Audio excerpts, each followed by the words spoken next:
points on offer. The teams are going to want to get off to the best possible start. An early haul of points in round one is definitely going to be on all the teams' agenda. And if you want to know who will be climbing the podium steps this evening, you're going to have to strap yourselves in, folks. We've got 12 hours of racing ahead of us, and what a location to kick off. It is indeed, what a location it is. Apologies for the sound issue, I'm not sure. Hopefully it is working out. Everything does look like it's running on my end, so hopefully... Yeah, I can confirm. Oh, it is. Perfect. There we go. Yeah, what a location, as you say, Rob. Circuit of the Americas, Austin, Texas. They do everything bigger in Texas, and that clearly includes the raindrops as well. As we can see, the drivers are absolutely ploughing through the weather at the moment. We'll take a quick look. We'll have another look at this in a moment, but we will have... Oh no.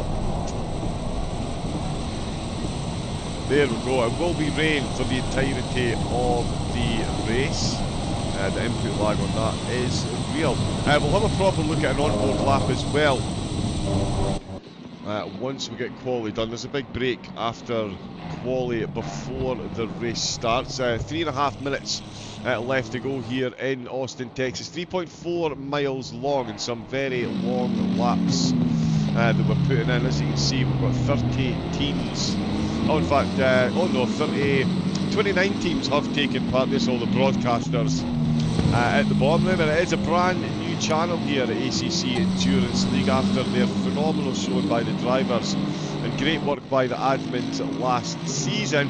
They've put this one together and they're bringing it on their own channels as well on both YouTube in English and in their native German tongue on Twitch. So please make sure you do hit that subscribe button and give the stream a thumbs up. Hit that like and make sure you get involved and support them. As you saw from the calendar, it is absolutely stacked. A whole lot of racing going on this season, and a whole lot of teams signed up, and as Rob said, some very, very familiar names throughout that we're going to be seeing taking stints behind the wheel. But it is in Austin, Texas that they start, and in the rain as well. I mean, this is a tricky track at the best of times, Rob, but in these conditions it really does make it all that little bit more interesting. Yeah, it is wet for the entirety of the race, as you've already alluded to. 15 degrees ambient temperature, 18 on track. Not much wind, but John, I absolutely love this place. It has a bit of everything. Turns 3 through 9, reminiscent of course, that of our home circuit, Silverstone.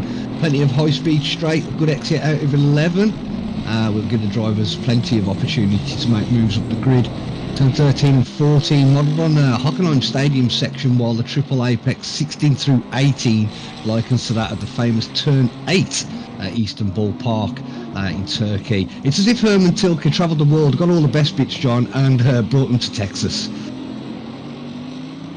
You would say so as well. I mean, if you look at the track map, it does look like some kind of upside down cleaver, but it does look like they just took all the best corners in racing and threw them all onto one track. A couple of cars off on the side there.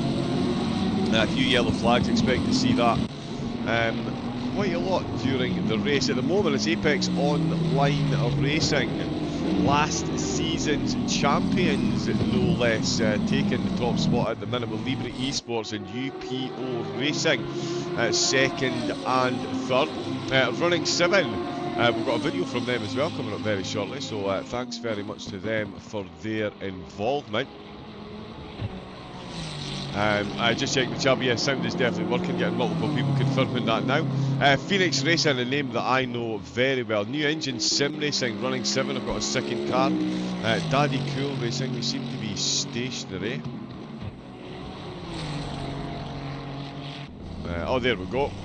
There is a bit of a bug on the camera on the start-finish straight, so we'll need to make sure we don't get stuck there. Phoenix Racing, New Engine, running 7. I've got a second car. We've got Tarco. Daddy Cool Racing, I've got 7 drivers, I believe, taking part in this one. So that is quite the turnout that they've got for the Seniors Series. Of course, the rookies are running today as well. We've got Purple Madness, RTP. Jack the Ripper Racing, 14th at the minute. Let's hope they don't live up to that name on track. Team 49 Apex Online have also got a car down there in 17th position. Everyone has managed to set a quality time. RLE Motorsports down at the back of the grid at the moment. We've got a few cars still finishing their laps. Can't quite get delta times at the moment, but we'll jump onto Helicam and watch them ploughing through that rain. That is a whole lot of standing water that they're dealing with, and it's not going to get any easier for the duration of that, you can be sure. The rain may lessen slightly and may increase drastically, but we certainly won't see it stop over the 12 hours, so the drivers are certainly going to be on their toes, which are probably going to be clad in Wellington boots given the conditions that we've got out there. Let me just jump on. There we go. Go Libra. Lots of people in the chat. Thank you, Libra, for the track guide video. Yes, we'll have a look at that very shortly as well. Sponsored by Libra Esports. If anyone is from Libra and they're watching, yes, you're right. It is ironic that your livery's working on this broadcast. If you know, you know. But yeah, they're going to cross the line. Just coming into the final few corners now.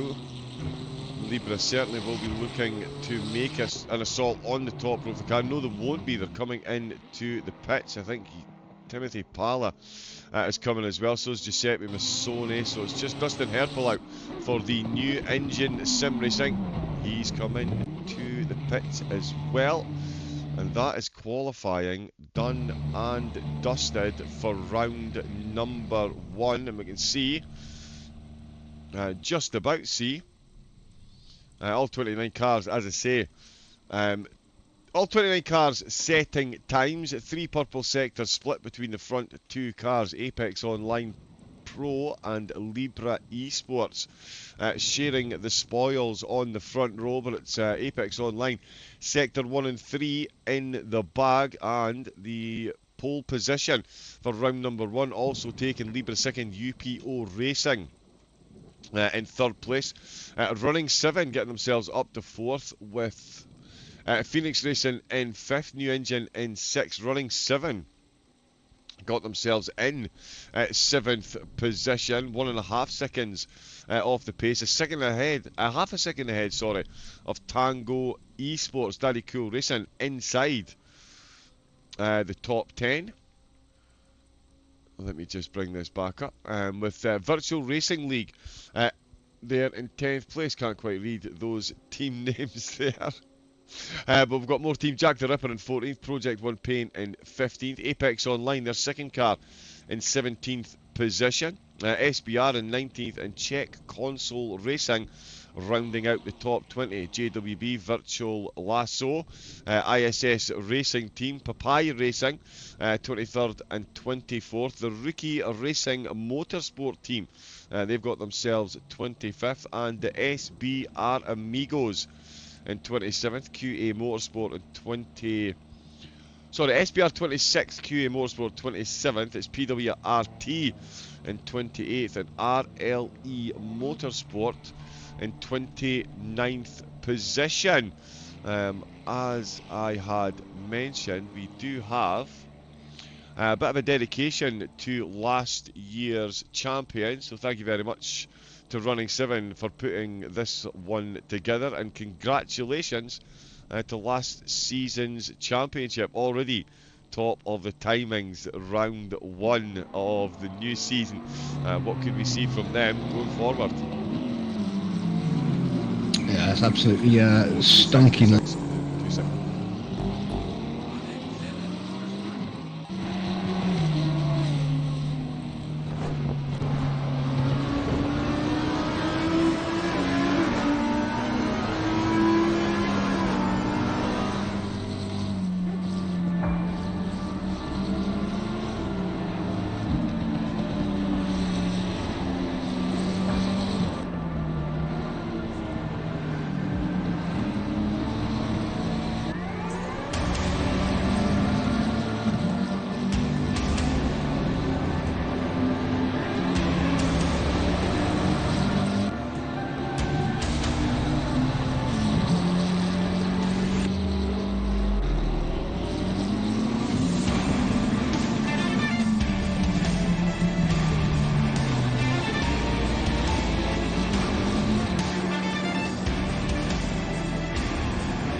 And welcome back. As you can see, we're here for round number 1. Some phenomenal videos there. Congratulations once again to last season's champions. 2 cars in the competition this time around. Dare Daydream.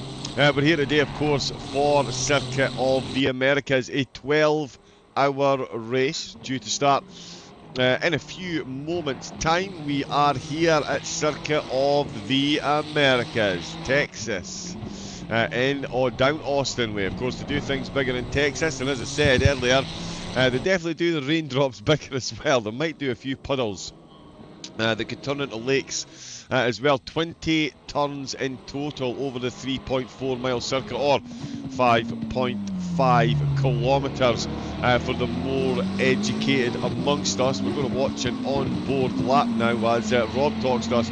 You did mention, Rob, that is a phenomenal quality time that we saw as we're watching Libre Esports pull us on a beautiful on-board lap in these conditions.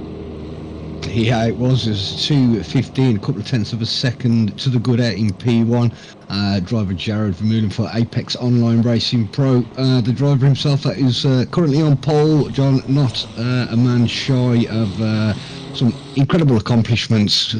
Qualified for the McLaren G Challenge Grand Finals in 2020 and has won 24 different championships across all different manner of leagues on ACC. 13 starts, 11 wins, 12 podiums on SimGrid. We're looking at some real talent amongst these drivers this evening. Yeah, we really are. We're looking at some real talent keeping that car between the mayo and the mustard out in these tricky conditions. Not much in the way of corner names after spending so much time designing such a technical racetrack. They just numbered the corners 1 through 20. Come on, Circuit of the Americas. Give us some... I do believe, maybe incorrect, I do believe they did honour the Turn 1 to Big Red. I read quite recently looking for some corner names. So I think that is the only corner on the circuit that has somewhat of a name. Indeed, yeah, Big Red. Yeah, the number... I was going to crack a joke there, but we'll leave that one alone. Don't want to wish anyone any ill, of course. But yeah, Big Red for a reason up in Turn 1. And you talk about Turn 1s, Rob. Monza, difficult. For me, Suzuka, very difficult. Zolder, no mean feat getting through Turn 1 there off a start. But Turn 1 at Circuit of the Americas, it's just an entirely different category of corner, that uphill run. It's... I don't know which word to use for it. Crazy, insane, ingenious. I mean, the track designer really did go out his way to make sure Turn 1 was a memorable one at his course. Yeah, a couple of many different lines through Turn 1. The start is going to be crucial to get the run up to Big Red. 133 foot of elevation as the drivers will climb at the beginning of their race up to Turn 1. It's quite a sharp corner as it is, and it drops off quite rapidly as well as it goes over the crest into the Turn 2, which looks like Maggington Beckett's. Does. That is a fair point well made. I did see that in your notes. They thought to myself, he's absolutely spot on. But then, it's Rob G. Barker. He always is. The race for today, as you can see, the race will be starting at 7 a.m. in-game time. The drivers have taken to the grid. They've now got 4 minutes to get themselves warmed up and ready to go. 11 degree track temperature and powering down with rain. Temperature on the screen does say 14 degrees, can confirm that is what the parameters were set at. Currently the track temperature 11 degrees. Cloud level at 0.6 as we can see, and only 0.5 on the rain factor. I think someone's put the decimal point in the wrong place, judging by the amount of precipitation that doth be falling from the sky. And we've got a great mix of manufacturers as well, as you can see. Only 1 Porsche and 3 Mercedes and only 4 McLarens. Gone are the days of the meta. 4 Lamborghinis, 4 BMWs matching the McLarens, but it is the mighty Ferrari, of course. I'm not biased, you are. Forza Ferrari, it is the Ferraris. We've got 14 of them out on track for today's race. So it'll be good to see if I can get one of them up onto the podium. 5th place is the highest start we're seeing at the moment for the Ferrari, but it is a 12-hour race. There is interviews as well, actually. We'll quickly mention this. If you do want to jump in and say hello, you can jump into the waiting room EN, and you can jump in and speak to myself and Rob. I'll be joined today by Rob. He'll be here for a few hours. Then we will have Miss Sarah Hockey joining us for quite some time. She'll be in for about 6 hours today. And then we will also have Luke Taylor joining us for the end of the race. We will have full 12-hour coverage of the race for you today here on YouTube. So I hope you're strapped in. Got yourself plenty of coffee. Got your spotter's guide handy so that you can see everyone out on track. And just before we start, I think because it is just quite frankly so good. Oh no, I didn't put that one in yet.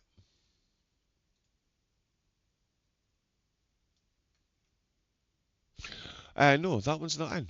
Bear with me a second. Let's pop the shop video up. See what we're missing a video.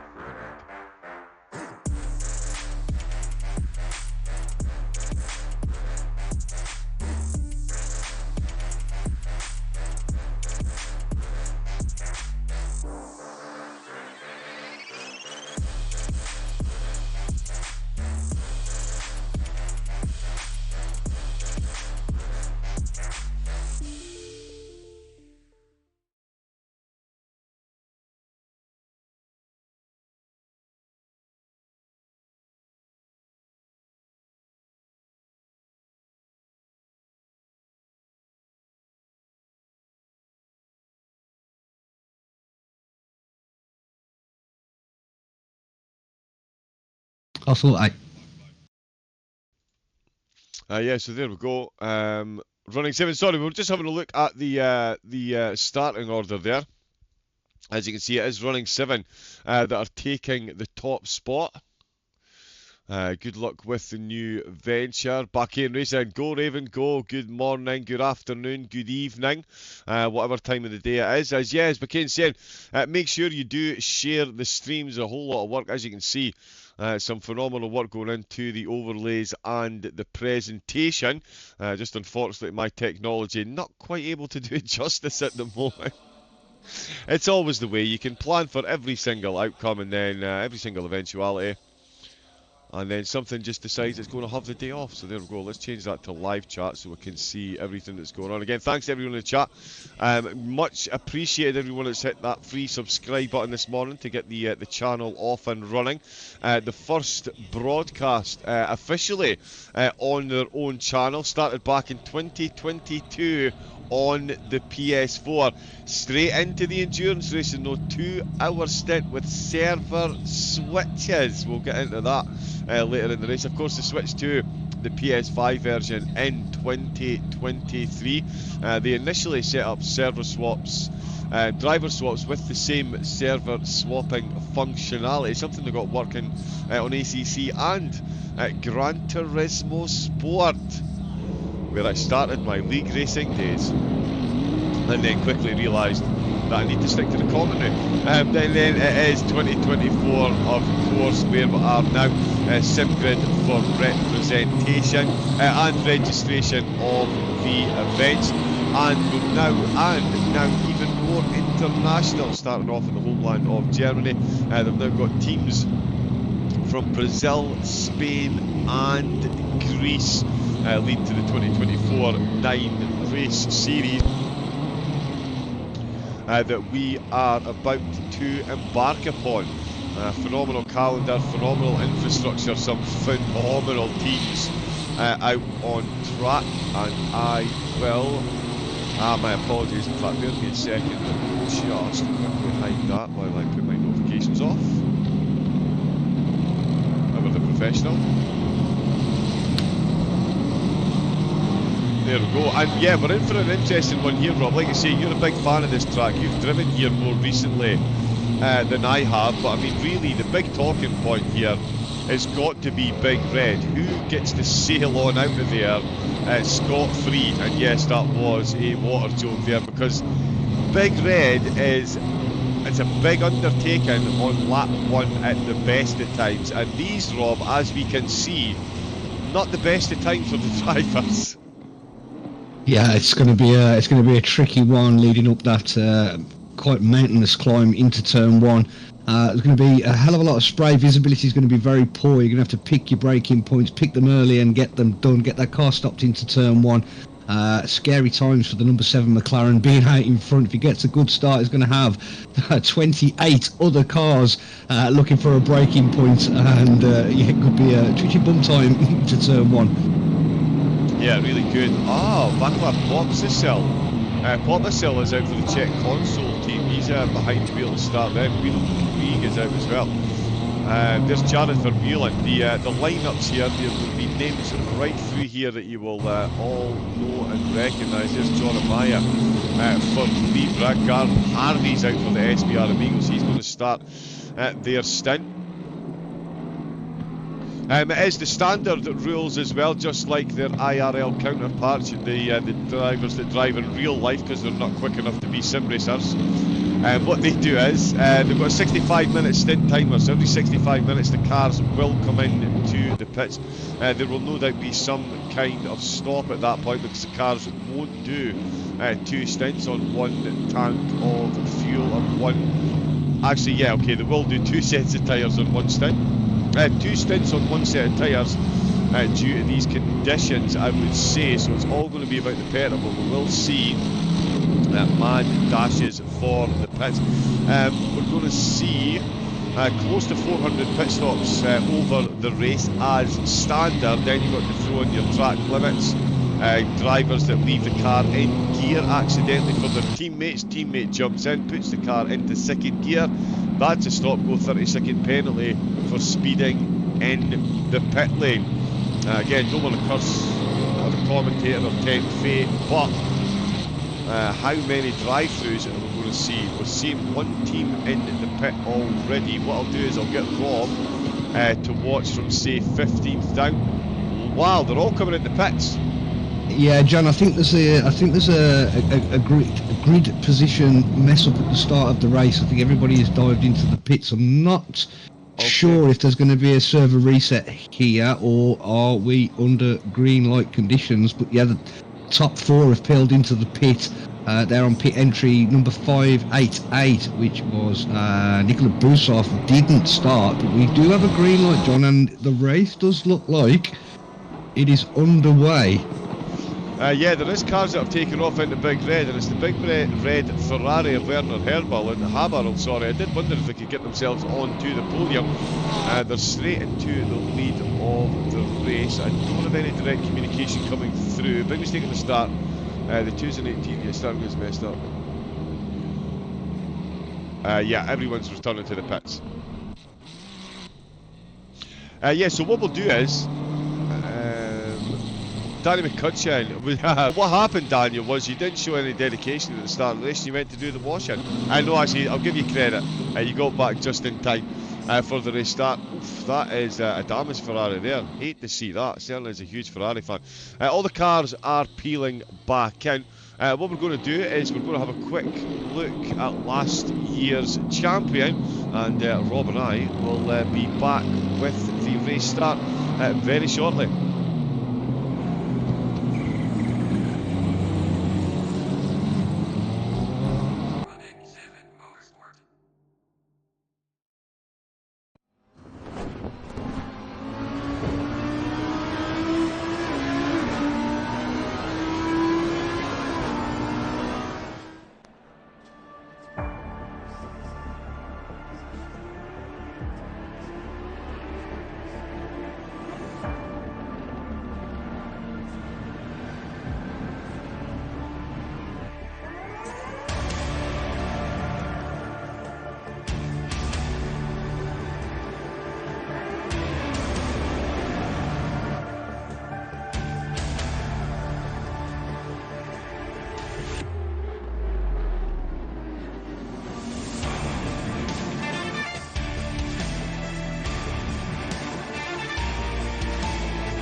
Just a quick update while the video is running. We have been red flagged at this point in time. The server will get restarted. As soon as we have an update, we will bring it to you. But there will be racing from Kota very, very shortly. So yeah, enjoy the video of last season's champions, and Rob and I will be back with you very shortly.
We are live. Good afternoon. If you are just joining us, we are due to be racing at the moment. We have had an issue with the quality results being transferred to the race. There was a bit of a mix-up in the starting order. That is being worked on in the background by the admin team, who have done a phenomenal job with the ACC Endurance League, the unbelievably successful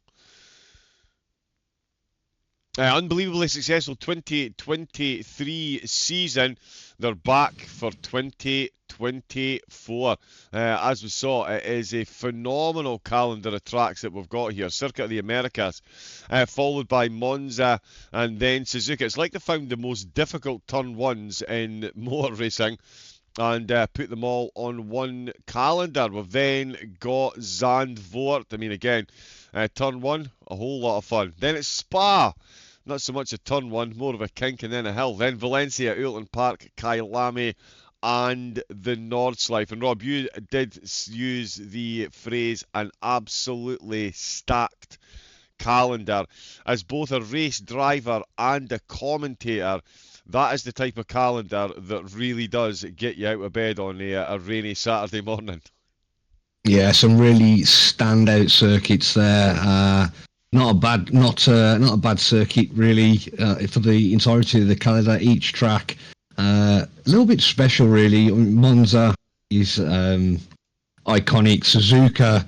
Hopefully we'll get some weather at Suzuka as well. There, it does quite partial to a bit of wet weather at Suzuka. Zandvoort, absolutely phenomenal circuit. Bit of a roller coaster track there. Obviously Spa, Valencia, Alton Park, one of my absolute favourite circuits, UK tracks anyway. Kyalami, beautiful circuit to drive around, and then of course the 24-hour finale at Nordschleife. How else would you want to finish off the season? Yeah, I've often said, the server's back up now, Rob, if you want to jump back in, mate. Yes, I have often said, what have I often said? Where was I going with that train of thought? Watkins Glen. I've often said that Watkins Glen was one of the most well-received tracks in any motorsport game. And the keyboard's not working. Ever. But, let's face it, the Nordschleife, it is the ultimate Marmite. It's called the Green Hell by one of my fellow countrymen, Jackie Stewart, and for very, very, very good reason indeed. It is green, it is hell. It's a very long track. It will be coming to ACC very soon indeed. And yeah, already on the calendar and anticipation, and we do have full camera control as well. Let's get a look at some of the cars on track. Let us remind ourselves the conditions. Now everything is sticking on me. As we've seen, it will be a 7 AM start local time for the drivers, so they'll have plenty of sunlight all the way through to the 7 PM local time when they finish the race. There will be rain, oh yes, of varying degrees right throughout the entirety of the race. The track temperature has raised ever so slightly. We're back up to 18 degrees. It was at 11 earlier on. So might make the warm-up laps slightly more interesting, or safer at least, for the drivers. We'll see how they get on over the 12 hours, because dealing with these conditions is going to be the second largest factor, I would say. Of course, the largest factor, the pit stops. They are the most important thing when it comes to racing, especially in endurance racing. As you can see, a good mix of cars out on track, and a phenomenal showing from my beloved Ferraris. We do have one out on track, John Amaya for Libra Esports. There he is at the moment, ISS Racing out. A couple of Lambos out there as well. It'll be fun to see the Lambos do. The new Lambo does in the way. The old one was pretty decent, from what I've been told by a few drivers. I was never able to get a grip of it, but certainly I know a few drivers that have done well in the Lambo in these conditions. And actually you can tell, Rob, just how heavy the rain is coming down, because at certain corners there's no shadows being generated under the cars. Yeah, it's the PS5 is falling a bit trying to render everything. I mean, that is just frightening conditions out there, Rob. To be behind the wheel, sat comfy with a nice cup of coffee, and the camera's not working there, Rob. Yeah, I mean, look at that standing water, Rob. It's, I'm on board just now, sorry, with John and Maya. I can't do a screen share for you because it keeps freezing the software. But yeah, just on board. Jumped on board too. Yeah, and I mean, just the standing water, corner after corner. It is going to be the biggest talking point, because it's going to be the biggest talking point. 90% of what we see today is going to happen because of these conditions, although Amaya at the minute, he really is absolutely nailed on. And even in these conditions, Rob, he looks like he's on rails in that thing. Yeah, it's looking good down. He's making his way down to turn 11. It's a little bit wide. Going through there, getting the car stopped. It is absolutely treacherous track conditions. Flooded is the technical term at the top there. Flooded, and I couldn't put it better myself. Yeah, it really is crazy out there. We'll be starting again very shortly. We're getting all the teams back into the server. They've got 4 minutes of practice. 29 of them are back in. Good to see. New engine just having a bit of a connection issue, but that's them just getting in the server. That'll settle down once their first 2 drivers are connected. Good, strong grid as well. Where did I see?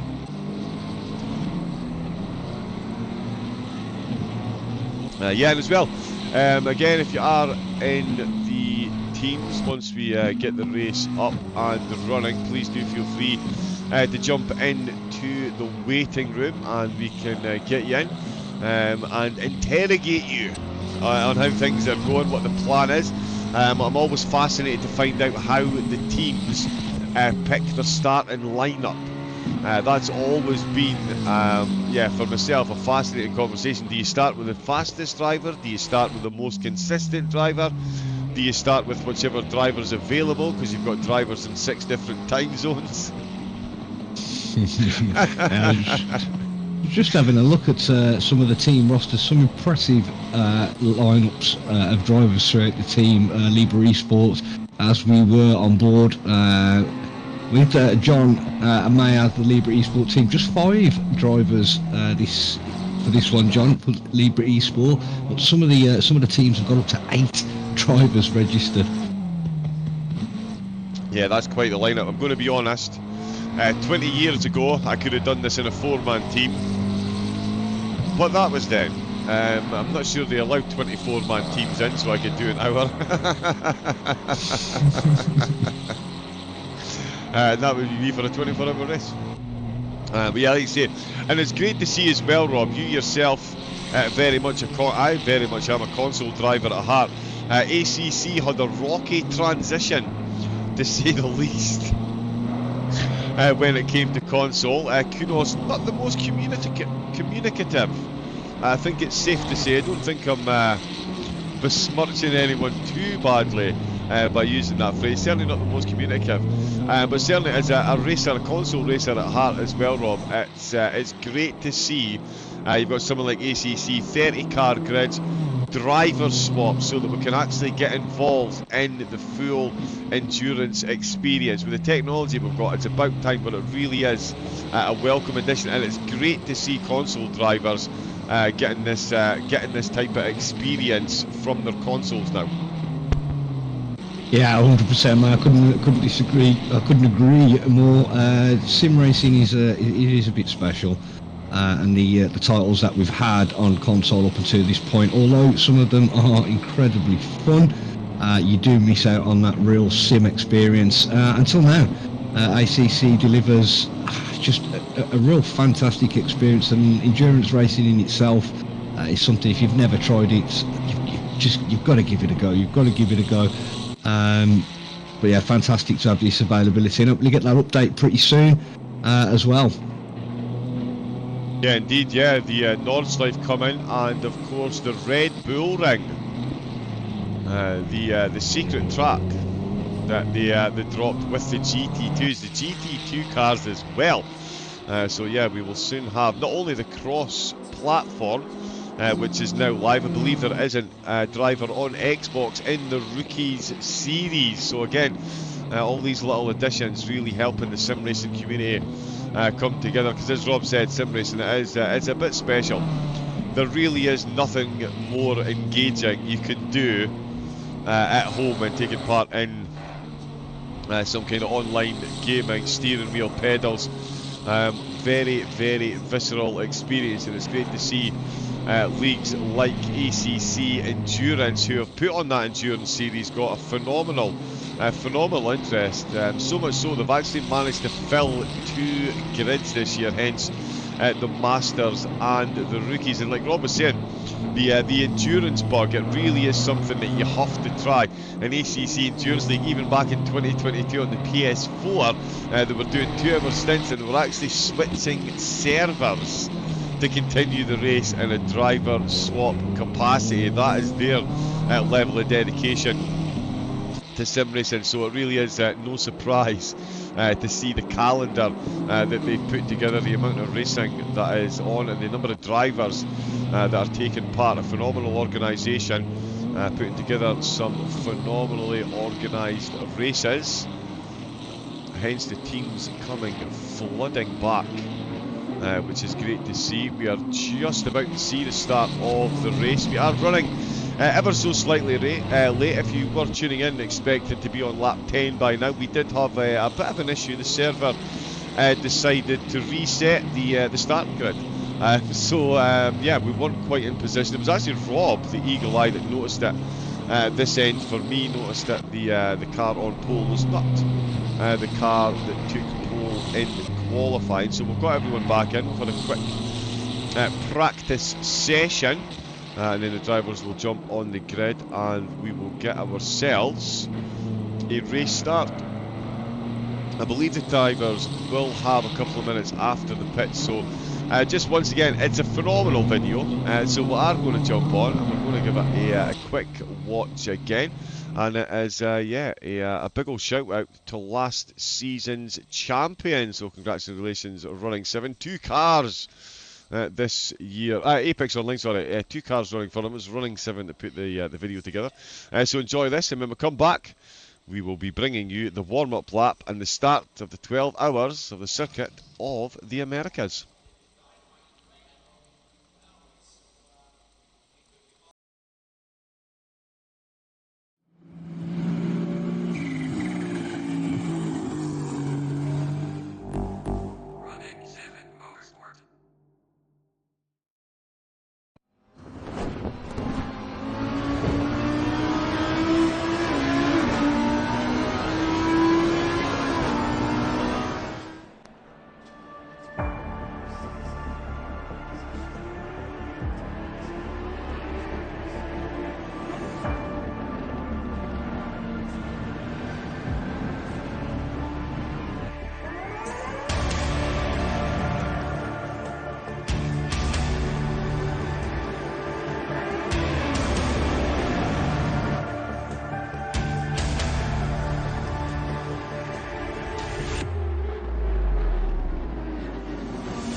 Good afternoon and welcome back. We are back for the resumption or the restart of the race. My apologies, not the resumption. The race never actually got started with a bit of a technical issue with the start of the race. The grid has been put correctly back together. It is Apex Online Racing, last season's champions. Back out on the top spot, Libre Esports and UPO Racing second and third respectively. All the fun, whether it's sim racing or real racing, Rob, there's always technical issues, but we've got them firmly in the rear view mirror, and yeah, Circuit of the Americas, 12 hours doth await us. Yeah, and as previously before, it's still wet, John. An astute observation, Rob. That's it. Your powers of observation truly are second to none, it has to be said. If he misses a single overtake during the race, feel free to pull him up on an yeah, definitely will be raining to varying degrees over the race, so there won't be any let up. As you can see, 30 minutes from now, the amount of rain falling from the sky will actually increase for the drivers. Track temperature also down as well from the earlier session. Dropped a few degrees from 18 down to 11, ambient 11 track. The wind has picked up a little bit as well, blowing from the east of the side of the circuit. Oh yeah, so it has actually, yeah, so that could be a bit of fun in the old Big Red. Turn number one, we're just coming through the final sector now. 65-minute stint timer for each of the drivers when they're out on track, no minimum or maximum drive time for the individual drivers themselves. We have varying teams from 4 to 8 drivers that will be splitting the 12 hours over. So yeah, so the 8-man team will not be doing much driving each on the 12-hour race, but as you saw, there is 24-hour races to come.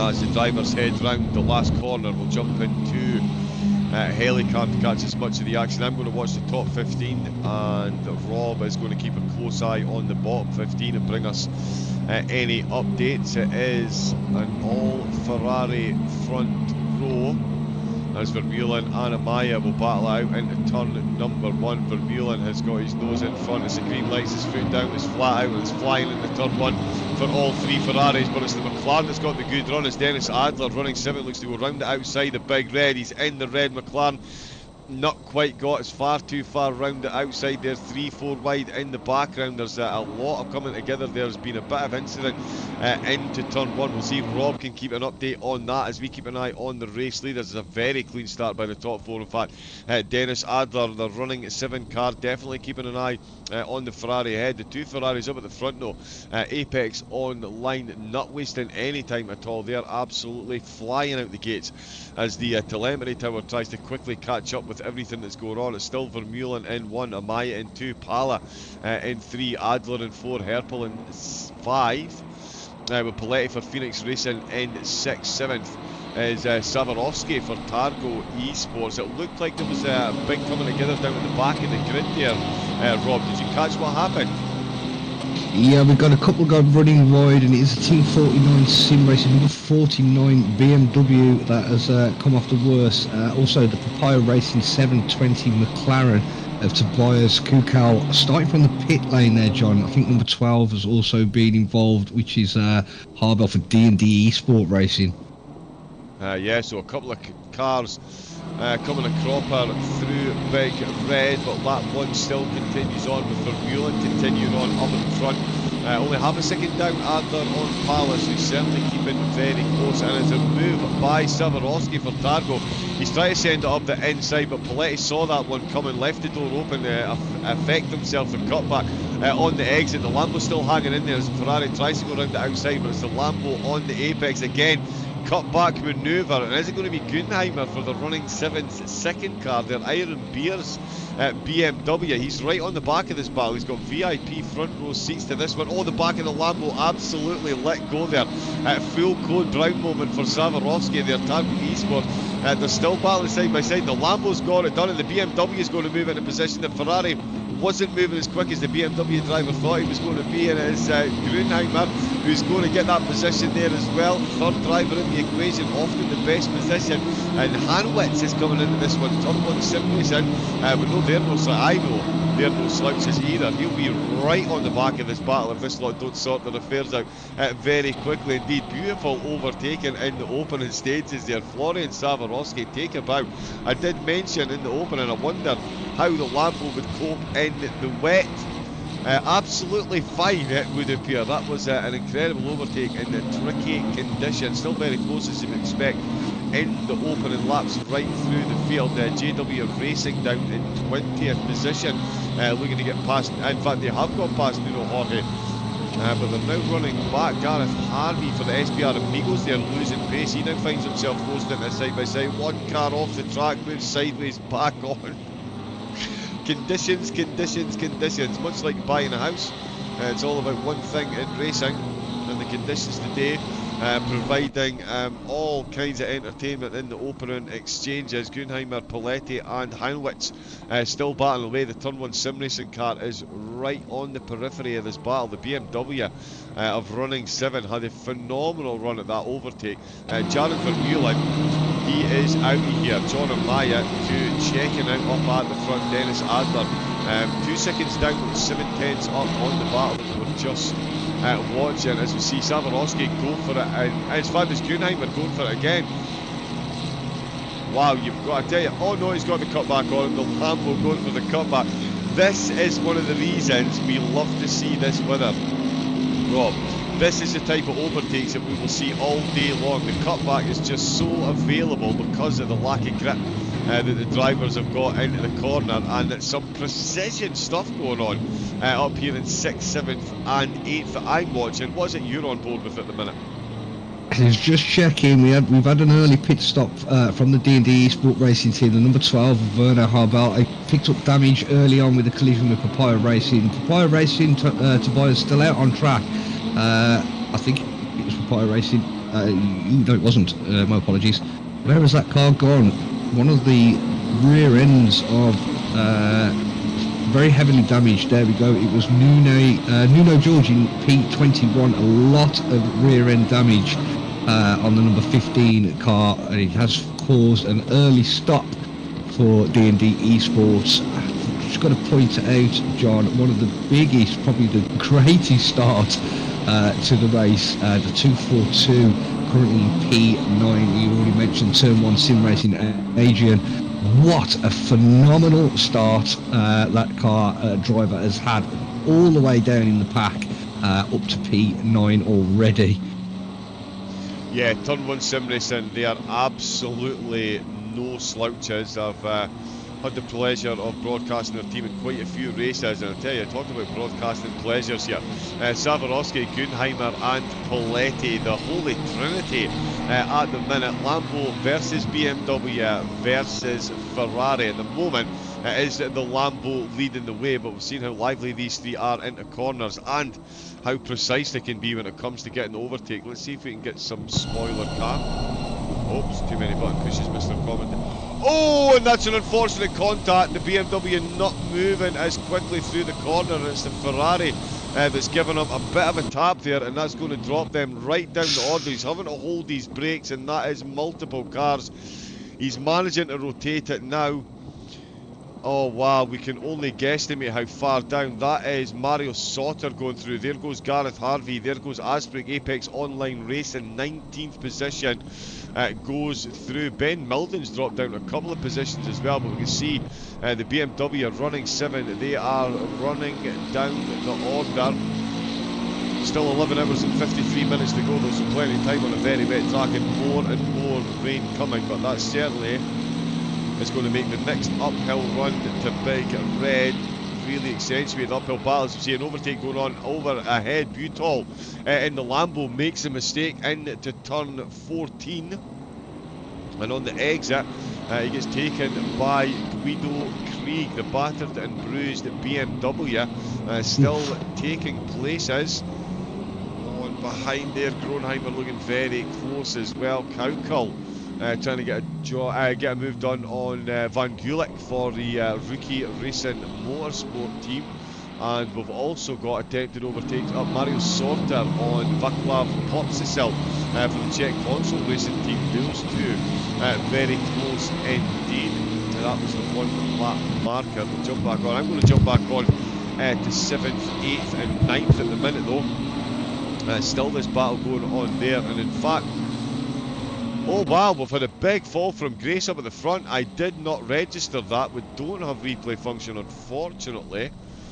But there's John Amaya is now down to 4th position. Libre Esports. Dennis Adler, Big Red, he has got his McLaren up to 2nd. Pal is in 3rd, and Amaya is in 4th position.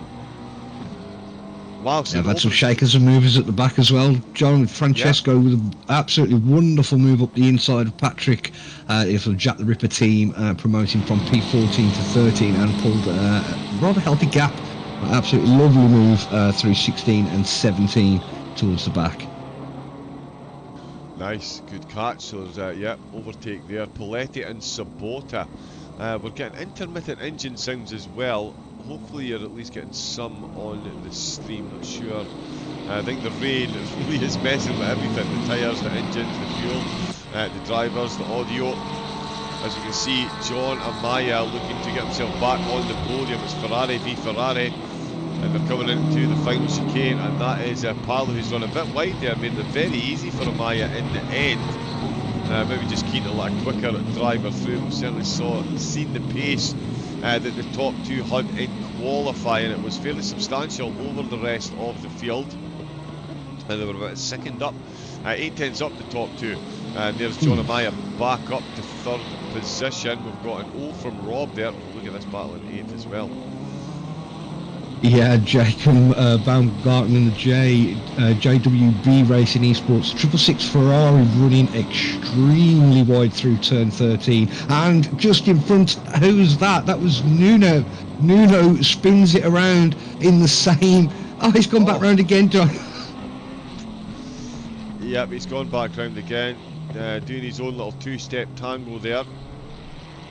Might even have had the castanets out, but Nuno Jorge finding out just how difficult it is to not only keep traction on this track but to find it again. It's one thing spinning, as we've just seen, it's another thing entirely to actually get the car moving again. Jorge certainly fallen foul of the extremely wet tarmac on this occasion. We'll see what he can get back through. I did say the weather was going to play a big part in this. The track already flooded. Oh no, it's registered as wet, sorry, so it's not quite flooded. Well, so they've gone from a flooded track in practice. It's wet at the minute. It will get flooded within the next hour, I would say. We've got plus signs on the weather widget up at the top there, confirming that more rain is coming. In the open exchanges though, it has to be said, not too shabby at all from all concerned. We've had a couple of little incidents, but certainly in these conditions could have been a whole lot worse, especially into Big Red. That uphill left-hander really will separate the drivers from the skivers. Jared Vermeulen trying to separate himself from the rest of the pack at the moment. He's got Dennis Adler still in 2nd place, Apex and running 7. Running away with it at the moment. Libre Esport were in 2nd, down to 4th, back up to 3rd already, and putting some good time over UPO Racing. New engine still 5th with Targo in 6th. Turn 1 at 7th position. They're up to now with Adrian Heinowitz. He's still involved in this battle. In fact, I'll just keep the camera on. And Heinowitz, is he carrying a bit of damage there? That's a full-on battle with Sabota though. Sabota's come out on top temporarily. Oh, he's given him a bit of a tap, and the McLaren's managed to hold on to it. He's surely going to have to redress that position. Yeah, could be a bit of a slap on the wrists after the race for that one. Bit of a gentle tattle though. In these conditions, these gentle taps will happen. nothing major for Sabota. Phoenix Racing and Daddy Cool Racing both inside the top 10. Virtual Racing League have got themselves in 11th. The Purple Madness in 12th. QA, Jack the Ripper and Czech Console 12th. 13th, 14th and 15th respectively. Project Pain, they'll certainly be feeling that here today in the Mercedes, and there is a Porsche just getting out of the way. Maybe trying to cool the tyres down, but that would be a bit of a surprise in these conditions, because the tyres they're going to really struggle to get them up to the working window, you would guesstimate. And Jared Vermeulen there up at the front, Rob, he might as well be out on a Sunday drive in nice, dry, clear conditions. 6 seconds up the road while we're seeing the rest of the field locked in battles and back end swinging. It's yeah, he's doing a phenomenal job up there. And also, what is it you're keeping an eye on yourself?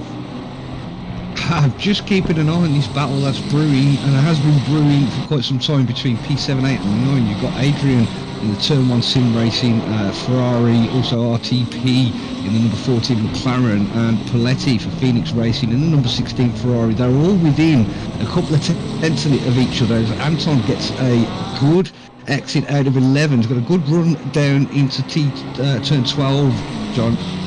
Will he make it? Moves in the slipstream at the moment.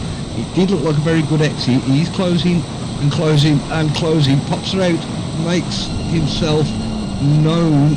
Oh, as Marco Belletti up the inside and gets both of them into Turn 12. Wow.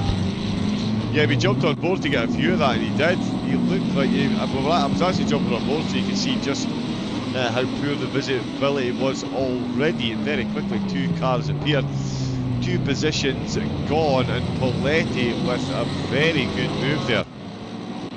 Full commitment on the brakes.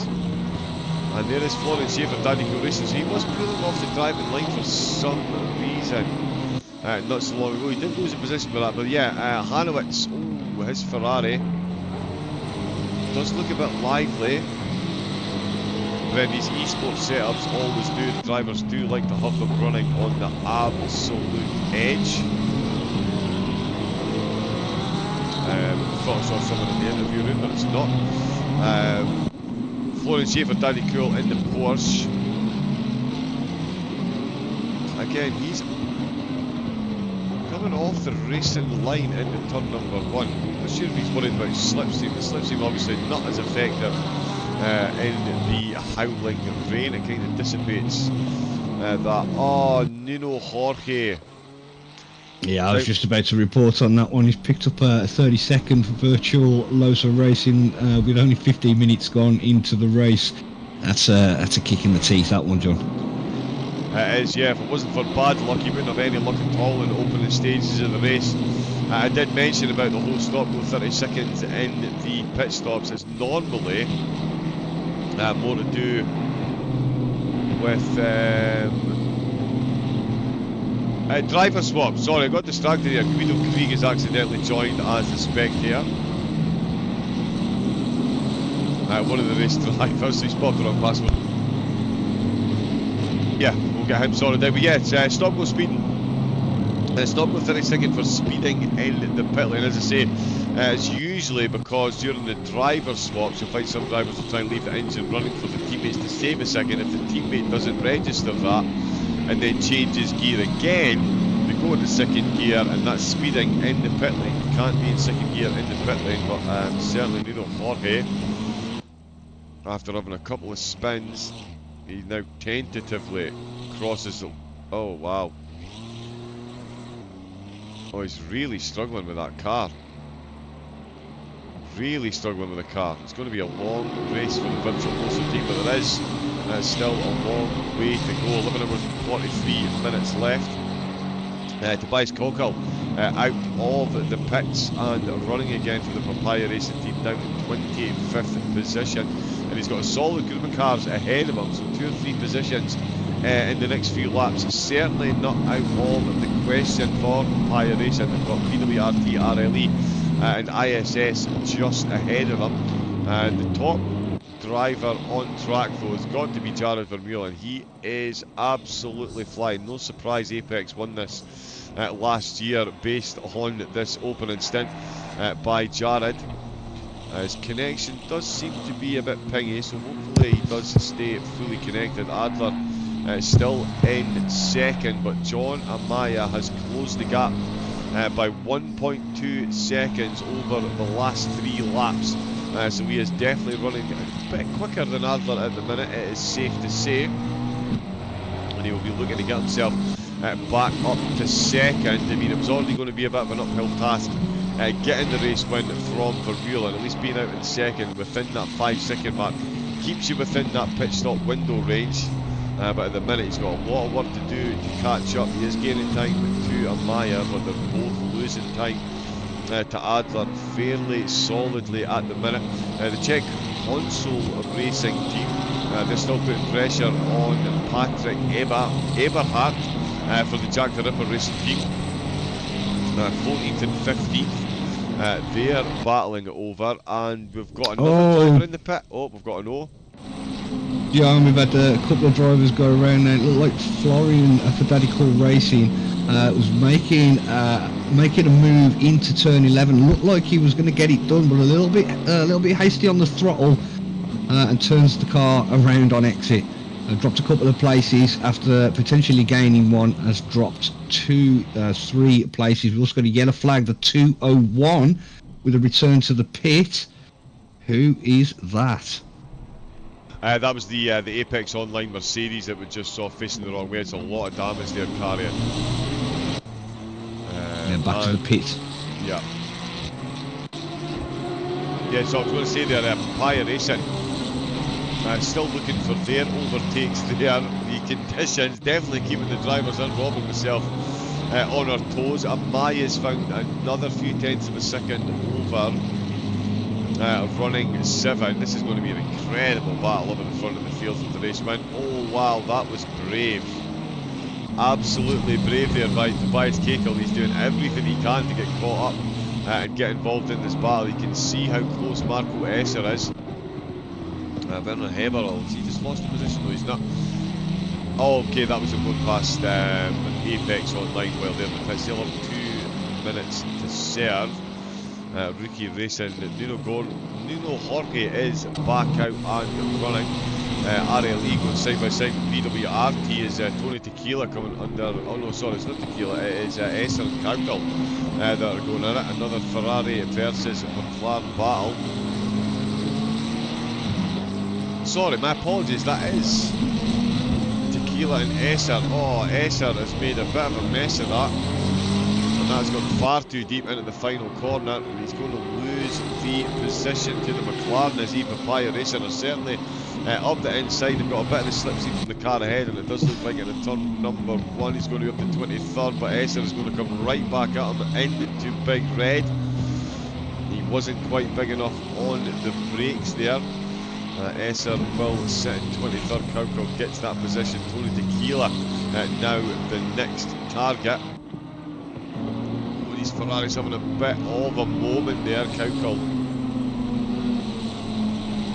in the McLaren, he's really got that thing dialed in since that early pit stop. Hopefully not carrying any extraneous damage. Everything's managed to be repaired. It certainly looks like it as we see him again going side by side. Is he going to get the comeback? Oh, he's going to take avoiding accidents. We've got a car stationary on the side of the track.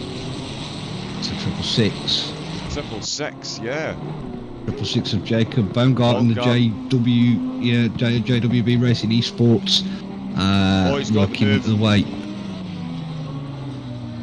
Yeah, he's gone and done it. He's gone and done it. The McLaren's run far too deep there. He tried to get that move done. Not only or has he got the position? Has he got the position on Tony Tequila? He just might have. No, I think Tequila's got it back. No, it's Tequila got it back. It's given Esser a good look up the inside. He's now out with the slipstream as Esser back in the slipstream of the McLaren. The Ferrari in front's moved across and gone 3 wide and lost 2 positions as Esser sails it up the inside. He's got it done on the brakes. The McLaren's on deep. He's not going to be able to excel it on the curb. The Ferrari's spun. All he's done is put his foot on the loud pedal, and that is Tony Tequila spinning in the background, losing multiple positions. Cowkill and Esser making it through. Esser Brave, fortune favours the brave, they say. We've seen a couple of Brave overtakes on the brakes. Oh, we're going to see the cutback straight again as Tobias Counter tries to exit and get right back in front of Esser, but I think Esser's just about going to keep this one. Tony Tequila is still running. Asbrook's still in the pits for Apex Online. That is some phenomenal stuff there. The commitment and dedication on the brakes by some of these drivers so far, Rob, really has been incredible. Yeah, it's cracking a little bit of battling there between the drivers, getting a little bit loud on the pedal. Did Tony Tequila dropping back for PWRT, but yes, close wheel-to-wheel action. We're not even 30 minutes into the race yet. Exactly, yeah, just jumping on board again. You can see just what sort of visibility the drivers are dealing with when they've got the spray coming up from the cars in front. And this is very close. There's 3 cars just ahead. Franzel, the Purple Madness car, is under all kinds of pressure, as you can see. In fact, it's a 5-car battle. Somebody else is involved in that. So there's Franzel there. Let's see what's happening off his rear spoiler. There it is. There. So that is a Mercedes. Oh, okay. So that's a Mercedes that's just out the pits. Yeah, that's one of the Mercedes. I can't quite identify the livery at the moment. I think we can guesstimate just as to why, but certainly Franzel doing what he can. Oh no, and he's made a mistake there. He's run wide, can't put the foot down on the curb in the way you can obviously on the tarmac in these conditions, and that has given the Porsche to look around the outside. It's also going to bring Eberhardt into this. What a move.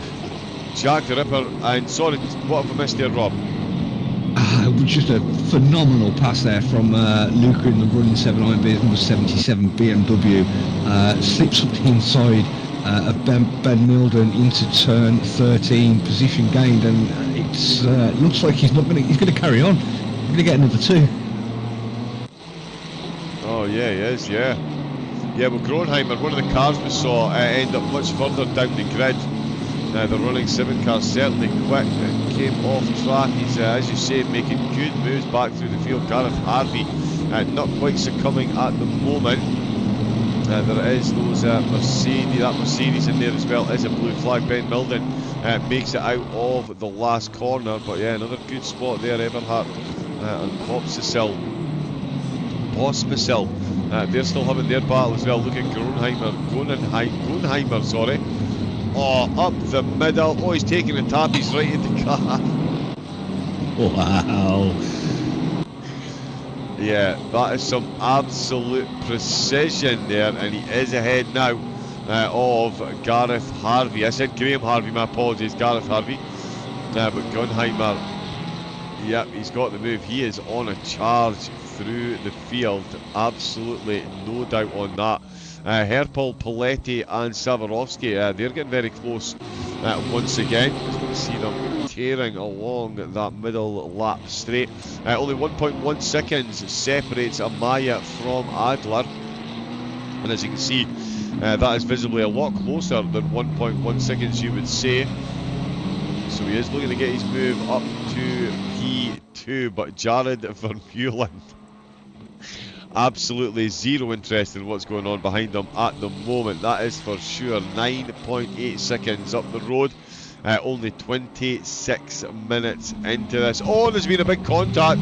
Zaborowski's been spun. Zaborowski has made contact with Paletti some way, somehow. And it's Zaborowski that is off track. And here comes New Engine Racing. Cameraman will try his best to keep up, hopefully. But Zaborowski losing time. Pala, in fact, sorry, yeah, Paletti is now miles ahead. So Paletti got through Herpel in the Lambo, is going to close right in on that one as well. Sabota and Vortal not too far down the road either. So we'll see just how much time he's got. Not much at all, in fact. As Sabota has just been brought right back into this battle. He's already been involved in an entrenched battle to hold on to the position that he's got. He's now about to be gifted a crack at 7th place after Zaborowski and Paletti had themselves a bit of coming together. Herpel has closed right up onto the back of Paletti as well. So Paletti's momentum was slowed somewhat. We've got Franzel involved with Schaefer. Purple Madness have been overtaken by Daddy Cool Q&A ahead of them. Jack the Ripper right on the back of Purple Madness BMW. It's really swings and roundabouts right through the field at the minute, Rob. Amaya looking to get himself up to third. Vasily looking to get himself in the top 10 against turn 1 sim racing, which is no mean feat given what Adrian Hanowitz has done so far. And yeah, intriguing little battle in 13th, 14th and 15th as well. Yeah, there's a couple of battles brewing up and down. Mario Sauter in P27, just a couple of tenths of a second behind Joe Van Gogh in the 33 rookie racing team. That is one to keep an eye on. And a little bit further up the running order, the battle brewing between Everhart, Jack the Ripper, and Michael Franzel in the Purple Madness 131 BMW. Another one I'm keeping a close eye on, John. I'll get back to you if there are any more opportunities for. Yeah, you keep an eye on that one. I'll keep an eye on this podium battle that's about to come to life. Although we'll see how much of a battle Dennis Adler actually puts up here, given the pace that Amaya is closing in. I don't imagine the McLaren is going to go overly defensive and risk anything silly in these conditions. Of course, it's his position to defend, but given the 8/10s difference in the quali pace. Although off the top of the head, did those two qualify for their cars? Actually, when you're talking about endurance racing, it's not always the fastest driver in the team that's out on track. Amaya having a look up the inside of Big Red. If he is going to get it done here, Adler's going to have to be very compliant. And he is indeed. Adler takes just a slightly deeper line there, meaning Amaya can go around the outside. No, he doesn't. Sorry, my apologies. Adler from that angle, it looked like he'd moved over ever so slightly, but definitely not. Adler still holding on to that second position. Sorry. There's a driver off track. That is Michael Franzel under pressure from Patrick Hibbert of the Jack the Ripper 78 Ferrari. Lost it all on their own into turn, I think that's turn last but one, sorry, turn 19. Yeah, lost it all on his own, ran wide, a little bit of spin and loses a couple of places, so that does promote a couple of drivers up the order. It does indeed, yeah. Savarovsky having a bit of a connection issue there. Hopefully that settles down for him. Vermeulen as well. His connection's still a bit up and down. We're still watching the battle between Amaya and Adler. Keep a close eye on this one because yeah, Amaya did close in very quickly. Got to within 3/10, but hasn't been able to secure an overtake as yet. There's Gonheimer making another overtake as well, running 7 there, up to 14th again. So he's making his way handily back through the field. He will have recouped most of those positions at this pace anyway by the time they come in for their first mandated pit stop. 65-minute stint timer is of course the only stipulation that the drivers have to adhere to. No tyre or fuel stipulation. It's going to be wet tyres for the entirety of the race. Of that you can be sure. The track is now rated flooded. I did say I expected it to get to flooded within the opening hour. And yeah, 31 minutes in, track is flooded. The rain will reduce slightly. Oh yeah, just let's let that sink in again. So the track could get back down to wet again.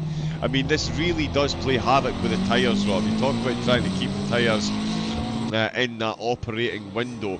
With the track conditions fluctuating the way they are, going from, well, basically absolutely flooded to wet to flooded to wet. Yeah, it makes an interesting dimension for the tyres. Oh, we've got an O from Rob. Yeah, it was a big one. It's one that I alluded to earlier. The battle between Joe Van Gogh and Mario Sauter has just come to all sorts of almost a wipeout. Accidents avoided. Joe Van Gogh outbraking themselves into turn 12. Luckily, Mario Sauter saw it coming, left the door open, and he ran very wide on exit, and also allowed Nuno George in Virtual Lusso Racing, number 15 Ferrari, to get through and gain a position as well. Yeah, one of the quick drivers, Jorge, we saw him having a bit of a spin and then got a stop go 30-second penalty. So he does have an uphill task ahead of him, certainly. Speaking of uphill tasks, my apologies to Dennis Adler. I did surmise that he might just give this position up given the quality pace difference, but absolutely not. He is more than happy running in second place. The gap now back up to 1.7 seconds as Guido comes in. Now, of course, there is in a 12-hour race with a 65-minute stint timer. You can you save a couple of minutes per hour, so you would end up with one shorter stint at the end of the race. So maybe Team 49 trying to get their shorter stint out of the way early. We've seen a couple of cars in for damage so far. Krieg didn't appear to be carrying any damage on the Beamer. I certainly couldn't see any from the back. So could just be an early pit stop. Marco Esser, who we saw make overtakes already, nice and brave on the brakes in that Ferrari. He's got Luca Butol for ISS Racing just ahead of him, and I do mean just ahead of him. That gap was closed in. Quite a few tenths over the past couple of laps. Really hitting that curve in the opening sector. I know the 1.9 updates have certainly been a lot more forgiving on the curves. But as a Ferrari driver, that was brave. Oh, and he's missed his brakes here. He's almost gone in the back of the Lambo. I think the Lambo panicked a bit there. He wiggled on the corner exit. I think he foresaw the contact, but Esser managed to keep it out of the back of him. Let's see, Ben Milden has got the overtake done on Pospisil.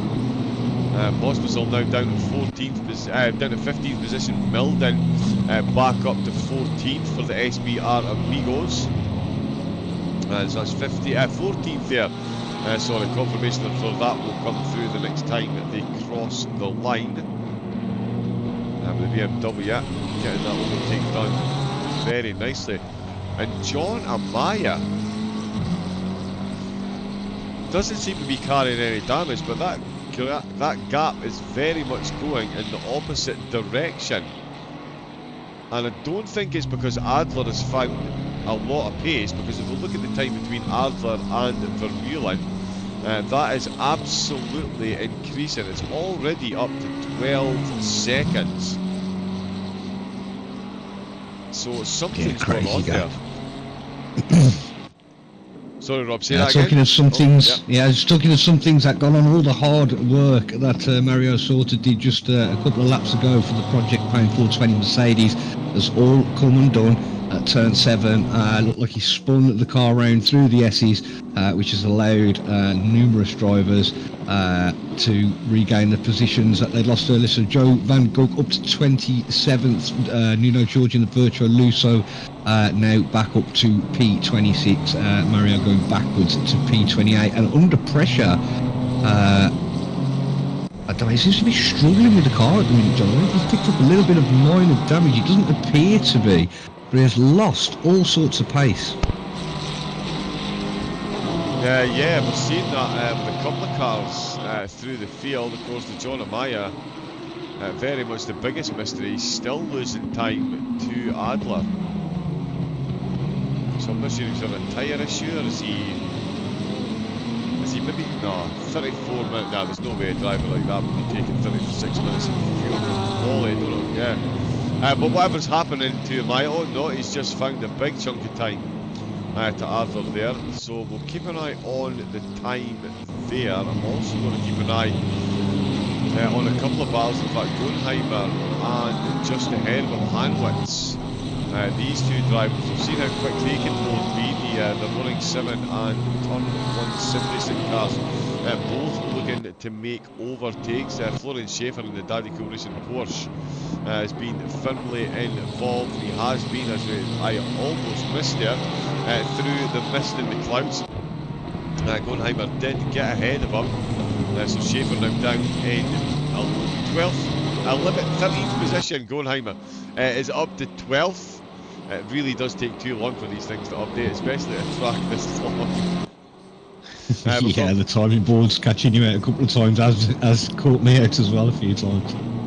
Oh, the braking zone for Hanowitz has caught him out, and he's lost one position. Is he going to lose another one? Daddy Cool involved in more racing instantly, and Gonheimer, after getting a lot of hard-earned overtakes, gets gifted a position on his way back through the field. That's him up to 11th position. Hanwitz did stay ahead of the Porsche.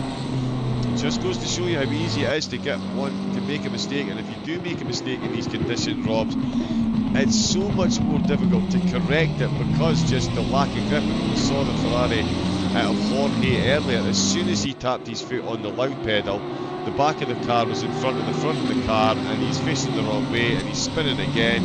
And yeah, just the slightest miss of your brakes, you really have to run the car wide like you're driving a frigate. Because of the reduced turning circuit you've got in these conditions. Massively detrimental, really need to be on the ball. Yeah, 100%. So I thought someone had just joined the audio channel there, but it wasn't. It's just a little bit of noise on my end. Yeah, and if anyone does want to join the audio channel, remember you can. If anyone from the teams wants to jump in, let us know how the race is going. Just jump into the ACC Endurance League waiting room EN, and you can jump in with Rob and myself. Rob will be here for the opening stages of the race, and then Sarah Hockey will be joining me for quite some time. Actually, she's going to be in for about 6 hours today, and then we're going to have Luke Taylor also joining us on the YouTube channel. First race broadcast. It is the start of the 2024 season after a successful 2023, to say the least. They've filled 2 grids for this year. They've put together a phenomenal calendar, as we've seen. Sabota looking for a move into turn number 1. It's going to have to be a good one. Oh, we've got another overtake there. Sorry, on the go, Rob. Yeah, P21 Rona Harbour for the DDD Esport Racing Team. Absolutely inch perfect move down into turn 12 for the position. Nice, yeah, Ferrari getting the move done. Everhart actually for Jack the Ripper Racing. All over the back of Purple Madness at the minute. We've got Florian Schaefer and Danny Coolrinson, as I say. He's been involved in overtaking action since the start of the race, it's safe to say. Hanowitz made a mistake in turn number 1, and the Porsche is not letting go of the advantage that's been gifted to him. Sabota as well been involved in a couple of overtakes and a couple of slight mistakes as well, but he's certainly got the run on Herpel ahead of him in the Lambo. And again, John Gonheimer is just looking for a move and has made the tiniest little bit of contact with the other car, and he's turned it round after all that hard work. Once again, losing places, and it was the tiniest of touch, but he turned the BMW around as he was looking to make another move up the inside at turn number 9. All those positions lost. Yeah, all that hard work washed down the drain, literally and figuratively in these conditions. And yeah, Gunheimer, just slightest of touch, it's so easy to lose the grip. The car just sails as Sabota. Is he ahead of Herpel? So I can't quite see for the mist. I think he is indeed. Sabota has got the overtake done. Herpel is down into 8th position. Sabota up to 7th. They've got the BMW most recently out of the pits. Team 49 sim racing car. That's Guido Green, so he did get back in as a driver rather than a spectator. That's perfect, but that was the car that we just saw involved in that battle. It wasn't really a two-way battle, it was just that's why the blue flags are waving with this confirmation. Sabota up to 7th, Herpel down into 8th place. So good drive so far there by the McLaren. Certainly a good drive by the McLaren up on the podium at the minute. 4.5 seconds behind Vermeulen, but John Amaya now 3.2 seconds down the road. So the gap between these two is fluctuating up and down. Quite There's some an pace. absolutely phenomenal battle. Sorry to interrupt there, John. There's an absolutely phenomenal battle between Werner Herbel in P20 and Marco Esser for RLE Motorsport in 19. They have just gone through the last probably 6-7 corners side by side. Absolutely phenomenal stuff. But it is Herbel that has taken the spoils on this side. But beautiful bit of side-by-side racing between those two drivers. Phenomenal to watch.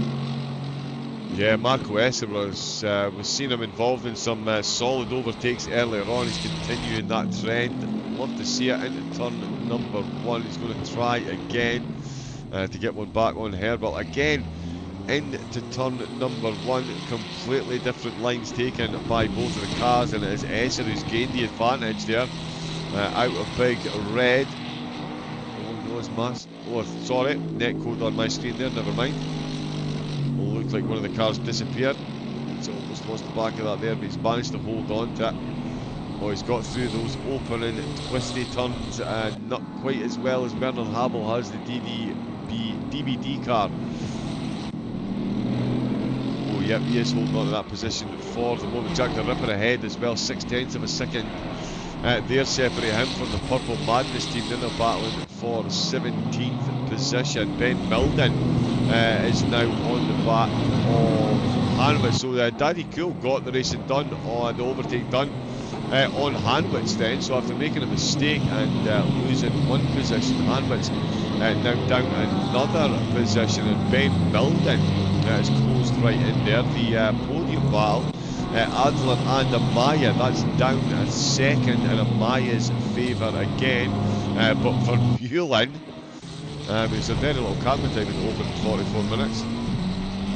He's already starting to lap some of the drivers, because some of the drivers have been into the pits. We've even seen a stop go 30-second penalty, unfortunately, for one of the cars so far. So the field is spread out. There is going to be traffic all the way through, and that's the race leader, 24th place. So that's Jacob Baumgarten. He's looking to go past it, and that's a big gap that he's got there. Ben Milden all over the back of Hanowitz. We've seen Hanowitz make some phenomenal overtaking moves, but a couple of mistakes, one on camera, one off camera, and he is really struggling to pace. And not only that, we've got Gunheimer 1.8 seconds down the road, so he is closing in on the battle that we're seeing unfolding ahead. But it is Ben Milden looking to get himself back to 12th place. We've got about 15 minutes before we're going to see the cars come in. Like I say, tyres won't be much of an issue in the pit stops. They should get a couple of stints out of a set of wets. As long as they don't spin, they can still overcook them ever so slightly. But yeah, should be able to get 2 stints out of a set of tyres. So we'll see who's quicker through the pits when they do come in, and what positions they're in when they do. So John Amaya's got the bit between his teeth, and those on that last lap, he's closed that gap right down 1.3 seconds. That's now sitting it. It was back up to 3.7 at one point. Oh, and that's a Earnhardt. Sorry, Eberhardt. Trying to get the overtake done on the Purple Madness team.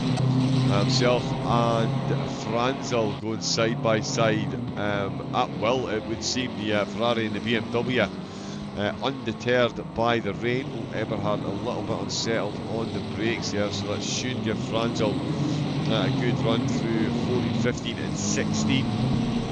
We'll see how close Jack the Ripper gets at the start of the next lap. Hanowitz, Milden and Schaefer still all chasing one another as Gunheimer looks to catch up again. There's what the back of the course looks like. When we say back of the course, you can literally see the spoiler and just a whole lot of spray and a couple of dotted little headlights. Hanowitz, we can see how close Ben Milden is getting. Amaya within a second of Adler again. Let's see what Adler can do this time. Whether it's Amaya making a mistake or Adler just getting the foot down and managed to stretch that gap out. It's certainly... Oh, big send into turn 1 by Ben Milden, and he's gone way too deep there. could not get the car stopped, and that's another free position there for Kuhnheimer. So that's put him up to 13th position. Ben Milden was looking very quick there indeed. In fact, that is... Oh yes, so it's Hanowitz has got right in the back of us. So Hanowitz lost time through that corner there as well. Because look how close Kuhnheimer suddenly is. He is sandwiched right in the middle. Amaya is within a second as well. But Kuhnheimer all over the back of Hanowitz at the moment. Ben Milden right in the hunt with this one as well. Look how close these three are getting. This is phenomenal stuff. And they've got at least 12 minutes before any of them's going to be thinking about coming into the pits for the mandatory stop as Kuhnheimer goes for the move up the inside, late braking on the BMW. Can the Ferrari get the cut back? It looks like Ben Milden might try a move and follow him through as well if he can. We've got Fabian Limp in the chat, SBR, they are certainly stealing the show at the moment. We can see very little there. And the key will stop working again. Is it committed to work in there? No, it's got on the bonnet. As you can see, so it's Kuhnheimer has got himself ahead of Hanowitz, and again that visibility you can see, it's incredible when you watch these battles from on board Rob. I'm on board with Ben Milden, and all you can see is the spray. He puts on the brakes and then the back of a Ferrari appears, and then the spray, and then he puts on the brakes and it's the back of a BMW, and then he puts on the brakes and it's the back of a Ferrari. Yeah, this one's been hotting up for a number of laps. Very, very close contention for all four. There's about four drivers in the mix. Three in this little pack. One that's just got a little bit of a breakaway, which is We've got Hanowitz under pressure again. He's run a little bit wide as Hanowitz. That will give Ben Milden possibly the opportunity into the last corner. No, not this time round. Good exit out of here. Can he get a move done up to turn one? We definitely lost time from it is Hanowitz and then Schaefer, who is making his way into turn one at the moment. I'm not going to get it done this time, John. He's just fallen back just ever so slightly. But this battle is not over. It's going to continue for the next few laps. In fact, it could continue for the next 11 hours and 11 minutes. It really could, yeah. Kuhnheimer in the pits. Now that is a bit early, in my opinion, although his tyres may have been suffering because he has spun a couple of times. But Milden into the pits as Amaya and Adler catch up to 24, so he's putting a lap up on them as well, so that's going to continue as well. Franzel and Jack the Ripper, they're battling hard still as well. Guido Krieg back in as a spectator again. Hopefully he can get behind the wheel. It doesn't seem like we've got the German broadcaster in either. Hopefully they're still up and running as well. Let's keep an eye on John Amaya. This is the battle for the podium. 16th and 17th are still going at it as well. But it's back up to 1.6 seconds. So I wonder if it's getting through the traffic that's causing Amaya the issues that he's having. Certainly with the pace he showed in qualifying. You would imagine that overtaking will come sooner rather than later, but he just cannot get to within striking distance of the running 7 car at the moment.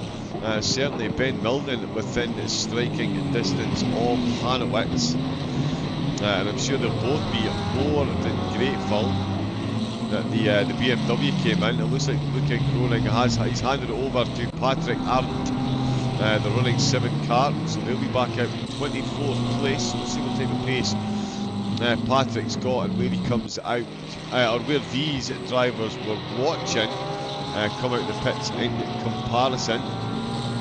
They've certainly got a bit more time they can spend on track before the driver's stint is reached, and to confirm that they go past the pit entrance.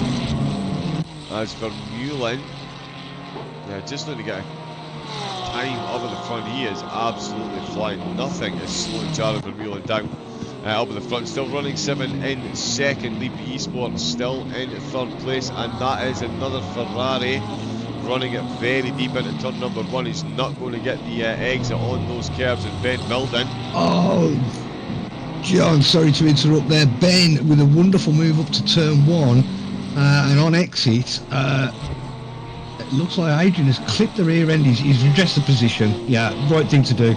Just clip the back end, sent Bennett off into the grass on the right hand side, but has given the position back immediately.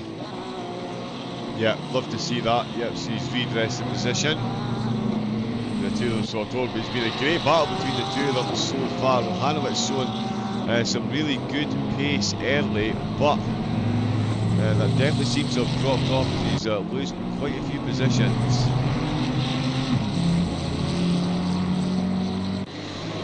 Oh yeah, just a quick mention for a couple of the blue flags there in the chat as well. In the Discord chat, yeah, it must be. It's not the easiest to do at the minute to try and get the to get any overtake done, as we're seeing. Oh, Jack the Ripper. I think we're looking at the same thing. Yeah, we're looking at the same thing there, John. Yeah, that is a big mistake by the Ferrari. Again, a phenomenal battle.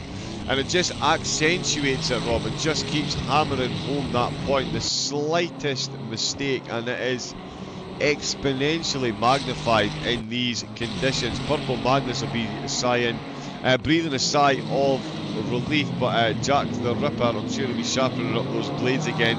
He needs to get caught back up. Really do need to be extra careful in these conditions, time and time again being proven by the drivers.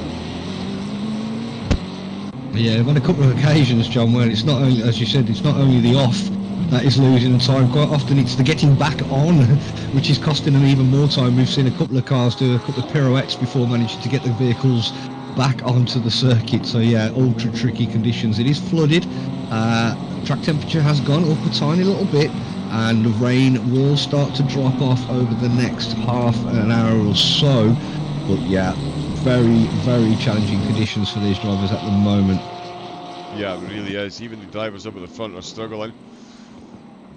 But yeah, with the blue flags as well. It does make it extra tricky to get past. There is plenty of overtaking opportunities at this track, the aerodynamics. The slipstream, sorry, won't of course be as effective because of the amount of rain. Let's have a look at the DVD Esports Racing team. They've got Werner Hairball. He's just got the move done on Gareth Harvey on the way into the last corner, so another move there, and that will put them up to 17th position. Gareth Harvey just behind. Yeah. Oh. And a random car going into that. That was the number 15. It was the number 15, and that will be Nuno Hoy in the Virtual Lusa Racing. Yeah, facing the wrong way at turn 1, Big Red, driving backwards to get back onto the track there in P26, and will lose a couple of positions for his excursion off track. Well, yeah, the Ferraris really are struggling in turn 1. I was wondering how the Lamborghinis were going to do in the wet. They're doing not bad compared to some of the Ferraris, that's for sure. Patrick Arndt, he has not wasted any time running 7. It's Iron Beer's car. Took over from Gunheimer, and he is back on. The car's back on track and back taking positions.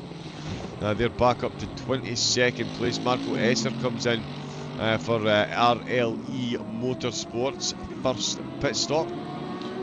Purple burglar alarm is a lot easier to say than RLE apparently.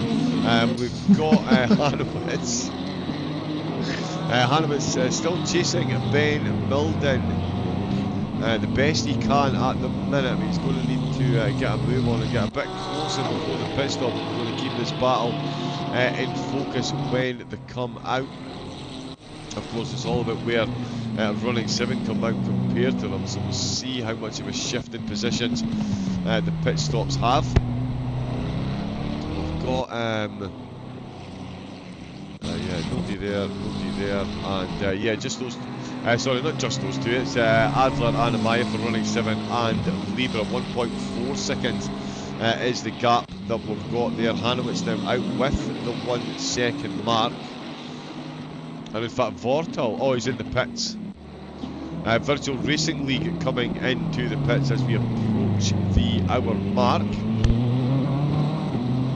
I'm pretty sure we're going to see a flood of cars. Alright, raft the car. Yeah, I'm just going to stop doing the dad joke. Vortal seems to be... Why? What is going on with Vortal? He's stationary on the walkway. He's not in his pit box.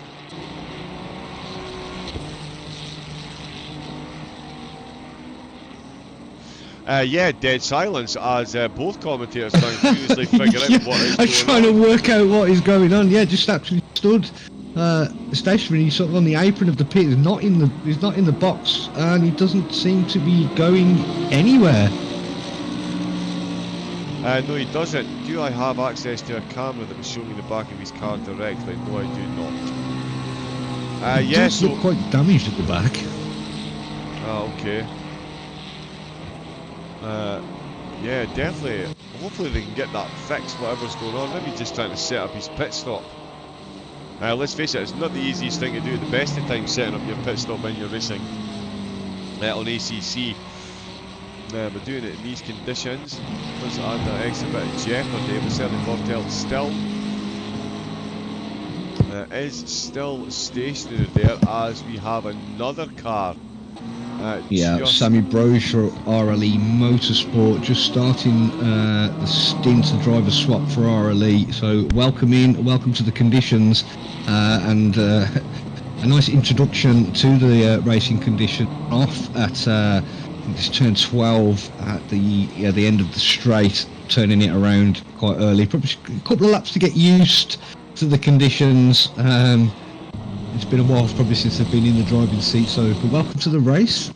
I know, a baptism of fire in the pouring rain.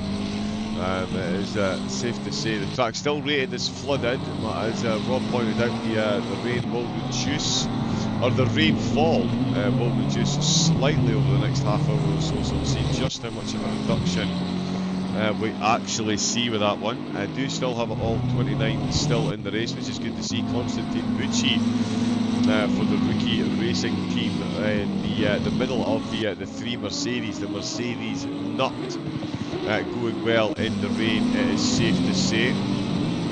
Vortal back out as well, John. Oh, is Vortal disconnected? No, back out on track. Oh, he's back out on track. My apologies, I'm sorry, misunderstood that.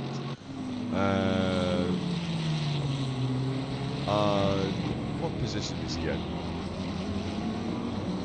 Currently in P24 with Guido Krieg Team 49 just in front.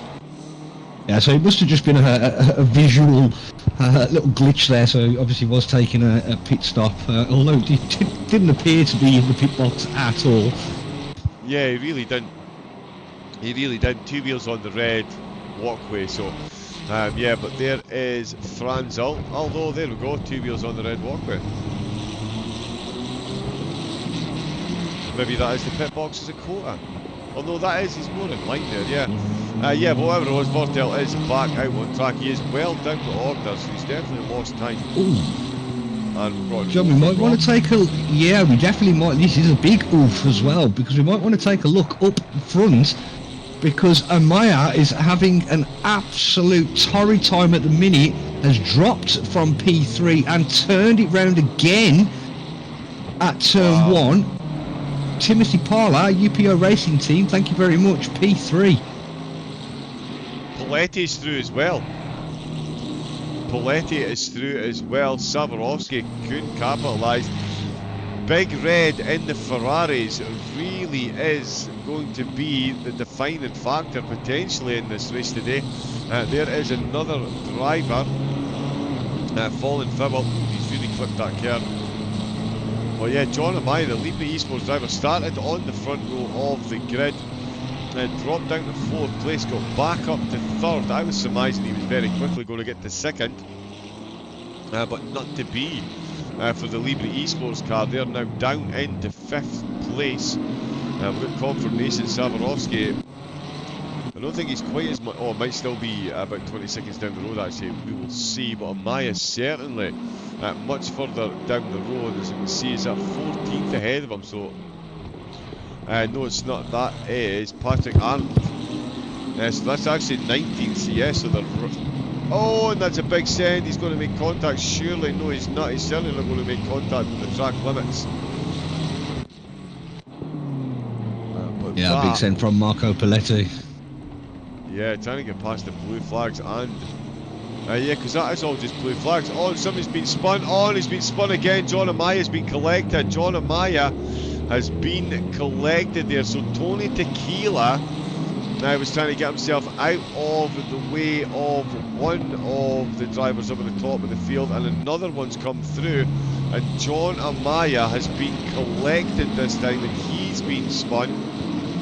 Manages to right the car now quickly this time without too much incident, but certainly an incident leading into it, and Savarovsky is getting closer and closer. Libre Eastwood, and he's off track again.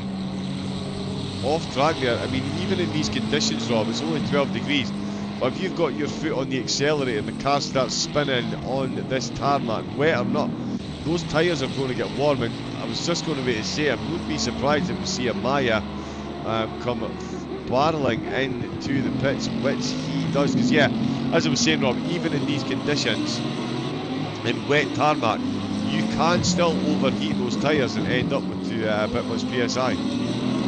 Well, that was about 3 or 4 full rotations of the car in less than a lap. So yeah, it would seem that way, that he's overcooked those tyres. He's definitely struggling for grip through 16 and 17, running massively wide out of 17, and dives into the pits for the first stop of the race. Currently in P5, but will drop down the order. That is 1 hour and 4 minutes into the race.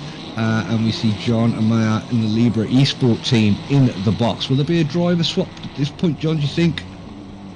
Potentially. Potentially, yeah. I'm not sure if it's the car or if John himself just isn't feeling the conditions at the minute, but certainly from the qualifying pace to what we've just seen in the race, he has dropped himself ever so slightly down the order, so may well see a driver swap for them there. Jared Vermeulen, I think there's about to be a driver swap because his connection is jumping red, so new car connected. That is a car facing the wrong way. It's not Ben Milden, it's 589 on... Yes, Gareth Harvey in the SBR Amigos. SBR Amigos, it did look like an SBR logo. Virtual Lusso Racing, there is definitely components that will win you a race. Consistency is one of them, but that only counts for lap times. Consistently picking up penalties for speeding in the pit lane, that's not the type of thing you want. That is the second one for Virtual Lusso Racing. Nino Jorge, of course, picking up a stock go after coming in for some early damage. He's handed the car over to his teammate Rui Guerrero, and that has led to another infraction in the pit lane. It is a stop go 30-second for the Virtual Lusso team, and they are separating the Mercedes at the back of the grid at the minute. That is bad to worse for them. Where did they come back out of the pits? There's Hanowitz.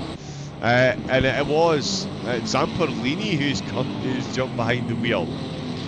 So Libre Esports did make a driver swap, and it's Zamperlini who's got himself behind the wheel of the Ferrari. Let's see if his luck fares any better in these conditions. Oh, and speaking of bad luck, what's happened to Ben Milden? Yeah, just on board with Ben. He's dropped back an absolute ton. It doesn't look like he's got any damage on the car. Oh, he does. Sorry, on my screen his bonnet is completely separated from the front of the BMW. Oh. Yes, the rear looks okay, but the front definitely looks worse for weather. Indeed it does, yeah. Kieran Clifford in the chat. Taps off weather, boys, he says. It most definitely is, Mr. Clifford. Good afternoon. Welcome in, welcome in. There is Milden. He'll be going for his sun lounger, obviously. In Scotland, this is sunbathing weather, in case anybody wondered. But yeah, good afternoon, Kieran. How are you doing, bud? Welcome in. It is the ACC Endurance League 12 hours. of Circuit of the Americas, squad mate Lieutenant Rob G. Barker joining me in the commentary box today. He's going to say good afternoon any second here again. Yeah, good afternoon everybody. I was just looking up and down the grid. I just noticed some of the drivers from Libre Esports, John and Mayer out of the car and Zampolini in for Libre Esport down to P12, was running P3. Had a few track excursions that we happened to catch. Got collected in that incident, pitted for a fresh set of tyres, repaired the car, and a driver swap for Libre Esport as the number 15 picks up a stop and go there, John, which is, I know, completed, my apologies. Oh yeah, completed, sorry, I was going to say another one. But no, that's, yeah, that was just that one clearly, as you say, some driver swaps coming in. I read here, it's there, but yeah, driver swaps coming in, that's not where we wanted to go. We're looking up at the front. Okay, now it appears I was incorrect then. Because Vermeulen has been out for 68 minutes. Oh, no driver stint time. Oh wow, they can just run the car as long as they want. Excellent. Oh wow, that really will bring the strategy into place. I can see big changes in the running order. In the big red, Sabota looking to make another change in the running order. Samarovsky, I thought he was going to get himself a look at 4th position, but it does look like 6th position might be on the cards for him, as Sabota closing in handily in the McLaren at the moment. The Lamborghini was not looking so convincing on the corner exits. The McLaren mimicking up there on the way out the corner as well.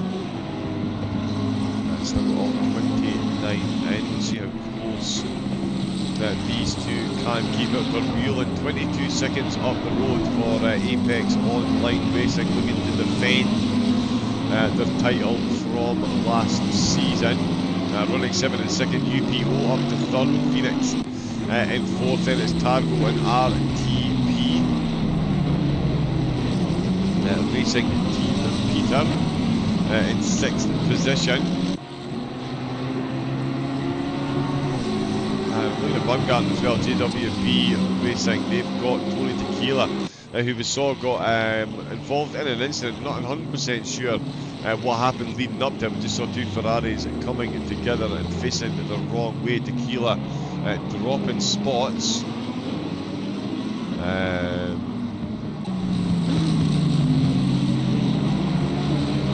Yeah, a couple of drivers in the Discord chat just mentioning how much fun they're having in these conditions. And when I say how much fun they're having, I can't actually use the language they are using. I'm looking.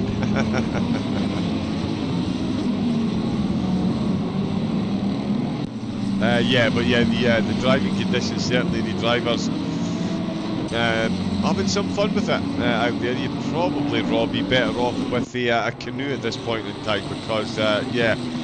Oh, as we're watching this battle, sorry Rob, I'm on board with 6th position at the minute. They've got a blue flag in front of them, and they've got 5th. Oh, he's got himself out of the way. But yeah, as I was saying, I mean, we're going to be talking about the conditions for the entirety of the race, because they do things bigger in Texas, to say. Thunderstorms included by the look of it. Yeah, it was a running joke that we were talking about just the other day about the size of the American flag at COTA.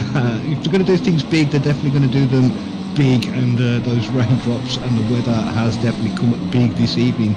Harvell doing a fantastic job of trying to close that gap down on Patrick for the Jack the Ripper 78 Ferrari. That gap has come down considerably over the last couple of laps, and I don't think it'll be too long before there is a move or two in that battle. Also Baumgartner closing the gap also on Tony Tequila PWRT 42 Ferrari, the 666 Ferrari in P18 and 19. There's another battle to keep a close eye on further up the grid.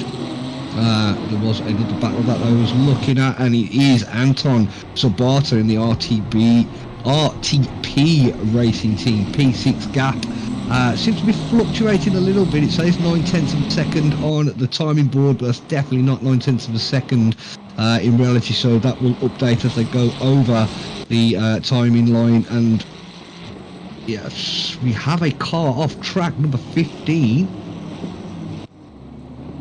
It's going from bad to worse for Virtual Luso Racing, John. It's another off-track excursion from Guerrero. Excuse me. Guerrero for Virtual Luso Racing has 2 stop-and-go penalties and another off-track for them. Going from bad to worse for the team.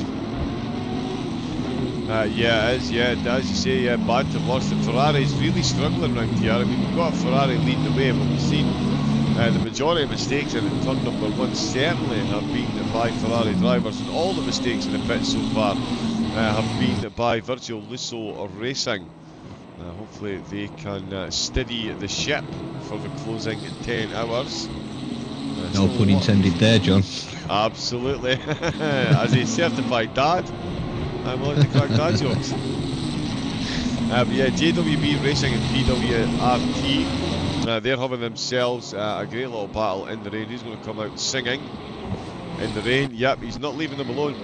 Jared Vermeer now, he's surely going to have to be coming in soon. That is an hour and 13 minutes. They're all going to be coming in. They've got about 7 minutes left. With the tyres the way they are, it is going to be a case of running a full tank of fuel and staying out for as long as possible. Poletti, I believe, is about to do a driver swap though when he does come into pits, because that's going red, so that is a driver just connecting. Vermeer's connection has settled down, so his driver has connected, so I think we're going to see a swap there as well.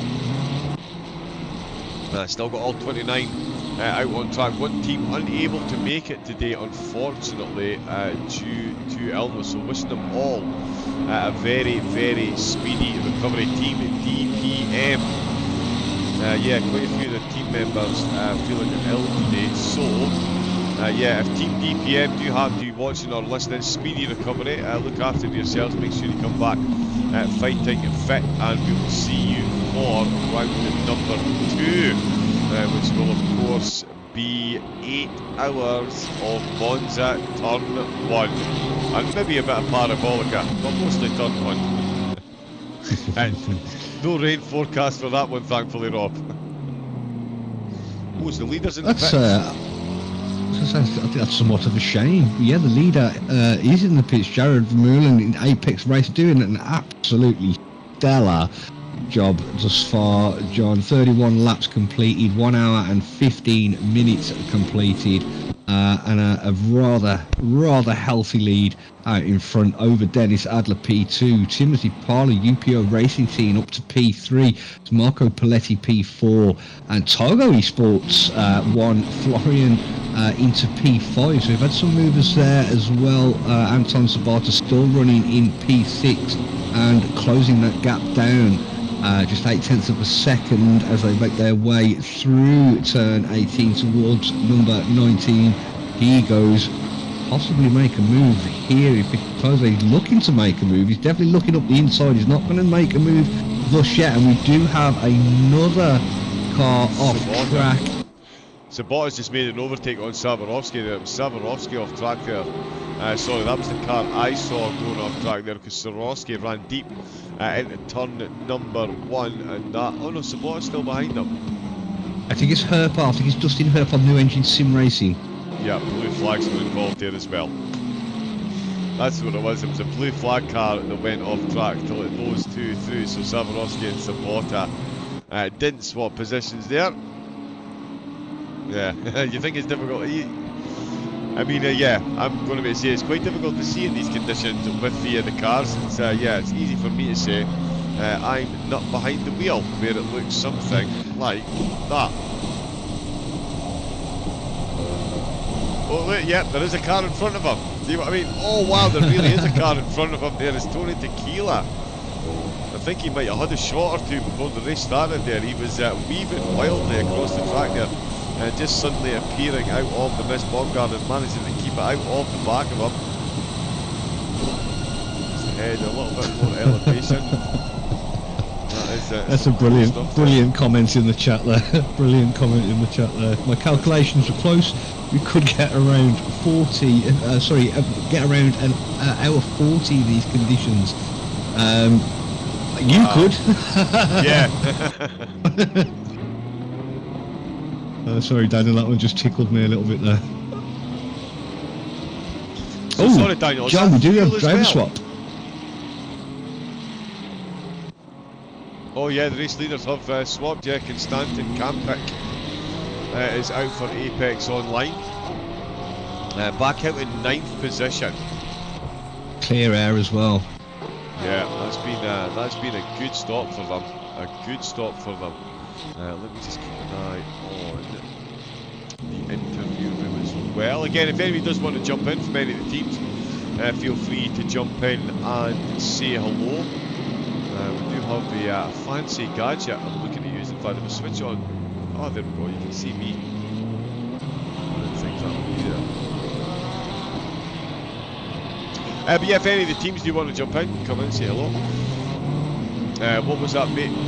Both were talking. Oh no, but we're just saying, sorry Daniel, about how, yeah, doing an hour and 40 minute, your calculations, you could do an hour and 40 minutes in these conditions. You certainly might be able to, but I'm not sure anyone in the commentary team would be able to last an hour and 40 minutes out on track in these conditions. But yeah, the question asked is that fuel as well? Is the fuel, I suppose, because you're going a lot slower in these conditions and you're in the rain map, so you're going to get a lot further. So you could, out with tyres and fuel, get about an hour and 40 minutes a stint. That's huge. That is huge. That takes huge chunks out of the race. I mean, you could split that into, well, the 8-driver team. I mean, one of their drivers could be doing 15 minutes.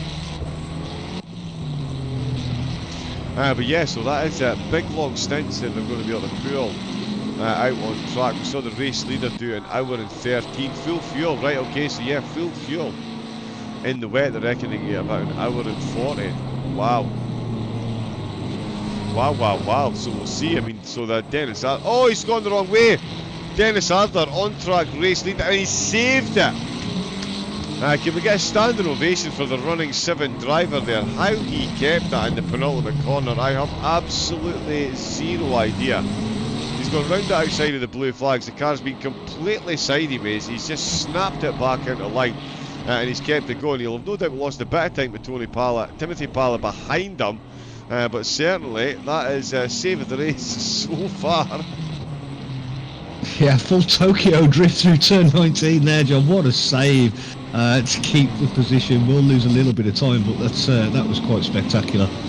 Oh yeah, that could have been so much work. I'd imagine Dennis's entire racing driving career flashed before his eyes there as he was looking at the barriers at the side of the track.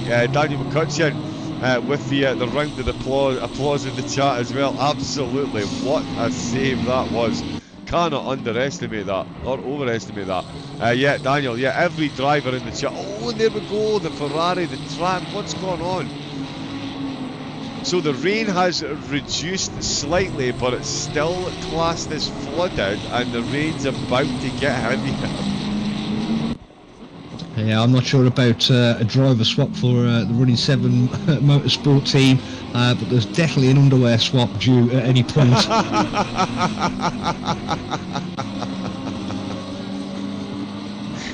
I would say so, and I would say that probably goes for the majority of the team. Anyone that was spectating that, I'd imagine there was very little oxygen left in that room.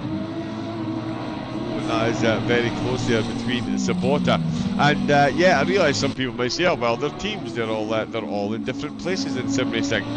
No, not the case. Big shout out to one of the teams in the rookie grid, the MIFA racing team from Belgium. Sorry, my notes say the Belgian team, but yeah, from Belgium. They are all meeting in one location. So when they driver swap, they will very much be doing the continental European thing. I know a few university teams do it and stuff. They'll have an engineer, much like Frog here himself. He teaches mechanics, and what they'll do is they'll set up a sim grid, they'll set up a sim rig, and they will physically all actually swap, jump in and out of the seat and race on the one account. I did think once that someone had managed to do a 12-hour race single-handed and got to the last 45 minutes of the race, and someone pointed out it was actually 4 very youthful and exuberant students that were jumping in and out of the same rig. So yeah, sim racing, it really does bring people together. And yeah, I think that might be something I would be interested in, Rob, actually getting everyone in the same rig. I mean, talk about consistency, a feeling of the car. Oh, and that's consistency. Overtake attempts by Sabota, and Swarovski has finally succumbed. Sabota was not yielding there at all, and Swarovski absolutely hunted at Sabota up to 4th position, sorry. Brilliant move there. I've been watching that one for the last couple of corners. It was always going to happen. The pressure kept piling on, and Sabota with a wonderful move up to P4. It's definitely not over though. Florian for the Targo Esports 1 does have the pace. Has a very good race pace, very good race car as well by the looks of things, and will keep that pressure on. Yeah, he really will. Swarovski does look good. The Lambos have looked decent in the wet. Let's see, Konstantin Kampic, who is out for the... well, they came in from the lead of the race, 22 seconds. That's the SBR BMW back out.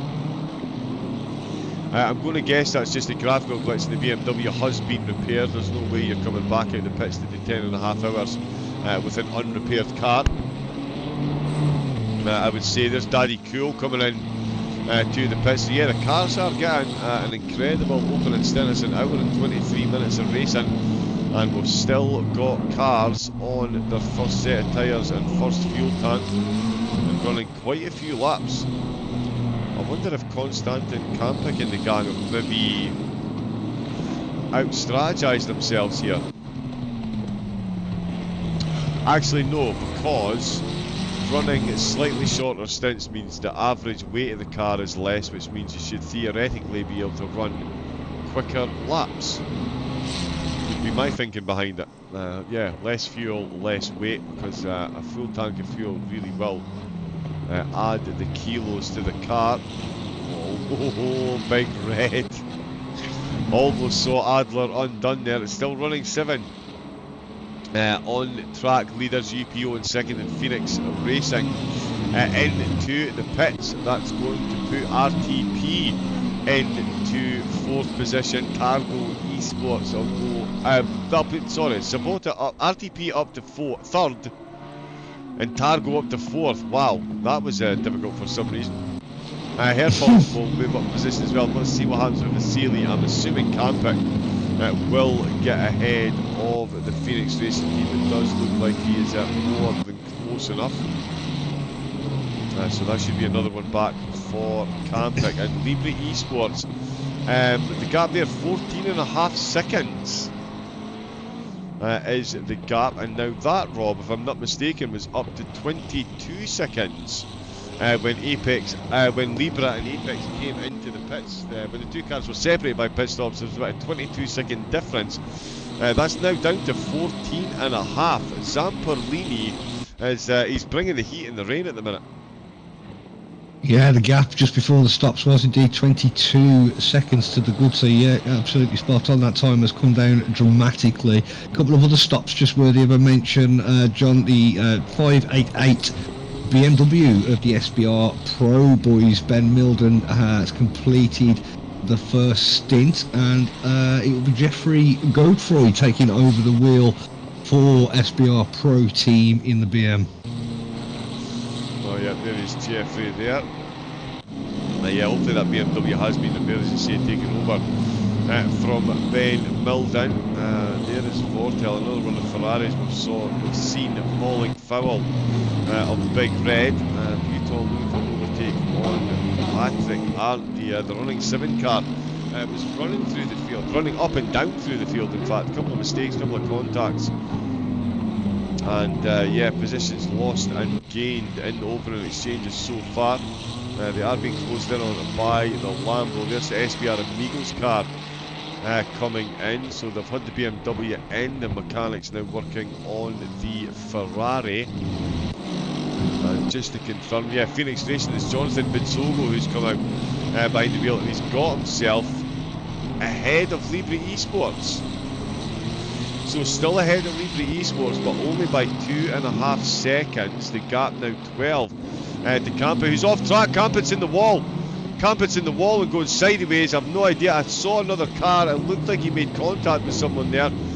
That's full sideways in the final sector. That is the on-track, that's the race leader before the pit stop started, and that looks like the SBR Amigos BMW has gone past. So just there, I'm not sure who that was ahead of him. There's a car, a gaggle of cars there. Tony Tequila, Cowcall and Guido Krieg are the closest cars on track, and that BMW does look slightly reminiscent, but the race leader then, he finds himself that clear track absolutely gone. He's off and in the wall, and you can see the light flashing every time he touches the brakes. We've just had Thomas Vondracek. I managed to catch that one this time. There we go. Thank you for the subscription, subscribing to the YouTube channel. Thanks to everyone as well that's put a thumbs up on the chat. It's the inaugural broadcast for the ACC Endurance League on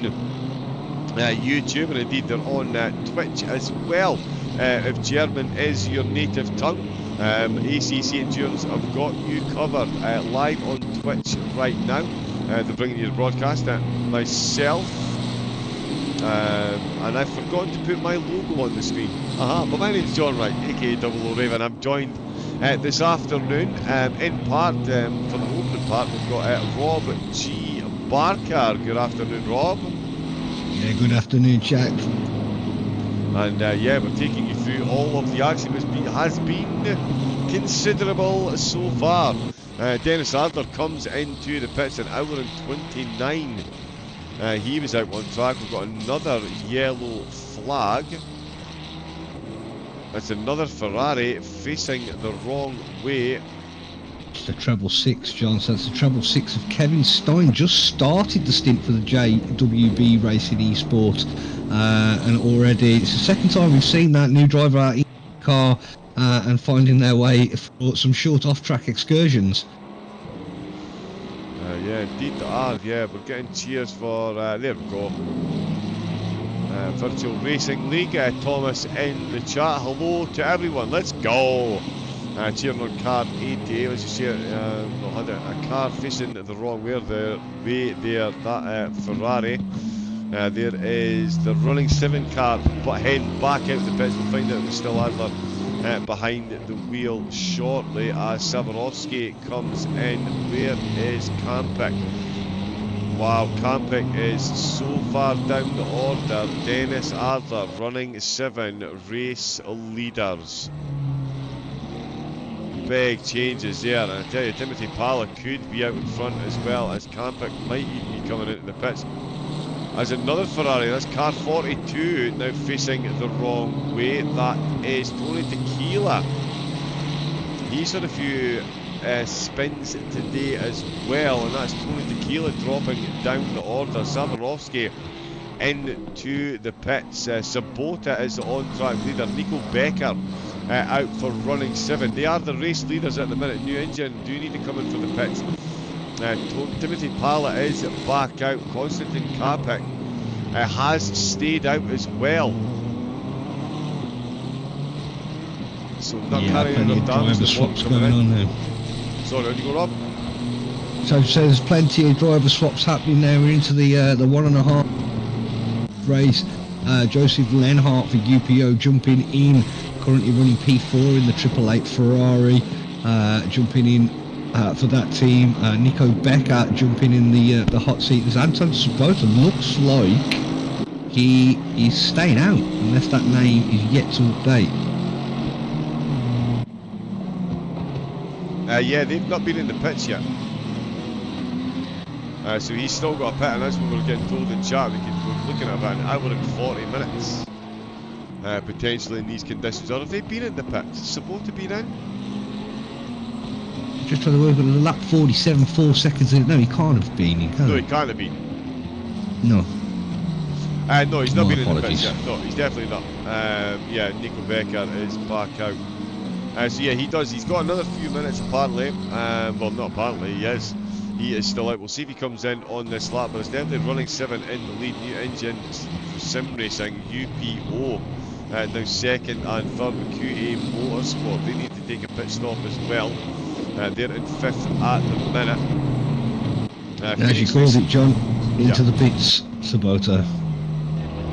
Yeah, an hour and 32 minutes. That's not a bad stint. Not a bad stint. Oh, as we can see, a damaged BMW. That's a Guido Krieg. Now, I know he's had some connection issues. We can't see him appearing in the spectator list in the server. So he is back out. Got some damage. Some blue flags going past its Campic. Have a look at it as well. Zamperlini. Wow, the Libre Esports car. Zamperlini cannot believe his luck right now. He can see Campic ahead of him, and even if Campic's not in the lead of the race, finishing ahead of Apex Online Racing in race number 1 will certainly hold you in good stead for the coming season. Sabota he's on his way out already actually, so that's a quick pit stop, and he's going to come back out inside the top 10. Heinwitz coming in for his pit stop, so is Pospisil. I think we're going to see, oh no, Finn Krull, sorry, he's just come out. Patrick Arndt, we know he took a pit stop very early, it seems now. Very early for the running 7 team, and Marcus Rombach out for the Danny Cool Racing team. Luca Butol still out in the Lambo. Nico Becker. King D! Haha, how you doing? Welcome in. Well, hello, darling. Sweetie, darling, sweetie is fabulous. I can't hear, but hello. Ah, okay, he's got no sound on. Hello.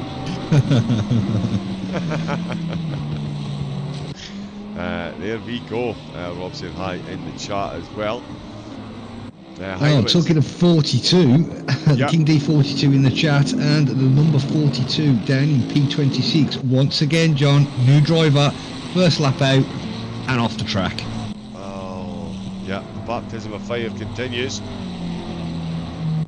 The Texan barbecue still continues in the rain, but it's the drivers that are getting barbecued rather than the tyres, although the temperature is rising. The track temp is rising despite a river running through it, quite literally. In fact, let's have a look at how much water we've got on track at the moment. Lots. Yeah, you can do a fishing and shipping forecast based on that. In fact, if we do see people at the side of the track start to fish, I would not be massively surprised. As predicted, Dustin Herpel brings the new engine sim racing into the pits. That'll put Lienhardt up to second place. Q&A, I believe, still have to take a pit. So Konstantin Kampic still running near the podium positions, but he does have that damage.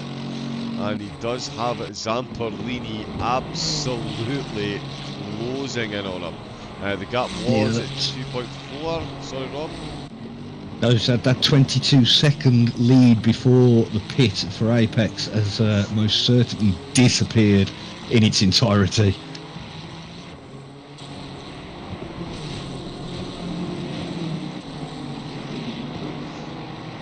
What is my profile picture? Ah, okay, that is...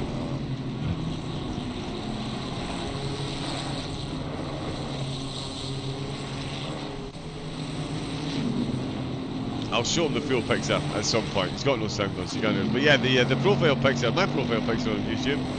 I don't know why it's not the Raven one, but yes, that is that's a paint that my daughter did years ago. It's like a little sad face. I dare you to take the mick out of it now, King D. I know, eh? I am not entirely sorry. Art is subjective. You just got to say it like you see it. Say it like you see it.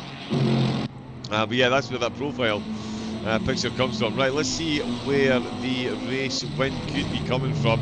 Could be coming from Libre Esports, could be Apex Online, QA Motorsport will be in the pits soon, UPO and Running 7. are the teams right up at the top of the field as we are getting through the first phase of pit stops. And it is... And I tell you, there does seem to be a bit of a cosmic irony there. Konstantin Kampik led by 22 seconds when he came into the pits. Or sorry, Apex Online Racing certainly did. When they came out of the pits, that bit of contact now sees them in fourth, and Nico Becker, the running 7 car, 22 seconds in the lead of the race. In fact, I think it's just top 24. So the race lead seems to be held by, I'm not sure if that's maybe a curse or not. I'm not sure I'd want to lead the race by 22 seconds, Rob, after what we saw happening to Apex Online Racing. So yeah, fingers crossed running 7 can keep this one running. But after everything that's gone on, to keep their head down and get the 25-second gap they've now got. So as much as we were throwing superlatives at Apex Online Racing, we're now surely I've got to throw them the way of running 7. Hour and a half in, could not have asked for a better start. Yeah, it's unbelievable stuff at the top. To keep a lot of the drivers going off. These top few runners have been able to keep it nice and clean, with the exception of one little excursion. The pace in these conditions is absolutely incredible. So yeah, GG's to the drivers so far. Just the 10 hours and 22 minutes to go. I know time is fairly dwindling before us, although I'm sure it'll be running very, very, very slowly for the drivers who are taking a turn out on track. Let's see what's going on there. In fact, I'll tell you what I'm going to do, Rob, if you don't mind. I need to take a very quick pit stop, because you'll be finishing very shortly, won't you? Well, I'll say very shortly, yes, probably 45 well, minutes or so. Yeah. Yeah, so what I'll do is I'll leave on board with Konstantin Kampik, because he's in a battle, and I will take myself a very, very quick pit stop. I'll still be listening, and I will be back with you very shortly, but I will leave everyone in the more than capable hands of Mr. Rob G. Barker. Rob. Over to me. So Konstantin Kampik's keeping the pressure on P4 at the moment for the Apex Online Racing team, and here's Vasil for the QA Motorsport in P3 at the moment, but that gap is coming down as they work their way through the final sort of sectors here at Kota. Turn 15 into the triple Apex right-hander. Beautiful part of the circuit. Very tricky to get a move done, but Kampik is not letting up on this pressure. They want that spot. Was the race leader, pole position for Apex Racing through the driver's swap. Pit stop is done. A little bit sideways there, coming out of turn 19 into the final corner. They go turn 20 onto the home straight. This is lap 41 completed, coming on to lap 41, so lap 40 completed for P4, lap 41 underway. We are well over an hour and a half, 40 minutes, looking really squirrely on the exit of turn 1. Big Red, that gap is going to come down once again as they make their way through the S's. Turns left, right, back to the left, back to the right, and then another left and another right to throw in as well. Looking very neat and tidy. Gap is now down significantly. Campex is not going to let this one go. Nico Becker out in front at the moment, 24 seconds yet to stop, and it's Joseph Lenhart for the UPO Racing team in P2. The battle that we're watching at the moment is Francesco Vasil QA Motorsport in P3 at the moment, but keeping that hunt down. Gets an, we've got a car moving up the inside. That's contact. That is contact, and that is the Libra.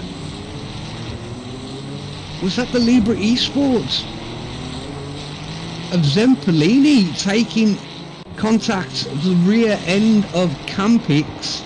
Turns the car around, just waiting for that leaderboard to update. I'm not sure whether or not that was Zampellini. It must have been the Libra Esports and that's 2 positions lost for Campix. Bizoga goes through for Phoenix Racing Team as well. So that's let's just update that running order. Nico Becker in P1. It's still Joseph Lenhart in the UPO Racing Team in P2. The battle that was on for P3 has come to somewhat of an end as QA Motorsport Vasil in P3 with a gap over Zampolini. It had to be Zampolini. There was contact at the rear coming out of the corner that turned Konstantin Campix around. That's now in P6. I realise you guys are on board with Campix, but Zampolini is closing down. Is it closing down? Has it actually got it done? No, we're not done yet. We are not done yet. There is a potential move up T1. Apologies, chat, that you are unable to see this at the moment. Vasil has lost P3. Zampolini, Libra Esports Racing Team, now back up to P3. So moves up and down the grid. Apologies that you can't see this in chat. They have no control over the camera at the moment. But Campix was looking to push for P3, now down in P6. And it is the 23 Ferrari of Fabri Zampolini up to P3, taking the last of the podium spots. Francisco Vasil, QA Motorsport in P4, Jonathan Bodzoga for Phoenix Racing in P5, and Konstantin Campix in P6, just 1.3 seconds behind. And we do have RTP in P7 at the moment, a little bit further back. In the order 19 seconds off the P7, P6 position. But wow, what a time to go and take a toilet break, John. You've just missed all of that action. Unreal stuff there.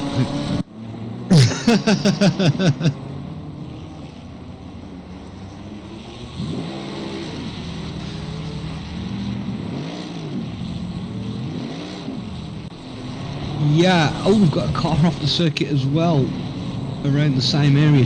I see what turn 12 has taken its fair share of drivers this afternoon, and that was the number 3 of Bucci for the Rookie Racing Team down in P27, going off track in turn 12. We do have the DDD Esports Racing Team in the pits, or just on exit of pit, down in P11. And dropped a couple of spots down in P13 as they go over the timing line.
Yeah, I think it's a conversation myself and you have had previously in the past of me moving to ACC, having played various other racing game titles, trying to put a lap in at Kota. You're talking about the drivers have been going for about an hour and 40, nearly an hour and 50 minutes, and not one single penalty yet for a track limit. I think it took me about the equivalent time to actually get a clean lap. So.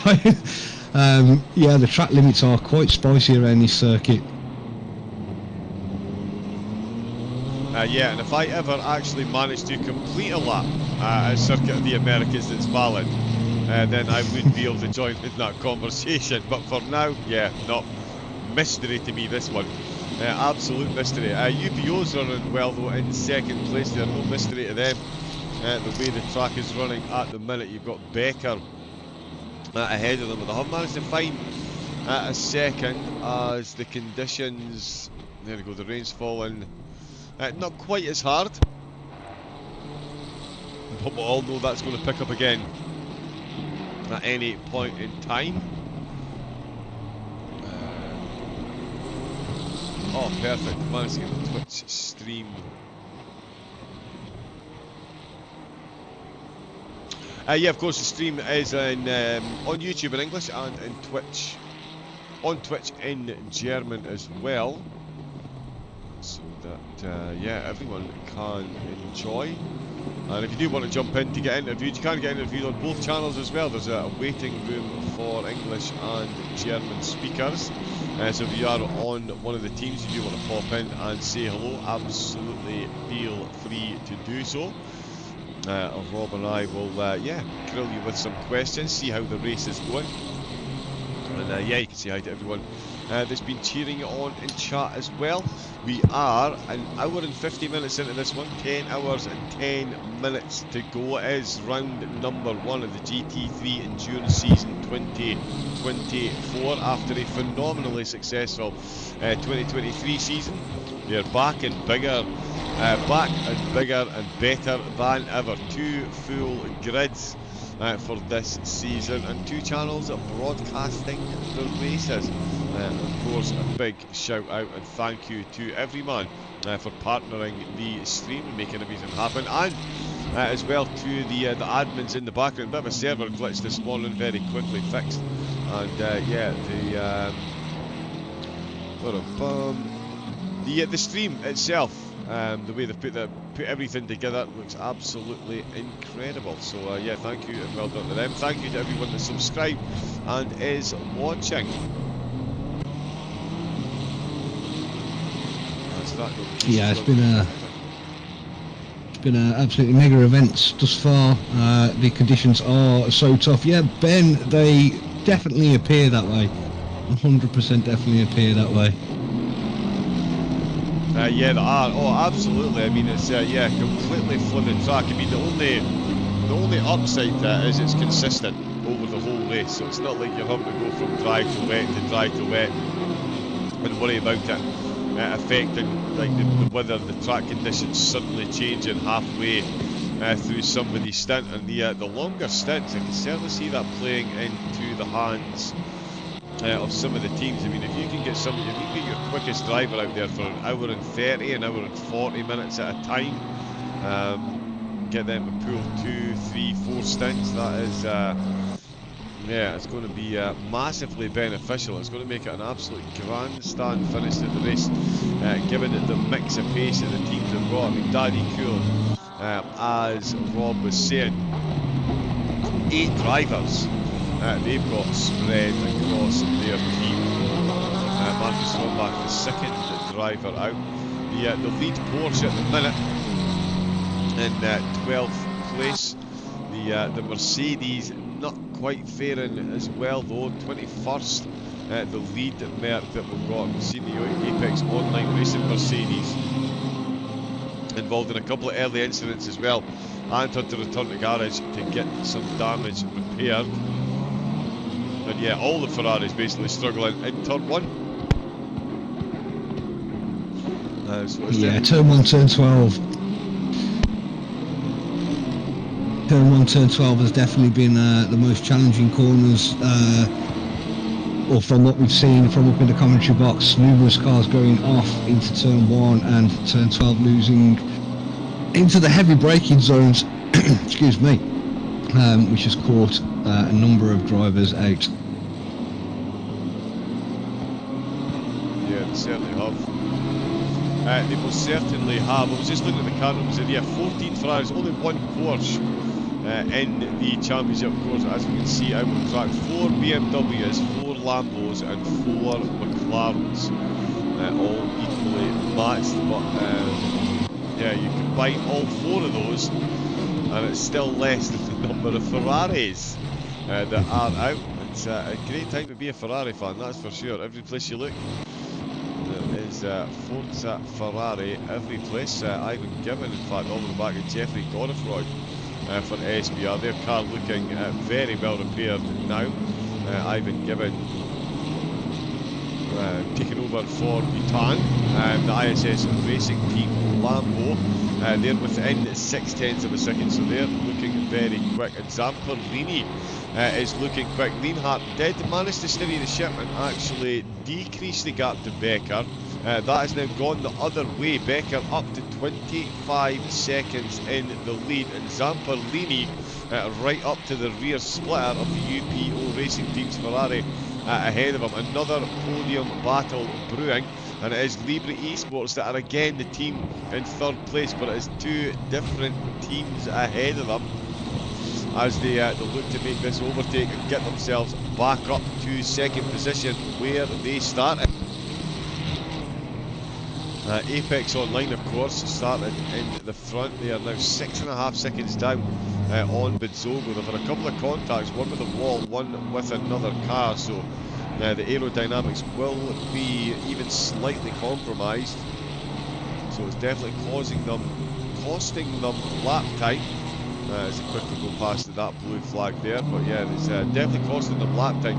And we can see that on track there, that gap almost at 7 seconds now for the Phoenix Racing Team. Less than a second between Zamperlini and Lienhardt, UPO and Libra battling out for the podium. And again, we've got a blue flag in there, we've got a yellow flag out on track for Sammy Broge. The RLE Motorsports car has just jumped back to the garage as Zamperlini jumps up the inside past the blue flags. Very nicely done. We've also got Jan Verhees in for Papaya Racing.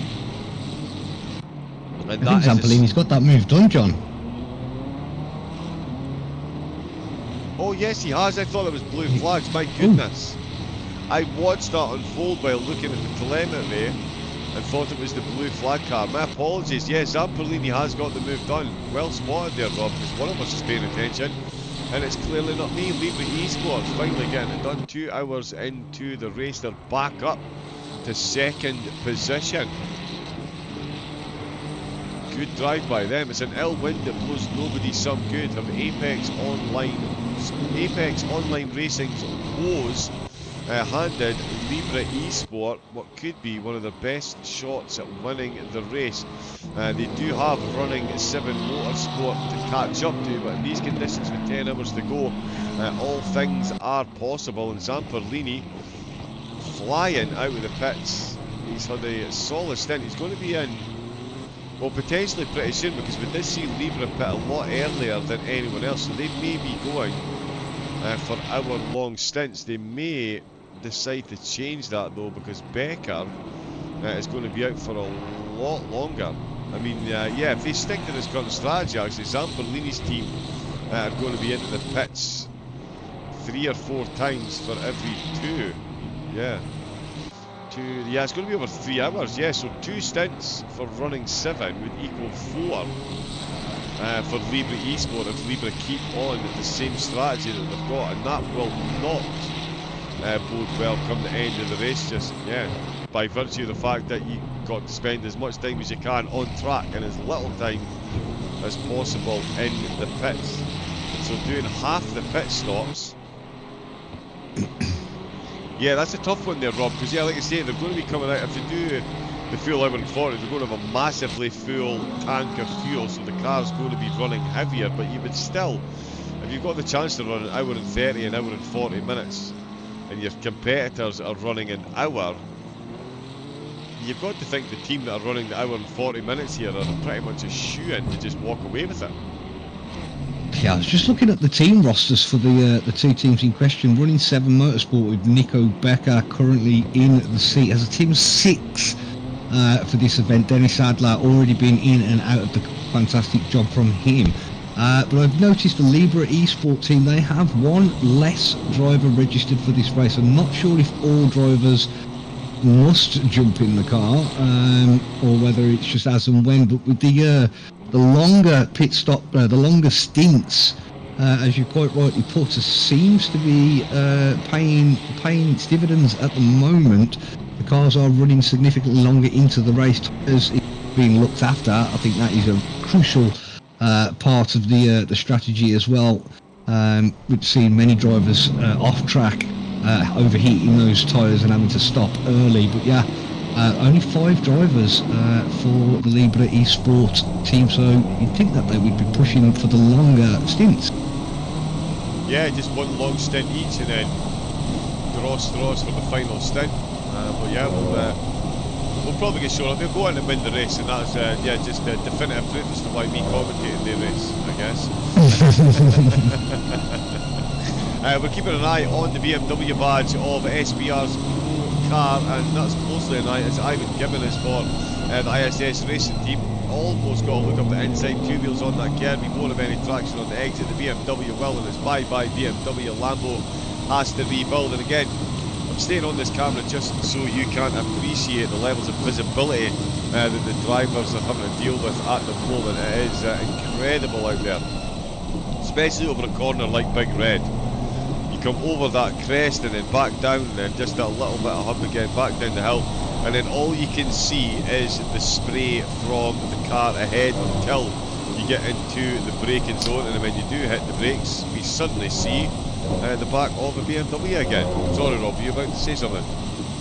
No. So, just adjusting myself in the seat there. Ah, okay.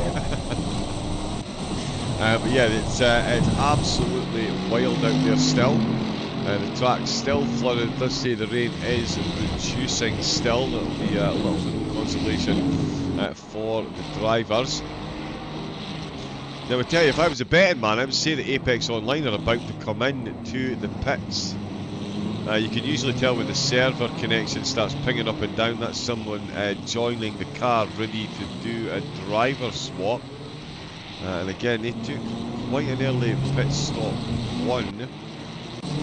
But they are carrying a bit of damage after the 2 contacts, so it could well be they need to come in slightly earlier just to get that damage repaired and try and shrug off some of the lost pace, try and get back on pace, and at least hope that yeah, the weather happens to the rest of the field as well. No driver wants to see any of the other teams crash out with the race, but if a couple of them could have a spin in a puddle and maybe lose 30 seconds here and there, I'm sure there wouldn't be too many lost tears amongst the rest of the field. Zamperlini looking very quick in the Ferrari. It's all about his stint really, and what type of stint he's about to put. We saw running 7, they went for the maximum and the gap down to 23.3 seconds, so he's found 2 seconds there. I think Flynn Krull is about to for a driver swap as well, as yeah, the Lambo has gone full red, so somebody will be joining there. Still got all 29 out on track. The Mercedes and Ferraris of Apex Online and RLE Motorsport 3 and 4 laps down respectively. RLE Motorsport certainly showing pace in the opening stages. They did really well with some incredible overtakes, but again the conditions caught up with them, and they found themselves facing the wrong way and falling down the order. now running at the back of the grid. It's still a running 7 up at the front with Libra and UPO second and third. UPO handily dispatched by Libra, the car on track at the minute, and he is handily dispatching the lap time. Look at that, he's already put 7.5 seconds between himself and the UPO car, and it wasn't many laps ago that he got that overtake done. So we'll see what how the gap develops between the top two over the remainder of what I'm going to say is Libra's stint, because Libra are going to be coming in earlier than the running 7 car one way or another, by virtue of the fact they've already been out for almost an hour. So even if they have gone for an extra 40 minutes, yeah, that is incredible. Running 7 they've pulled off an absolute blinder in my opinion, Rob. I mean, that's really starting to sink in now. I mean, Zamperlini, even if he is staying out for a 1 hour and 40 minute stint left, he's only got 40 minutes of that left. Nico Becker's got an hour and 20 minutes out on track to work his magic here. Yeah, it's some phenomenal strategies being called into play, and I imagine the teams. But to be fair, it's probably a question that I don't really know the answer to. I imagine that the teams have some sort of strategy already in play of what drivers are going to go where, and it's crucial that the drivers get the job done in order for that strategy to work. And when you're having these contacts, it can make things change. But so far, so good for the running 7 team. 22 seconds out for the good, and Zamperlini P2 Libra Esports doing an absolutely incredible job as well. Just a little bit of pit stop information. Mario has been in and I think got some repairs done. Stays in the car for Project Pain, running P22 at the moment. And I think that is it for pit stops at the moment, John. Yeah, I think it is. Sorry, I'm reading down through some notes as well. It was just we were talking at the beginning of the programme about ACC Endurance League themselves. Started back in 2022, and it was Rob that said in his opening about how endurance racing, it really is something that you just do need to get involved in, and it really is. There was, as I say, we've got a ding-a-ling on screen. Can I catch that? That is Jerome G. Apologies if that's pronounced incorrectly. If anyone, if I do give any incorrect pronunciations, do please feel free to let me know. If you jump back in, I was just about to enter drag venture in. We had someone jumping into the comedy box there. I was just about to drag him in there. So that was, now that name popped up in the chat as well.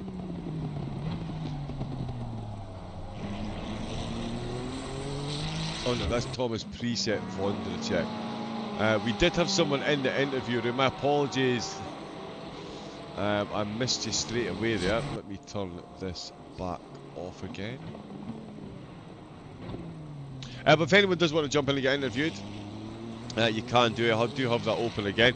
But I was just saying, the Endurance League racing bug, it's certainly one the ACC Endurance have had since their very beginning. As I say, they started off doing 2-hour stints with server swaps, meaning one driver had to enter the pits on server 1 for his stop at the end of the 2-hour stint, and when his pit stop was finished, driver 2 on server 2 could start his stint. They had 6 races on their calendar, and there is Vaclav Pospisil, fresh from his stint behind the wheel, jumping into the broadcast as well.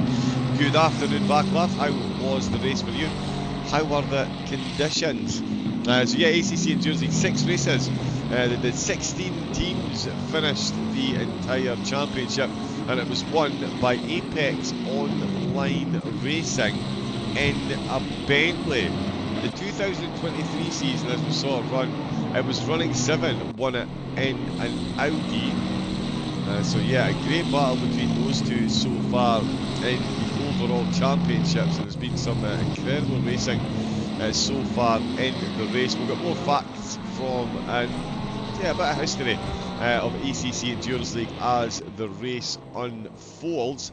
But what is certainly unfolding up at the front is the gap between Running 7 and Libra Esport. It is now down to 18.7 seconds. That's 5 seconds he's made up, while I've managed to talk my way through that. So that is quite the turnaround he is putting on the race leader, certainly the lay of the land up at the front of the field. Zamperlini, and we've got a new from Rob. I was just about to come to you, Rob. What have you got your eyes on, my man?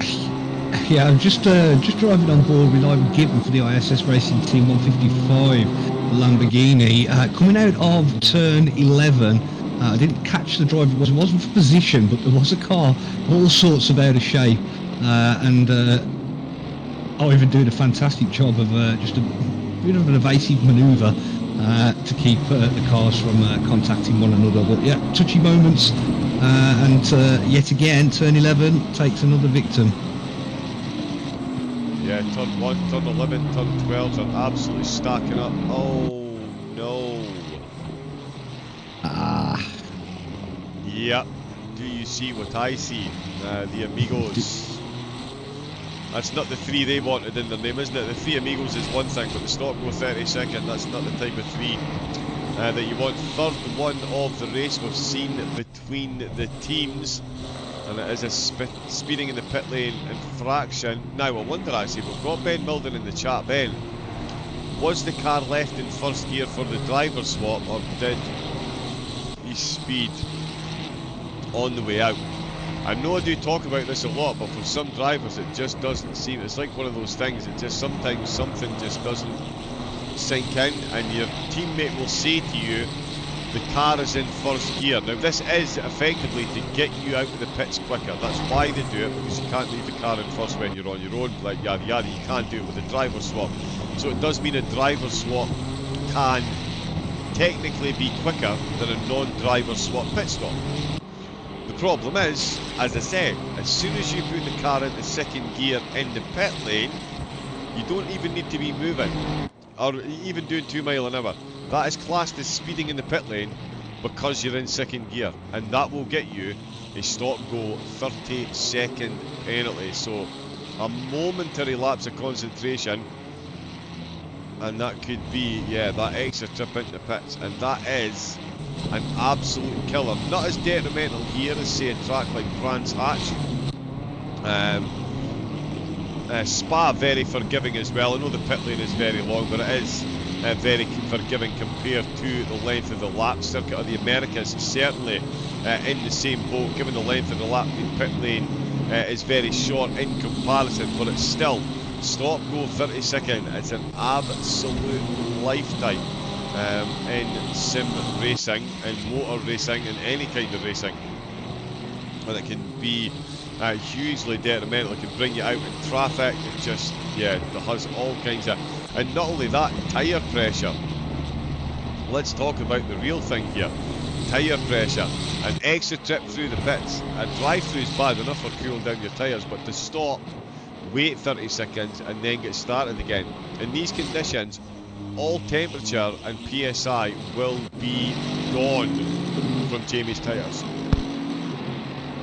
Means, Rob, when he comes back out, it's going to be that baptism of fire all over again. So again, the conditions just accentuating all these little nuances that you have to really stay on the ball with, keep paying attention to it in your racing, and the rain just magnifying all that. And now Jamie Rees, I mean, we might as well call him Torvill and Dean, pop some ice skates on and play whatever that famous song was that won the Olympic medal to. But yeah, he's going to be out on skates. Yeah, all the temperature's going to disappear out of those tyres, starting with the surface of the carcass. And it's still going to be like starting FP1 all over again. He's going to have to get those, as we've just got the notification, the 589 stop and go is cleared. So he'll be coming out on track. The next couple of laps are going to be quite, let's call it, quite treacherous. Absolutely no temperature in the tyre. having to wait so long in the pit stop. So we'll jump on board, or I'll jump on board, and just keep an eye on the 589, the SBR Amigos, now back down into 25th, losing a lot of positions. I've been sat in the pit lane, pit box for so long. It seems to be doing okay though. It does look like he's driving quite tentatively on those cold tyres. Oh wow, yeah, just as I jumped on board there I saw his left hand wheels go on that curb and I took a massive inhalation of breath there, but he has kept it going, so yeah, if you keep an eye on that. But yeah, as you say, he's yeah, like Bambi on ice at the minute. So too the Purple Madness BMW, they have some severe separation between their bonnet and their front bumper. That BMW badge looks ever so lonely on the front of the car, and the front splitter, oh no, it is up off the ground, sorry, that was just the angle. It looked like that was a bit low there as well. Jeffrey Godefroy is ahead of him, so it's a BMW on BMW battle for 17th position. Dear Christian Braun has just, and he's just had a complete technical failure. Christian Braun off the track. No, that's not how you put the foot on the loud pedal, nice and gently. He's got cars coming, so he's going to have to hold these brakes there. There's one of them made his way through. So the instability in the car, I do talk about this a lot as well on sim racing. These cars are held together with super glue, hopes and dreams, and none of those three stand a chance against concrete. None whatsoever. It's just that it's simply the laws of physics. And the only thing worse than having an impact in one of these GT3 cars that are so aerodynamically dependent is to have half a contact, only half the car gets damaged. At least if you wipe out the full front, you've lost your front splitter. If you lose the splitters or the aerodynamics on the front right of the car, yeah, all kinds of crazy things are going to happen when you put your foot on the brake, when you try and steer. Your tyres are going to overheat, they're going to underheat at one side, there's going to be too much pressure, there's going to be not enough spring rebound rate when you're going over curbs and bumps, and it's just a whole lot of unexpectedness. Is absolutely not the word I was looking for, but certainly in a scientific experiment you really only want to change one variable at a time, and losing 1/3 of your aerodynamics on half of the car, that's a whole lot more than just one variable being thrown into play, as I'm sure my mechanic friend and my learned mechanic friend in the commentary box will testify to. Damage on the car's bad, Rob, but having it on, just like you say, on the front left or the front right, so the car is just completely different going into every single corner, because it is just so unstable in so many different ways and things being affected. Yeah, the dynamic instability of just taking a corner of a wing or a corner of a splitter, or even just a couple of degrees of movement expansion after an impact, it really does unsettle the car. Not only will it unsettle it on the point of impact, but that instability will sort of resonate through the car, especially with the shakes and bangs of curbs and things, making the car really, really uncomfortable to drive. As you rightly said, if you was to just completely remove the wing, at least it would be balanced. It would be underperforming, but the forces going through the vehicle would at the very least be balanced, so it would be a little bit more predictable to drive. Yeah, exactly. Yeah, it's better to have none than just a little bit. It sounds weird, but yeah, it's definitely the way it is with GT3 racing. The GT4s, of course, not quite as dependent on the aerodynamics, but the GT3s absolutely are. And of course, with the latest addition to ACC, the GT2s, indeed. But it's GT3 racing we've got here at the moment, and it is certainly a race up at the front. Fabri Zamperlini, he is going for a longer second stint, so they'll have put more fuel in the car. He's got that gap down to 11 seconds. We're seeing a couple of teams looking like they have new drivers joining the server. Phoenix, Apex, and a couple of others there. I see their server ping moving, so they will be getting new drivers Marcus Rombach, Danny Cool Racing in the Porsche, the number 100 car, has been on the radar through most of the race so far. The Porsche has not very often been separated from cars around, and is now closing in on the Czech console racing. It's McLaren, it's Tibor Barta that finds himself behind the wheel. As just check, nope, that's not someone in the box. We have, Danny Cool going back chasing, as I say, the Czech console racing team, and he is looking a bit quick. Again, this track in these conditions, not the easiest to get past, doing a phenomenal job keeping that Volkswagen Beetle on track in these conditions. It is all about the aerodynamics in that car. Given the weight and the wheel and the engines are all at the back, it certainly is a fun time and a proper steady hand that can keep the Porsche going. I wish we can't get a helmet cam for some reason when we're in spectator mode, unfortunately, so we don't get the joy of seeing. Oh, we could use passenger cam. Where is the will, there's a way, Rob. Where is the will, there's a way. Let's see. Yeah, it is really, as I mentioned, the number 100 P12, the only Porsche on the track, and rightly so. John did an absolutely fabulous job at keeping that car on the track. We've got an off in the back, that's the number 993.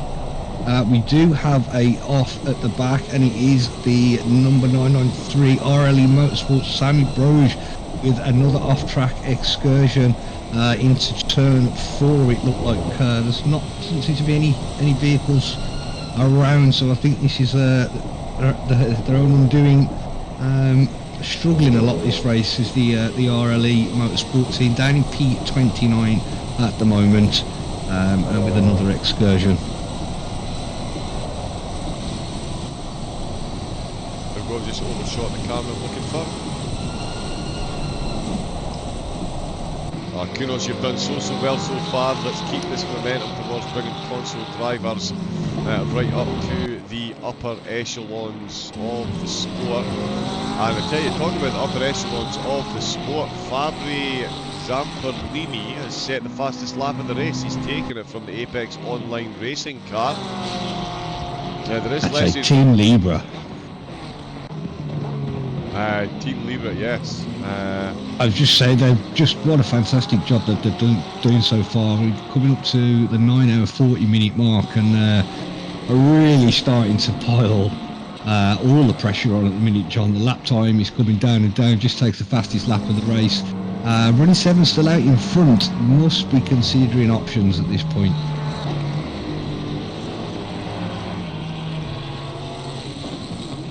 Yeah, they will indeed. Sorry, I was just got another commentator about to join us very shortly, so we're just getting things set up there as well.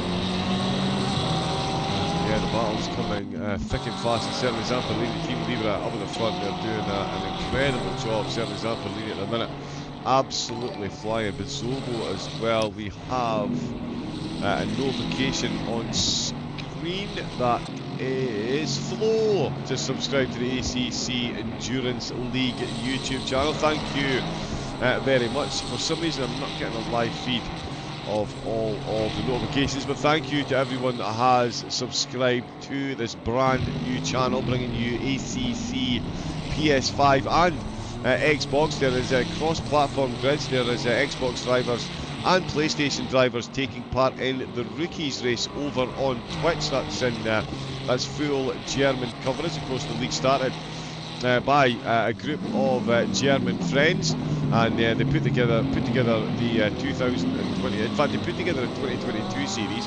They then did another 6-race series in 2023, 3 8-hour, 2 12-hour, and a 24-hour race last season, all on PS5. It was running 7 Motorsport that won that one in an Audi. and they've certainly gone bigger this year. More racing, more hours, more teams involved. Their first season in 2022 started with 20 teams. They start this season with 60. That's not too bad at all.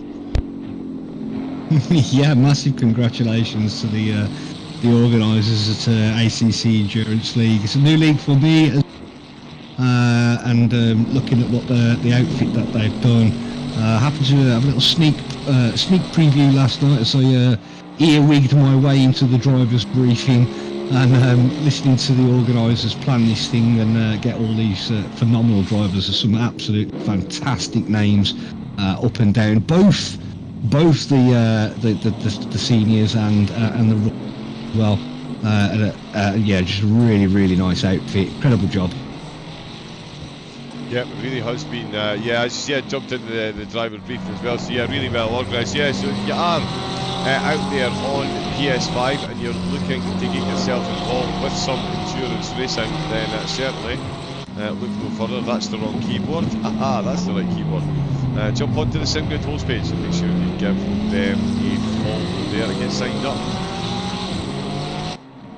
Entry for the senior series is closed, but there's still a couple of spaces on the rookie grid, and there is still a phenomenal calendar to come. Another 9 races, no less. Monza, Suzuka, Zandvoort, Spa, Valencia, Open Park, Kailami, and the Nordschleife. Oh yes, it is coming to PS5, it's coming to ACC. That and of course the Red Bull Ring recently added under the radar. Phenomenal work by Kuno's advertising department to keep that under wraps.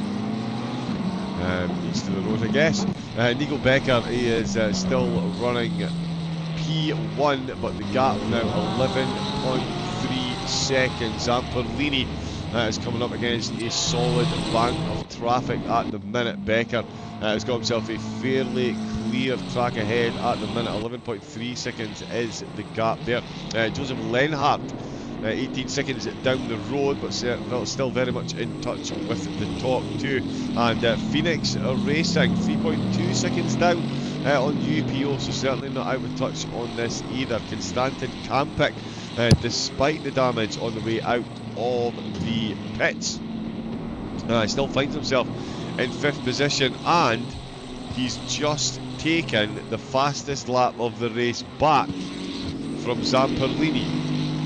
That is horrifying amounts of talent, Rob. To do that in these conditions with the damaged cars, I mean, come on, really? I don't think the fastest lap was actually held for that long at all, John. I think it went purple P2, and within a lap or two, it was back to purple P5. So absolutely flying along, as you quite rightly said, in the quite damaged Ferrari, but that's why he's last season's champion team. That's why the team are last season's champions. Incredible collection of drivers doing phenomenal things in the sim racing. Yeah, they really are. Yep, returning champions. Yeah, sorry, I'm still on board with camping there. I'm just looking. We've got drivers coming into the pits. I did think new engine would be in soon, but yeah, it's going up and down. Oh, losing more driver swaps for Phoenix as well. Apex Online looks like they'll be in for a driver swap soon. Sorry, bear with me a second.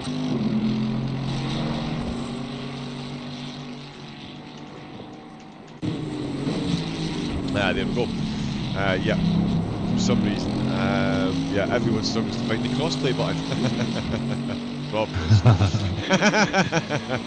So running 7, yep, running way with the up at the front, down at the back though.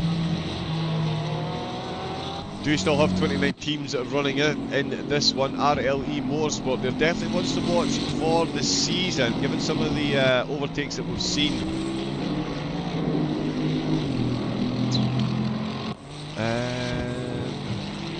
Papaya Racing piling the pressure down in P21 at the moment, just right on the back bumper of Adam Addison's Turn 1 Sim Racing number 242 Ferrari, but there's a nice little battle brewing towards the back there. It looks like the old switchback going to happen. Oh, doesn't like that curb, does it?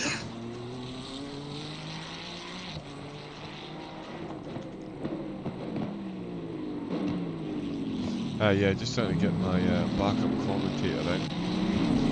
But yeah, there's I don't imagine there's many curves out here that the cars are usually fond of. It definitely is a track that's been designed to work the cars and the drivers to their absolute limit. New Engine Simulation are on their way back out of the grid. Running 7, actually, they've flown under my radar in that stint, back up to 10th position before they came in, so they've had a good stint. We'll see who's out and behind the wheel for them.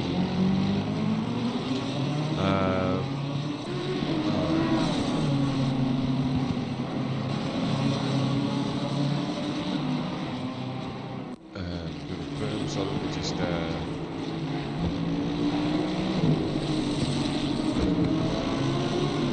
We should stay on board with Jan Vernies at the moment in Papaya Racing P21. The battle is not done yet. Pile the pressure on the turn 1 sim racing driver to make their way up to turn 1 for what will be the 61st time for the race leader. These two drivers are a couple of laps back as they take some blue flags, making their way nice and safely past the traffic. Dead and sorry, I'm just trying to get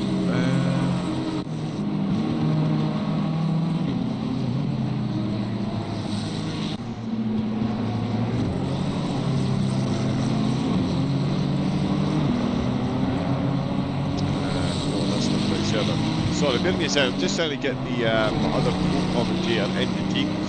Rob and I will be back. Yeah, sorry, yeah, Rob, you crack on and talk to us about what's going on. I'll change the cameras as per what you're saying, and I'll get the rest of the commentators into the chat. 2 seconds. Yeah, so 9 hours 30 minutes or 31 minutes remaining. It is Nico Becker out in front, 62 laps completed, 13.3 seconds lead over P2, which is the Libra Esport driver Fabri Zampolini in the 23 Ferrari.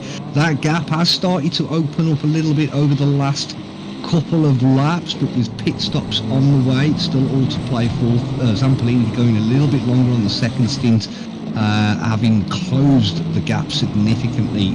P3 is the 888 Ferrari for UPO Racing. It's Joseph Lenhart in P3 at the moment doing a fabulous job. Phoenix Racing Team, Jonathan Bizoga in the 16 Ferrari, just taking the quickest lap of the race, lap 62.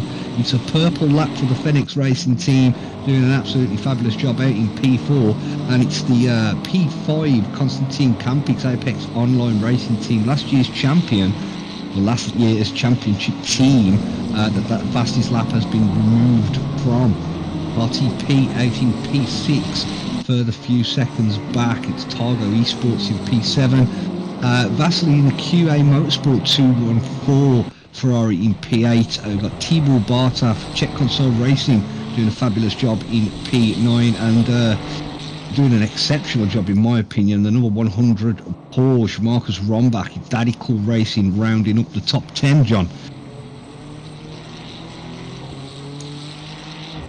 My microphone is now active. There we go. So yeah, that was the top 10. It's running 7 just outside the top 10 in 11th with DBD Esports. Erker behind the wheel of the Ferrari in 12th. Jack the Ripper are up to 13th. SBR, their pro car. Jeffrey still being hunted down by another machine, but it is a blue flag BMW this time. These two were on the same lap. They now find themselves a lap up with the damage to the car. SBR Pro 14th, Virtual Racing in 15th, New Engine Sim Racing back in the pits in 16th position. So big changes again due to these massive differences in the stints being taken by the teams. Project Pain, I've got 18th with Team 49 in 19th position, and Papaya in 20th place. We've got Turn 1 Sim Racing just outside the top 20 in there, as we saw the Purple Madness BMW carrying a fair bit of damage. at the moment, and hemorrhaging time as Zamperlini is in the pits. So all the work for that stint.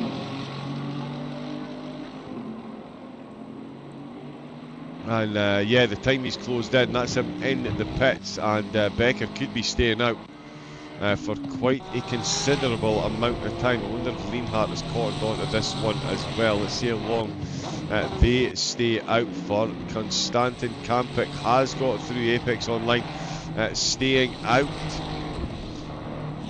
And Phoenix Racing have actually taken the fastest lap.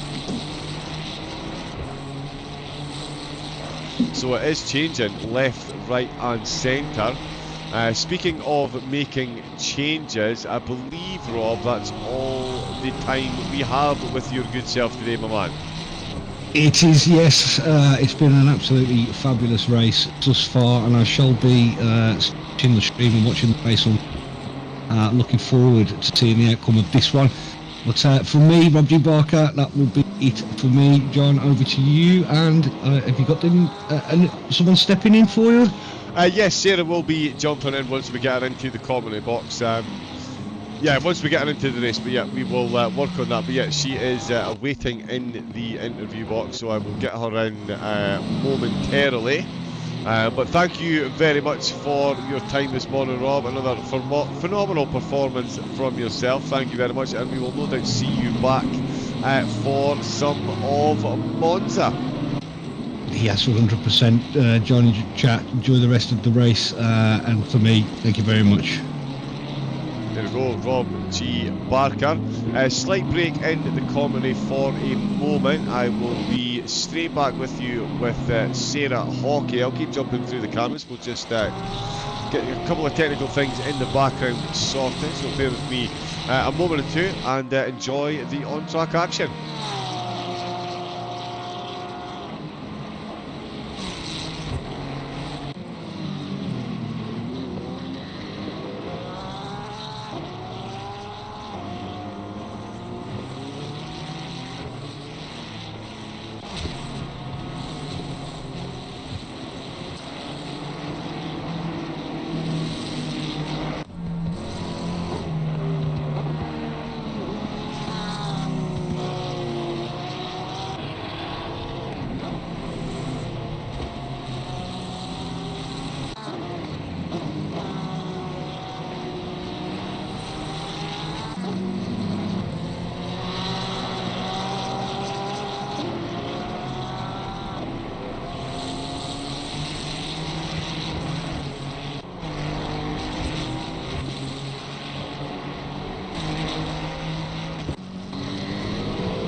Good afternoon once again. We are back. We've got the commentary teams switched over. It is still myself, John Wright, aka Double O Raven, but joining me for the foreseeable future, no less, it is Miss Sarah Hockey. Good afternoon, Sarah. How are we today?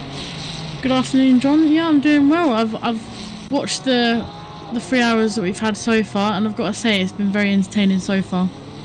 It really has been, absolutely. I was going to give you a quick rundown, but yeah, I did remember you saying you were going to watch it in the background, and I'm glad you did, because It would take me the next 9 hours to convey to you what's going on in the opening 3.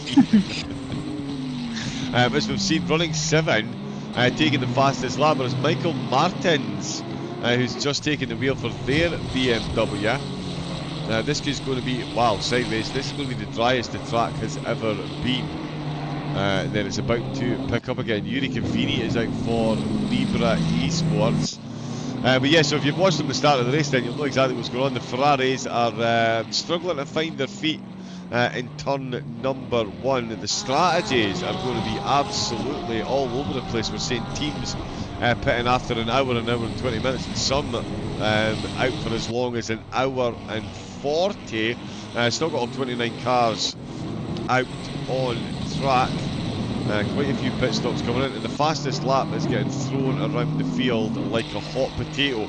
Now currently sitting down in 11th place. So an incredible race you've come in 29 seconds separating the drivers up at the top. Oh, and we've got Lulz Super, Luis Super, Lulz Super, my apologies, I can't read. Luis Super, thank you very much for subscribing to the YouTube channel for ACC Endurance. Hey, welcome in, Sarah, says Daniel McCutcheon. Pedro is in the chat. Good afternoon. I hope everyone is doing well. We are indeed, Pedro. Good to see you, and thank you for tuning in. To you and, of course, everyone joining in the chat. But yeah, as I say, Sarah, it's been a phenomenally exciting start to the race and Circuit of the Americas. I don't know, you're quite new to ACC yourself, so I imagine this would be quite a new track in your experience as well. Yeah, I've got to say, on ACC I've got little to no experience on this track, but I have driven it in the F1 games. I know obviously a little bit less realistic, but I know my little bit a way around this track. But yeah, still learning as I go. I was going to say, well, you've got a lot more track knowledge than I do. I've never completed a valid lap in any sim on this track. So there we go. Yeah, and I've got some decent equipment as well, which is embarrassing for someone of my talent. But certainly these conditions here, I mean, we've talked about the conditions, Rob and I, in the opening stages, and we've talked about them continuously. We're going to keep talking about them because this track, it is purpose-built to race. It was designed as recently as 2012. Every corner has been meticulously thought out. It's an amalgamation of every type of racing corner you can possibly think of to test the cars, to test the drivers to their limit. You throw 6 inches of water on the tarmac. It really is a testament to some of these drivers keeping on, and it is, I'm sure in your own F1 experience you'll know, you throw a bit of water on the track here, this is a beast of a track to try and get your laps in. Oh, definitely, especially in those rear-wheel drive cars. It's going to be some tricky drives out there, and yeah, obviously 3 hours down in tough wet conditions, that's a long period of time to kind of keep your concentration levels up. So I mean, the driver's doing well so far to keep those concentration levels as high as they can. Yeah, they really have done well so far. Still a lot of concentrating to go. They'll be grateful, certainly it's not an overnight race as well. 7 in the morning till 7 at night, the local time. And there you go. Just goes to show you how much the conditions can affect the race. We've got Jeffrey Godefroy for SBR Pro in the BMW. He has the Purple Madness BMW no longer behind him, because they're carrying a lot of damage, but these two were battling for position. One unfortunate contact with the wall, and the Purple Madness car finds itself a lap down and then facing the wrong way once again. Just highlighting the point that we were making there. Jeffrey Godefroy, his connection is going red, so he has a driver joining, so they're about to make another driver swap. We've talked about the strategy as well, Sarah. We've seen a couple of teams pitted as early as an hour into the race, but we're finding the cars can get an hour and 14 minutes in some cases out with one set of tyres and one petrol tank, which is a long time, and they've stayed out for that long. You would have to say Even from an F1 point of view, I'm sure you'll appreciate you can stay on track a lot longer with what you've got and keep those laps going. That's definitely going to be the best strategy. So, as well as the weather conditions, your strategy with this no driver stint timer is going to play such a huge part in this. We might not have no idea who the winner is until 30 minutes to go. Yeah, the strategy is going to play a huge part in today's race. Like I said, I think it's way too early to say who's going to win it. Probably, like you say, even as early as 30 minutes before the end of the race, we might not even have an inkling of who's going to win. Because, yeah, I mean, strategy around here, a long race. I'd probably personally get into the groove of it, go for a longer stint, kind of really learn the track. So if you're coming in for a following stint, you know what the last driver's done. You're going to try to follow them if you can. Yeah, that would definitely be not too bad an idea. Just keep an eye on what's going on around. We'll see if that has affected any other teams, because the race leaders, they took that fullest of full stints. There was only one team went longer. That was QA Motorsports, who made up 4 positions by doing so. An hour and 45 minutes they managed to stretch out of their stint. And Running 7 Motorsport, returning champions, are starting as they left off last season. And that 1 hour and 36 minute opening stint, that has absolutely played a huge part in that as well. In fact, they're that far ahead now that until Joseph Lenhart crosses the line, that gap is rapidly approaching 30 seconds as Phoenix Racing find themselves into the pits. Apex Online still got that 3rd position. Libra, Yurikavini, can he get ahead of Phoenix here in the pit stops? We'll see. I'm still waiting to see how big the gap is between first and second, and it is substantial. It is 30 seconds. It's exactly what I thought it was. What a drive that is by the McLaren. There's only 4 McLarens in the race versus 14 Ferraris, and they are being led a merry dance at the moment in the rain. Yuri Cavini comes round at the last corner, so he's going to get himself back ahead of Phoenix Racing. We'll see who's behind the wheel of the car when they come out. Lenhart, oh no, that was just that time disappearing. Down at the back, Alexander Kroll out for Team 49. Their BMW was down a lap on a couple of these drivers, so they've done really well to get themselves back up to 20th position. Just checking at the moment. Remember, if you are part of one of the teams, you want to jump in and let us know how the race is going from your viewpoint. Let us know how flooded the pit lane is. By all means, jump in and say hello. We will be here for the duration of the race. But at the minute, it really is.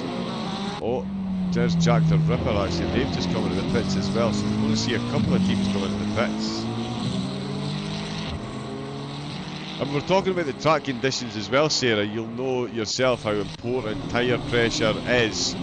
The track conditions, they're going from flooded to wet to flooded to wet, but all the while the track temperature is actually sneaking up ever so slightly. It's 4 degrees up since the race started, and we're now getting close to that magic 16 degrees you want the track at when it's dry.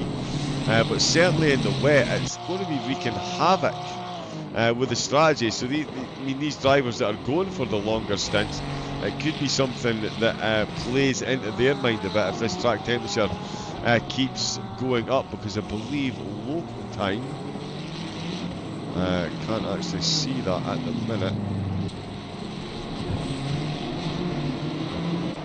Oh yeah, 10 AM, so yeah, the track could still get that little bit warmer. It's going to add just that extra little bit of dimension into these pit stop strategies the teams have got. Yeah, I think definitely they'll be scratching their heads when they next come into the pits as to, do they potentially go for, I don't know, slightly a different strategy now that the track's drying up a little bit. But obviously, then if they do change and the weather then gets bad again, it's almost like they've got to pit straight away, kind of go back to what they were. But yeah, some tough decisions ahead, I expect. Yeah, and do you take the gamble and either look like a hero or look like a zero? It's fine margins. Fine margins. The strategists will be having a fun one. It does say, as I say, the rain will be reducing ever so slightly. The rainfall will be reducing slightly. If you jump on board with the Curcuit Simulation Ferrari, you can see but it's still falling pretty heavily, and how the track is not classed as flooded is beyond me. Tentatively on that inside curve there with the right-hand wheels. Fully understandable. Definitely don't want to be pushing your luck too hard. I've already seen so many teams. There's Mario Sorter, the Project Pain car, one of the cars we saw drop down the field, and it just goes to show what can happen in endurance. It's back up to 19th position for them so far. So the Mercs at one point were the last 3 cars on the grid, now back inside the top 20 for Mario Sorter. The Merc will definitely be a car that benefits from the longer stints, I would say. The new engine sim racing car down a few positions. We're certainly closing in on Frinka ahead, the Virtual Racing League team. Another one of the cars we saw have a bit of an issue in turn number 1. The Ferraris certainly not big fans of Big Red. He is closing in for a potential overtake there. Yeah, so Sarah, if you want to actually maybe keep an eye on, say, 14th position, 14th and 15th. If you keep a quick eye on that for the moment, I'm going to keep an eye on 2nd and 3rd, because Constantin Kampic is definitely closing in. Not only that, Nico Becker is extending that gap. Phoenix Racing is Angelo Petruccello, that's out behind the wheel. First in there, 4.3 now, RTP Carlish behind the wheel of the racing team Peter car, but they've got a pit stop to take over Petruccello. They've already, as we've seen, just been in and out changed driver, so that will be matched. Frinka and Herpel are within 4/10 still, and we've got Anderson from turn 1 sim racing up against Alexander Grove for the team 49 sim racing. Two very quick teams and drivers battling for positions much further down the grid than you would expect, and a couple of laps down in this one as well. There's a long race and a long season ahead. As Grove gets closer, Herpel still stalking Frinka and Kampic, still finding time on Reinhardt. 1.4 seconds, that's the gap there. 16 seconds back from Cavini. So it'll be interesting to see where Libre Esport clock in on this one. They are about 28 seconds behind. If I've got my eye in, we'll find out very shortly when Cavini comes through this line, hopefully. Oh no, wow, 46 seconds, are miles off. 46 seconds after that pit stop, so he's going to need to go some to catch up to the cars ahead. That's obviously plenty of time to close the gap when they're in the pits, but it's going to be a lot closer when he comes out. So yeah, Cavini will need to find some moves. Kampic losing a bit of time. Yeah, we have new engine sim racing overtaking SBR as well. Oh, 12th, nice. 14th place into turn 1. Oh, through turn 1, did he get him on the inside, or where was the Ferrari position? Did the Ferrari by any chance run slightly deep and end up on the outside? Well, on that along that start-finish straight, the Ferrari seemed to go onto the inside, and the Lamborghini just kind of breezed past into turn 1 and kind of got the move done and dusted before they even got there. Oh, okay. Wow, so it was all about the last corner exit. Yeah, and I think the Lamborghini was carrying so much more exit speed compared to the Ferrari. Yeah, just got him absolutely banged to rights in a straight line. No mean feet over the 296, but the Lambo can definitely get it done, and he's already put 1.3 seconds between himself and the freshly overtaken car. Running 7, fastest driver on the track at the minute, Michael Martins. He's closing in on Marcus Rombach again, the Daddy Cool Racing Porsche. Once again, getting himself involved in battles. Cars all around. There's SBR Pro. I did say they looked like they were about to the driver swap fairly soon, and that is the case here in pits. RT in 17th, looking to get past Jack the Ripper. Florian Herzog behind the wheel of their Ferrari.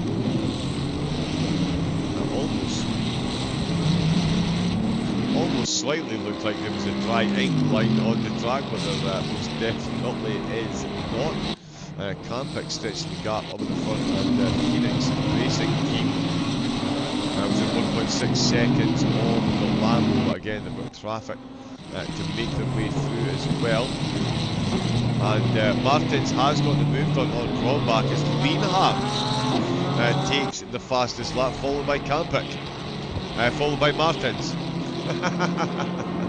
Anyone else want to take the fastest lap? Not Martins, there we go. Michael Martins, last season's returning champions, taking the fastest lap as 3 cars quickly do so, making hay while the sun shines. It would be nice getting slightly quicker when the rain is slightly less. We'll just have to do for the drivers at the minute. Martins is certainly doing that. Daddy Cool team getting on the receiving end of the overtake. Godfrey is out of the pits. Erker has got a lot of traffic around them at the minute as well. Frinka is clear. Godfrey back out. 15th position. WRT, couple of battles down at the back of the grid. I'm sure Sarah's keeping an eye on, so I'll look back up at the front. With Campic now 2 seconds down, so Lienhardt and Campic both setting quicker laps there.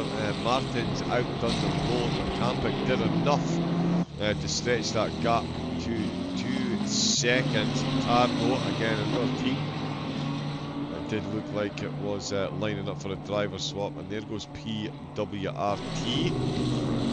That connection's gone red, so they'll have another driver about to join as well. They'll be taking over, so we're going to see more driver swaps as we see more flags. Oh no, my apologies, this is actually for position. Sorry, I was looking at the wrong part of the track bar there. It is Herzog and TVO that are battling out for 16th position at the minute. So just outside the top 15. We've got a fair bit to go to catch up to Melvin Crows, who's taking over for the SBR BMW. Certainly they're fighting for position. There's QA Motorsport back up as well, back up to 7th, so they're really embracing this longer strategy. And TVO having a look up the inside, and he's got that one absolutely nailed on into 14. And that is some precision driving right there by TVO. Gets the move done on Herzog, and Herzog doesn't look like he's got any instant reply.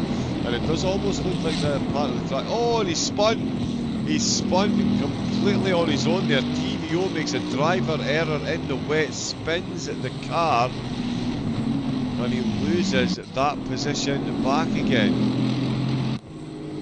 Wow, it's a tale as old as Texas itself at the minute, Sarah. We're seeing these battles unfolding, and Rob and I mentioned it. It just takes the slightest mistake anyway in these cars, and you've got yourself a bit of a handful. But those mistakes are just magnified exponentially when you've got these type of race conditions. You lose grip quicker, you lose more grip, it's harder to regain the grip, you take a corner even marginally differently, and yeah, that's the results we see. And we saw Thibault there getting the overtake done and completely unpressured and ahead of Herzog, and just sails it off in the corner. Yeah, well, some may say that when you got past someone, that's when the pressure's on, because you want to kind of get away from them as fast as you can, and that's when you say mistakes can happen, and they're just they're amplified in conditions like this. You slightly just go off the drying line onto the wet where there's more puddles. Yeah, it's a recipe for disaster there. Yeah, it really is. Breathe that sigh of relief after getting the overtake done. As the race leader comes in, now that's a slightly shorter stint. That's 3 hours, so it was an hour and 30. Oh well, yeah, an hour and 36. It's about another hour and a half stint, but that's a big gap. Let's see what Reinhardt does. He is staying out. He's definitely got a few more laps in the tank. You would say Campic has come in. Wow. That is a big one for me, if I'm being honest. Reinhardt staying out and Campic coming in. So that is, yeah, another slightly shorter stint. Let's see where Cavini is. Slightly sideways in Sector 3. So Libra Racing are going to get right back involved in this. RTP will as well. Phoenix Racing. We'll see how Petricella gets on, catching up as well. Just coming into Sector 3 also. So this we also have Daddy Cool into the pits and Team 49 just leaving the pits now. Oh yeah, good spot. Team 49 on their way back out, yep. And yeah, Daddy Cool, they've got their Porsche in as well. So that's another shorter stint for them. So not many teams embracing these longer stints. Although finding a driver that's happy doing an hour and 40 minutes in these conditions. Yeah, they're probably not going to be falling over themselves to get to the front of that queue. Dennis Adler is back out. He took the opening stint for the McLaren and he is back behind the wheel. And yeah, they've still got a good track position. Are they back out? I think they're back out in second. Arcavini up to third again for Libra Camping, of course, still in the pits. So RTP will go through till they take a pit stop. Petricello for Phoenix Racing, they'll get themselves just ahead of Apex Online. Let's see where running 7. Oh no, they're a bit far back at the minute, but certainly not to be counted out the comeback that they have been on. Timur Barta for the Czech console team, it's still inside the top 10 QA. They're not long out of the pit, so they've got a good stint ahead of them and making their way through the traffic handily as well. Dennis Adler 36 seconds down. They were 45 seconds up, so yeah, so that's a good turnaround in the pits for the running 7 team. And yeah, running well at the minute, 13 seconds behind Cavini with a confirmation was going through a couple of sectors that is the case. But pit season is coming thick and fast at the moment. We do have a little bit of a battle brewing behind in 19th and 20th place between Anderson and Sortier. The gap is down to 7/10, so I believe this is for position. They've got close, and I feel Sortier is going to eye up a move shortly. Yeah, you could well be right. They were inside the top 20, certainly right on that curve. Yeah, Turn 1 Sim Racing, they've been involved in a few battles themselves as well already. Not as high up the order as you would expect, and the Project Pain Mercedes has been right down at the back of the grid and is back up to 19th place. Seaforth much further down the road. Anderson, the Turn 1 car, the first stint. Name's completely escaped. We did have a good stint and then dropped, as I say, down the order, now battling for 19th position. So much further down than they would be expecting at this stage. Still a lot of racing to go and a whole lot of season still to go.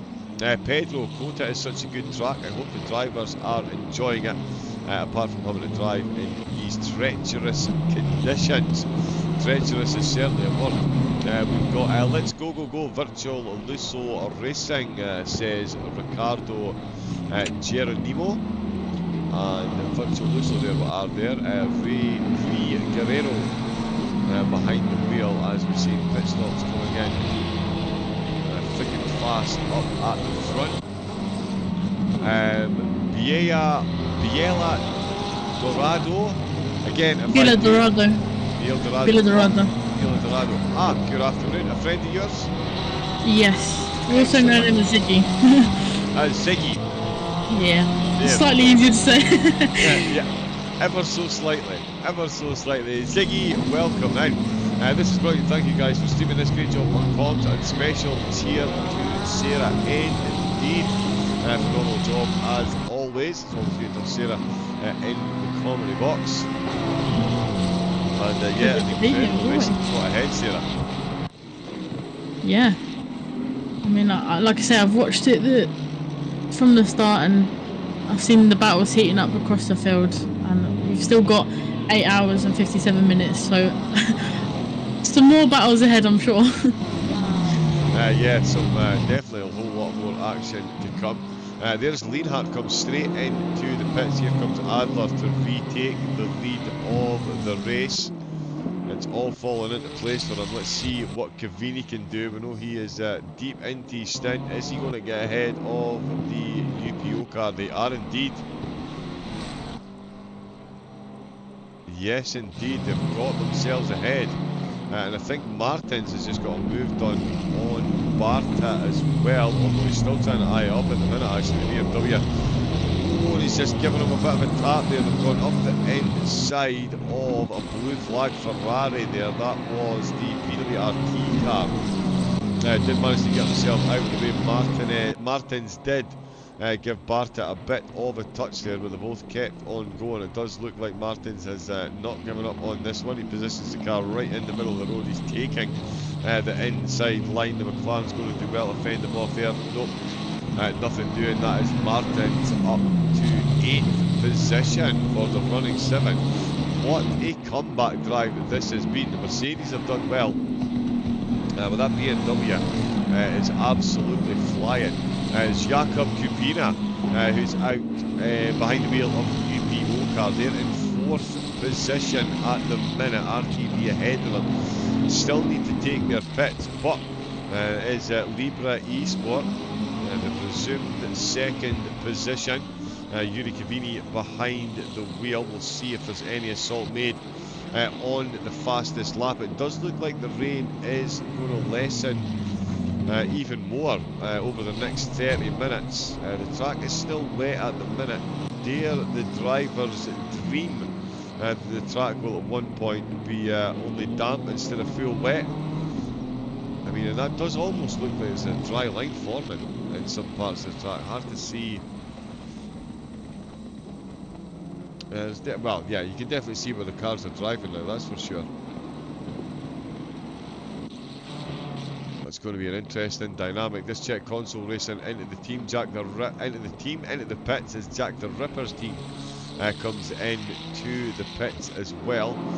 Dennis Adler crosses the line. Let's see what the gap he's got to Cavini. It's going to be substantial after the way they've played their pit strategy. Here comes Cavini across the start-finish line. Kramilic in 3rd. Oh, it's not substantial. 12.7 seconds. Of course, Libra were closing in before they came into the pits, now that my memory has been fully jogged on that one. But yeah, that's a great drive by Cavini. But it is all going to be down to the strategy on this, and have Libra got it wrong.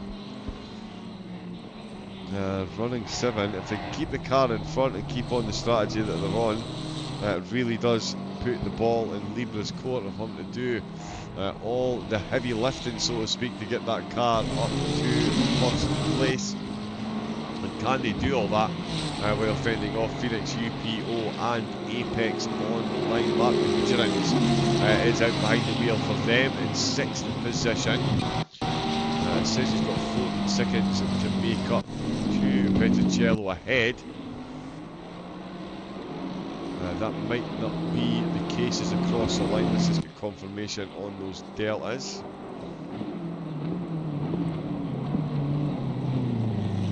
Well, 11 seconds, nothing popping up there. We'll have a look at 18th. A few more, yeah, sorry, Jack the Ripper, so they're still in the pits. JWB, and they've just got themselves into the pits as well as we expected.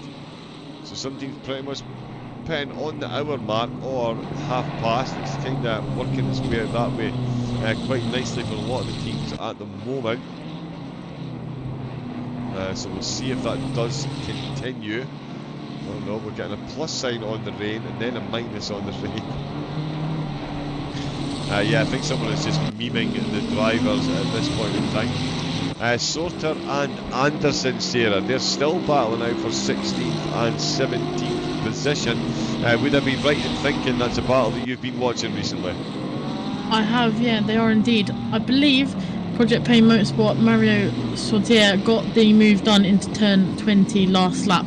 Adam Anderson with turn 1 sim racing just making a slight mistake coming out of that corner, which let Sortier just kind of breeze past him. But into turn 1 they did have a little bit of a battle, but the gap's increasing now to about 1.3 seconds between the two.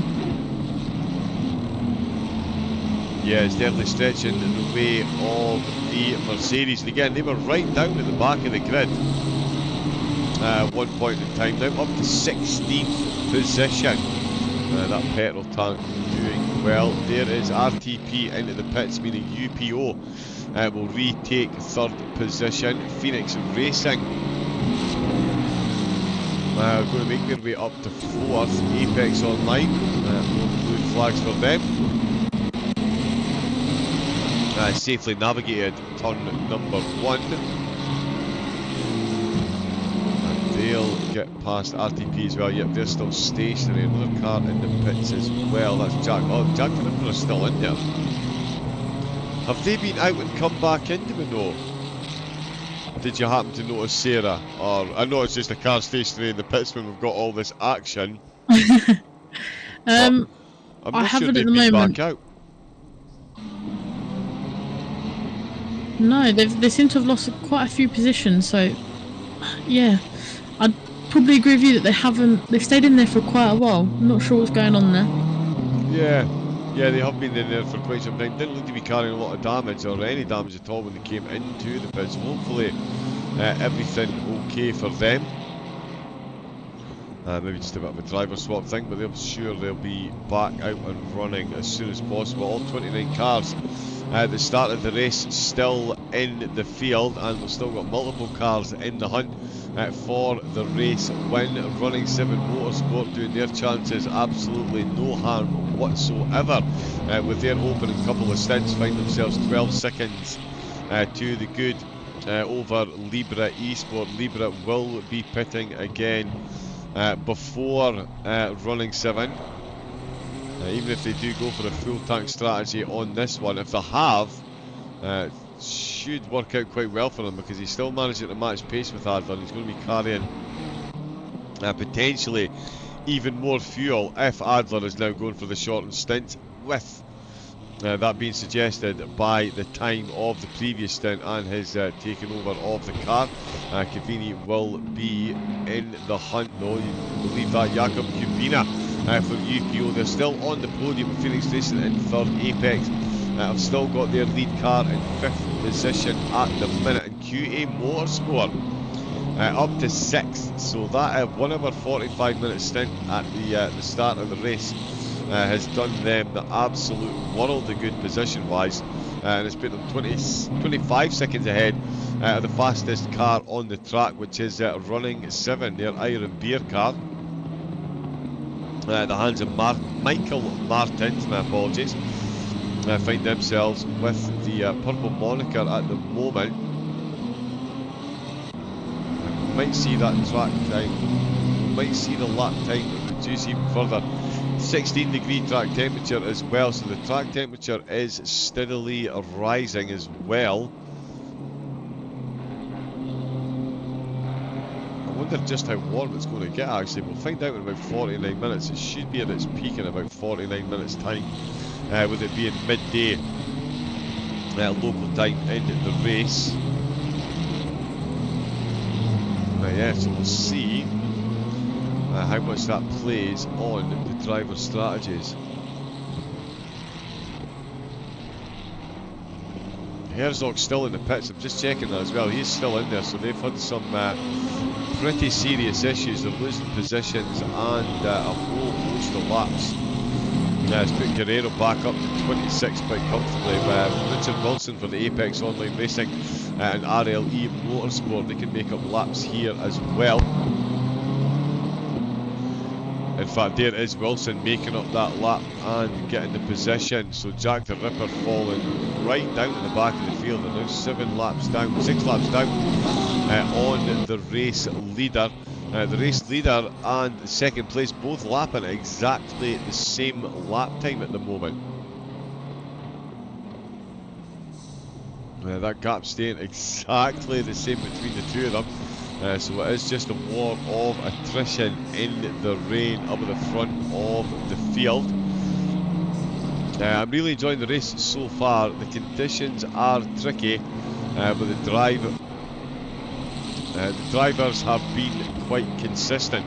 They have indeed.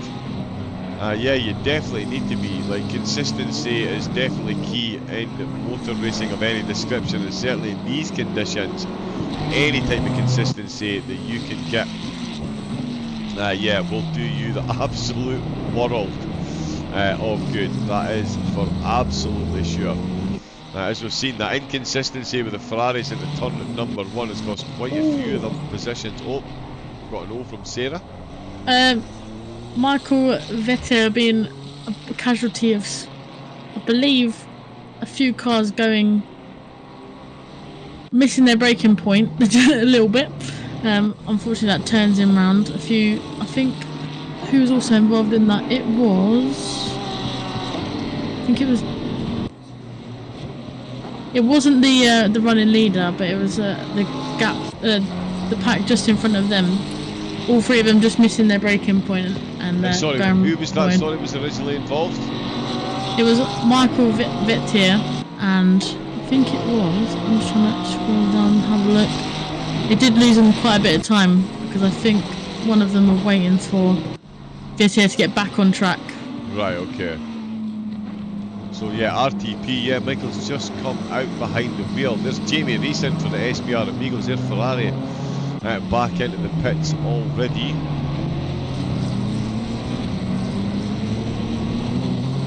Yeah, Michael Vetter for Racing Team Peter. We've got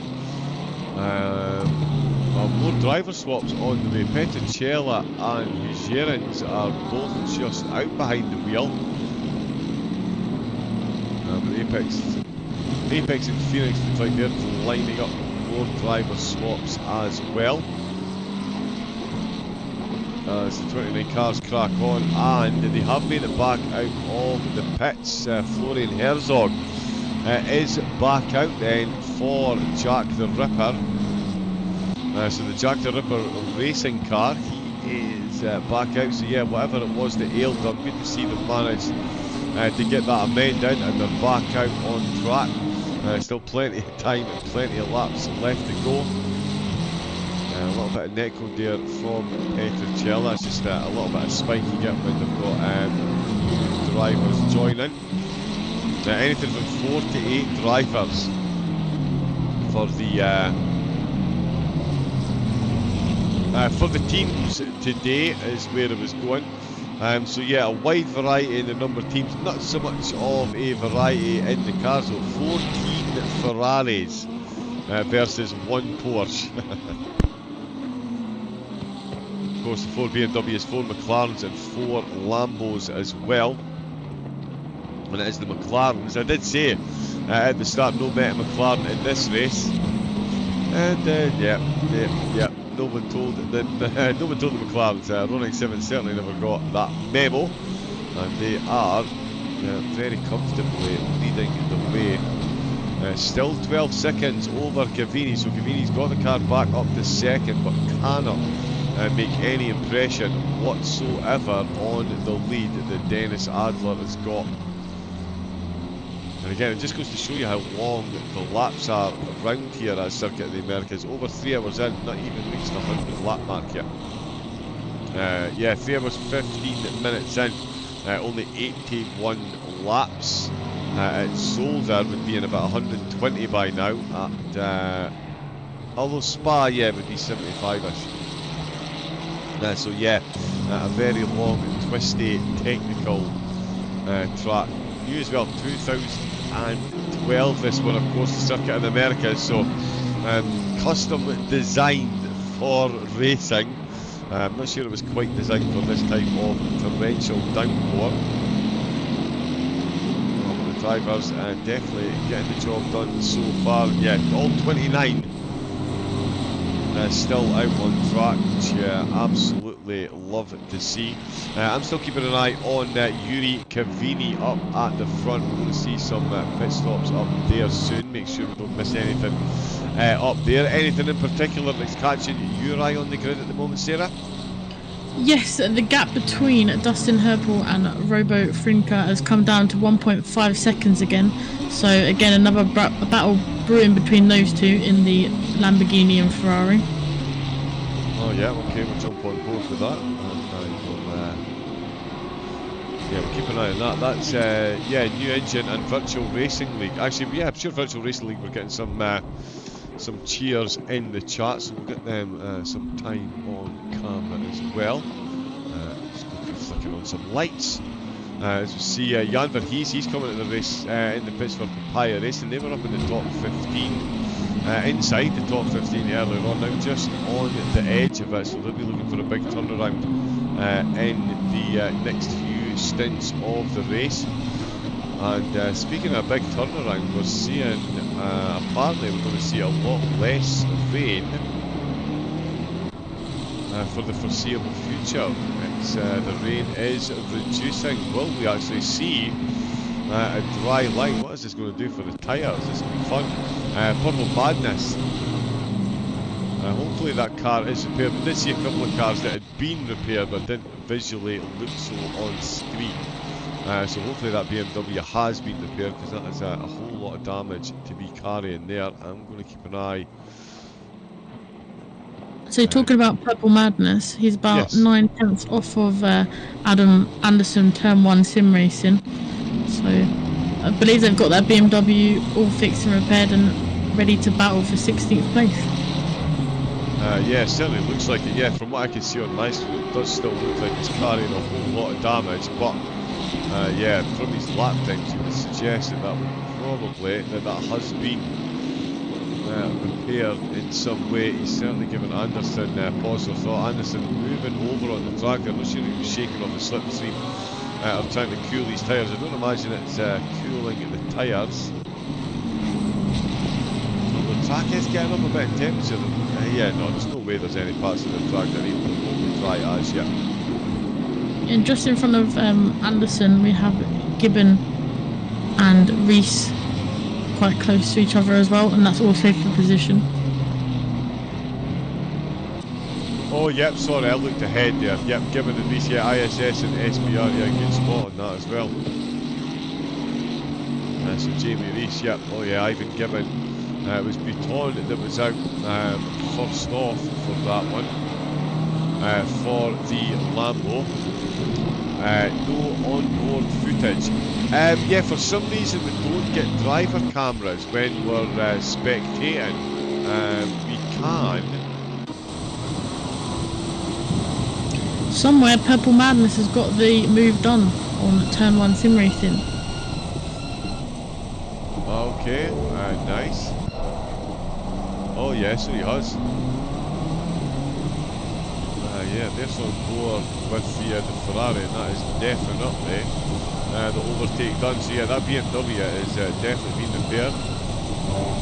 So yeah, Benjamin Seifert then putting some pace in the Purple Madness Beamer. It's running very well at the moment. That's them up to 16th position. So we'll see what he can do versus the rest of the field for the rest of his stint. He's got a fair bit to go. We can definitely be done. Francesco Vasili in the pits for QA Motorsport again. They've been taking pretty long stints to see them cruise into the pit lane.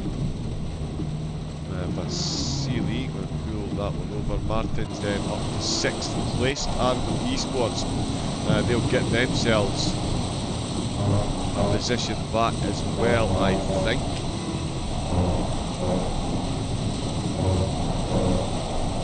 Oh no, so they'll get a lap back, so they'll get back onto the same lap. Yeah, these all these different strategies. They really do need to bring out a companion telemetry app for commentators and drivers for the pit stops on the PS5 version. Up the front, the podium battle is still unfolding, but it's moving in the direction of Running 7 and Phoenix Racing. Phoenix within a second then of UPO. And yeah, it's at 1.1. 1.1 seconds up into Big Red once again, but certainly UPO Racing will be acutely aware of the fact that Phoenix Racing team are closing in there, and Cavini is losing time to Running 7. So once again, the McLaren comes out a few laps into the stint and then really starts putting the foot down. We've got turn 1's Adam Anderson in the pits there at number 41 car. And just been overtaken by the Purple Madness Beamer. That's them in for a pit stop. We've got DK out for the PWRT team. They are a bit of time down when they will close up. They've recently come out of the pit, so that'll help them close up. On the car's head, Plinkner out for Rookie Racing Motorsport. Another Mercedes making their way back inside the top 20. All three Mercedes were positioned 27th, 28th and 29th at one point in this race. We're now finding two of them inside the top 10.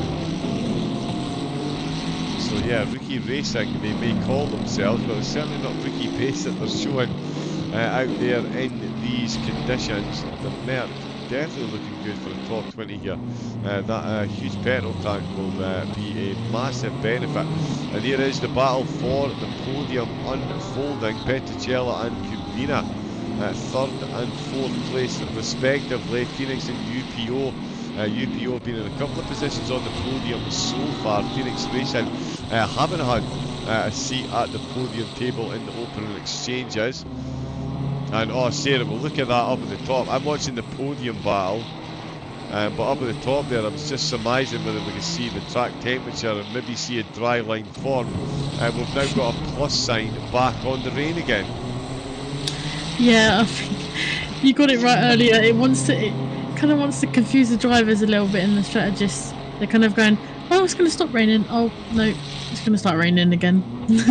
Yep, it's going to get a bit drier. No, it's definitely not going to get a bit drier. It is absolutely just going to get a whole lot wetter again. So we'll see which cars strike. But at the minute, you've got to say hats off to the Mercedes. They've done unbelievably well. And Running 7's Iron Beer car in the BMW. They definitely seem to be cars that are overall handling the rain pretty well. The McLaren obviously leading the race, can't look past that. Certainly they've got some special talents behind the wheel as well, so I'm sure that's got a big part to do with it. As we see Petricella trying to get himself on the podium, almost getting himself into the back of Kubina's car there. UPO racing team lives to fight another day. Here comes Petricella, Phoenix Racing looking for a spot on the podium. He's going to have a pop up the inside. He's got the apex, but the Ferrari's got the outside line, and there we go. A little bit of a wiggle on the exit curb there for UPO. Those slippery curbs, not much acceleration on there. Petricella knew that absolutely fine well. It's why he went for the inside line. But we can see Cabina, he's not giving up on this one quite yet, although he is a bit of a ways back as they head in to the final sector, and it is Phoenix Racing that are back up onto the podium. UPO off the podium once again.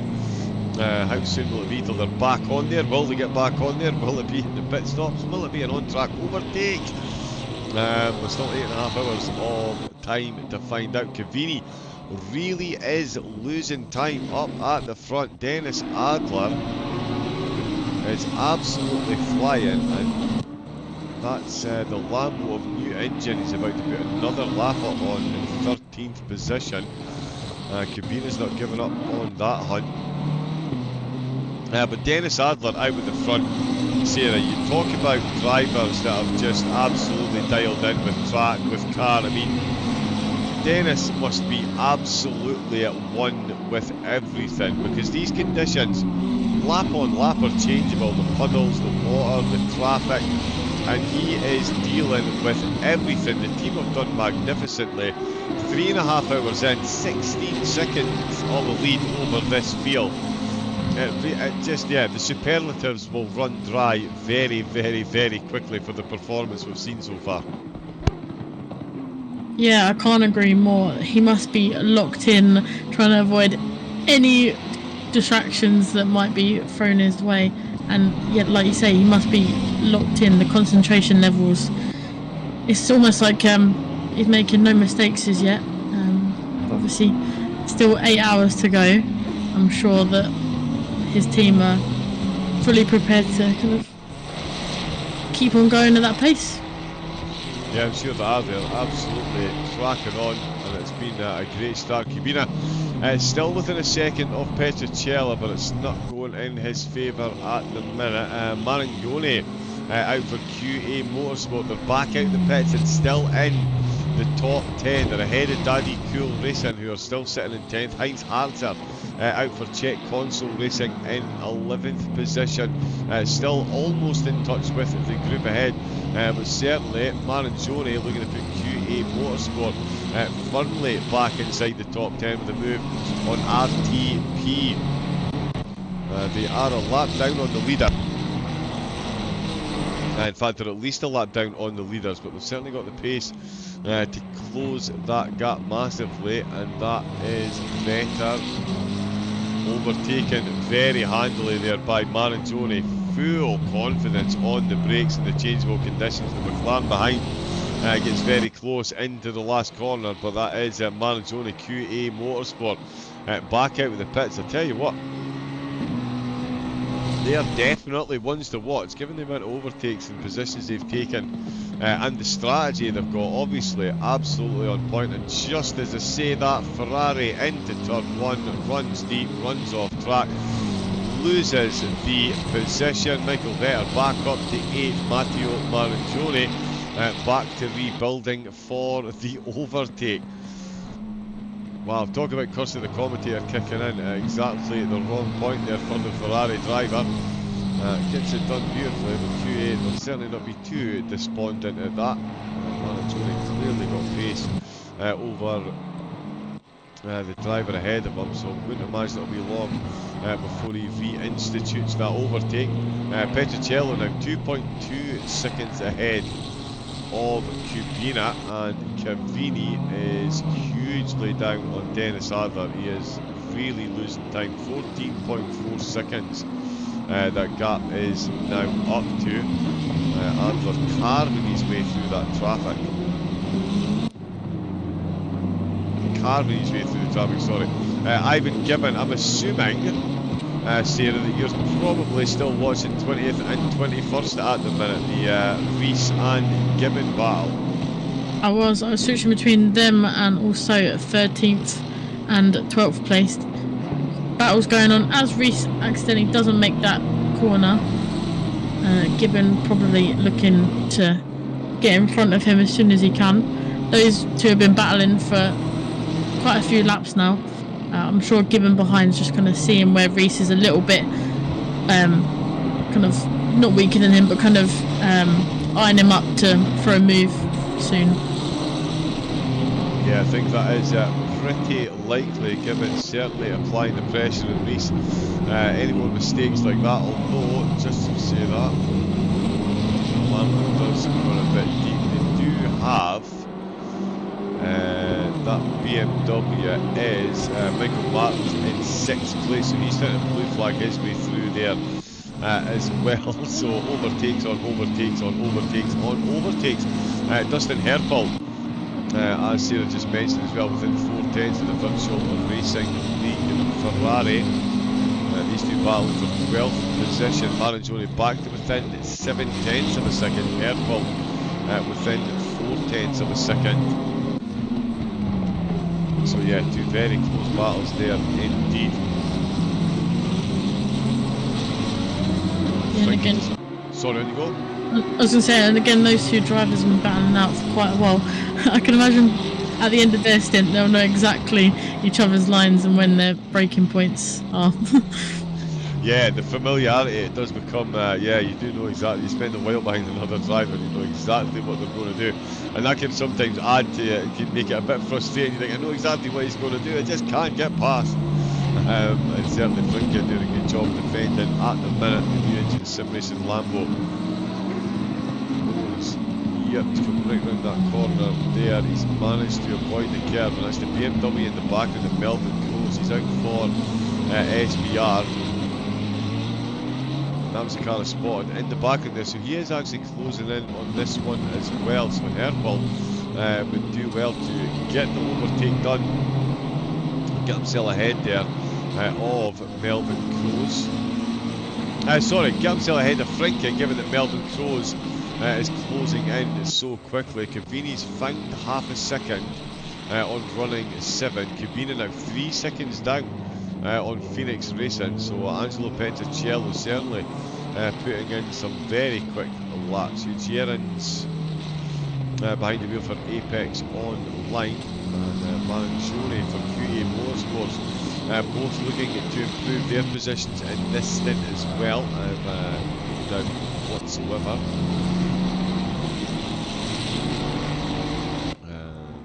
Just checking, yeah, no one in the interview box. If there's anyone that wants to come in from any of the teams, I've mentioned it a few times, if you do want to jump in, feel free to jump into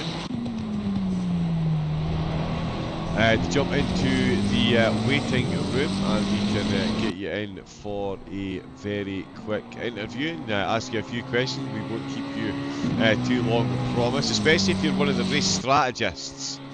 That would be really one of the team managers or one of the race strategists. If you felt like popping in to say hello, answering a few questions for myself and the viewers as to how you work around the type of hurdles that have been thrown your way for this particular race and the season ahead.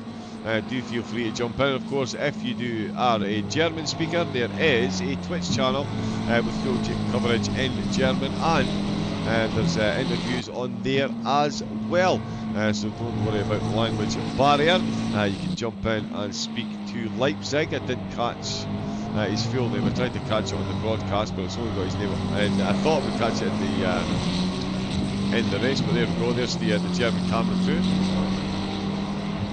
live on Twitch.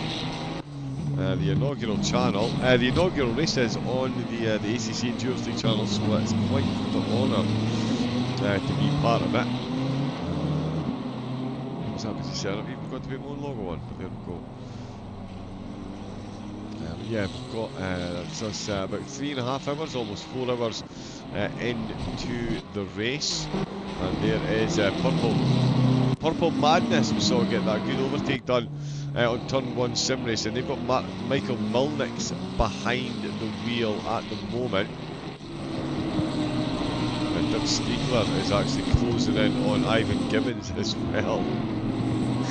Oh, it's great to see in endurance racing the different pace throughout the teams, and even within the teams themselves. You'll get some drivers, maybe looking at Gibbon and Reese as a potential battle, but it's Gibbon and Stiegler that could well be the battle to keep an eye on, the DVD esports racing team. And that is, oh no, it's fine. That looks like Gibbons has run that a bit deep there, but he seems to be okay. Herpel for new engine sim racing. Still within 6 tenths, or back to within 6 tenths. Crows within 1.3 seconds. As Mario Sauter now that extra lap down, so he won't be getting involved in that battle anytime soon. These three most certainly will. And we've got Mangione, he's still at 7 tenths of a second, so that gap, since he almost got the overtake done, in fact he did get the overtake done brand deep, and since Vetter's got back in front, Mangione can't get any closer than 7 tenths of a second. And Cavini can't get any closer than 14.5, because running 7, they're absolutely nailing it up at the front. Project Paint Motorsport come into the pit. Yeah, we've just seen a driver change for Purple Madness as well. Alex West taking the seat for them now. Oh, nice. Purple Madness. There they are there, yeah, Alex West behind. It still looks like the car's damaged on my screen, but it most definitely is not. As the race leaders, that's UPO, just made their way through. I was also looking, yeah, Dirk Stiegler. I think should keep an eye on this one. But Ivan Gibbons, you were watching him against Jamie Rees there, Sarah. He was looking a bit quick, looking like he was going to potentially get that overtake done, at least get himself involved in a bit of a battle. But sorry to interrupt you there. No. Herpel, a massive kind of slide coming out of that corner. He's lost out in that battle between Crows and Frinker, and he's going to obviously lose a lot of time to those two who he was battling, unfortunately. Yeah, he is indeed. Yeah, you're right enough. Yeah, Herpel going the wrong way out of turn 19. And that puts him right out of that battle with Crows. Michael Mulnix is going to be coming knocking soon. Project Pain are coming back out of the pits as well. Wow, the conditions are still going to catch the drivers out. They're going to keep doing so. I don't know why I'm saying wow. Given the conditions that we've got, it isn't really a massive surprise. We're seeing some of the minor mistakes being magnified by quite a few of the drivers, but that does leave Crows and Frinker left to battle onwards. I was looking, oh there, that's where I was looking, sorry, down in 21st position there, Sarah. Ivan Gibbon v Jamie Rees, that was looking like the battle that was going to take in place. Gibbon just from no place lost some pace and he found himself a Dirk Stiegler. This could be an interesting one if Gibbon isn't quite firing on all the cylinders that he was when he was pressing against Rees ahead of him. Yeah, just on board with Gibbon there. He looked like he took just a little bit too much curb there, which lost him a little bit of pace. Yeah, he was one to keep an eye on when he was battling Rees, like you say. Maybe kind of still in that transition zone of nailing down, getting locked in, keeping the concentration levels up. I mean, he's still got Stiegler behind him putting up a fight. So, yeah, excited to see what happens there. Yeah, well, yeah, Stiegler definitely hanging in there, and Gibbon, in fact, Rees has just lost a bit of pace there. Okay, they've lost a bit of time. There is some blue flags there. That is, I recognise that Ferrari. They're down at the back. They were battling in the top 15 early in the race.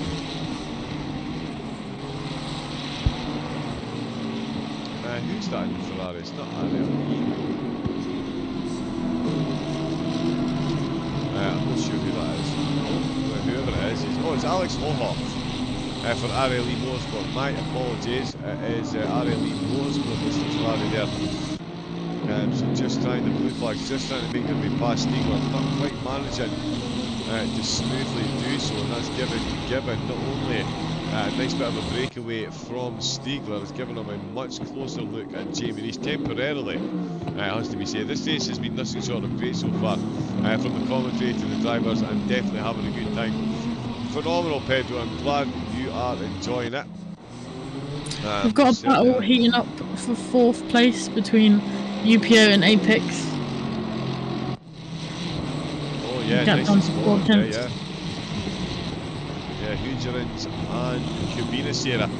Battle of the Ferraris, so you've got to be worried for both drivers during this battle, because we've seen how easily the Ferraris can lose it, especially into turn 1, and here we've got these two going nose to tail into turn number 1. Yeah, Apex kind of eyeing up UPO there. Thought I was going to go for the move into turn 1, but thinks better of it. Yeah, he does indeed, but it is another battle for... it's definitely going to have podium implications the way the race is panning out at the moment. Looking at the way things are trending, you would say these two are going to be there or thereabouts, certainly in the top 5, if not the top 10. 4-10 separating them at the minute. Yuri Caprini still losing time to Dennis Adler, 16.3 seconds now between the running 7 and the Libra eSport car. Phoenix Racing Team see how far down the road they are. They're on the podium. We've got a decent gap back to Cabina. Cabina is now held up, of course, with the battle that we're watching on screen. So Apex Online's both of these cars at one point during the race have held the fastest lap of the race. So we'll see which one of these two comes out on top during this stint. 8 hours 18 minutes left to go. So we've seen multiple pit stops already. There is more blue flag traffic ahead. It is cars that are themselves battling for position, and they're trying to use the mouse on the PlayStation screen. That'll be why that wasn't working. Oh no, it's Petricello. My apologies, sorry, that group of traffic ahead is Petricello. We've got another car that is yellow flagged. Oh, it's Gibbon. Gibbon round the wrong way out of turns 7 and 8, and Stiegler is now ahead of him, but only just, and he is going slowly, so I wonder if he's trying to redress the position. Yeah, it looks like it, yeah. Potentially a little bit of coming together for those two.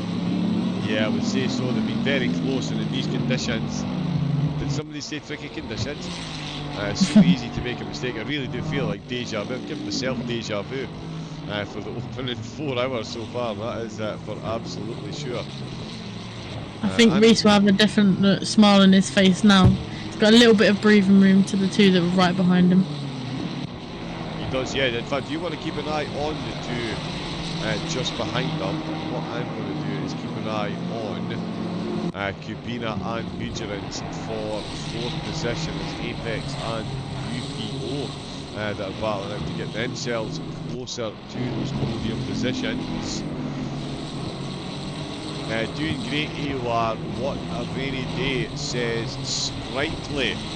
Yeah, I don't imagine the drivers were too sprightly when they saw the conditions for this, but yeah, AOR doing absolutely phenomenally. All the teams are, all 29 still running the race as RLE Motorsport come into the pits. What we're going to do, the comedy team is going to take a very short break, just a quick pit stop. I was planning to do it 5 hours into the race, but we'll be going for 5 hours with the cycling. But we will be back very, very shortly. We'll keep clicking through the cameras as well, so enjoy the action in the meantime, and we will return very, very shortly.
Hello again, welcome back. Short pit stop for the comms team.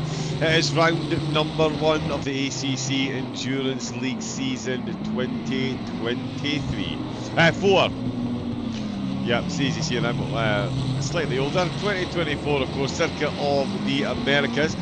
During my our little pit stop for the comms team, though, Sarah Hockey joining me today was keeping a close eye on the action and a few movers and shakers. Sarah.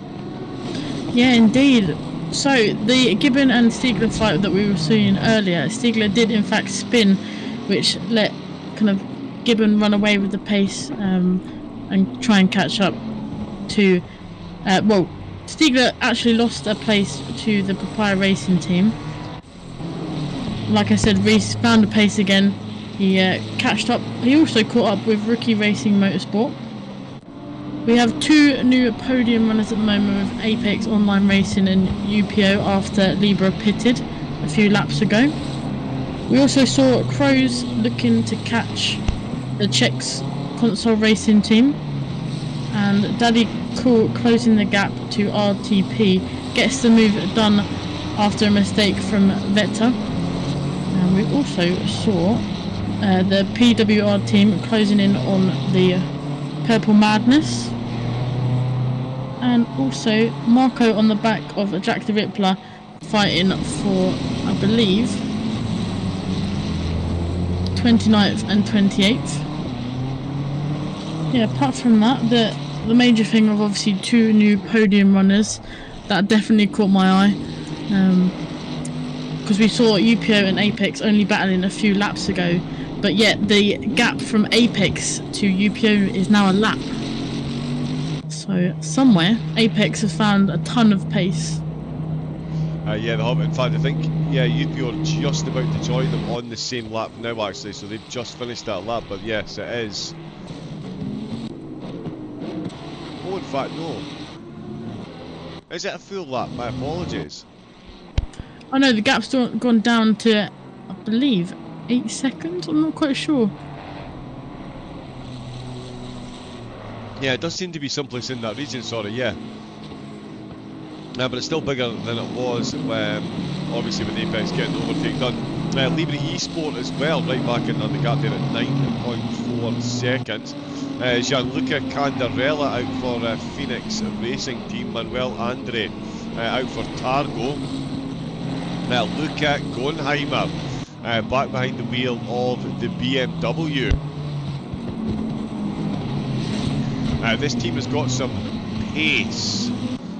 Some real pace, and speaking of real pace, Project Pain, 15th position, and they were, as I keep labouring on, at one point 27th, 28th or 29th. The 3 Mercedes were right at the back, absolute dead last, all 3 of them, and I said then it wasn't looking like a good day for the Mercedes. Well, Project Pain, they're up for the pain in the rain, and yeah, they're making it stick with the Merc today. 15th they're in at the moment as Heinz Harzer tentatively rolls into the pits, maybe making some last minute adjustments to his strategy, and then having a bit of a weave as well, just checking the rigidity of the walls perhaps. Nope, he's changed his mind. Nope, he's coming back in again. The thing behind was he used to be indecisive, now he's not quite so sure. But no, there we go, he's pulled in, he's taking his pit stop, so the Czech console race, they're going to lose a whole lot of time there. I did say in my intro that one of the most important things in in endurance racing. It's not always about, definitely not always about being the quickest. Consistency helps, but the least amount of time you can spend in the pits possible will hold you in massively good stead going forward. We've got a red flag. That's not a red flag, my apologies. Panic, no, sorry, yellow flag. Not a red flag, I saw the red, not the yellow. Fire racing causing that yellow flag there. Oh, was that Jan Verhees in the McLaren? Yeah, didn't quite catch what happened there. He's had a spin. At some point, Heinz Harvester still in that pit, Gunheimer, 7th place, 2.4 down on Andrade. He's a minute down, so big gaps there to make up, but certainly there to be made when you're the fastest car on track. The rain is increasing, and then it's going to decrease a bit as we see another blue flag go through. And a lot of traffic as well, Sarah. It's interesting. You talk about some tracks being more hectic and chaotic than others. Brands Hatch, Zolder, 1 minute 23. Laguna Seca, 1 minute, ridiculous. How quick they're going. So you expect a lot of traffic. But we're looking at Circuit of the Americas here. It's 3.4 miles long. And we're seeing little gaps in the traffic here and there, but on the track map. But it's still, the interactions between the traffic, it's coming thick and fast. I mean, we are, granted, over 4 hours of our way into the endurance race, but we really are seeing this difference in strategy, the conditions, really keeping the track all grouped up together. There's groups forming right around the track a lot earlier than you'd expect to see a track that's, yeah, as I say, 3.5 miles long. This isn't a short one. No, definitely not a short one. And even when in our few-minute break there were so many battles heating up, I couldn't agree more with strategy playing a huge part in today's race. It's brought a lot of teams closer together already, which is obviously granting us to a lot of entertaining battles. But yeah, I'm intrigued to see the strategy from these teams as we go on. Yeah, well, like I was saying to Rob earlier, I said to you as well, yeah, we could easily be looking at a team currently running. I mean, SBR Pros, there's nothing to say that they're not going to strategise their way to the race win from 10th. 7 hours still left to go, but carte blanche for the drivers to stay behind the wheel for as long as they want, effectively. I mean, an hour and 40 minutes. That is, yeah, a worldie of a stint to be pulling off in these conditions anyway. So yeah, on it is PWRT. Got to within a second of Purple Madness there and couldn't quite make the overtake stick on the way out of 15. That was easy for me to summarise. But that gap of a second is now going to increase. The conditions again of Ricky Racing now having to go around the outside the ISS Racing, and we've got a blue flag car in there as well, but it is Constantin Bucci. The Mercedes are having a very good day. That is look at Butol back behind the wheel of the ISS Racing Team Lambo, and he is back behind Constantin Bucci, so that's another Mercedes heading towards the top 20 finish. Certainly Project Pain looking very good up there at the moment. So too look at Gunheimer.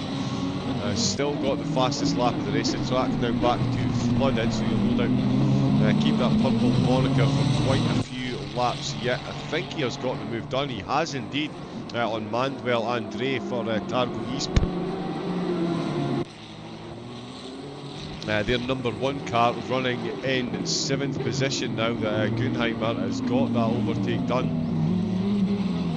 So the BMW, yeah, that is quite the run, quite the comeback by the running 7 car. The returning champions. And their number 2 car, that's 2 of them inside the top 6 at the moment. That's 100 laps reached and breached. It's Running 7, Apex Online and UPO, the top 3 at the moment. Libra, Phoenix and Running 7 make it 4, 5 and 6.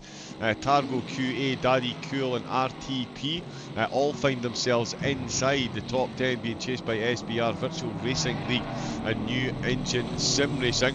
And just as I say that, UPO come in to the pits. Now, they pitted not too long ago, Sarah, unless my old grey matter doth deceive me.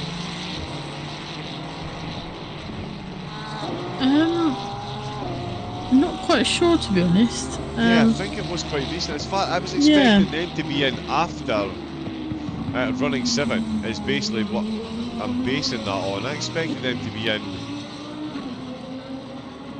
after Running 7. That seems like quite a short one, and in fact that is Candarella going past. When you can't, or have they been out really long? See, this is the other thing when you've got stints. You're used to 1 hour 65, so 65 minute stints.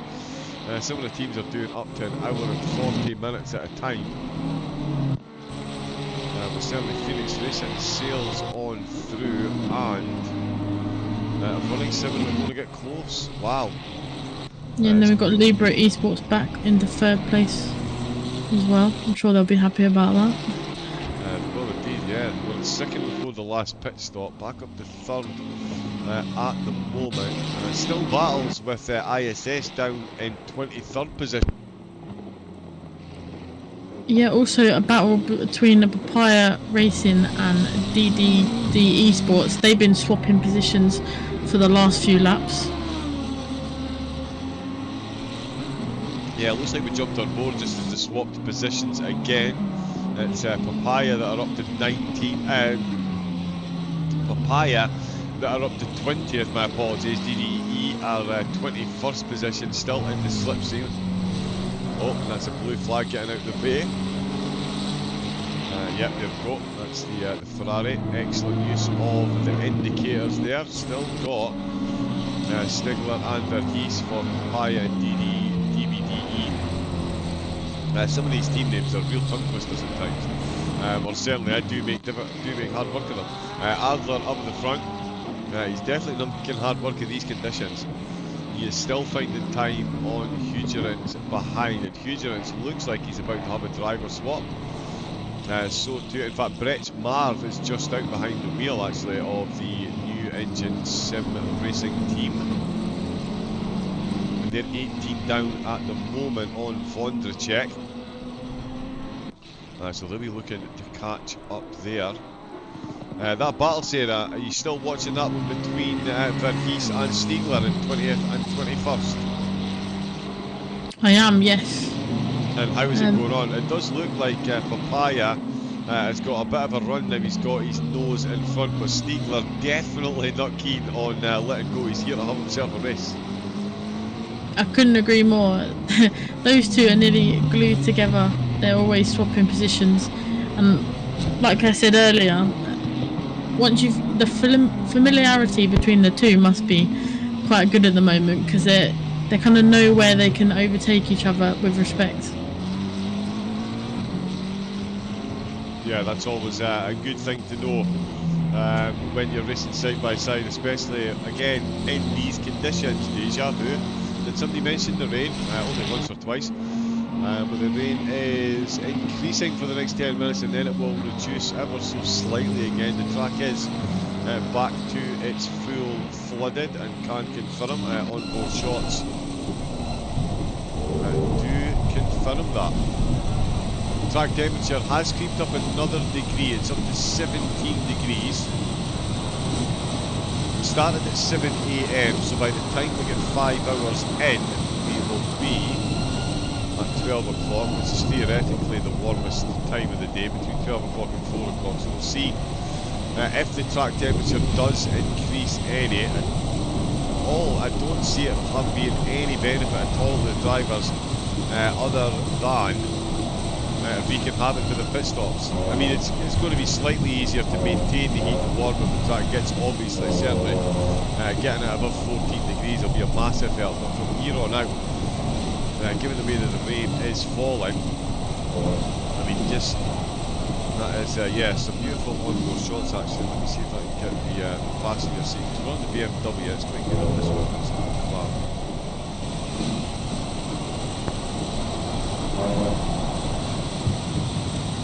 There we go, on board with the BMW. For all you Fanatec BMW wheel owners that are currently screaming at the screen, that's my wheel, yes. Yes it is. I've heard it's quite a piece of engineering as well. Although, is that... Oh, it's Ferrari we're on board, my apologies, we're on board with Stinger. I thought we were on, what made me think we were on board with Hohenheimer? That's where we were supposed to be on board with, sorry. I thought we were watching the battle for 4th place, we weren't, we were watching much further down the field. I didn't even realise when I was looking at the wheel thinking, that's not the BMW wheel, that is the BMW wheel. But there we go. That's twice today. We have number 14 causing a yellow flag. Number 14. Oh, that's Vetter. Yeah, he's in the top 10. Oh, and I tell you, it looks like Hohenheimer's going to be in the top 4 then. Has he got the cutback done? That looks like an absolutely phenomenal move. He's got the side-by-side into the last corner. He's up the inside. Can the Ferrari get the cutback? He can certainly get close on exit. Can he get close enough into Big Red? It's Hohenheimer who is up to 4th position then at the expense of the Phoenix Racing Team car. Here we go into turn number 1 and it is a clean pair of heels for the BMW. Hohenheimer guides running 7 Iron Beers car back up to 4th position right at the end of that lap there. Phenomenal drive by Hohenheimer and the team.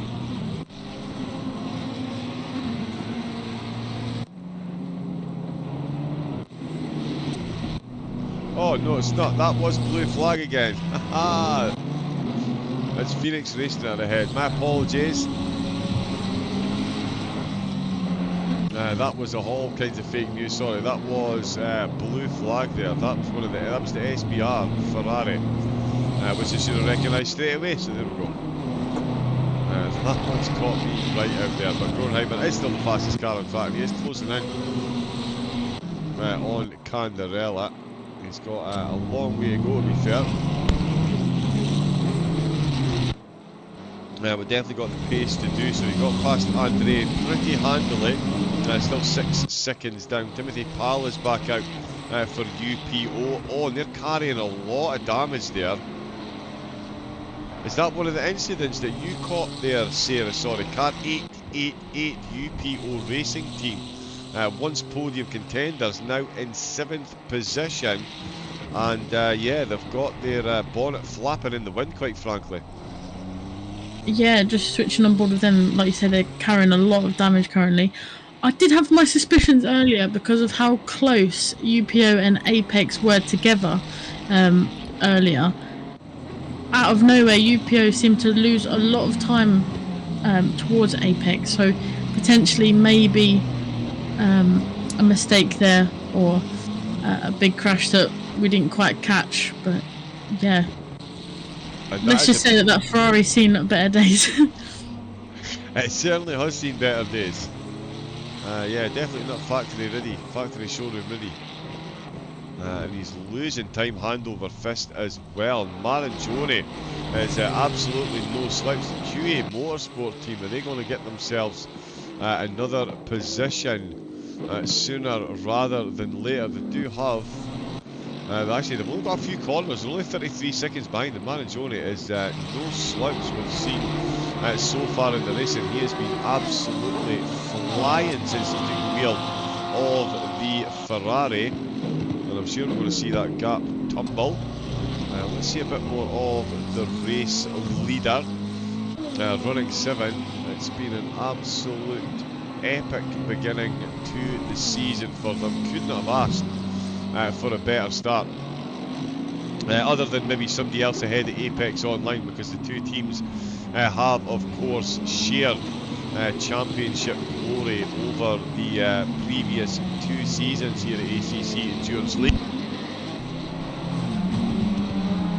this season will be the first one fully broadcast on the YouTube and Twitch channel, so perhaps an extra bit of kudos attached to this one. Czech Console Racing have got Vaclav Pospisil popped in. Give us a subscription, hit the subscribe on the YouTube channel, the like and subscribe, and then jump back behind the wheel, and that is another car, Sarah.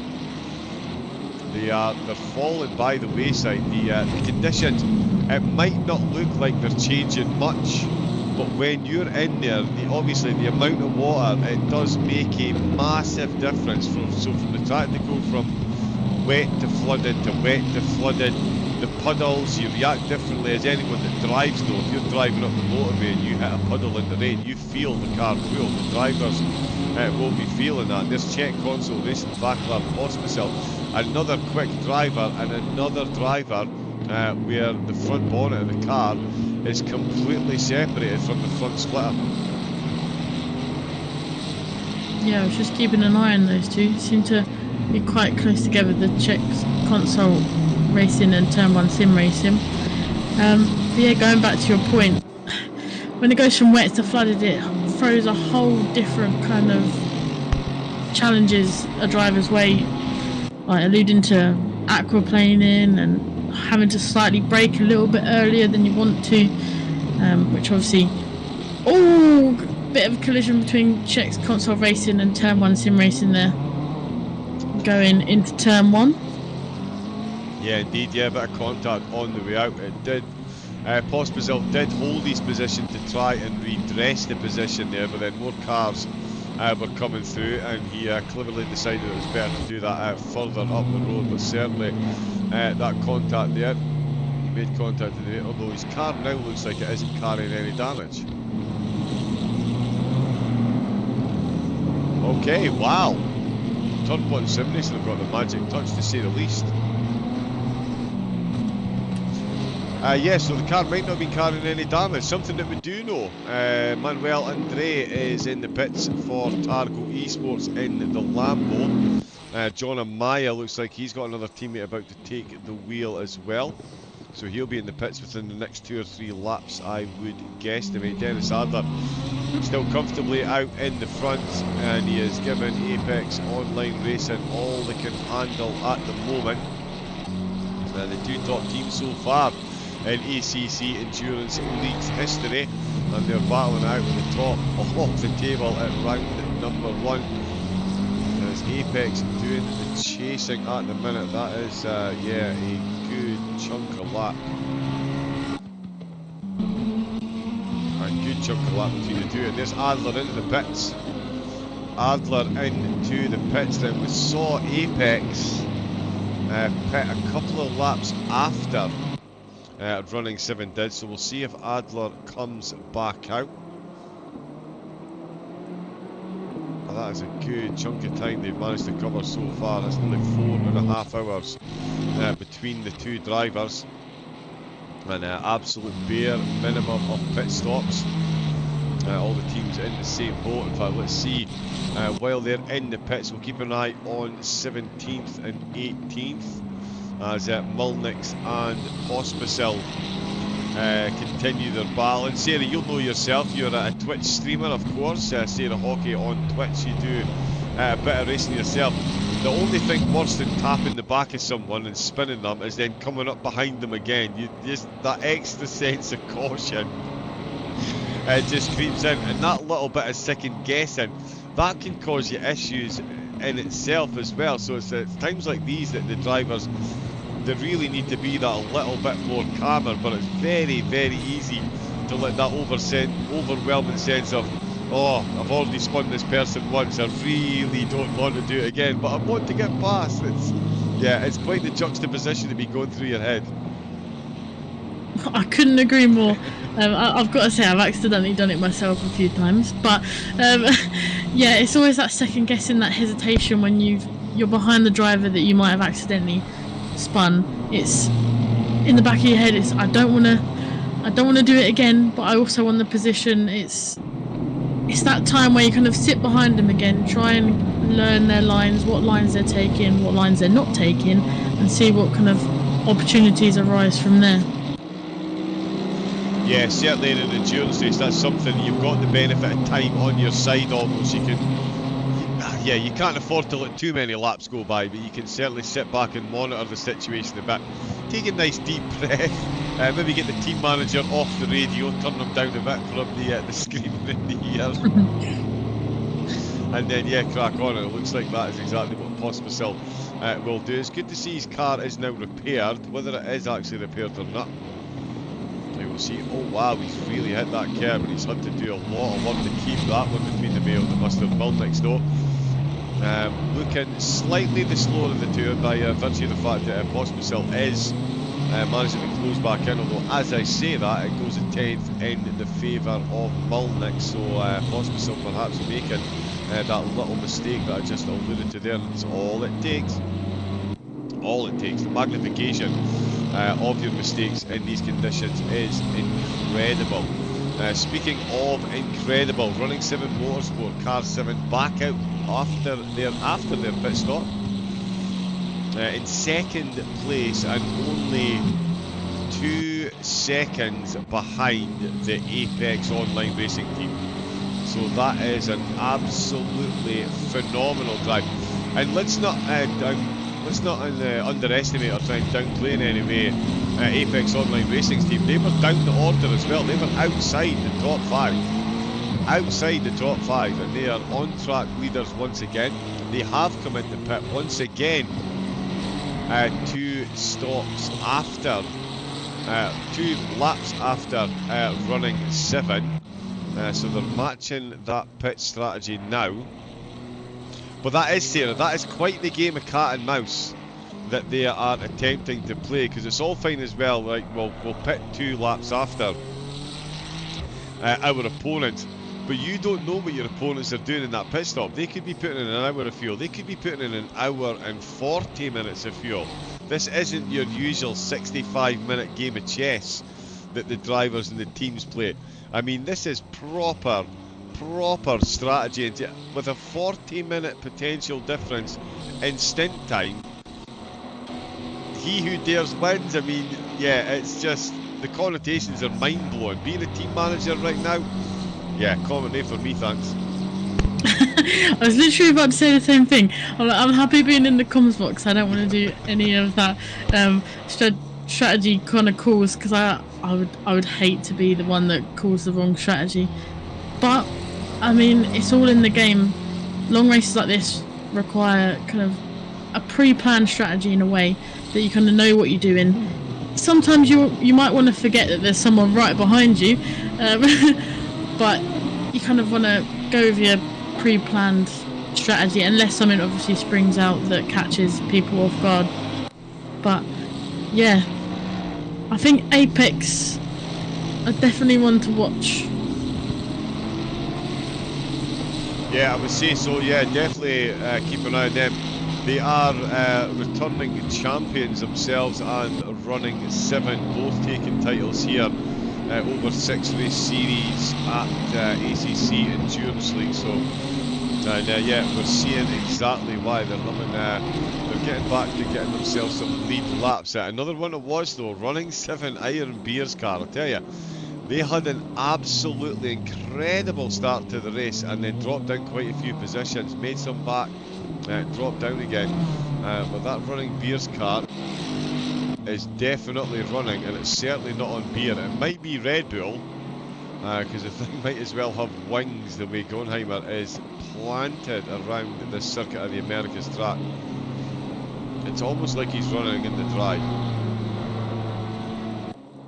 In fact, if I was going to do a valid lap round here, it would probably be at the same pace these drivers are driving at the minute. But Running 7, 2 cars in the top 5 and the fastest lap between them. That is how to stamp a statement on the opening round. Still got, of course, 7.5 hours left to go, but things certainly trending upwards. John Amaya and Libre Esports, they're back up to second position. Another car that's had a tough start to the race, but they are certainly going to be there or thereabouts. And Phoenix Racing as well, these top 5 alone are absolutely phenomenal. Then you've got UPO in 6th, who've been on the podium. QA Motorsport, who weren't on the podium. They are having an incredible race as well. The strategies really playing into their hands early door. That long stint at the start really did them wonders, and they've got themselves a firm fixture in this top 10, 7th position at the minute, and 17 seconds up on Targo in 8th place. Daddy Cool coming into the pits from 9th, meaning SBR will take 9th place, and RTP will return to the top 10 temporarily at least until they take their pit stops, with Brett Smart out for new engine sim racing.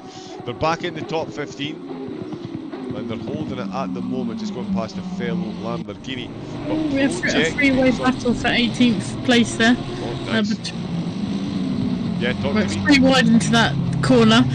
Didn't quite plan out as they hoped, but they all actually remain in the positions that they were. Reese in 18th, Hayes in 19th, and Stiegler in 20th. But yet, all three wanting to get closer to the top 15. Yeah, they really are. Great battle there. More cars coming in. Sorry, they've got running 7 right in the middle of that pack, who I think will want to get past them as soon as they can. Oh yeah, there's Stiegler coming into the pits. I'm sorry, who's that this one that's making their way through? Oh, is that Dennis Ebert, race leader? Yeah. Oh yeah, so it is. Oh yeah, the race leader is absolutely planted in the middle of this battle. Now Apex Online Racing, they were leading when they made contact with a back marker with the fans. Oh, there's a car in the middle of the road. It's Daddy Cool. It's Daddy Cool facing the wrong way on the exit to Big Red. That could have been really bad for running 7 there. Oh wow, yeah, that could have been bad for quite a few drivers, because there's a big chunk of traffic coming behind there as well. That could have been massively detrimental. Finn Krull though wasn't detrimental for Targo. They've got the position on Daddy Cool's Porsche. Melvin Crow's back out of the pits. Dennis Ebert has managed to get himself past the battle that is ensuing there, which was for 18th and 19th to jump back on board. That's Jamie Reese in the SBR Amigos and Jan Verhees in the Papaya racing car. 8/10 separate them. Stigler, as we saw, came into the pits with Michael Mulnix as he's not even thought about it there. Through the hairpin and back down the hill. It's Verhees. Oh, okay, so that was another. I thought, yeah, never mind. I thought we had a technical problem there, but we're all good. Papaya. Look at that McLaren for braking. That thing is fun. Oh, but it's Jamie Reese that's made the mistake. Another Ferrari running deep. This time, it's turns 11 and 12 again. Wow, that corner is going to be a graveyard for Ferrari parts. It absolutely is, and for positions as well. As we see, Danny Cool's Porsche in the background just drifting off the track there. Marcus Rombach, I'm not sure if he's trying to let someone through or just massively missed his break. But this flooded track has gone from wet to flooded. Sarah and I were both saying it's one thing to be wet, but flooded, all the aquaplaning. Oh. And Jan Verhees, that's just a bit of net code there. I can sure he's still there. He is. I know he's not. I saw that as well. That was that was interesting. Yeah, they're disconnected. Papaya Racing have unfortunately disconnected from the race. That's unfortunate. Yeah, so a bit of a server kick there, but that's, yeah. Hopefully, yes, they can get back in there. They've been reconnected 5 laps down, which they were a couple of laps down, but certainly not as many as 5, but yeah, they have managed to reconnect there. So, Papaya, that wasn't netcode glitch, that was just a server disconnect, unfortunately, and that puts Verhees and Papaya Racing much further down the order than they were. They will still bring home points though for the overall season, and it is endurance racing. As we've seen in the opening 4.5 hours, anything can and likely will happen. that's before you throw the rain into the mix. But Papaya, they'll get back into the mix. That's going to throw them in. Oh no, DVDE have gone past them as well. ISS Racing could make up time because they've rejoined as well. They'll be subject to a 2-minute penalty where they'll have to wait.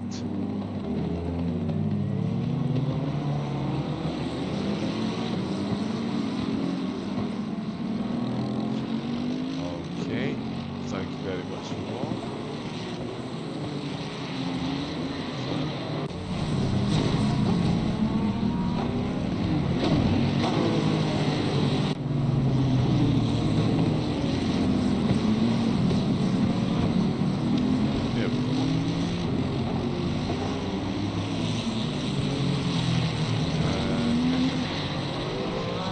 Melbourne Cross, familiar name. I know that guy is fast. Yes, that is a name. This has been incredible so far, Robbie G in the chat. Indeed, mate. It absolutely has. The action's coming thick and fast. Oh no, is that DK? It is PWRT into the pitch. That's released Pospisil then. He was 6/10 behind. Let's see what he can do. Cruelly, Papaya Racing are only just leaving the pits, so ISS not only got past them, they got 21 seconds up the road before Verhees has even left the pits. That gap is going to be huge now, but they are back out on track. 23rd position they managed to maintain as we see the Daddy Cool Porsche. Still in 9th place, Sarah, for the Porsche after that big spin, but it has given SBR Pro Car there, Ben Milden in the BMW, has given them a whole new opportunity at getting themselves firmly inside the top 10, and the BMWs have looked not bad here. Gronheimer up there in 5th position, a testament to that. So Rombash really needs to reel it in now, take that couple of % off and hold on to the positions he got, because Ben Milden will see that gap down to 11 seconds. He'll be coming for that spot. I couldn't agree more. I think we all know how difficult that Porsche can be. As much as we love the Porsche, it's a difficult car to drive in tricky conditions like this. So yeah, like you say, maybe it's time to kind of bring it down a notch or two, kind of settle into the race, get comfortable, learning the car, learning how it handles a little bit more in race perspective. But yeah, I feel like Milden will definitely be notified of that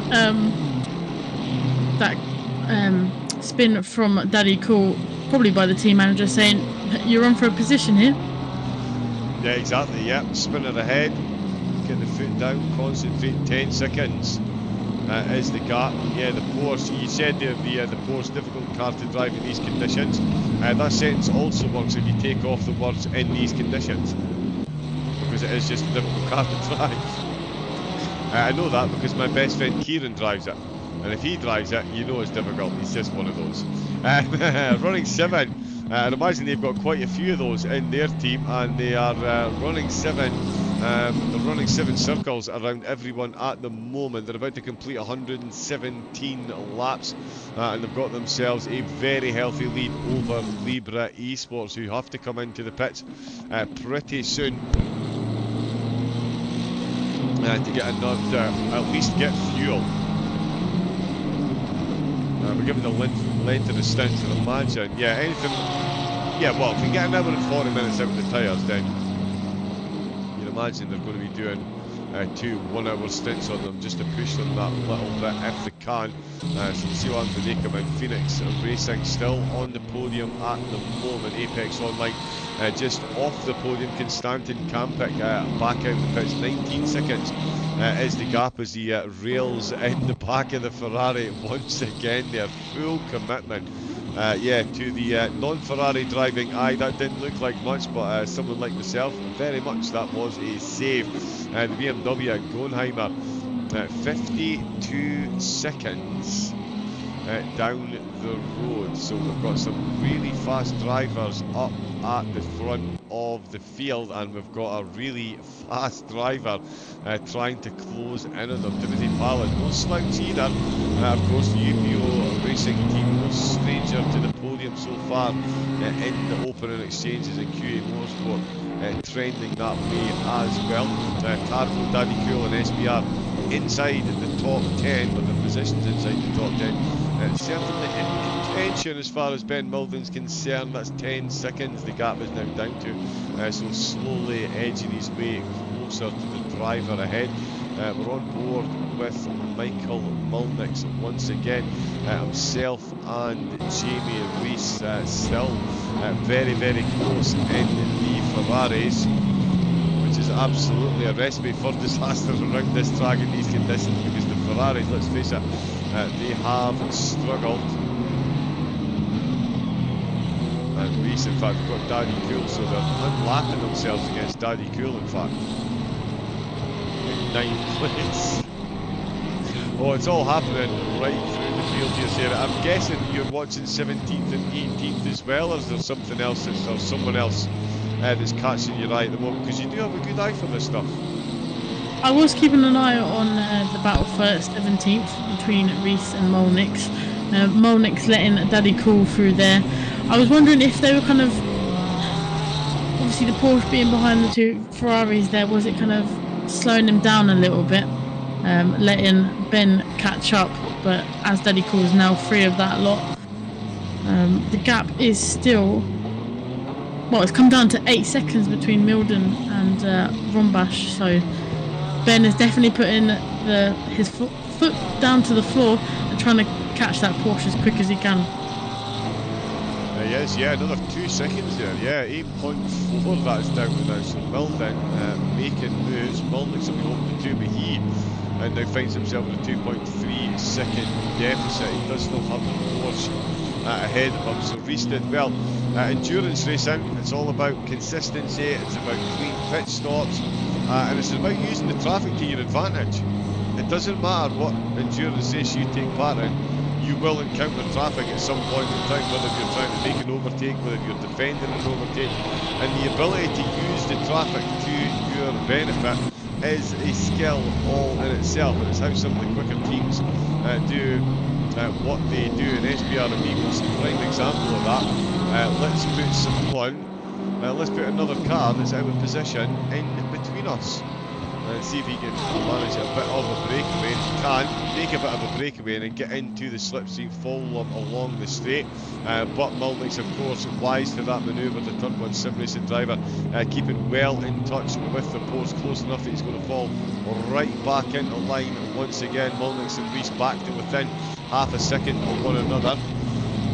There we go, get a slightly wider shot so we can see a bit better.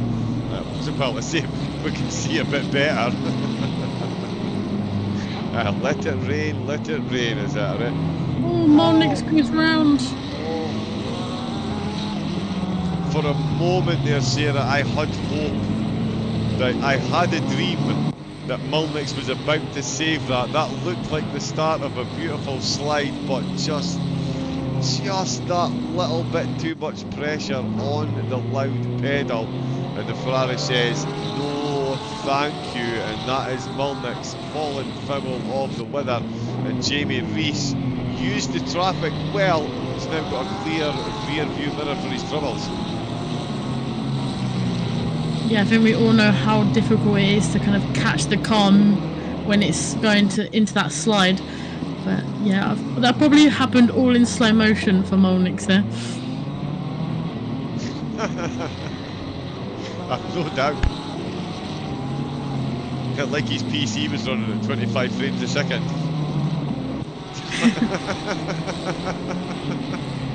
Oh, I'm not meant to see this part of the track. Oh, there's a steward. Never seen him before. We've definitely seen Dennis Ebert before. Earlier in his stint, obviously, it's his first stint out behind the wheel. The preceding two drivers absolutely getting the job done for the team. It is safe to say. I did catch that one. That says Spirit of Ver. Now, I know that name from the driver briefing last night. Spirit of Ver. Is it Spirit of Verstappen? I believe it is. But thank you for subscribing to the YouTube channel, of course. There he is. It's so hard to drive today. Yes, Spirit of Ver is in the chat. Oh, it was Spirit of Ver that said water race. My apologies. And Racing Spirit 86. Apologies. Missed that one as well. Massive shout out to the commentary team. You've done nothing short of amazing. Thank you very, very much. It is easy to do this job when you get provided the co-commentary talents that I have at my disposal. Rob G. Barker, Sarah Hockey, Luke Taylor joining me later on, and of course the action out on track. It just comes thick and fast. You think you can take a breath, someone puts a wheel on a curb, someone runs a bit deep, and that's it. You've got battles forming all over the track once again. But yeah, Spirit of Air, it was yourself that was in the driver briefing last night. Yeah, myself and Rob dropped in to listen to that.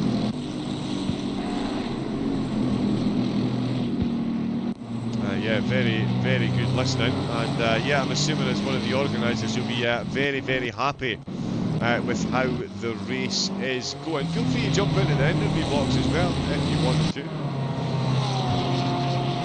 It's good to see that this league gets now an English channel too.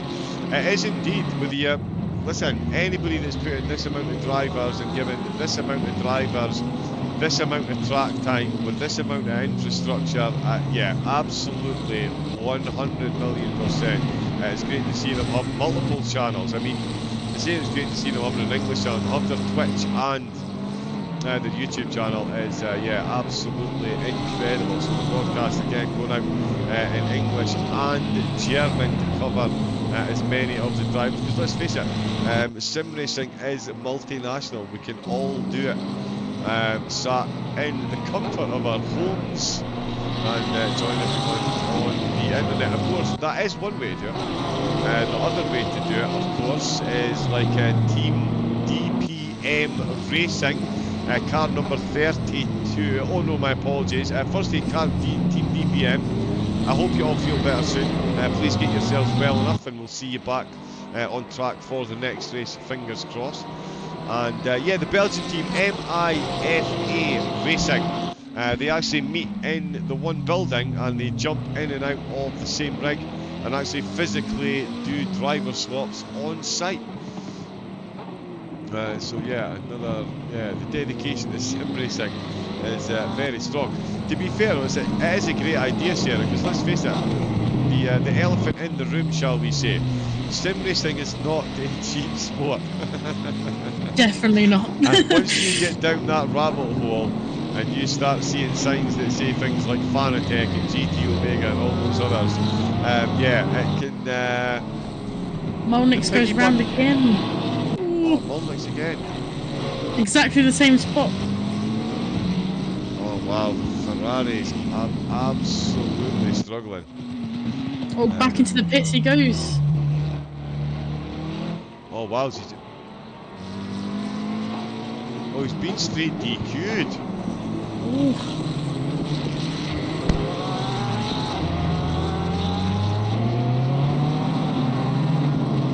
Now I wonder if that's for multiple returns to the garage, because he hasn't had a drive-through for track limits, so he can't get disqualified for too many drive-throughs, by my reckoning. So yeah, my only understanding of the rules, and it might be different within ACC League, I did only give them a quick scan because they were, well, very, very, very sensible rule set, so I didn't really see the point in spending too much time flicking through it, because it was all very common sense. But yeah, it might be that he's returned to the garage once too often. And I say that in a high-pitched questioning voice because he was still battling quite up the field. But yeah, whatever's happened there, DSQ, and of course, with it being on PlayStation 5, there's no way to live reverse that. Can't make adjustments to the server, unfortunately, so they will be out of the race. That's an unfortunate loss. They were running a great drive and some great battling there. Not quite getting to the grips with the Ferrari at this stage of the race, but still a lot of track time, a lot of drivers still to come. So yeah, a big loss there. Michael Vetter into the pits. Ben Milden up to that 10th position and within 3.8 seconds of Rombach in the pit. So Rombach in the Porsche. We're talking about difficult car, difficult conditions, all these things. Having a spin like that does just make it that bit more difficult, and surely as much as Milden is looking ahead at this point, the Daddy Cool Racing Porsche, he's going to have a weather eye on that timing tower, and he's going to see what we've seen. 7 seconds in 3 laps. That's a long, that's a big fall. Yeah, to go from seeing that BMW quite far in the distance in his rearview mirror to basically near on a few corners away, that's going to definitely be a sight that Rombach doesn't want to see. Yeah, it definitely is. Spirit of Ver. Yeah, can confirm the 33 and the 420 are both on absolutely phenomenal races. Like the 3 Mercedes were 27th, 28th and 29th. I'm not 100% sure which one was in which at this point, to be brutally honest. But this car was at one point at best 27th and at worst 29th. 4 laps down on the leader, granted, but in 14th position. That is a drive. Half the field potentially have succumbed to Andre Knapp and Project Pain. So, yeah, the Project Pain might not be a self-inflicted pain at start to finish. It might be the pain that they are inflicting because they are putting a hurt on the rest of the field, quite frankly. And my only amazement at this point is that we've not seen a purple number 14. Because, yeah, they must be so close to hitting the fastest lap. They might not be hitting the fastest laps, but they've got to be hitting the most consistent. So, yeah, I would love to get a look at the server telemetry data for the Project Pain team after the race, because, yeah, they are absolutely nailing it. But, yeah, the other Mercedes as well, Constantine Bucci as well, the Rookie Racing Motorsport, again, back down at the back of the field, 18th. They now find themselves up to. Okay, Adam Anderson, they've managed to disconnect and rejoin. The DSQ has been lifted, so they will be able to finish, but they're going to be over 7 laps down on the leader. So this one will be purely to finish and bring home some points.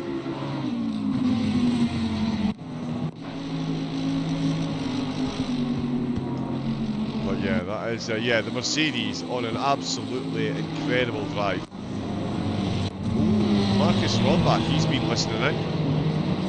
That gap now up to 5.4 seconds.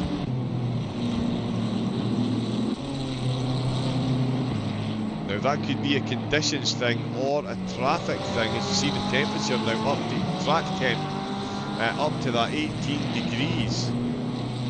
Tell you, if this was dry, Spirit of Vera, that was my next question. What is your actual real name and are you driving? So yes, so you're in the Rookie Racing Motorsport Mercedes. That is progress. That is most definitely progress.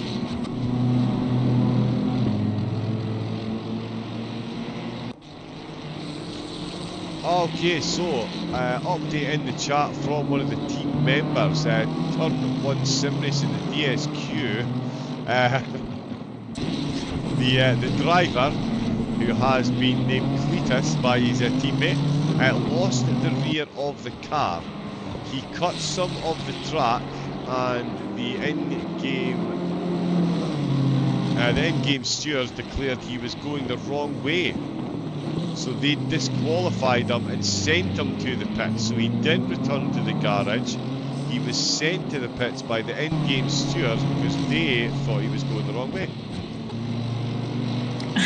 I think Turn 1 Sim Racer will definitely have some words for the in-game stewards there. I think so, but it does add a whole new dimension of fear there, Sarah. I mean, we're talking about instability of cars, the brakes, the puddles. You've now got the fear of getting sent straight to the pits, go to jail, do not pass go, do not collect your £200. It's a Monopoly joke. But yeah, spinning the wrong way, as if that's not bad enough and losing those positions, to then be DSQ'd for going the wrong way. Look at the track, Mr. Stewart, sir. It's difficult to go the right way. It's so much easier to go the wrong way, surely. Yeah, like you say, I think most drivers have succumbed to an odd spin or two in today's race, but that's what the tricky conditions like this, it's very easy to do, and something very common to do as well. Yeah, most certainly is. Most certainly is, as you've seen, it's been extremely common over the piece as expected. Spirit of Fairness is saying that is so sad. It is indeed. Why do that? Let's put them 121 laps down.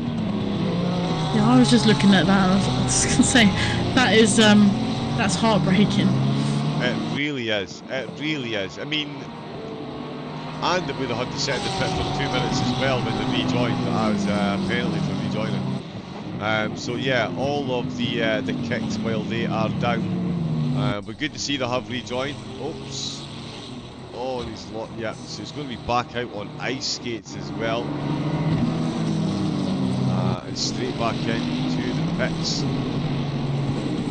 Oh, I think, yeah, honestly, Spirit of Earth, to say it's to avoid spinning is very difficult today. I mean, it's yeah, the track is flooded. If anyone has been behind the wheel of a real car, you've driven up the motorway, even at 60-70 mile an hour, the speed limit, if you hit a puddle at the side of the road and it catches one wheel, say your right hand wheel, front wheel, and it gives it that little bit of a pull, I defy you not to have your heart in your mouth. Now magnify that.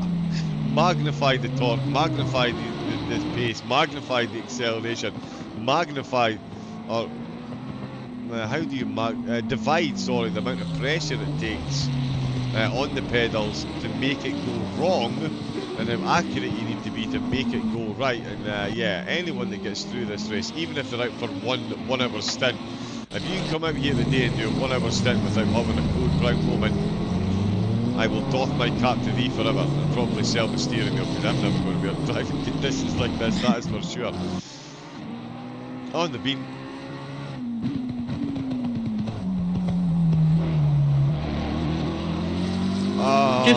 Just when they think their day can get any worse. Okay, so what's happened is they put Mulnick's back in the car. So I think what they'll need to do is rejoin, and Michael Mulnick's, I do not think will be able to take part in the rest of the race no matter what they do. Because it was him that's picked up the DSQ, so it looks like the DSQ's gone on to him rather than the car. That was why I didn't think they would be able to rejoin, because I thought the car, but it could be the driver that's been DSQ'd, so they'll have to back out and rejoin. I don't think Michael's going to be able to take part in the rest of the race from what I'm seeing. We'll get, I'm sure, Daniel McCutcheon in the chat to give us some an update. That never ever ever, Sarah, is there a dull moment during a wet race, and the multitude of reasons just keep stacking up. If a herd of wild elephants runs across the track and stands on a car right now, I'm not even remotely going to be surprised. Yeah, it's just a testament to see that in endurance racing, in conditions like this, anything can happen. And talking about anything that can happen, I think Ron Bash will be looking at Milden in his rearview mirrors and seeing that BMW is ever so close and catching him now. Only 1.9 seconds splitting the two drivers. 1.2 separating. Sorry, which driver? My apologies. One of the admins. Milden with the BMW and Ron Bash in the Porsche. It's only 1.9 seconds between the two. So Ron Bash, I think, will be looking in his rearview mirrors a bit more from now. Yeah, I think he will. Yeah. Oh, and he's going to be looking a lot closer.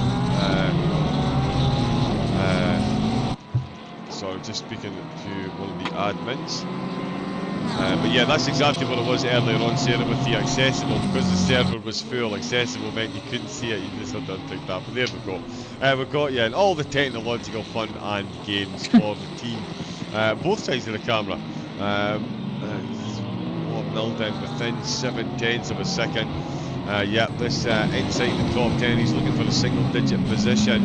His teammate Jamie Rees for the Amigos car in the Ferrari peels his way out in the pits. Oh, and the BMW looking all kinds of unsettled there. That is not what you're expecting. I'll tell you, the gap is going to be much bigger than 0.7 of a second when they get across the start-finish line, unless Milden can pull an absolutely worldly through through the next couple of corners. Exits 18, comes into 19, avoids the left-hand curve, of course. Into 19, on his way out into the final corner. And yeah, that gap is going to be more than 0.7, and that was all about 11 through 13 again. In terms of 11 and 12. They'll be causing PTSD for some of the drivers after this. And yeah, 0.4 of a second he lost there. It didn't look like much, did it? Well, that's all it takes. Dry conditions, you lost about 1/10.5 there. Wet conditions, that's 0.4 of a second down the pan. And that puts the next lap into a whole new perspective for Ben. But he will keep pushing on, as we see Timo Ellerbach in the pits for the DBD Esports team. Marco Esser is back. He's was involved in some phenomenal overtakes early doors, had some problems. They're back in the server and racing. Alex West brings the Purple Madness BMW into the pits. Matteo Marangione, the charge for QA, halts at 7th. Ben Milden back to within 0.7. Dennis Everett still very much in a race of his own. Up at the front, Libre Esports doing well to hold on to second. The Phoenix Racing Team, like the Phoenix from the Flame, Phoenix from the Ashes, sorry, they are rising towards the end of the stint. That gap now down to 4 seconds. My apologies, that gap is down to 3.3 seconds. As Amaya carrying damage, is the Ferrari back end let go? Probably. Has he pulled off a world of a save? Probably. Has he lost a bit of time though? It would appear so. 3.3 seconds, the same sector we saw Ben Milden struggle in the BMW. We're seeing Candarella fly through while Amaya struggles his way through. 3.3 seconds is the gap. We've got 3 corners to go before we cross the start-finish line, so we'll see how they get on. Wolfgang Schrodel is out for JWB Racing, half a second behind Timo Ellerbach, who's just out for DBD. So more drivers getting the full baptism of fire at Kota. Flooded, oh, not quite flooded, the track is back to wet again. And that is a huge difference. There is a massive difference between flooded and wet, as Sarah and I have both alluded to. It really is. I thought he was having a look there, but no, not quite close enough. But certainly JWB. The 666 machine looking to put the demons to rest and get themselves further up the field. We've got Milden back to 1.3 seconds and Candarella stuck at 3.2. So the battle's still brewing as the rain is about to increase once again, as the track temperature keeps increasing as well. 19 degrees it's managed to get itself up to. And this would normally be good news for the drivers, but there is no chance of a dry line at all. Which probably actually isn't. Yeah, they probably are actually glad there's not going to be a dry line for them. It means at least they know they can stay on the wet tyres. It's just the pressure. And it's going to be changing on them. Andrew Egan out for SBR Amigos, 1.7 down on ISS Racing. So the battle for 19th and 20th is about to get lively. Once again, we have Tibor Barta, who drives for the Czech Console Racing Team, I believe. He says confidently. I'm sure it's welcome in. Thank you for subscribing to the YouTube channel. Thank you to everyone for the thumbs up and the subscribes. Brand new channel for a well-established racing league. They've already had 2 phenomenal seasons under their belt, both of them 6-round races. The first race, the first series of races took place back in 2022 using server switches to facilitate the endurance racing. As Rob G. Barker said earlier, when you get that endurance bug, you really get the endurance bug. 2023 they switched to the PS5 version, increased the grid from 20 to 30 teams, of course. They had teams from the Czech Republic, UK, Netherlands, Portugal and Italy joined them during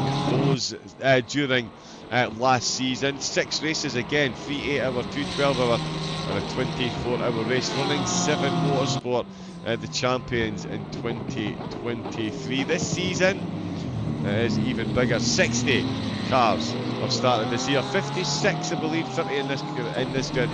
26 in the AMS. They've got gone even more international as well. Brazil, Spain and Greece will find drivers on team rosters. 9 races this season.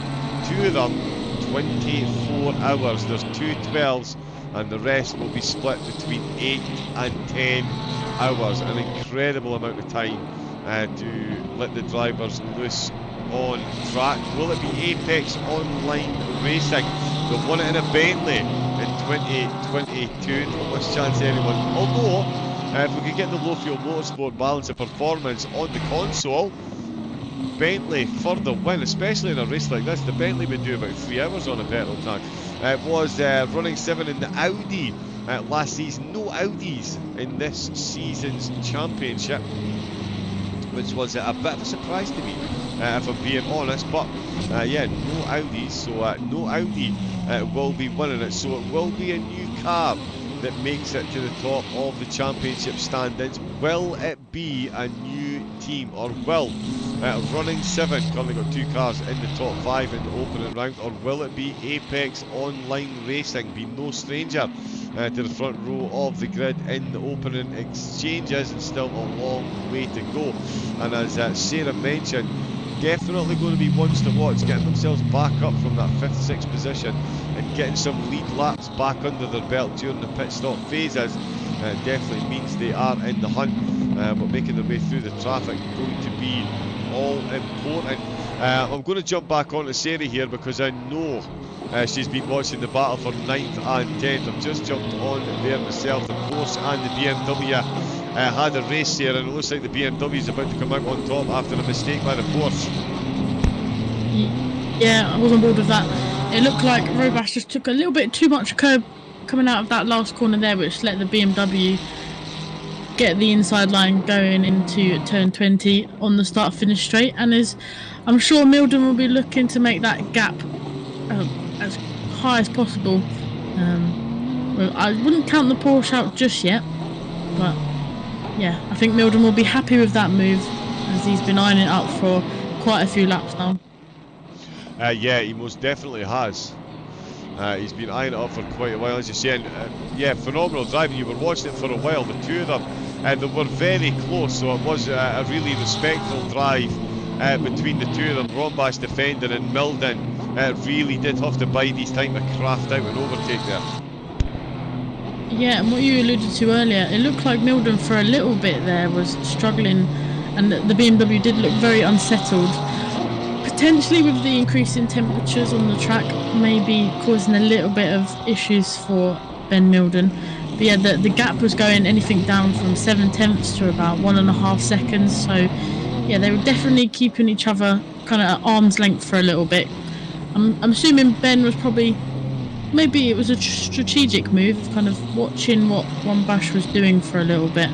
But yeah, a good battle between the two, and a lot of respect shown between the both of them. Yeah, good to see it on track. Yeah, we've just jumped back on board with Purple Madness. It does look like their car's carrying damage again. I'm not 100% sure it is, because it does look almost identical to the damage we thought they had earlier on in the race, so it might just be something that's going on as they make their way through the pits. Apex online, Scott fell behind the wheel. He didn't make Mercedes, Marco Escher. Well, the RLE Motorsport Ferrari is definitely on their way out of the pits. It might not be Marco behind the wheel. We'll find out when they get through the time line. Jack the Ripper back in, and yeah, Turbo Sim Racing out of the race, unfortunately. Yeah, definitely there will be strongly worded emails being sent to the stewards, I'm absolutely sure. I don't think Purple Madness is carrying any damage. They've just put a very quick, clean move on PWRT. RTP have got a new driver behind the wheel, Jens Romanovsky, behind the wheel of McLaren. It looks like his spotter is having a bit of a connection issue. Something has just changed.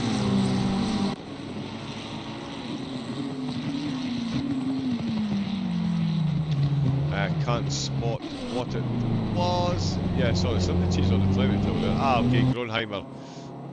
Yeah, okay, so Gronheimer's come into the pits. That's been Apex. Yeah, so Apex still in fourth. Gronheimer into the pit.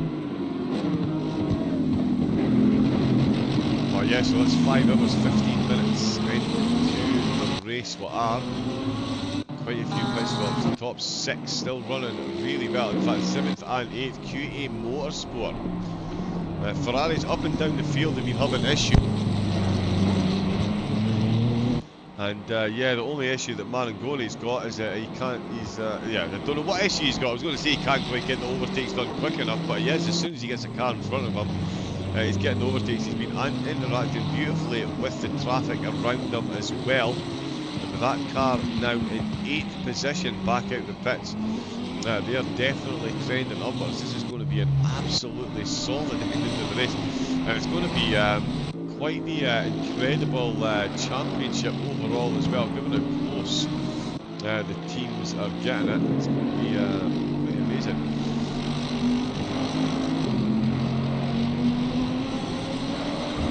Yeah, I've got to say, like, it's remarkable how we're so many hours into this race, and yet all of the teams are remarkably actually quite close together. They are, yeah.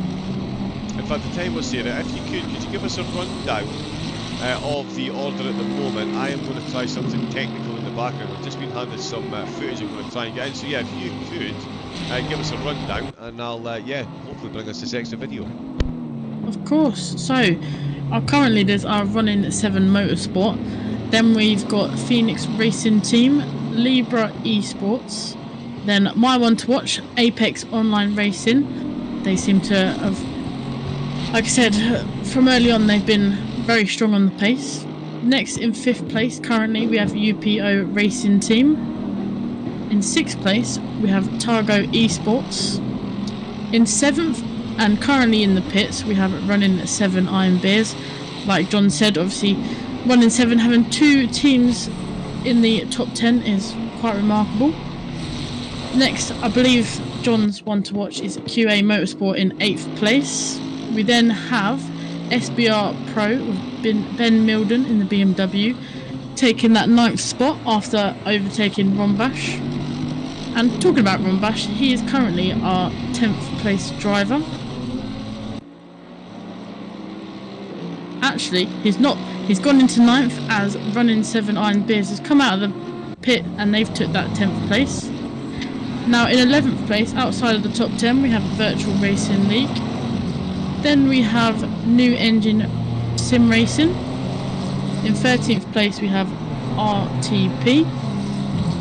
14th, we have Project Pain. Again, they've been back and forth on the grid and doing remarkably well. In 15th place, we have Czechs Console Racing. 35 seconds behind them, we have Rookie Racing Motorsport. We then have Purple Madness in 17th place with PWRT only 4 seconds behind them in 18th. Our next contender in 19th is S Racing Team in the Lamborghini, only 5 seconds behind PWR team. Rounding out our top 20, we have SBR Amigos in the Ferrari. In 21st, we have Team 49 Sim Racing. Then we have in 22nd, we have JWB Racing Esports. Behind them in 23rd, we have DDD Esports Racing Team. 3 seconds behind them in 24th, we have Virtual Luso Racing.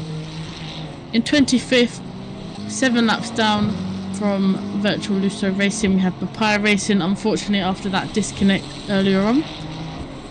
And 26th place, we have RLE Motorsport. After them, we then again have Apex Online Racing in the Mercedes in 27th, then followed by Jack the Rippler Racing Team in 28th. And that rounds off our current runners. Obviously, we lost Turn 1 Sim Racing due to a few disqualifications and in-game decisions. Yes, we can actually have a look at what actually happened. So here's what happened to the Turn 1 Sim Racing car. There we go. So you can see here, they came into the corner, touched a bit of the curbs there. Car was absolutely fine. In the middle of the track, nice and planted. No problems whatsoever. Let's see the race timer running. Let me see if I can just mute that so it doesn't overwhelm.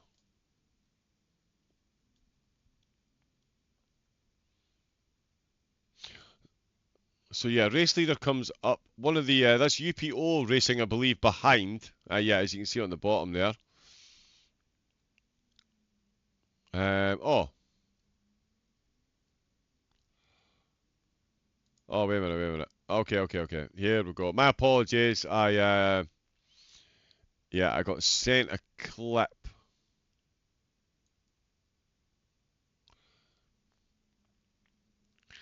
Yeah, so there we go. Through 11 and 12, the car spins, and he's looking to make his way back onto the track, and that got him disconnected.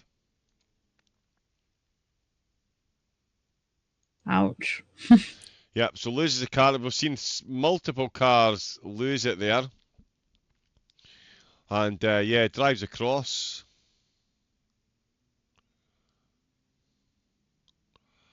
And gets thrown back into the pits and DQ'd.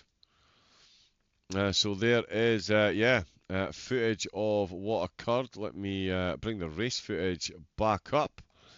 And we can close that, and close that, and close that. Excellent. So there is exactly what happened to the T1, the Turn 1 Sim Racing team. As you can see, they were making their way back onto the track. They were adjudged to have driven the wrong way. And so I basically added that to the Be Right Back scene because that was the only way I could add it without interrupting the full race. So I figured that would be the easiest way to add it so we could still have the overlays and things. Plus, it'll probably get me into less trouble for using YouTube. But yeah, that should be fine because it is their video, so we've obviously got permission to show it. Yeah, we've got a battle brewing between Milden and Marangioni in QA Motorsport. Wow. Well spotted there as I was doing some of the technical stuff there. Yeah, Marangioni, he is very quick. Milden knows how to defend, and the Marangioni knows how to hold the back of that Ferrari. Tap of the brake when the wheel was on the white line. There's even less grip on the white lines in the wet, and that almost cost him a position. It almost cost Ben Milden quite a few side panels there as well, because there's no way the Ferrari was backing out of that if it was getting even slightly worse than it did. But Ben Milden again through 11, 12 and 13. This is the very corner we've just seen where Turn 1 Sim Racing got themselves DQ'd. Ever so cruelly for driving the wrong way. Absolutely brutal. I mean, give them a drive-through penalty or something, but to fully disqualify them from the race for making their way back on the track, yeah, it just all the memes of Toto Wolff will be firing into the chat. No, Michael, it's so not fair. I believe the game interpret as too much of a cut. Ah, okay, too much of a cut of the track. Yeah. I mean, yeah, there was a sizable chunk of the track cut out there. But again, I would, yeah, give him a time penalty. Or just keep it on track. Yep. Be a bit gentler on the accelerator and the brake. And make sure you keep it between, because it's costing people time and positions. We've just seen an overtake down in 18th and 19th, Sarah. Did you happen to catch that one? I did, yes. Butol just overtook PWRT going into, let me just make sure I get the right corners. It was the turn 6, 7 and 8 section of the track.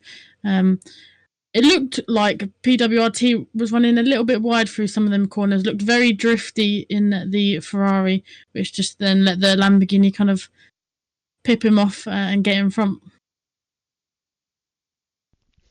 Yeah, as soon as the car ahead looks drifty, that is the time to get the overtake done for multiple reasons. One, the opportunity is there, and two, you don't want a drifty car drifting into you, as we've already seen so far. A couple of little contacts.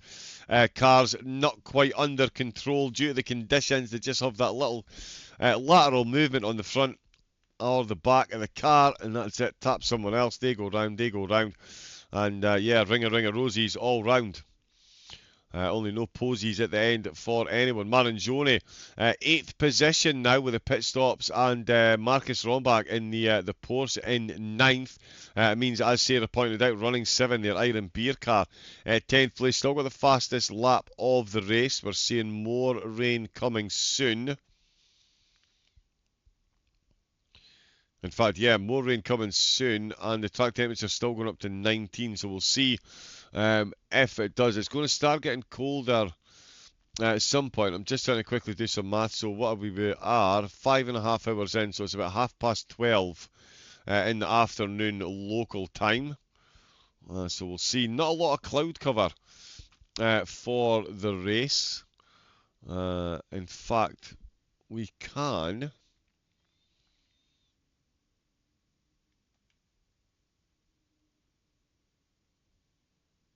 yeah, these drivers are a bit close. Yeah, we'll have a quick look at what we're dealing with. Of course, it is a 12-hour race. We are in Austin, Texas. There is the race conditions for anyone. It's 7 a.m. start. It will be rain for the duration. The server was set to 14-degree track temperature, which obviously changes with the weather. Weather factor 2, cloud level is at 0.6. So it's a decent amount of cloud, hence the rain. Only set at 0.5, but still absolutely bucketing down, as we say here in my beloved Scotland. And yeah, the drivers, ever-changeable conditions, and we've got another plus sign, so the rain is getting heavier for the next 10 to 30 minutes at least. That's going to get us to the halfway mark. We have RTP fans in the chat. Where is RTP? In fact, we'll watch and see what happens here. Butol is much further up the road. That's a blue flag. RTP are, there we go. Jens Romanowski behind the wheel at the minute for the racing team Peter. 13th position. They find themselves in the McLaren. So we'll see how, yeah, keep an eye on them for you as well. RTP Roll in the chat, obviously, one of the RTP members. Welcome in. That is 7 o'clock actually, 6 o'clock actually. Time flies when you are having fun. Sarah, you are off for a quick hour and you will be joining us again 7 p.m. UK time. For anyone in Europe, don't panic. I'm not living in the past. My daughter might disagree. But yeah, Yeah, basically, yeah. It's 7 o'clock in Europe, 6 o'clock here. I believe you will be taking a break for about an hour and then rejoining us about 7 o'clock. I will be, but best believe I'll be keeping an eye on the action so I don't miss anything. Indeed. Well, I'm glad you will be, because I'm going to struggle to catch everything, that's for sure. There's so much going on. Well, yeah, thank you for the moment, Sarah. Just drop me a quick message and jump into the waiting room, and I will get you back in when you are ready. Perfect. See everyone a little bit later on. Thank you very much. Sarah Hockey joining me for a stint there. She will be back in about an hour's time. She will be doing another 3 hours on the microphone. So massive thank you to Sarah, a streamer as well. You can watch her race and commentate on it at Sarah Hockey on Twitch as well. So do jump over. Debussy Team 49 on 21, catching up to SBR Amigos in 20th. Could be a battle pretty soon. Oh, I would say so. Everything is likely to be a battle pretty soon. I mean, we're looking at this. Marangione, for me, had ultimate pace in the opening exchanges. Candarella's just made a driver swap as Petricella retakes the wheel there. Rombas catching up to Marangione now. I genuinely thought Marangione would be giving Ben Milden a serious run for his money in that BMW. But Milden has put some clear air between the two of them, and he's thrown Marangione to the wheels in the form of Rombach in the Porsche. The Ferrari just popping himself out of the way there. We've got Brett Smarv, new engine sim racing. That one slowly creeped its way out there. But yeah, Andrew Eden, fresh out for the Amigos. Still ahead of Craig Srodal down the road. PWRT. I've got a few corners there to make up, to say the least. But yeah, certainly Guido Craig, the turn 49 sim racing BMW. Oh, and that's Phoenix. That's Petricella, another driver fresh out the pits on the outlap and really struggling to find that grip and get the tyres quick. Oh, there's Craig, he's gone. 21st position is gone. Oh, curse of the commentator. It's curse of Debussy after all the hard work. Getting the server and everything set up. He goes and curses one of the drivers. My goodness me.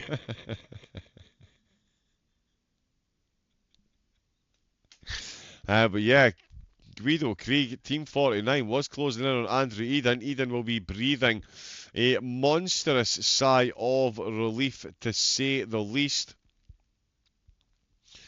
And there we go, just as you think there is no battles, there is battles. When you think there might be a battle, there isn't a battle. It's all about the rain, and we're getting more of it sooner rather than later. Let me just quickly jump over and do this, and we'll get some more on-board shots and have a look at the conditions, the drive. Oh, one of his own teammates as well. Incredible scenes.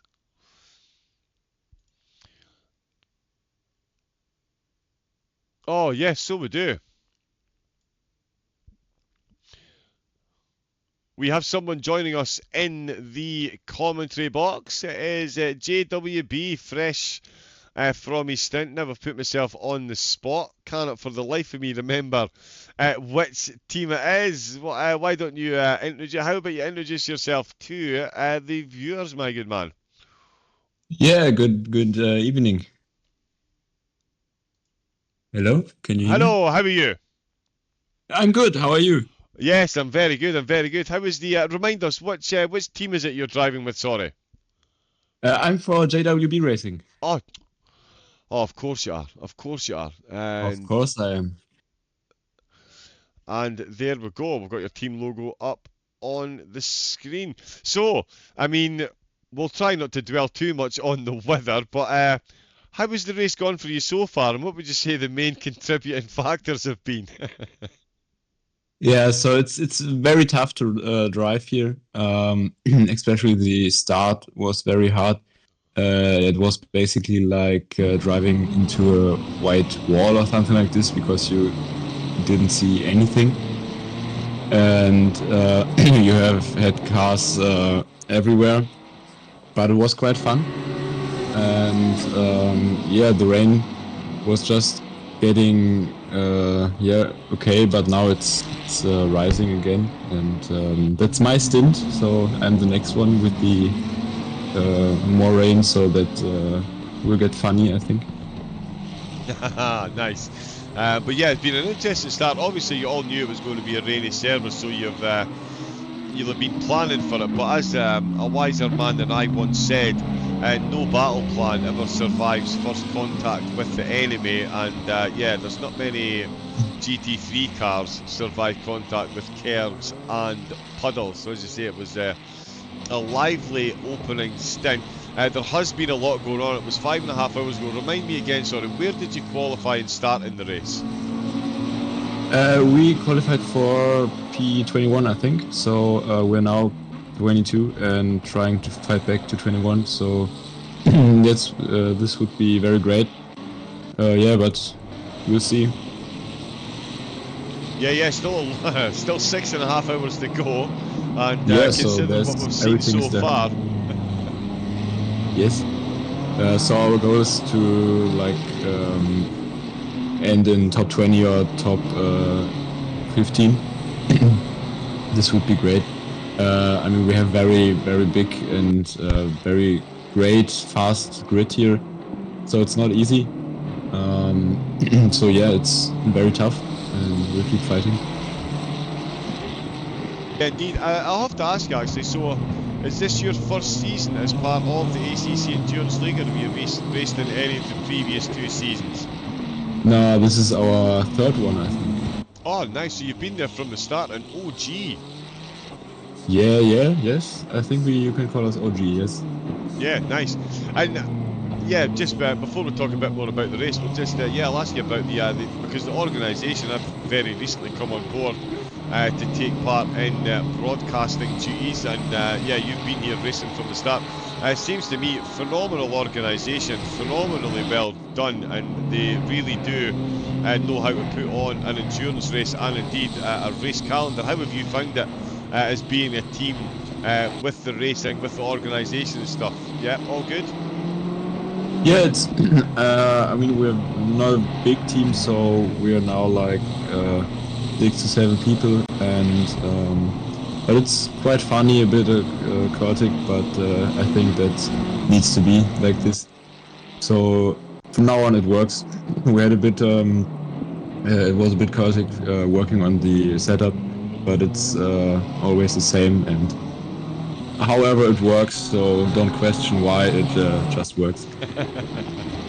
It just works. Indeed it does. Indeed it does. Something else that I wanted to ask now, we've got one of the team members in.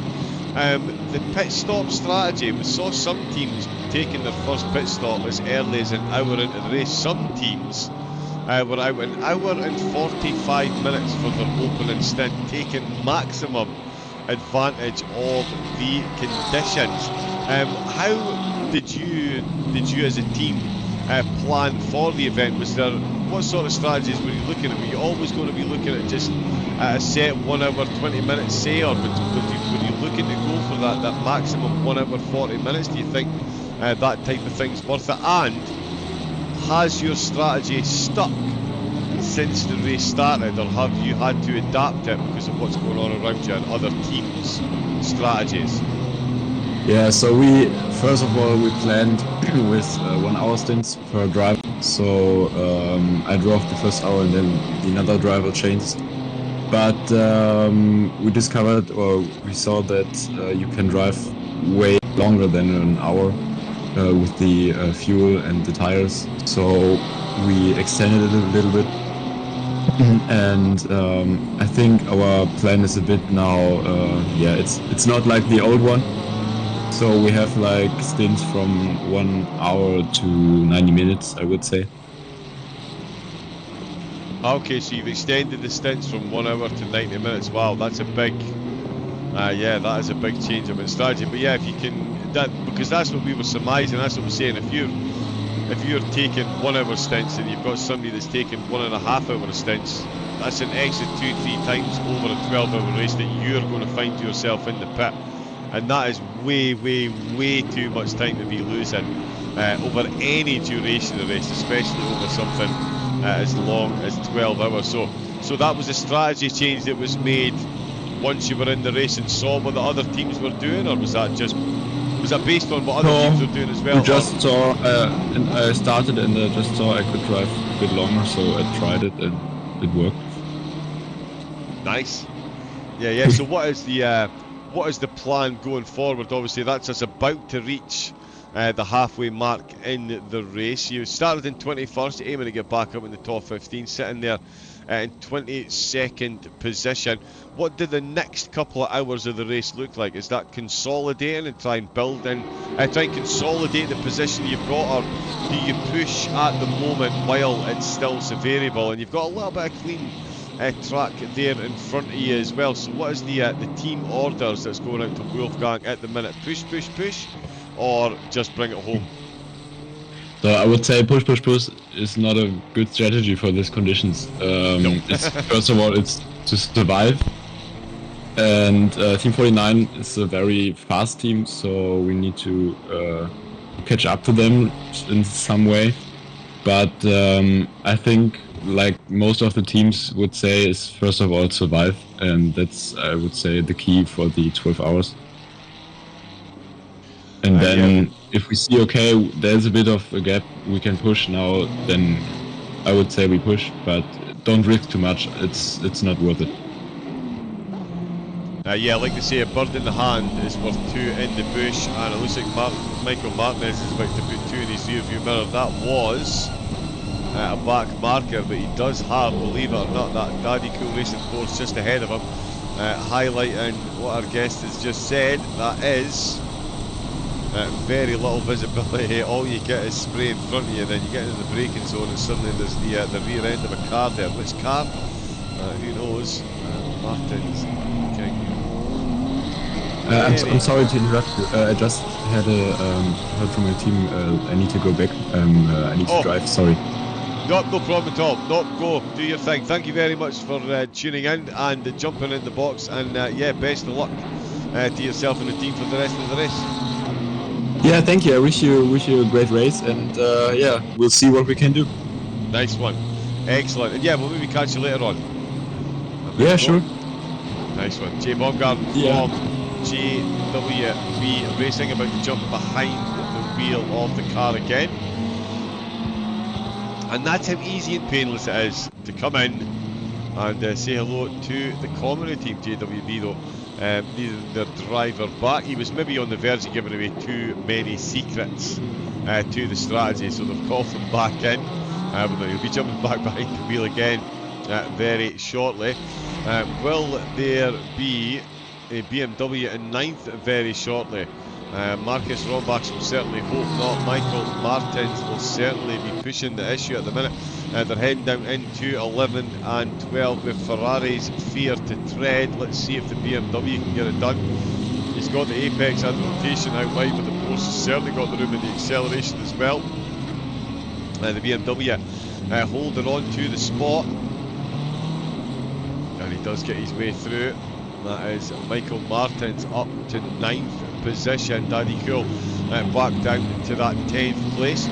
Dennis Avert is still running cleanly up at the front, so too John Amaya for Libre Esports. Phenomenal race they've had.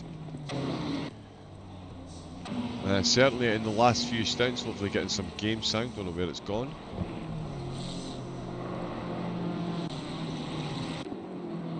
But it's still coming through on stream, perfect. Konstantin Kampik, 14 seconds down on Amaya. That is definitely still a battle that is brewing between these two teams, and Martins is back. No, he's not. They were side by side through that timing line, so the Porsche definitely not giving up on that one through sector 3, but certainly by the time we get to turn number 1, the BMW has got this one done and dusted. Marin Joni is going a bit sideways. Timothy Pala about to have a driver swap. Campic is as well, as Pospisil comes in to the pits. We've also got Schroeder in, as expected there. The car coming back out, that will be Baumgarten behind the wheel. RLE Motorsports are in the pits at the wrong side of the pit lane. Oh, they're moving again. Oh, so they're maybe setting up their pit stop still. Yeah, the pit box is a fair way out. Yeah, a couple of teams have had slower pit stop. Pospisil in. There is Michael Martins. He's now right on the back of Marangione. So Marangione, something's gone on there. The pace he was showing in his previous stint was absolutely incredible. He has now been absolutely found out, and it's Michael Martins back up to 8th position. Running 7, trying to get themselves back up toward 2 cars in the top 5 they had, and they will do again sooner rather than later of that. You can be sure. 14.5 seconds still for Campic to make up to Amaya, who is now into the pits along with new engine. Apex, oh no, sorry, RLE and Jack the Ripper, Michael Camper back in the back behind the wheel and into the pits. Marangione still on the back of Martins. Martins now chasing down Ben Milden, who's made 2D's escape at the moment. We'll see what happens with Amaya coming back at the pits. Another couple of cars leaving. Dennis Ebert, of course, still out in front by quite some margin. He's going to effectively get a 3 pit stop on his next one, and then there will be no looking back.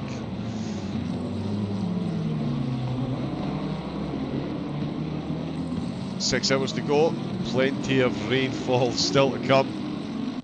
Konstantin Campic is the chasing driver now, with John Amaya coming into the pits. We'll see if he comes back out. The car's just completely stopped in the pit lane there. That's not what you like to see. And Zamperlini that is back behind the wheel. We've seen the pace that he's got. So Zamperlini brings the Libre Esports car back out of the pits. Phoenix Racing are through. Timothy Pala is not through. So Petricella is ahead of Zamperlini. That'll change to confirm Zamperlini in a moment. Petricella currently 3rd place. We've got another car in the team. It's ISS back in the pits. The Lamborghini have changed. Luca Butol was in for a very short stint there. That might just be a quick splash and dash for an erroneous fuel calculation.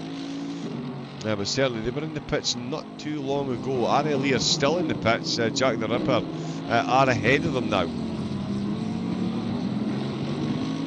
And Papaya, oh, that is way too deep on the exit to the pits. And that has, Guido Craig, the turn 49 sim racing car is now up to 20th position. So they're taking positions as well. Andrew Eden, 19th, got a big gap since we saw that mistake take place behind them. Curse of the viewer, one of his own teammates as well. Oh no.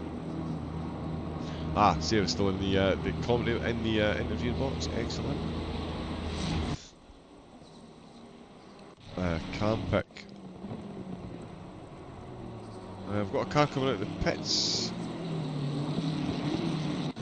Oh, ISS Racing, sorry, they've just come out of the pits. Danielle Cataldo behind the wheel. 13 down on Guido Gregg for team 49. So we'll see what sort of closing in we can see there.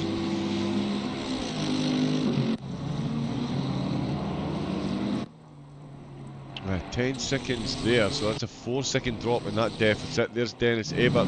The connection is flashing, so new driver is connecting. So Ebert will be handing over the wheel Let's see if it's on this lap. If not this lap, it will be the next lap.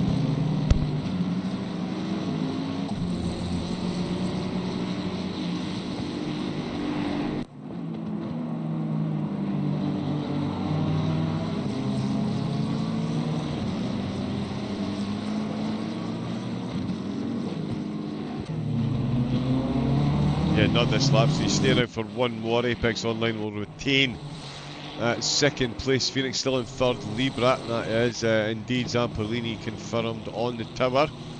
Out behind the wheel. We've seen some very quick laps from Zamperlini so far. More of those in this stint, and that's going to make it an even more interesting battle. Up at the front, Timothy Pala for UPO Racing in 5th place, still with Targo and SBR 6th and 7th, but the gap between 7th and 8th is diminishing rapidly, as quickly as the gap between 8th and 9th is increasing. Marangione really struggling for pace in this stint, so I'm not sure if there's a problem with the tyres in this one, but Marangione not showing the type of pace he was showing in the previous stint. As another Ferrari gets blue flagged by Michael Martins, and they're running. Oh, and the back end's just gone on him. The back end is gone and the BMW is in the wall, and that's only the front right of the car, front left of the car as you're looking at it. Front driver's side that's made contact. That's going to cause the type of instability that we were talking about earlier. Wow. Ben Milden will be breathing somewhat a sigh of relief there, that is for sure. Another couple of cars were around there, and Marangione has gone back past. Marangione's retaken the position. So whatever was ailing Marangione, he's been re-gifted that spot. The BMW is going to try it into turn number 1, such a wide open corner. Ferrari instantly trying to cut back. As you can see, some Mercedes in the background. Shield out for Project Pain, 14th position still. And the Rookie Racing Team 17th as well, so they've made up another spot as well in that stint. So great driving by them. Martin's back ahead of Marangione, as we've just seen. Definitely carrying a bit of damage though. He will be keen to get that thing into the pits and repaired, no doubt. That is absolutely not what you need. Having such a great drive as well, just the back of the BMW just decided no grip right now, thanks very much, and away the back end went and the front end into the wall. Team 49 into the pits with ISS Racing going to be back into the top 20 when they stay out, which they have. Virtuoso Racing, 2 stop, both 30-second penalties they've served for speeding in the pit lane. Still running in 22nd place. There is Jacob Baumgarten behind the wheel,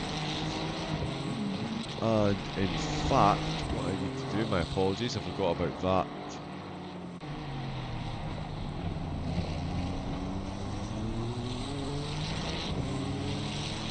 Yeah, Baumgart back behind the wheel. JW Motorsport 24th position since that pit stop. They should get the position done there. ISS do indeed go past. Campic crossing the line. That is an ever-extending gap. Oh yeah, sorry, he's still on this lap, but yeah, my guesstimate is he's coming in, so that's about half a lap. So yeah, that's well over the minute mark. We'll see if we can retake the lead of the race. Zamperlini is closing in on Petricella. That gap now down to 7.6 seconds.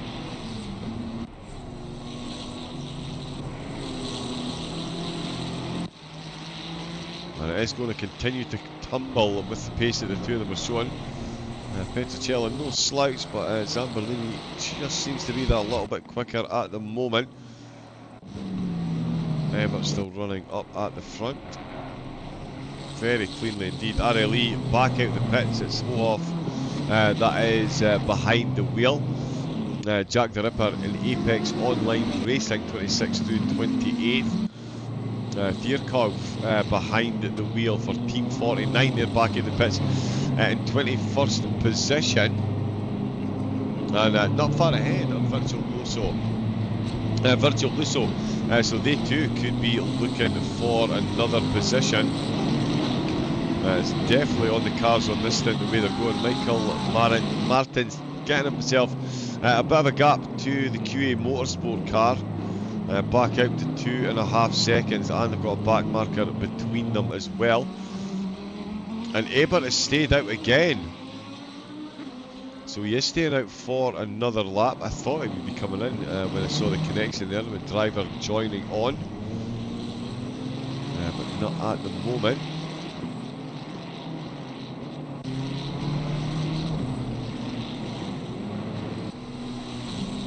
Zamperlini. Oh. Just having a bit of sideways motion there. He does manage to steady that one down as he goes around the blue flag again. Martins is still the quickest driver on track, but that BMW is definitely carrying damage. He's losing time handover just now to Ben Milden. He will be, I'm sure, pretty delighted to see how much that gap is extending. That is 28th. RLE Motorsport, that is in last place, that he's just put another lap on. BMW comes round the last corner, still got 7, still got 11 seconds on Martins. No mean feat given the pace that Martins has been showing.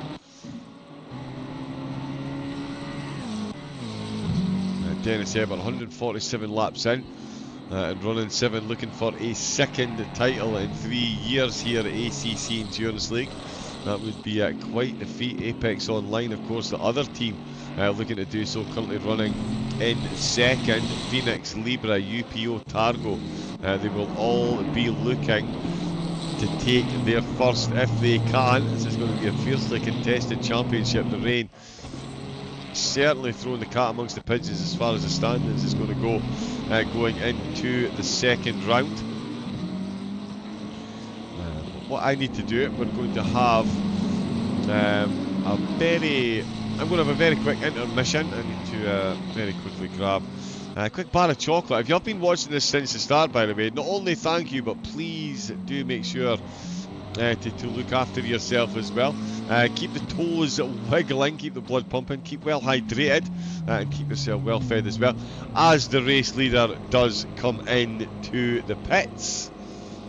Absolutely knew that was about to happen. So Ebert does come in right on the halfway mark. Effectively the halfway mark. 7 minutes to go until we get there. Will Campic take the on-track lead? I think he's a bit far back. I think Ebert is going to get back out, and running 7 are going to get back out on track. Back out in the lead. Oh, or are they? No.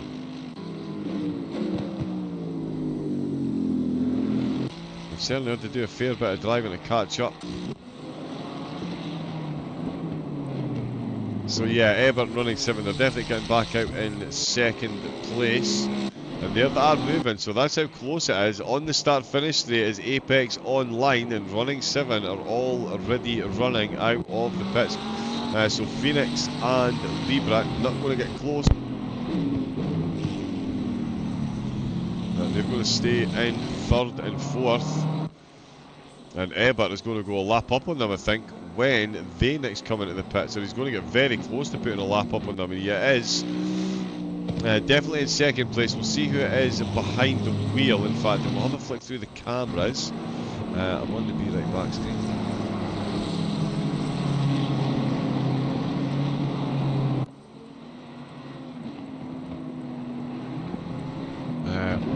OES. Lucas Osterich. So it's his first stint in the race. 15 seconds down on Campic. That is a phenomenal run they've had. Yeah, that is seriously impressive. So that's a good run. So there's going to be more pit stops coming. And when they do, I will be back to cover them all. Back in a moment.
And hello again. I am back fully refueled for the remaining 6 hours we have still to cover of the racing action, which is still coming thick and fast. Not escape my gaze while I was shoveling chocolate down was the pace difference between Lucas Osterich, who came out for running 7, and Konstantin Kampik. He is coming out in the pits pretty soon, but he has extended the gap that he has over the running 7 motorsport at the moment, which means he's closed the gap when the car comes back out of the pits. Of course, the running 7 motorsport car running away with it up at the front and very nearly getting a free pit stop with the gap that they've managed to afford themselves up at the front. Enjoy the racing. Looking forward to being back in the commentary box soon. Indeed, Sarah Hockey there. She will be back in about 20 minutes time. She'll be joining me for another 3 hours, and then all being well, we will have Mr. Luke Taylor joining me. He may even take a bit of a turn on the lead when he gets here, but we'll find out. We'll see when he gets here. That is still well into the future. That'll be for the closing couple of hours. A slight delay to the start of the race, unfortunately, due to a bit of a glitch in the server. It took the free practice results as quali rather than the actual quali results themselves. You can imagine much consternation and confusion amongst the drivers, but it was very, very quickly put to rights, all sorted out, and everyone back out on track, so not too far behind schedule, but not quite as far into the race as we would have been at this point. We are over the halfway mark now though, and it is Apex Online Racing who have the on-track lead. They have a 20-second gap to running 7 motorsport, but Apex will be coming into the pits very, very, very soon. Libra on the podium, still 3rd position though, and that's UPO going a lap down on Phoenix Racing, so they are carrying a lot of damage and losing a lot of pace. And there's Kampik coming straight into the pits. I did say he would be coming in pretty soon, and that is him in, and you can see Osterich, despite Kampik being that little bit quicker, it's made absolutely no difference at all, because running 7 will now run off into the lead. Zamperlini coming through the 3rd sector, so he will get ahead of Kampik as he's in the pits, but again it's going to be close as it was between running 7 and Apex Online.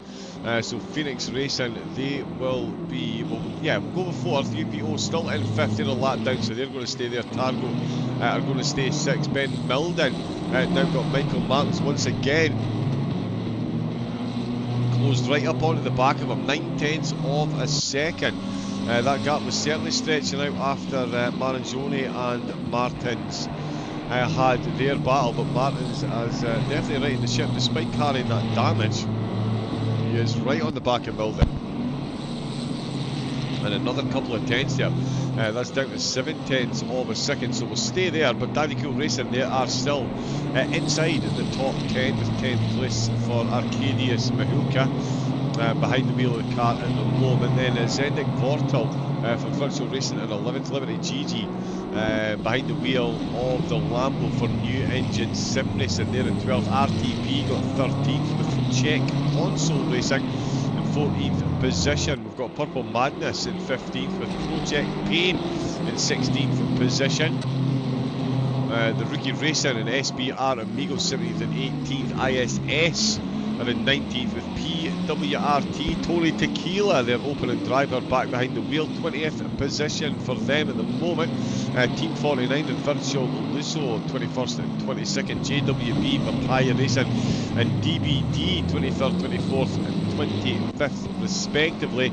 Apex Online, their second car, the Mercedes, 26th place with Jack the Ripper in 27th, and RLE 10 laps down, 28th place. One car cruelly disconnected. We saw the incident earlier. They had a bit of a spin and drove across the grass to get back on track and were DQ'd straight back to the pits. So they are out of the race. But yeah, the only car that we've lost in the race, which is great to see. 156 laps under the belt of Running 7 Motorsports lead car. And yeah, almost as many as that for the second car as well. Still 2 in the top 10. BMW lost a bit of pace there to Milden again. Gets close, drops back, gets close. So difficult to get an overtake around here with the conditions the way they are. The track is wet, not quite rated as flooded, which is a bit of a surprise. We do have that big plus sign though next to the clouds and the rain, so there will be heavier precipitation falling in the foreseeable future. So it is likely to get back to flooded sooner rather than later. We've got a 19-degree track temperature as well. So it has steadied at 19. All about whether it starts to drop back down. Of course, local time today started at 7 AM, so it'll finish 7 PM local time. That keeps popping up, so let's do that.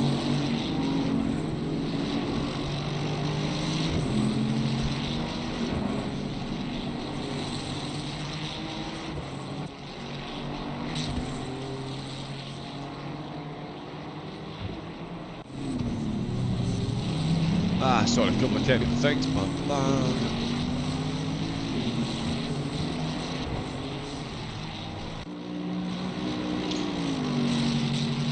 Excellent, so there we go. So that's that running. So yeah, running 7 still in the lead. Libra in second place now. Niels McGrady, sorry. Out for Apex Online Racing after their pit stop there. I did say it would be close, and it was a bit closer than it was between Libra and Running when they came into the pits. 12 seconds, so yeah, pretty much on that same gap. Petricella just a second behind McGrady, so McGrady only just sneaking back out in front. That certainly bodes well going forward, given when Phoenix Racing last took their pit stop and will next need to take a pit stop. There is Ben Milden into the pits. Martins stays out. He's going to try and make the most of the track position he's got at the minute. Back up to 7th position for Running 7's second car. The first car is, of course, the one leading the way comfortably is Perlini for Libra in second. It's McGrady out for Apex Online then. He's got Petricella trying to take that final podium position from him. It's going to be quite the tussle if he does try to take that one. McGrady out of the last corner, and he has been closely followed by Petricella. Let's see what Petricella can see. Not much. See just a cloud and then a car, and that's how easy it is to make a mistake at the Circuit of the Americas in these conditions. It gives you a phenomenal view of what the drivers are dealing with at the minute. The cameras are usually set slightly further back, so they do drive on the bonnet, and this is literally all you will see, especially if you're racing against a white car at the head of you. The different chasing someone that was bright orange, yellow as the green one. You can see the green tints on it. In fact, the car is actually green, it just looks white with the rain. There's white flashes on there. As you see flashes of potential mistakes by McGrady. Petricella really applied the pressure. You can hear him sploshing through the puddles. Sploshing, that is the word I just used. His way through the puddles. He's right in that cloud now. Any minor mistake here and it will cause problems. They've got a blue flag ahead of them, in fact. I didn't even see that up ahead of McGrady there. They do have another Ferrari, I believe that is. Yes, it is. I think it's JWB. No, it's not. It's Marangione. Wow. That did not look like Marangione's paint job in the fog and the mist the way it was there. And then 11-12. Both of them make it out, but it is McGrady who makes it out better, or does he?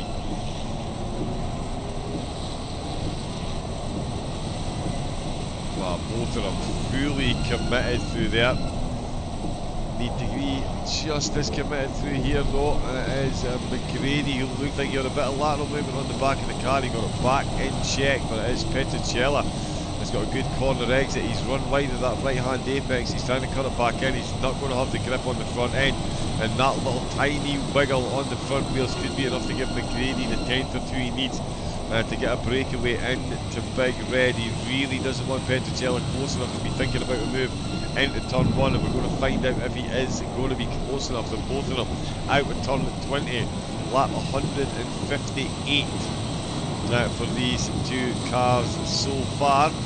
McGrady only just out. Petricella's done a couple of stints already, and he's not going to be close enough into turn number 1, but again you can see up that hill on the brakes the car just appears in front of you out of the mist as if from no place. Yeah, we've seen a couple of contacts here so far. It's minor miracle we haven't seen many more given the way this is going. The rain is still threatening to get even heavier. So there is still a lot more rain to come as Lienhart comes into the pits. He's going to change driver by the look of it. Probably going to get some of that damage repaired as well. They were in the hunt for a podium position. They find themselves a lap down. So yeah, that damage has been really costly. The contact with the wall, I believe it was. Oh, he's having a look into turn 9. He's thinking about it. The Ferrari, the fellow Ferrari has left him more than enough room there, and he's got the job done. That is nose in front. Petricella has got the move done on McGrady there. So let's see what happens through 11 through 12. It's been a falling ground for the Ferraris so far. Petricella getting the move done before then, before they even got onto the straight, so that's a great bit of driving in the opening sector. McGrady fended him off for as long as possible, but Petricella would not be denied his spot in third, and that's a good clean pair of heels he's got, showing them as well. Through 11 and 12, both cars keep going in the right direction. Of course, we saw turn 1 sim racing disconnected from that corner for cutting the grass. Well, spinning and then getting back on, but yeah, doing it across the grass. Apparently too much grass was cut, and that was it. DSQ, both these two have made it through safely though. The leader, 159 laps into this one he is, as Petricella rounds the corner. He stayed out for another lap. McGrady obviously will be staying out as well. He's not long behind the wheel of that machine. Nobody in the pits at the minute. RLE and Jack the Ripper and Apex Online still bringing up the rear. And impressive drives by Rookie Racing and Project Pain. They're now 16th and 17th. So since the last pit stops, Project Pain down, Michael Plankner and the Rookie Racing Motorsport team, they're up in their positions at the minute. And two Mercs a fair bit separated on the track, but they're both showing some really good pace. That was UPO Racing. They're just exiting the pits there. We'll see if it is Lienhart behind the wheel still when he gets through the timing line. But yeah, behind Marangioli, but still ahead of SBR.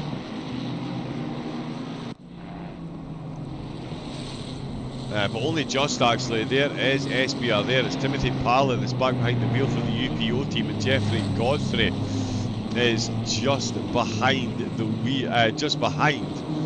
Timothy Palla in the UPO car. So this is going to be a battle that's going to reignite.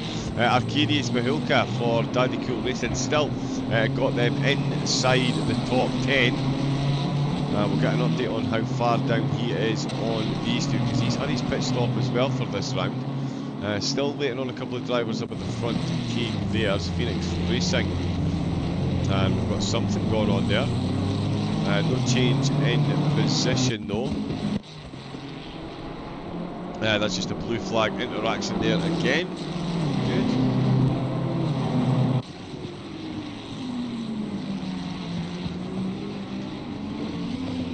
Oh yeah, definitely need to stay hydrated.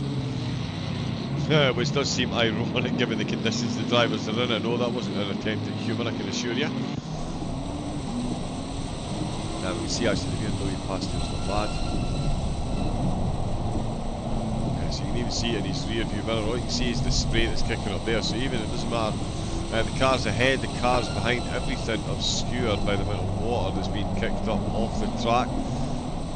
You can see the BMW head just disappears into the mist and then reappears in the braking zone, disappears into the mist and then reappears in the braking zone once again. Timothy Pala, the driver, being chased at the minute. Michael Martin's still looking handy with the fastest lap of the race so far for the car, and with the conditions again here, the laps are definitely not getting any quicker. We'll see quite a few of the teams now as Jacob Baumgarten was in the interview box. He was letting us know, yeah, the 1.5 hour stint pretty much is going to be mandatory for all the teams. Oh, and he's come from way downtown. Is he going to make that stick? Oh, that's another BMW. Sorry, that is another BMW. Again, very hard to see what car's what when you're looking through the window, but Godfrey, that's the turn 49 car, which is a bit further down the field. Fabio Givea, he's into the pits for the Virtual Lusso team, Papaya Racing. We'll close up a bit there. They've still got DVD Esports chasing them as well. Verhees and Papaya Racing. 24th position, a couple of laps down again because of a spin and a trip into the pits. And McGrady. Oh, there we go.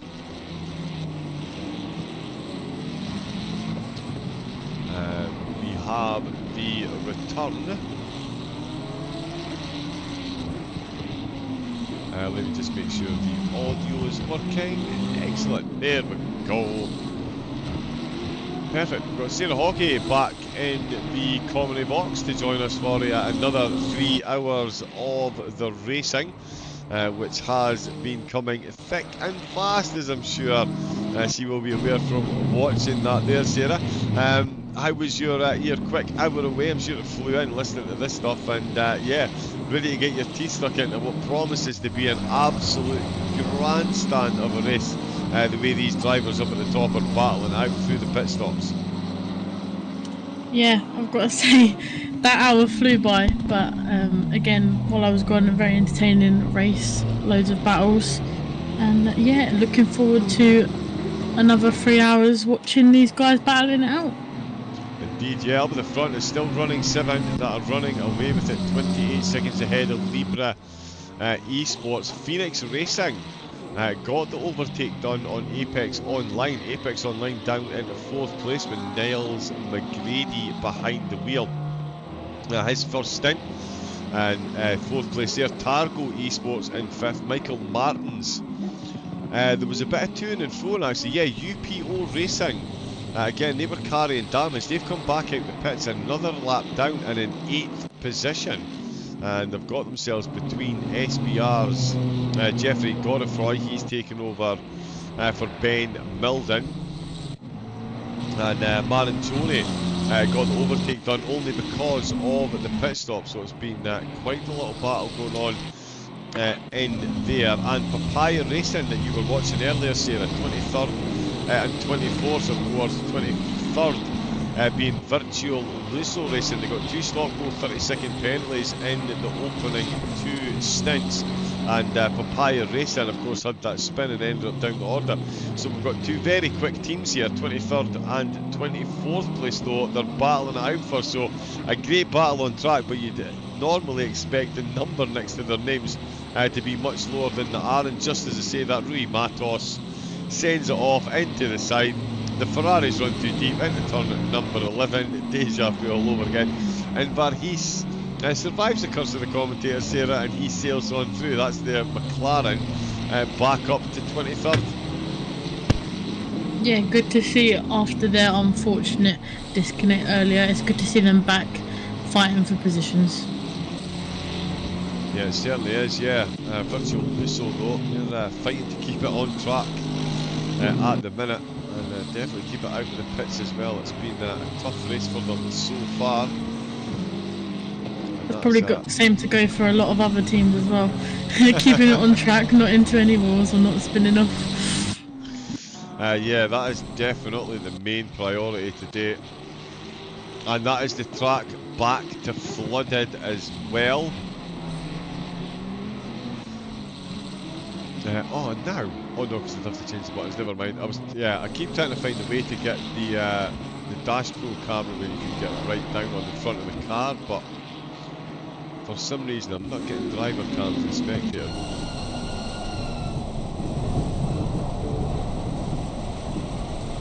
But yeah, I think that highlights there pretty superbly the conditions the drivers are in, and the rain is going to get heavier for at least the next 30 minutes.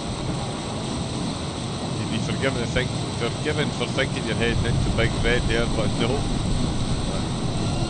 This isn't 11 and 12. But yeah, you can definitely see that at this end here, the way the car was just sliding laterally side to side there, under braking.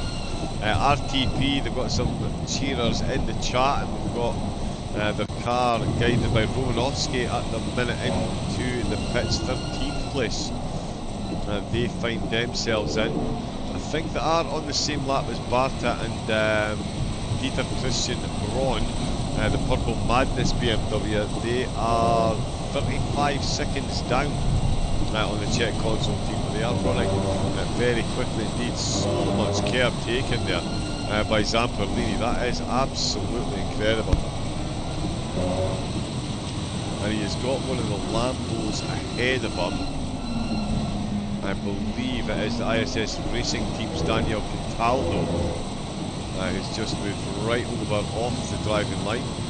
Surely not cooling the tyres down, that's for sure. Oh, and that's the temperature starting to drop then, Sarah. That's it on its way back down. Oh, he's almost gone all the way back down that hill there, but he did survive. But yeah, so there we go, another spanner in the works for the team strategist. Now the temperatures are starting to fall again, so we've now got the opposite headache. We were struggling to maybe getting too much pressure in the tyres because the track was heating up. Now it's going to go the other way. The drivers really are struggling. They're going to struggle to find a happy middle ground at any point in this race today. Yeah, like you've alluded to there, probably causing a lot of headaches for the strategists and the team managers. But I've got to say, all the teams and drivers seem to be handling the weather conditions pretty well today. Oh, or as well as can be. As well as can be expected, yeah. Just the Zamperlini there runs a bit deep on the way in. That is the Mercedes of Apex Online Racing. Yes, he was going to lap up there, just ran a bit deep on the corner exit, and a bit of contact. Thankfully, neither car spun. Oh, as you see, a Lambo, a grey Lambo. Is that Targo? No, it wasn't Targo. That is the other Lambo. It's new engine sim racing. Yes, it is. That's their livery, and there is the McLaren going up the road. Zamperlini now 27 seconds down the road, 22 up on Petricella, and McGrady for Apex Online is now 2.3 seconds down. Michael Martins could still see another positional improvement here. He's got Manuel Andre ahead of him for Targo Esports, their number one car, the Lambo. Currently in 5th position. These two, both on the same lap, one lap down on the race leader. So this one definitely for position. Gioni Racing says Iron Bears attack. They certainly are. Are you one of the drivers? Would you be Guenheimer? Am I pronouncing that correctly? I think it might be. I think Goonie might be an abbreviation of Guenheimer. Just a guess. And R. Marco cheering on RTP Performance. There we go. Philip Roll behind the wheel. Yeah, the 3 of the 4 McLarens in the top 15.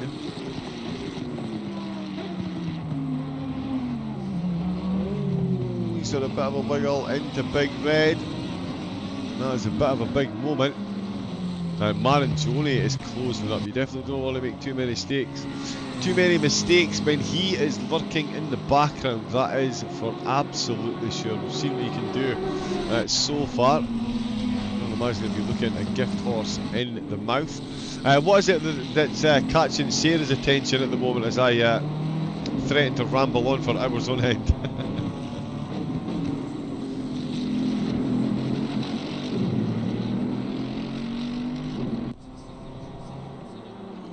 Do we still have Sarah? Yes, sorry, a few technical issues my way. Oh no, you okay? Yeah, all good. Yeah. I believe Eden just made a move on Rookie Racing Motorsport. The two were about half a second away from each other. Eden seems to be a lot of the way down the road now. Didn't manage to catch what actually happened. Yeah, I was just jumping on board there. You're right, it was half a second of a gap in one direction, and it was 2 seconds in the other direction. I too was looking over at that, over at Discord to see if anybody was in the interview box, but no, well, so yeah, missed overtake. Hopefully you caught it on screen though. But Eden, yeah, already 3.4 seconds up the road. So the Rookie Racing Mercedes, it looks like their charging days are done. They were up to 14th and 15th and 16th with Project Pain, so they were running close in that direction. Project Pain just running a bit deep. The flooded conditions are going to play havoc with what the drivers are using to drive at the minute. Those tyres are going to struggle, and Michael Martins, despite having that damage, there's no slowing him down. He's looking to get back into the top 5. It's Tarbo Esports that are just ahead, but only by 7/10 of a second. Martin's the running 7 iron beer car. Definitely had a couple of up and down moments during the race so far. Managed to get close a couple of times, quite a few times to the drivers ahead. Most of the time it's resulted in an overtake. We have seen them drop off the pace a couple of times as well though, so we'll see how this battle develops out.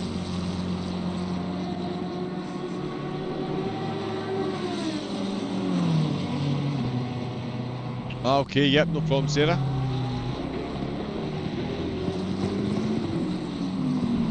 So yeah, we're having a couple of slight technical issues.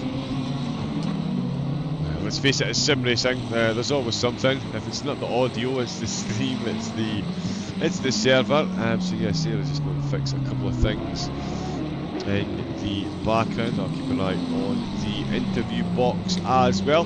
My name, of course, is John Wright, aka Double O Raven. It's Sarah Hockey that is joining me in the comedy box at the moment. We had Rob G. Barker in earlier on, and we're going to have Luke Taylor in later on. A plethora of commentating talent to bring you the opening 12-hour Circuit of the Americas race from ACC Endurance League, of course partnered by Everyman Photography, so thank you very much to them as well, of course. And a big shout out to all the stewards and stuff. A bit of a server reset required at the start. It was handled extremely efficiently, and we got up and running. I believe we're only about 20 minutes behind schedule maximum, so yeah, very nicely done by them. And at the minute we are, that's the halfway mark is definitely a dim and distant memory for many of the drivers. So too will be driving in the dry. There hasn't been any at all during this race. I'm sure after the race, a lot of the drivers, the first thing they'll do is go and find a dry track and pop some laps in. I do enjoy the... Nope. Hitting the wrong button. I do enjoy driving in the rain. I do seem to be a bit quicker. Not actually putting faster laps in the wet than I'm capable of doing in the dry, but yeah, I do seem to be a bit more competitive in in the rain, maybe my tentative style, or rabid badger, as my friend describes my driving. Not sure that's a good thing, but there we go. Suits the wet conditions, but certainly Ostrick and running 7, these drivers definitely suit these conditions, and so does this McLaren. 26 seconds up the road, and it was Apex Online that were in second place when they came into the pits, and they are now definitely beyond the 44 seconds gap that we saw when they came in. Zamperlini himself 22 seconds down, then Petricella 21 seconds down, and then the 5 seconds back for McGrady there. Andre, that full lap down, and we're looking to be another position down as well if Martins can get his way. He's been eyeing up this overtake for quite some time. The damage on the BMW definitely won't be helping the situation, that is for sure, and I'm sure Martins is going to be coming in for a pit stop pretty soon as well. So I'm sure he'll be keen to get the overtake done beforehand if he can. Marangione will be enjoying Series 2 ahead, slow each other up. He really has struggled for pace on this stint, given what we saw in his previous stint. Bit of a surprise to me that he is where he is. I did think he would be a bit more in contention with the battle for the top 5. Timothy Pala has had the Ferrari freshly repaired. UPO Racing still inside the top 10, but it was top 5 that they were definitely battling for time in the podium positions during the race as well so far. So certainly contenders over the series. It's still a long way to go here. The drivers up at the front still got to navigate well, so he's got plenty of time. Just keep it between the mayo and the mustard as best as possible and see what points they bring home. Yeah, much easier said than done, isn't it, Sarah? Definitely. Especially a lot of drivers have had to kind of keep the concentration levels up for a really long period of time now. So yeah, I'm impressed with all of these drivers so far. Oh, that's UPO Racing there. Sorry, I absolutely caught my breath there. That was a big wiggle we just caught on screen there, Michael Mars. But yeah, these 90-minute and an hour and 40-minute stints that the drivers are doing, it really is, yeah, incredible amounts of concentration. I've done a 2.4 hour race in a 1 hour, but there was a couple of pit stops in there, and it was a nice, clear, dry, warm day in Misano, which is a much different proposition than this, I can tell you. As we see Martins looking to put a different proposition Manuel Andre's way. How about I take 5th and you take 6th? And Andre, the answer to that one would be, oh well, we nearly made contact. And that's McLaren in the foreground going off. I recognise that car. It is the Czech Console Racing team. He's run off in turn 1. So that maybe unsettled the BMW ever so slightly, which is what encouraged them to avoid those track limits so wholeheartedly. Martinez still ahead of Andre, who very nearly got the position straight back again out of turn number 1. Nothing doing for Andre. Martins back up to 5th position. McGrady 3.7 now down, and the gaps up the front 24 seconds apiece there by the look of it. Zamperlini 24 down and 24 up on Petricella, who we're on board with at the moment. McGrady still in the background, so Petricella getting the overtake done and crafting out a bit of a gap, not a huge gap, but certainly putting a bit of comfortable space between the two of them. Just looking further down, Virtual Lusso, after that mistake, haven't really managed to find that pace again. 20 seconds down on Papaya Racing. JWB 14 seconds down on Team 49, sorry, that's the BMW. Now we've seen have a couple of issues. That is a damaged red Ferrari there as well. It's Andrew Eden. Oh, there is the 666 machine going off track. That is Baumgarten there, sorry, JWB. So that is JWB going off track there. It wasn't the car I was looking at though. Ricky Racing, 18th position they've got, with Project Pain in 15th position, car 420 on just as we jump on board. Through sector 3, more cars spinning. And it is a tale as old as time, or certainly as old as this race, Sarah. You and I have both said it multiple times, the difference between a wet track and a flooded track is substantial. It does put water everywhere, standing water, puddles, everything. And prime example there, Sebastian Shield, the Project Pain motorsport car, made steady progress through the field. And you just randomly jump on board and there you find them, pirouetting like a beautiful ballerina in the middle of a rain-soaked stage. And yeah, lost a fair bit of time to the Purple Madness team now, who are only 1.3 seconds off the rear spoiler. Bring on more action. Thank you, rain. Yeah, I mean, the rain today has been changing lap from lap. It could well be like the flooded track to a wet track. It throws different challenges. Obviously, the drivers then get used to it being a wet track, get used to where they can kind of push the limits a little bit more. And the next track, they're thrown a completely different page of the book with a flooded track, where the bits of the track they were going in the previous lap, they cannot go in anymore. Otherwise, they're gonna aquaplane off or spin. Yeah, indeed, and that's exactly what we're seeing, and it's just bringing these battles closer together constantly. Seaforth tries his best to catch up to the Mercedes ahead. Project Pain, yeah, let's face it, if they finish inside the top 20, that's going to be a phenomenal result. Top 15 would be amazing as been. They were right down at the back of the grid at the start of the race in the opening few laps, no place to be seen.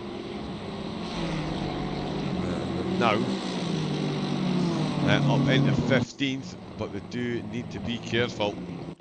Everyone out there does. Those conditions are just beyond treacherous now. Especially with the track temperature starting to fall, that's going to rob the drivers of what little heat they did have in the tyres, as Osterich just gets safely blue flagged past the JWB team. Not quite quick enough there, Ferrari more than hanging. Oops, he's gone over to the inside line. That's one of the Mercs ahead as Maranzoni comes in to take his pit. There is the race leader, safely making his way through. The Mercedes ahead of him, it's not any of either of those two. There we go, there's the Ricky Racing machine. And it's now going side by side. Baumgarten goes through as well. And Papaya comes into the pits. So Verhees back in the pits. Rein Matos, he is going to go through, so that's going to be another position change there. Despite the spin earlier, they're still battling for positions as well, as we've got, oh yeah, Maranzoni, we saw Maranzoni coming to the pit. Seaforth and Shield, they're absolutely glued together. In fact, 15th and 16th, there's only 6/10 separating the two of them. That is a good, oh, it's a very good line. In fact, by both of them, very brave on the curves again with all this water. That is some absolute crazy driving from the two of them, as Michael Martins comes into the pits as well. And yeah, not a bad time to do so, Sarah, given that the track temperature is starting to take that little bit of a dip. You've got to guesstimate at this point it's going to get colder a bit quicker. So having a pit stop now, maybe not too bad an idea. Apologies for the fragmentation on the screen. That's the, believe it or not, that's even the PS5 struggling to keep up the render of everything that's going on. But yeah, at this point in the race, in fact, let me just cut you off as the BMWs go side by side and see what actually, sorry, the BMW and the Merc go side by side along the back straight. Is the BMW going to get it done? I tell you, that Purple Madness car might look like it's carrying damage, but I really don't think it is, and I doubt the Mercedes drivers believes it is either. But that is a beautiful move there by Purple Madness. As we've got another yellow flag, we've got Phoenix Racing in the pits, we've got Running 7 Iron Beer in the pits.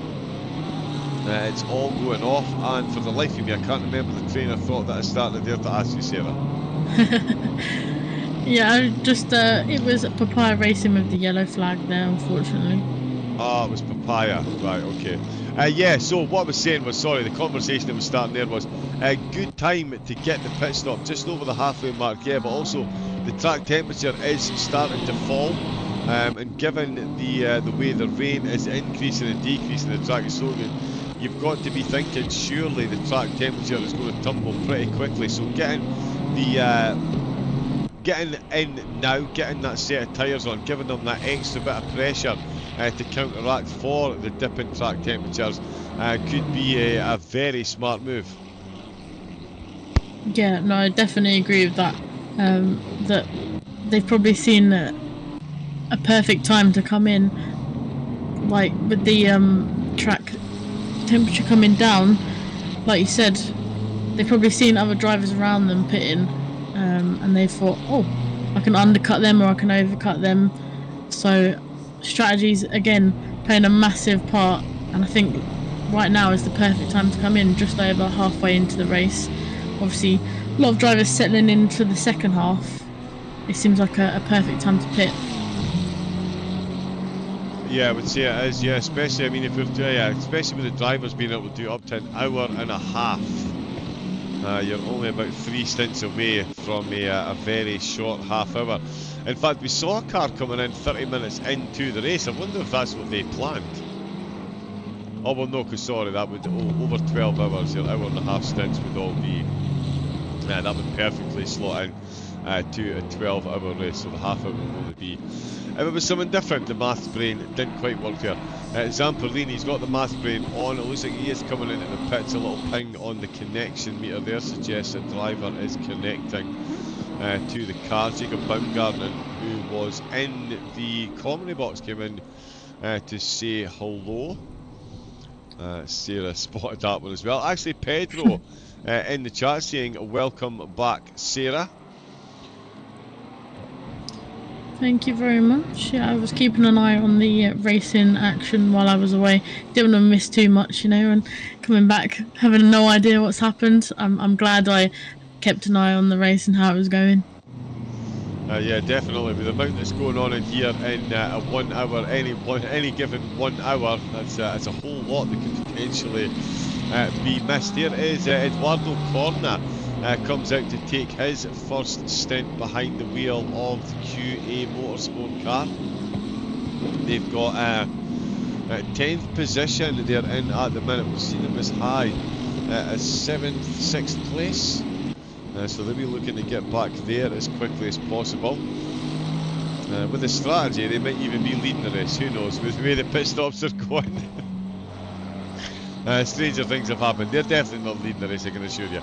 But yeah, with the pit stops, anything is possible. There's a couple of laps here and there that the drivers are needing to make up, but you can lose a gargantuan amount of time around this track, making just the slightest mistake at any one of these corners. Corners like Big Red, as Rob and I were saying earlier, and Sarah's mentioned it as well.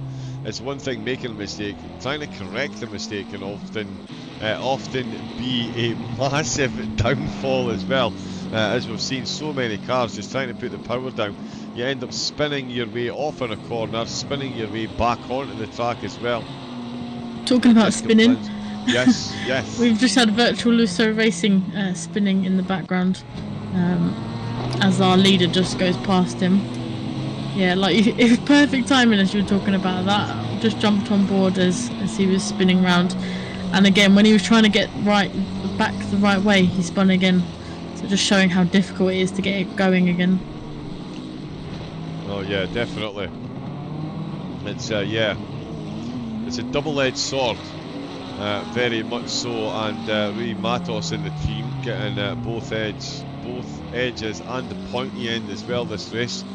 23rd at the minute though, they're still cracking on. They've got DVD only 14 seconds down the road now. Papaya Racing back out with the pits as well. In fact, DVD have gone past them, but they're carrying a massive amount of damage as well, and they're also Got some blue flag action around them. It's Arcadius Mihulka for the Daddy Cool Racing team.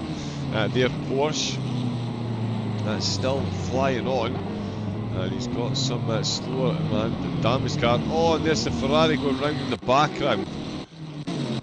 Which that is, it's Andrew Eden. Oh, be careful on the grass there. Ooh. I was saying, Matos was lucky there. Could have been facing, Eden and him are probably facing towards each other, which is not a sight you want to see going around the corner. Yeah, no, it's definitely not something you're used to seeing as a racing driver, and that's directly in another racing driver's windscreen. Yeah, that is for sure. There we go, the conditions again. It's all about these conditions. They are ever changing. As Sarah said, it's lap on lap. It's changing at the minute. And Andrew Eden, he's lapped his last for the moment, and he is into the pits. And yeah, some fresh tyres, some fresh fuel, and maybe a fresh set of hands on the steering wheel for the SBR Amigos. The SBR Team Amigos car, their pro car, 8th place at the minute.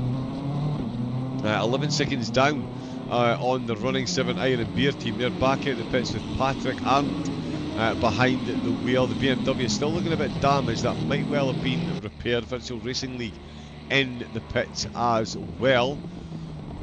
Those two right next to one another in the pit box is Jack the Ripper. Jack the Ripper, the team.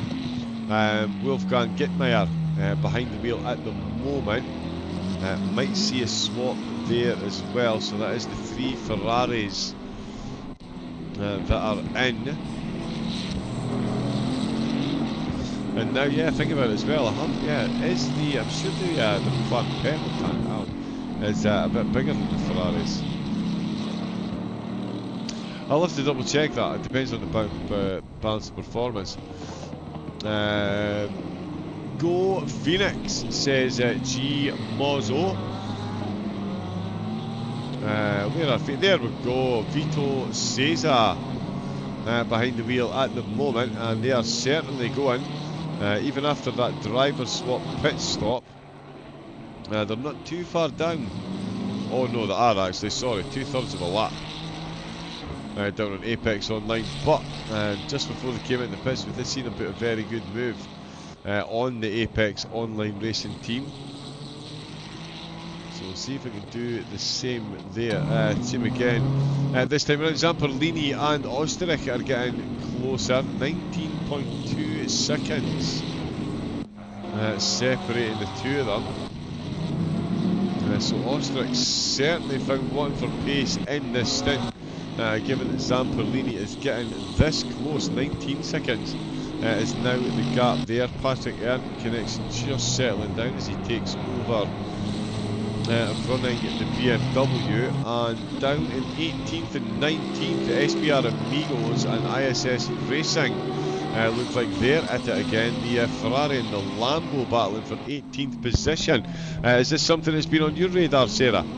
It has. I've been watching it for a lap or so now, and yeah, Clayton just behind Cutlado, who's, I would assume Clayton's eyeing up a move shortly. He's been nose to tail with him for a few corners now. And you reckon at the moment, yeah, Cataldo nearly going sideways. On the Lambo struggling on. Oh wait, sorry, is Clayton ahead? Clayton is ahead. He has, yes. He's got the move done. Oh yeah, I looked down at the keyboard there to try and change to a better camera, yeah, but Cataldo has been overtaken, and it does look like a bit of damage on the front of the Lambo as well, and that is a big run wide. And yeah, Cataldo I think has got a bit of damage there actually. Yeah, he's diving into the pits now. Yes, something ailing there. Project Pain, they're in the pits as well in the Mercedes. That doesn't even look like a Mercedes at this distance. in the rain. It does say the rain is reducing. The track is still flooded. Whatever happened to Cataldo there?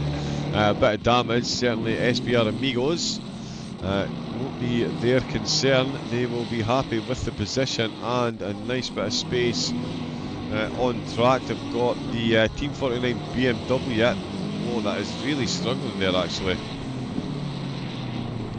So it looks like the BMW is maybe just a setup thing. If you've got the right setup around here, you could well be okay, but it doesn't look like Team 49 have got that right setup for this track in these conditions. So we'll see how they get on. Baumgarten is behind them for position, and yeah, more blue flags closing in as well. Timothy Pala is back out for UPO. They do look like they've got their damage repaired. Not only got it repaired, they're catching right up to the back of running 7 Iron Beer's car. Now it's been an incredible battle with running 7's second car for most of the race. They're now carrying a bit of damage, and UPO that have been on the podium so far this race are damage free and closing in. Andre looks like a pit stop's coming there. Timothy Pala definitely looking the quicker of the two at the minute. Let's get some kind of slightly wider shot so we can see what's going on there. But yeah, this will be a good one then. Sarah, 6th and 7th position. Arndt and Pala, as I say, running 7.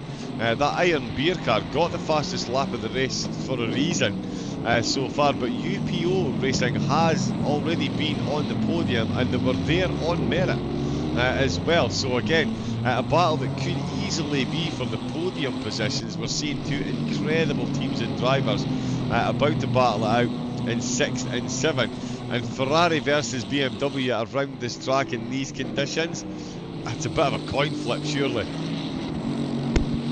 Yeah, two teams that have been fighting it out for most of the race. UPO, yeah, a good contention for the podium. They were running in podium spots earlier. Potentially could be running in podium spots towards the end of the race as well. But again, both teams on merit, they've done absolutely well. Although it's a tough decision, the BMW or the Ferrari, who's going to come out on top. Both are equally as tough to drive in general, especially in these sort of conditions. And we'll have seen the Ferrari through turn 1, through 11 and 12. I mean, the BMW through 11 and 12 has hardly been planted. It's been a bit sideways itself. But definitely turn 1 seems to be a bit of an Achilles heel for the Ferrari. Quite a few corners of Achilles heel for the new 296. Forest Elbow being one of those. But yeah, Timothy Pala and Patrick Arndt definitely aren't shy of going into war for this one. And SBR Pro 14 seconds down the road. They'll be looking to catch up to this if they can. And capitalise on any missteps by the two drivers ahead of them, the two teams ahead of them. Zamperlini 15.6 down now on the race leader. Apex Online back up to 3rd place since Phoenix Racing came into the pits. With confirmation of what the gap is there very shortly. Target Esports as well. They've not been involved in much of the way of battles so far in the race, but they are still in the top 5, and they, I think as well, they've got a lap up on Arndt. In fact, Arndt's about to join them on this lap. But it is a big gap that they've got there. Let's see, he's already exiting sector 1. And he almost exited the track now. That's really pushing on the track limits. Right on those curves. Yeah, I'm not sure the in-game stewards are going to be overly impressed with that. And the BMW flashing his lights, he is letting him know he wants that overtake. That purple moniker is certainly going to be put to the test if he can get this overtake done. Let's jump on board again at the dash cam and watch as they go into turn number 1. That is a bright blue Ferrari in front of the BMW. Want to know how I know? Because there it is there, any second now. Right over the crest of the curve, until right over the crest of the hill, until you see the back of the car, and then it just completely disappears again. And this is the rain reducing. The amount of rainfall has lessened, but the amount of water on the track is the issue that the drivers are going to be having. As Sarah and I keep mentioning, as all the comedy teams will keep mentioning, whether it's on this channel or the German broadcast as well. These conditions, it changes the track every single lap.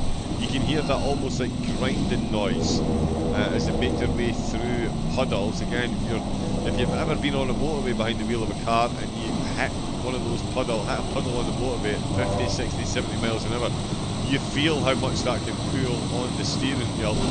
Magnify that exponentially when you're in one of these cars. Oh, the Ferraris run deep. The Ferraris run deep again through turn number 9. Is he just taking a wider line? I think he's a bit close to the track limits there as well, and it's given the BMW a good run. He's going to have the inside line in 11 through 13. This has been an Achilles heel for both of these manufacturers in this race so far, but it's the BMW that's got the exit out 9, almost loses the back of the car under braking. The Ferrari almost clings in the back. There's a Lamborghini that has lost its back end. That is a new engine sim racing. Loses his way. Liberty GG losing their way for new engine, and they've got damage on the front of the car. This is absolutely relentless, Sarah. There's cars off left and right. We're spotting new cars with damage every time we look around, and we've still got nothing but 3/10 separating some of the cars on track as this Ferrari and BMW really go at it for the 6th position.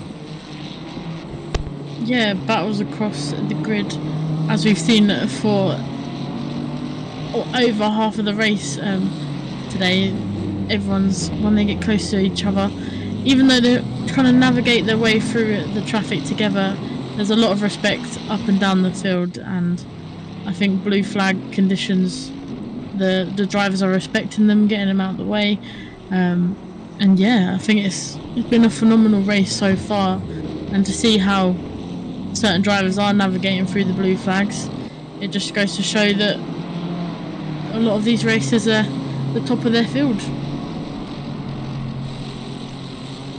Yeah, 100% agree with that, absolutely. At the top of just under, that's stuck but not, it's moving again, we're all good. Sorry if the picture is starting slightly, my remote play seems to want to update for some reason, which is a great idea during the broadcast. But Pala and Arndt, somebody's going to need to update someone if these two are going to get separated. There's McGrady looking like he's coming in for a pit stop again. Arkadiusz Mahulka comes in for Daddy Cool, and Liberty GG comes in for new engine sim racing as well. Still 3/10 separating these two, still 15 seconds separate Zamperlini from Osterich up at the front. Niels McGrady is about to join them on the lead lap. Some connection there as well, so it looks like he's got another driver coming to jump in the car pretty soon. Effectively, I mean, what could be 3 stints left for some of the cars, depending on how long we can get out the tyres and the fuel, and the way the track is going, the tyres are not going to be the issue. No, they're getting to that stage where the strategy is even more important now, with so less pit stops to go. Yeah, exactly. Yeah, with potentially so few pit stops to go, you really do need to make sure that the strategy is absolutely on point at the moment.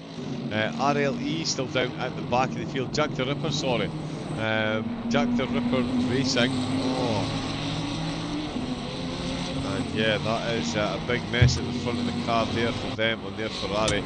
RLE Motorsport as that fades in. There we go, RLE Motorsport. 27th they are at the moment. Apex Online Racing, their Mercedes in 26th with Papaya after the cool disconnect back in. Virtual Moso Not been a great race for them so far either. A couple of stop-go 30-second penalties in the opening 2 stints, and a couple of off-track excursions, or at least a couple more than most of the other teams. CZM24, DBDE in 23rd, JWB in 22nd, and ISS just outside the top 20 again. Another damaged looking car, but they are closing in on Team 49's 20th placed Michael Fairclough.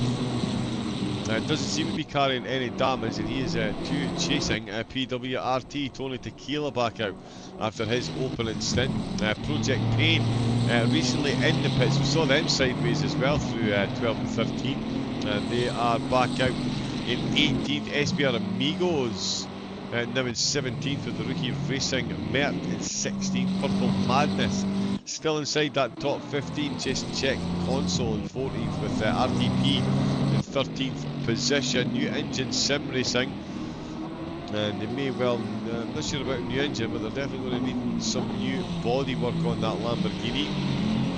There's a lot of damage that Herpel is carrying. Virtual Racing have got 11th place at the minute, and inside the top 10 is still Daddy Cool in the Porsche. Florian Schaefer behind the wheel. 4 laps down on the leader, but still holding a top 10 position. QA Motorsport, SBR Pro and UPO all closing in on 6th position. UPO closing in a bit quicker than the other 2 I just mentioned.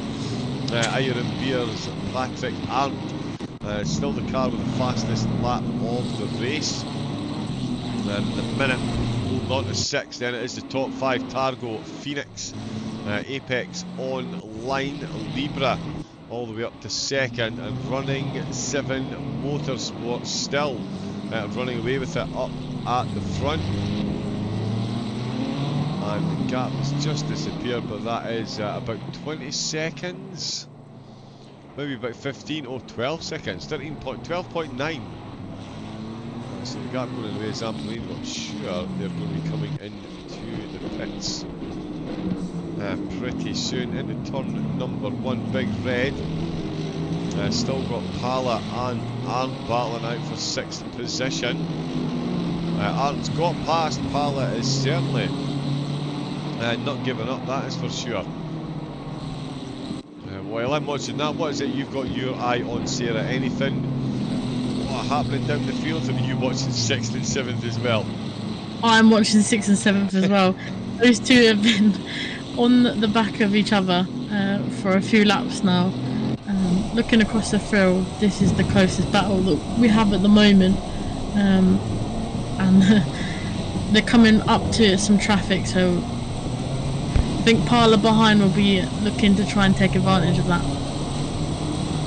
Yeah, definitely is Baumgarten and Jacob just getting himself very handily out of the way, so no advantage there to be found from the first car. That's a Mercedes, I believe it is, that they're coming up behind now. I think it's the Apex Online Racing car down in 26th position, but there is what they're dealing with, visibility. Even when they hit the brakes, you can barely see them. The brake lights through the mist. In fact, you very rarely can see the brake lights through the mist there. It's only when it gets right on top on that corner exit. Yeah, Sarah said these 2 very close to one another at the moment.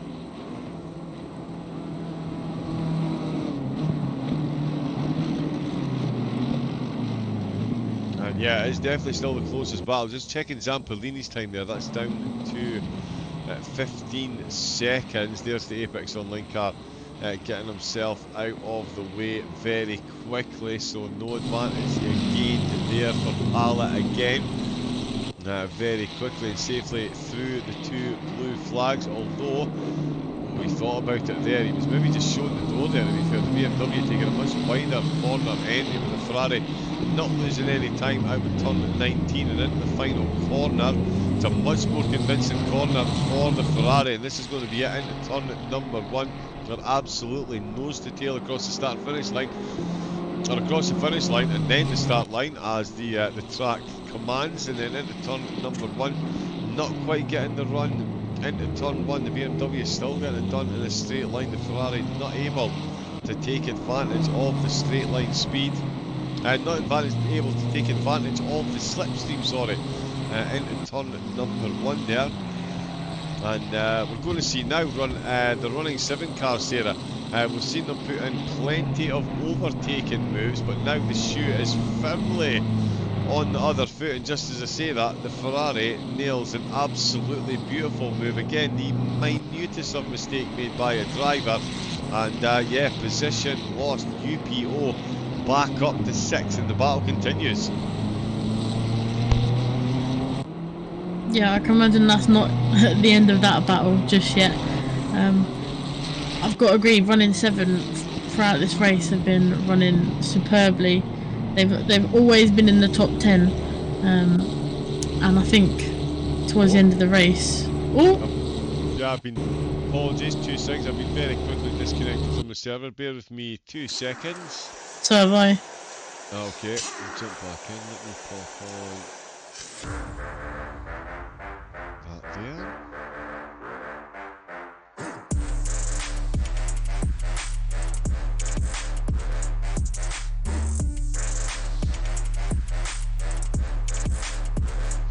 Yeah, we are still live. Sorry, I'm just furiously typing in the password. Apologies. My colleague and I have been disconnected from the server, as you saw. We'll very quickly jump back in.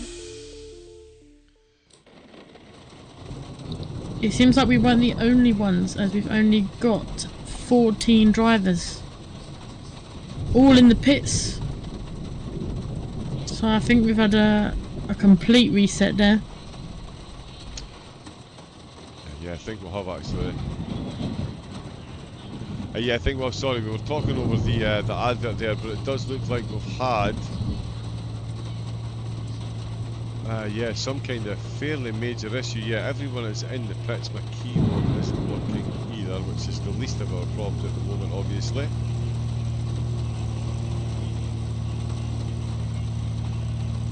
So yeah, let me. Let's have a quick reminder of last year's champions, and Sarah and I will bring you an update as soon as we can. Don't go away, we'll be back very shortly.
Good evening once again. We are back. There was a server disconnect. We were trying to get a look. There's been an announcement put out. The drivers have all rejoined.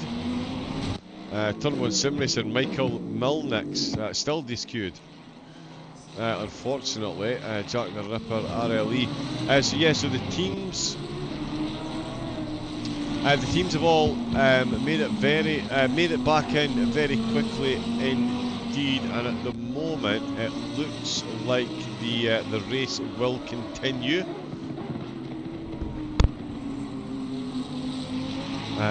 The stewards put out an announcement saying keep racing.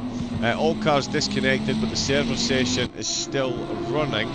All cars have the same disadvantage, and we keep racing.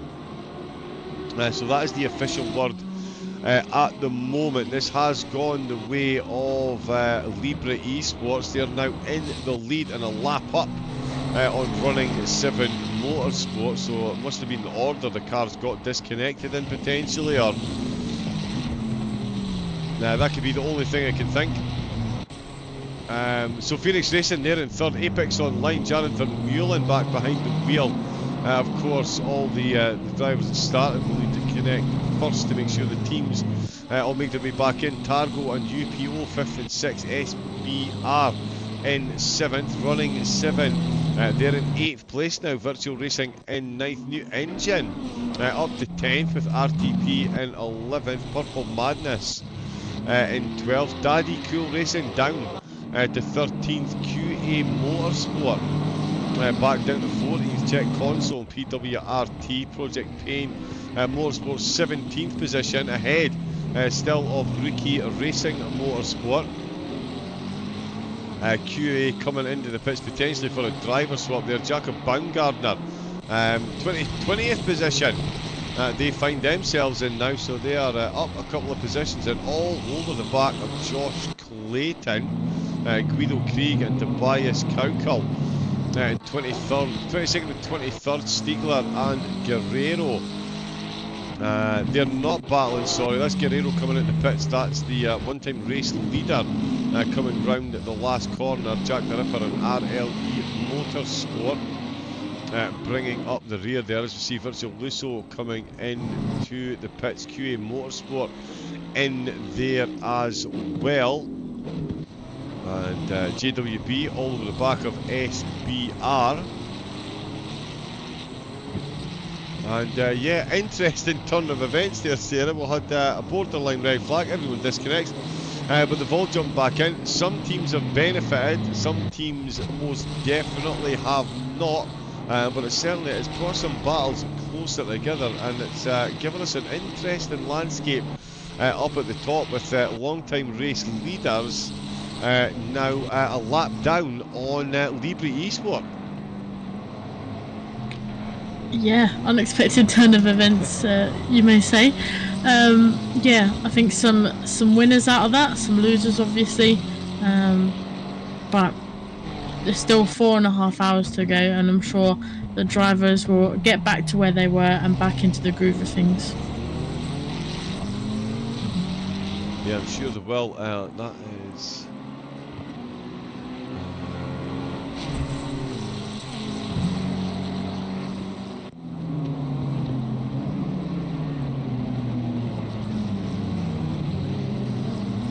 right, sorry, just having a couple of drivers have mentioned some of the rules and stuff. So but at the moment we are, so Dennis Hard and the team, they are over half a lap down. It does say +1 lap, but it's just because he's not finished this lap. But certainly Libre Esports, big beneficiaries there. Unfortunately,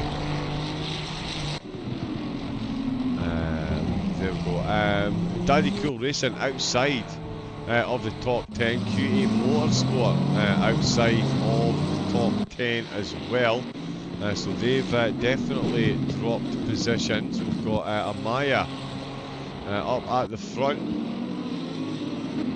who's definitely gained. Phoenix, Apex Online, they've lost positions as well, I would say. I'm sure they were ahead of Phoenix Racing.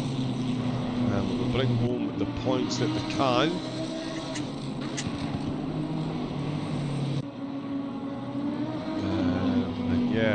drivers still protesting, but I believe it is in the rules that we no server restart.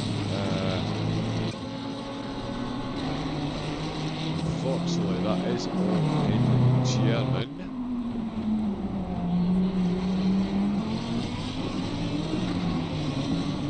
Not sure if we can. Yeah, so I can't sit and Google Translate all that, but yeah, if there is any further updates, one of the stewards or the hosts will let us know ASAP. But for the moment, the race will continue. 4 hours and 30 minutes left to go. So that is going to run. That's going to, yeah, it's going to, yeah, another 4.5 hours. So that's going to be it's midnight.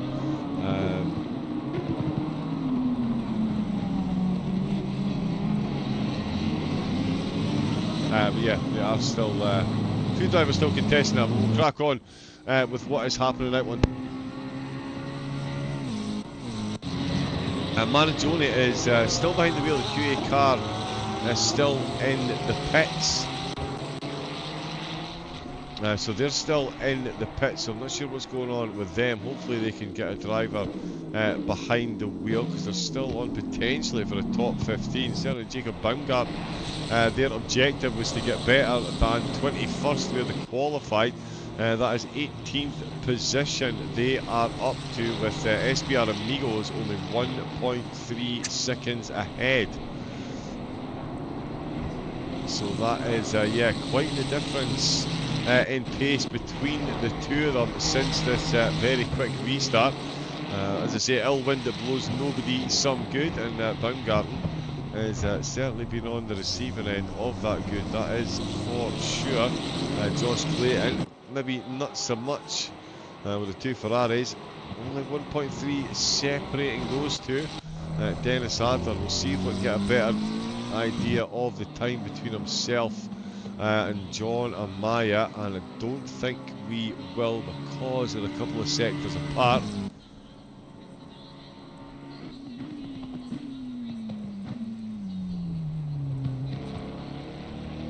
Through turn number 1, there goes the McLaren, and the Ferrari,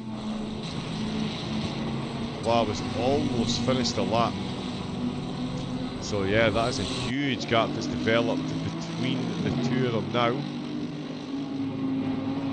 We'll see how long that can continue for. We'll see how the remaining pit stop strategy is playing as well.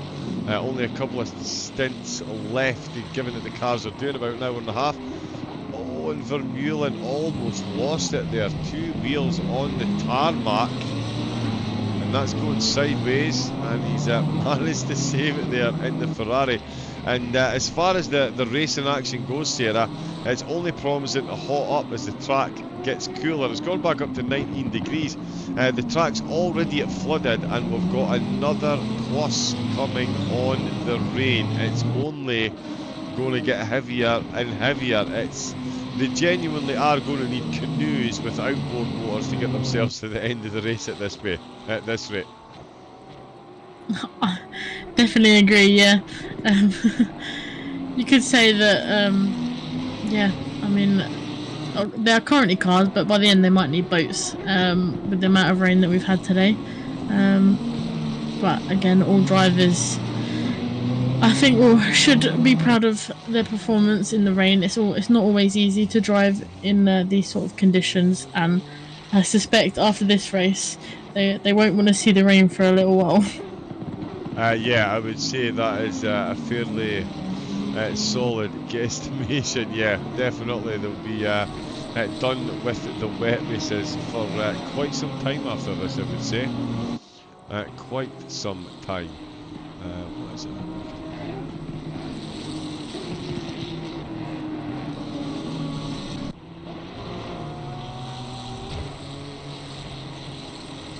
Right, okay.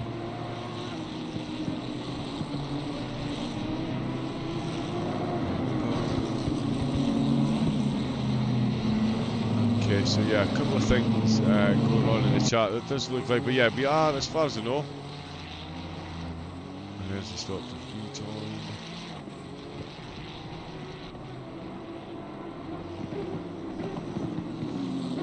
But yeah, so yeah, definitely it's still cracking on. No further announcements have been made. I'll keep an eye on that just to make sure. A few of them caught out by the rejoin. But we've got, so it's still Libra that are leading the way. And it is running 7 Motorsport. They had, they're going to need to replicate what they did in the opening 6 hours in the closing 4.5 if they're going to bring home this race win now. They are up against it.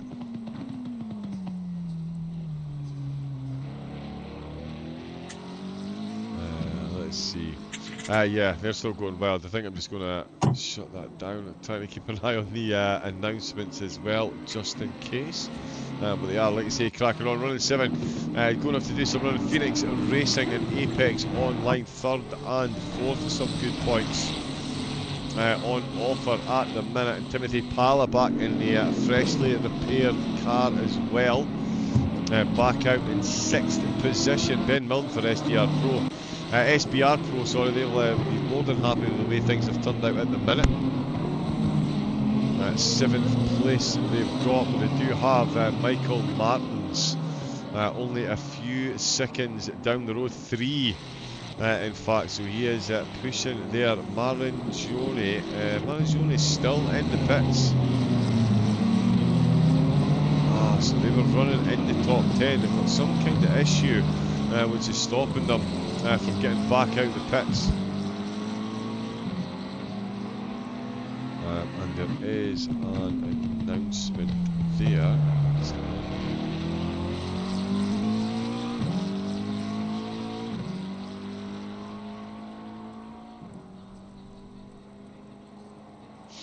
Right, okay, yeah. So yeah, to the best of the knowledge, the race will continue.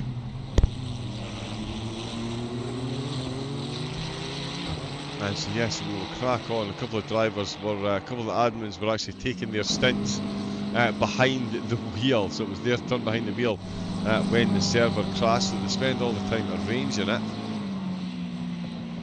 And then yeah, it would have to happen while they were the ones behind the wheel. But we are still up and running, so the race is definitely continuing. The full points tally will be accumulated by the drivers that are finishing, as Mangione still in the pits unfortunately for QA, and Michael Mulnix did rejoin for the Turn 1 Sim Racing car, but as the server didn't fully shut down, for some reason it just disconnected all the cars and the server stayed running for some reason. That's why we joined back in with the race clock exactly where it should be. So not entirely sure. Very much sim racing server things right there. But yeah, as per the in-house rules, the race is continuing on, and the battles are continuing to develop. Targo Esports back up to 5th position after that, but that's a 5th position that might not have for long, given that they've got Timothy Pala for UPO all over the back of them. And in fact, Phoenix Masone, have they? Oh, bit of net code there for the Phoenix Racing team. He was moving a bit sideways, but that has settled down. Oh, I wonder if one of those drivers is actually on Wi-Fi there. But yeah, Masone, it's just appeared there. That's Vermeulen.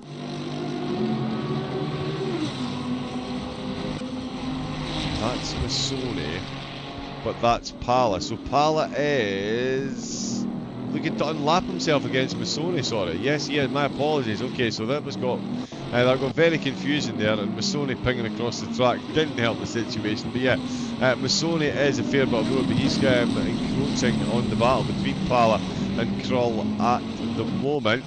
A couple of the drivers there having some connection issues. Hopefully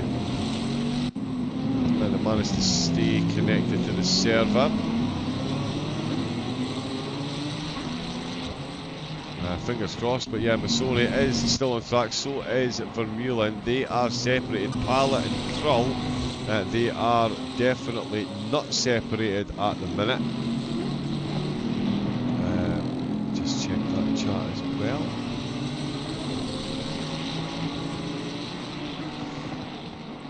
Pedro, let's go again. The server wanted the rain all for itself, for a moment at least. Maybe had some steers in to try and get some of the water off the track. Clearly it didn't work for Newland, and he's still in the middle of that battle then. Missoni is definitely an interesting position he's in, because these two cars have shown how closely matched for pace they were earlier in the race. There's now a lap separating them, but only a few yards of tarmac. Pala is behind at the moment, and I'm sure Kroll will be more than grateful to have the backup he's getting at the moment from the Phoenix Racing Team car. In fact, you can't even see much over that rear spoiler. But yeah, how is it settling in further down the field, Sarah? Is there anything that's catching your eye at the moment with 4 hours to end? The thing is, with 4 hours to go and the team's just joining, you'd imagine a lot of them are going to be on full fuel, so we could be at least looking about an hour or so before we even see anybody coming into the pit, so the drivers really could be settling in for a bit of a stint here as well. Yeah, I think that's the perfect way to describe it. Lower down on the field, they're quite gapped out at the moment, but all driving around, all facing the right way, which is good. Yeah, not anything really catching my eye at the moment. Towards the back end of the field, all kind of getting into the groove of things again, and I think you've summed it up perfectly there. A lot probably getting ready for what could be a major stint, and trying to get back into maybe positions they were in before the disconnect. Yeah, that'll definitely be the plan, I would say.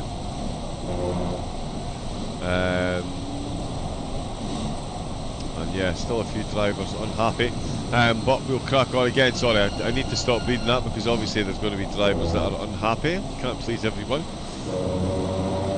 But yeah, a couple of drivers feeling aggrieved by their position upon return.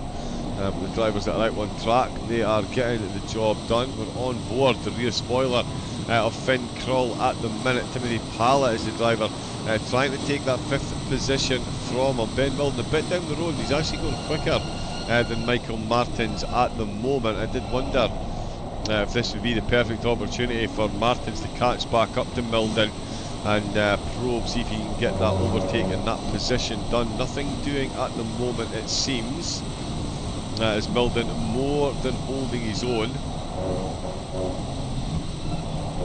As the Ferrari more than holding his own through 5, 6 and 7. That is some solid driving. In fact, that's 4 and 5. Now we're getting into 6, 7 and 8 here. Very easy part of the track to lose the car. The camber here is so deceptively working against you at every point in time through the corners. We can see UPO doing his best to work against Targo there if he can. Try and get the car alongside and at least force a bit of room. Opens the corner up nice and wide. Can he turn it in? Good apex by the Lambo, and it's a good exit by the Lambo as well. Popping up that spray. We hear a Mercedes on his left hand side there. Indeed it was. That's the Apex Online Racing. Let both cars through very cleanly indeed, because that is definitely something that can be a massive issue. It's always difficult when you're a blue flag car. There's nothing worse than a car going past and then you move over and suddenly realise there was 2 cars right next to one another going through. In these conditions you can barely see the car that's going past you, never mind anything else behind it. So again, kudos to all the drivers and the teams. The blue flag interactions have been pretty spot on from what we've seen on stream so far, and it certainly continue that way as Krull and Pala continue their battle for 5th position. I'm going to look and see if it's costing them any time to Ben Milden. He's got a fair bit to go to catch up to them, but it's certainly a case of the long game here with 4 hours left to go.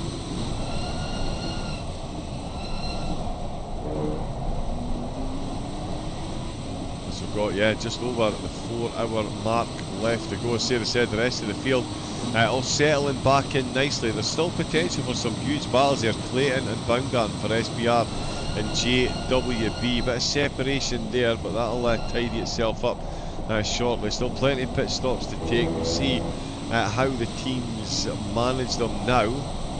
Now that they're back in, are they going to take a quick 1 hour stint here? Are they going to go for the full 1 hour 30, 1 hour 40 minutes? Oh, that is quick. That is very quick again. Through that first sector, Sarah, that Ferrari Opala really is pouncing on the back of the Lambo, but just can't find the move. And through sector 2 and along that straight again, we're just going to see the Lambo pull away. So this long stint that we were just talking about could be even longer for Pala as he tries again to get that overtake, but just cannot get the back of the Ferrari to stick when he needs it. No, yeah, the Ferrari is hanging on the back of the Lamborghini, but like you say, as soon as the Lamborghini gets a little bit of straight, the top end speed of that Lamborghini just he puts his foot right down to the floor, and he's trying to get that gap to as high as he can, as he knows obviously the pressure of Parla behind him. Yeah, and the pressure that can be applied into turn 1. It's one of these laps, you got along this big straight, they're in this tight twisty section. This is where you need to keep it right, this is where you need to keep it correct and not going sideways as we've seen so far. Josh Clayton, I wondered if he would catch. Now he's got the overtake done actually, Clayton. I wondered if he was going to get caught by JWB Racing. Oh, and he's down. Sebastian Shields put it in the wall. He's put it in the wall. Oh no, that's heartbreaking. They've had a great race, and that is a major contact. With the wall, there was no contact with the other driver there. Oh, but that is a huge impact there, and the opening 8 hours hard work could be hugely undone there. Clayton moves on through Baumgarten, surely going to gain a position from that one as well as Shield puts that Mercedes full face first into the wall. That's not what you need. Wow, that is heartbreaking for the number 420 car in Barlow Corner behind the wheel. And yeah, no surprise, straight in the pits to get that repaired. Look at the way the front of that end is bouncing up and down. The aerodynamics absolutely ruined. There will be no balance on that car. So even 8 hours in, and it's not like the drivers, the drivers are learning their lesson, they're taking it easy. We're seeing the lap times reflect that. Just such changeable conditions with the water. One minute there's a puddle, one minute there's not. It's flooded, it's wet, it really is a test of every part of an endurance team's arsenal. Driving, the planning, the management, it really is an all-in-one package for the opening 12 hours. It certainly is for us as viewers as well. Pala, it's still within 7/10 of a second. Finn Krull, it's still fending him off in the Lambo as Ben Milden 44 seconds down. 44 seconds down he is. Yeah, the onboard engine no longer on the bomb, that's a bit weird. But yeah, Ben Milden 44 seconds down the road. How much can he close in? And he's still made time on Michael Martins as well, 15 seconds up. The Project Pain car into the pits. And that is a painful one for the Project Pain cars there. As I was saying, they had a great start, 28th at one point, fighting their way up inside the top 15. But again, the slightest of mistake, and when the back end of the car goes, you're really throwing 6 dice and hoping to throw Yahtzee. It's just such an impossibility to keep control of it and keep it out of the wall. And the Mercedes finding out the hard way, already down at 21st while getting the repairs done in the garage there.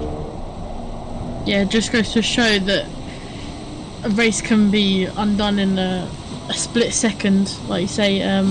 Obviously early in the race we saw them getting back up into that mid-pack again after a tough start, and for that to happen to them again this far into the race must be heartbreaking. But they've got to be consolidated that there's still over 4 hours to go, so they're definitely in the chance to get back up there again to where they were. Yeah, I'm sure it will, yeah. So I've just got someone in the chat, Daniel Herman in the chat. Hello and good evening. Good evening, Daniel. Welcome in. I hope you're enjoying the racing. Have you been taking part? The name doesn't ring a bell.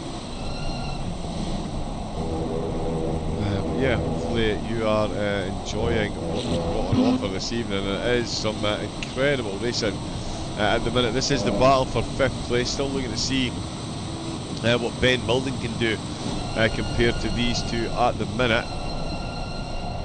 We are very much into the middle phase of the race. And that's a big turn there by the Ferrari. Really needed that rotational work there, and it did. He's kept on the back of the Lambo, so still applying the pressure. Dennis Adler now a lap down on the race leaders. He's going to need to show some serious pace to get caught up to the end. Oh, and he's run deep. It's the Lambo that's made the mistake in the turn. Oh no, it's turn 11 again. But it's the Lambo this time that's made the mistake. An unforced error from Targo Esports, and it is UPO that are back up to 5th position, and Ben Milden is going to find himself with a much reduced gap to crawl there again. It is these conditions, they can lap it lap after lap, they just keep changing, and even the drivers up at the top end, they have absolutely zero immunity to these conditions. Their cars are just as liable to spin them round as any other.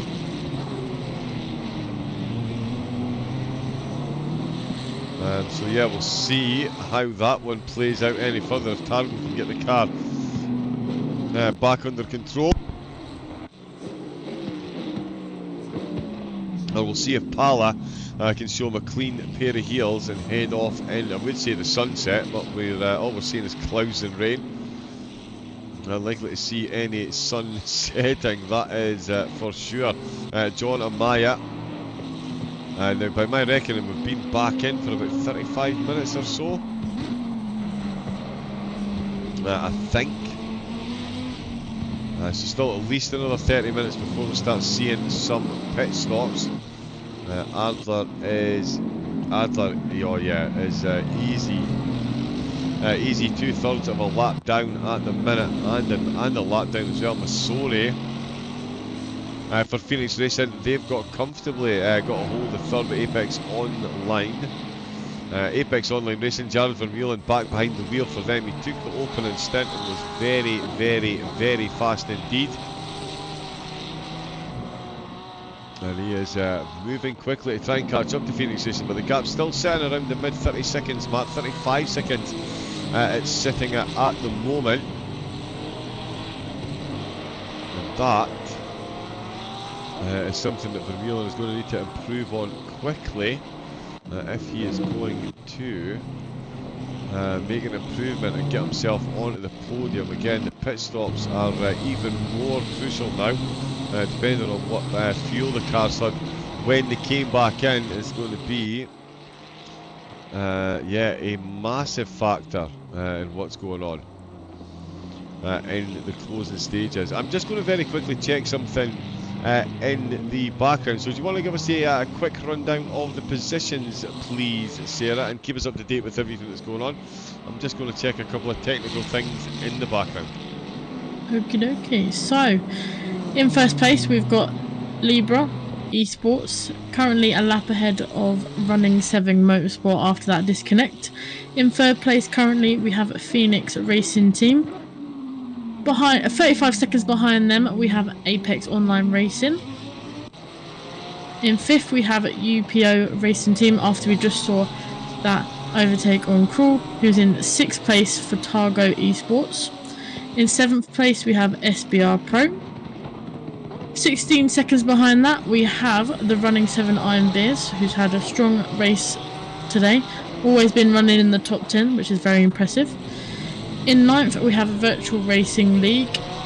Rounding out the top 10 we have Dustin Herpel in the new engine sim racing Lamborghini. Outside the top 10 currently we have RTP. In 12th place we have that purple bandless BMW. 13th place we've got Daddy Cool racing in the Porsche. 14th place, 5 laps behind Daddy Cool, is the Czech console racing team. Behind them in 15th we have PWRT. In 16th place, 18 seconds behind 15th, we have Josh Clayton in the SBR Amigos. Another 18 seconds behind Clayton, we then have the JWB Racing Esports team in the Ferrari. In 18th place, we have ISS Racing team. 7 laps behind them, we have Rookie Racing Motorsport. 7 laps behind them in 20th, rounding out the top 20, we have Team 49 Sim Racing in the BMW. And then into 21st place we have Project Pain Motorsport after that unfortunate trip into the wall. In 22nd we have Papaya Racing, looking to get further up in the grid after their cruel disconnect earlier. In 23rd place we have DDD Esports Racing Team with Stiegler back at the wheel. We have in 24th place we have QA Motorsport after the unfortunate issues with them pitting for quite a while, losing quite a lot of time. They were running in the top 10 for most of the race earlier, so again looking for a lot of positions to be gained here. In 25th we have the other Apex Racing online team in the Mercedes AMG. 26th we have RLE Motorsports. 27th we have Virtual Lusso Racing, and our last runner in 28th we have the Jack the Rippler team.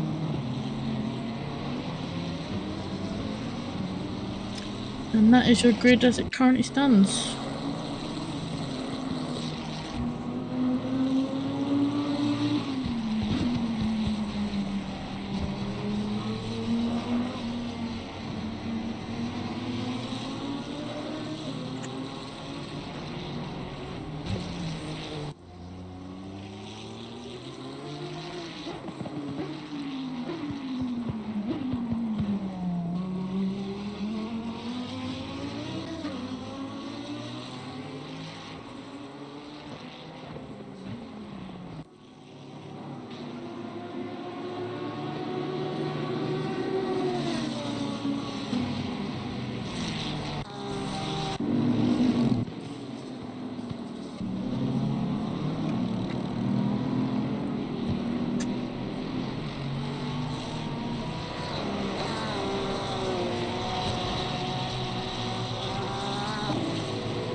Yeah, roughly about that.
towards the back end of the field in 19th and 20th place, we have Rookie Racing Motorsport and Team 49 Sim Racing.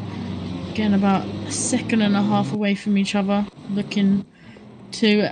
Well, Team 49 are looking to get that 19th spot.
Yeah, that strategically that makes the most sense.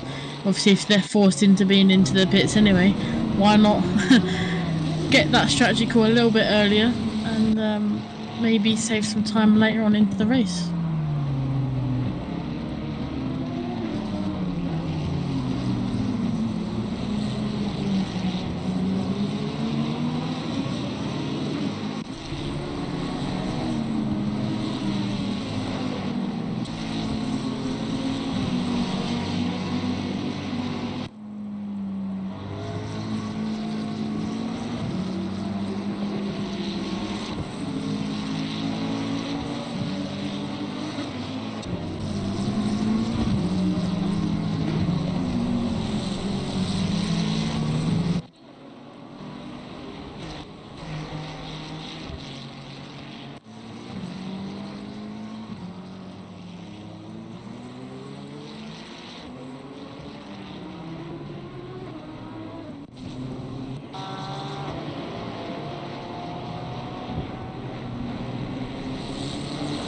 And we have Josh Clayton in SBR Amigos making a move on the PWRT team for 15th place.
Appear to be solidly connected. Masoni at Phoenix Racing are his next target. Obviously, we've got Ben Milden with that 25 seconds there. Schaefer 13.6 seconds down now on Purple Madness. They've definitely been a team that have benefited since the restart, got themselves up to 12th place at JWB as well. 17th position at the minute, not too bad a start to the restart, if you like, since they were running just outside 22nd, 23rd. So yeah, they've done well after the restart as well. QA Motorsport, Eduardo Corna. We saw them in the pits for quite some time, unfortunately, after the restart. They came back in the pits. They were in there for quite a while. On this corner, just missing the brakes in turn 1.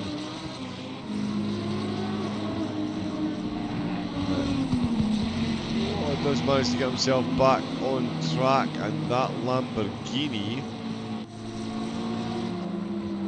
Oh, it's Ivan Gibbon, of course, the ISS racing car. 18th place. He's managed to get his way past. It's absolute chaos out there in the weather, in the rain. There is a solid track of cars now. Very little space for anyone to move. John Amaya finding that out the hard way as he's coming up on to the back of more back markers. So more. There will be more and more overtakes for him to make his way through. Dennis Adler as well, he's got a car, at least one car between himself and Amaya, quite a few in fact, considering how far apart the two of them are. But Amaya has got 969 just ahead of him. I'm not sure who that is. Who's 969? Or am I just not looking at that properly? 969 is New Engine Sim Racing. Oh, of course it is the Lambo. Yeah, there they are there. So that's who. So he's looking to put another lap on 10th place. That is, yeah, crazy amounts of pace. Still, as I said, just under the 4 hours to go.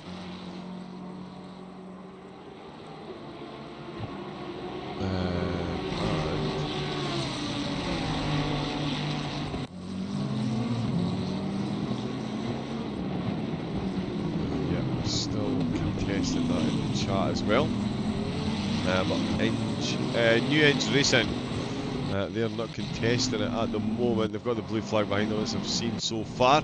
Everyone has been most respectful when it comes to the blue flags.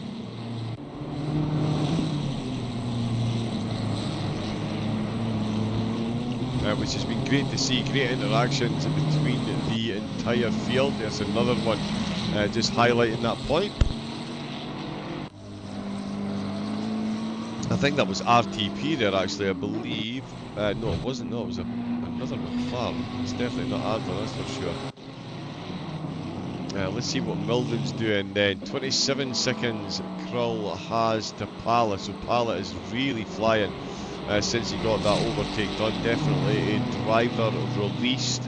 We'll see what the gap to Milden is. 21 seconds, so that is another 4 seconds that he's found as he makes his way through more traffic. That is the Luzzo Ferrari. Yeah, so that's the Luzzo Ferrari that he's just gone past. Got another Ferrari ahead of him. Which is not Pala or Vigan, it's not Eduardo. It's not Pros of Sear, is. Oh, bit of a stutter there.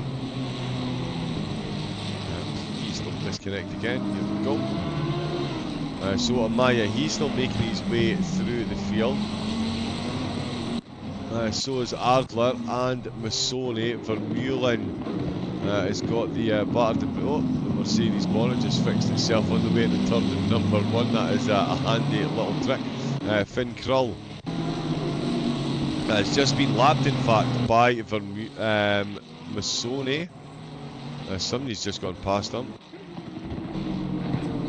As if Vermeulen looking to go past the 420 Merc, sails on through. through.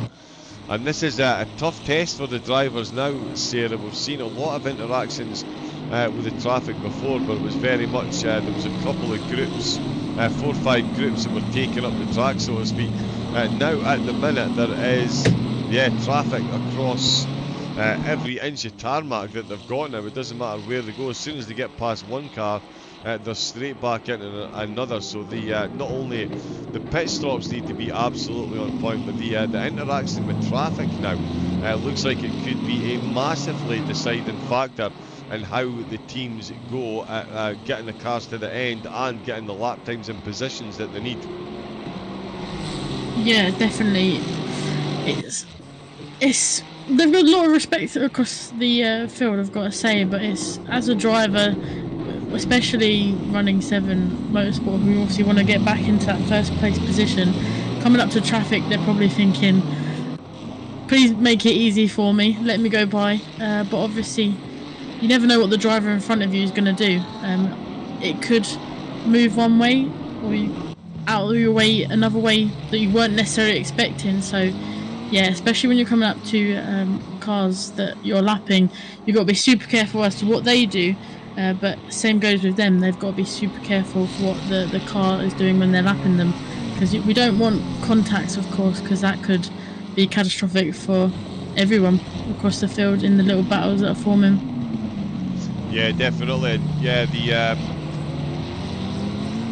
having a driver ahead of you that's a bit slower, I know myself, when the driver's quicker than your blue flag, and it can be, you are worried that you're going to end up making contact with them.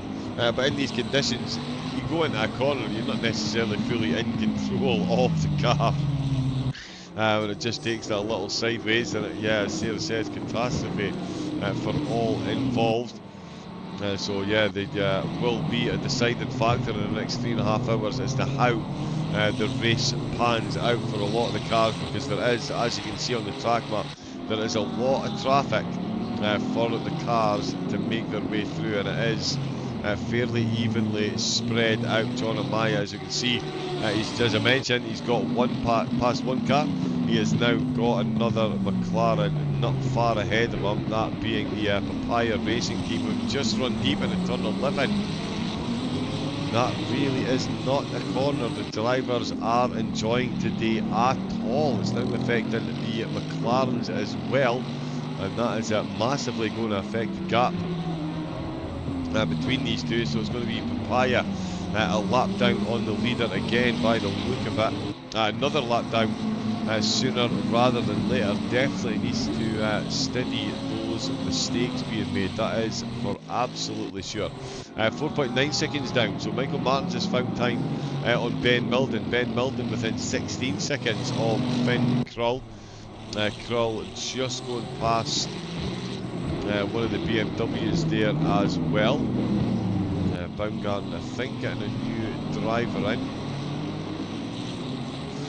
Twitch is on screen, hopefully that all settles down in a second.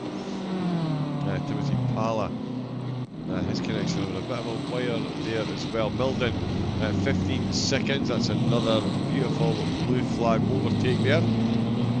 On the way into 11, many have suffered and struggled through that corner, but definitely Milden making it stick, no problem there, although can't quite make the back of the BMW stick.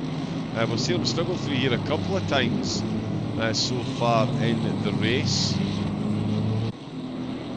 But does manage to just about keep it going there, and he will need to keep pushing. Martin's still for that 4.5 seconds. We'll see what he's saying when he crosses it'll actually be the start finish line, which is 2 corners away, and we'll get an update on the gap between Milden and Martins, as well as Milden and Krull. These three definitely keeping it close. 3.2. Wow, Martins has found a lot of time there on Milden. I wonder if he's getting really low on fuel. We're probably going to see some more pits very soon. It's been easy being an hour since we've been back in and running again. No one in the interview box, there we go.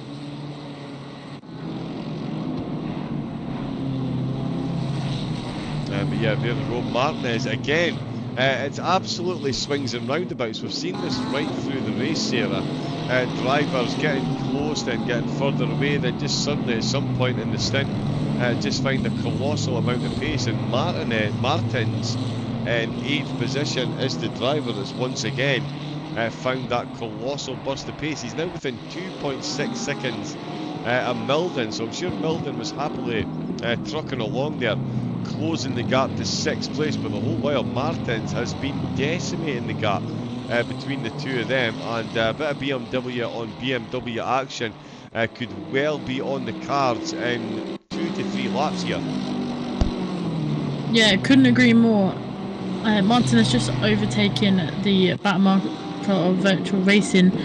I feel Ben Milden was probably happy that there was a car in between them, but now there isn't. Yeah, I could expect the running 7 Iron Beers car to be on the back of Milden within the next few laps. Yeah, I would say so. Milden himself is, it's not like he's losing a lot of pace overall either. He is still closing in on Finn Krull ahead. That's 13.3 seconds now is the gap between those two. Timothy Pala. Sorry, on you go. I'd say there's another back marker of the Apex Racing Mercedes just in front of Milden there. So I think Milden wanting to get past his back markers again, making sure that there's a car in between them so that he feels more comfortable. Yeah, use that traffic. As you can see, the 3 of them exiting the final corner. The Apex Online Racing Mercedes very quickly gets himself out of the way. He wants nothing to do with the race battle that he finds himself in the middle of, and into turn 1. Martins and Milden both make their way past. Nicely done by them both. Let's see how they continue on. 1.8 seconds now is the gap there. Milden just losing a little bit of time to Krull. Krull still losing a lot of time to Pala as well.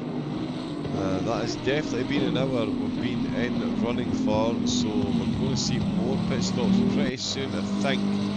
We did see one car coming in after what was, we guesstimate, about 40 minutes, so we'll see if they were just coming in early and fueling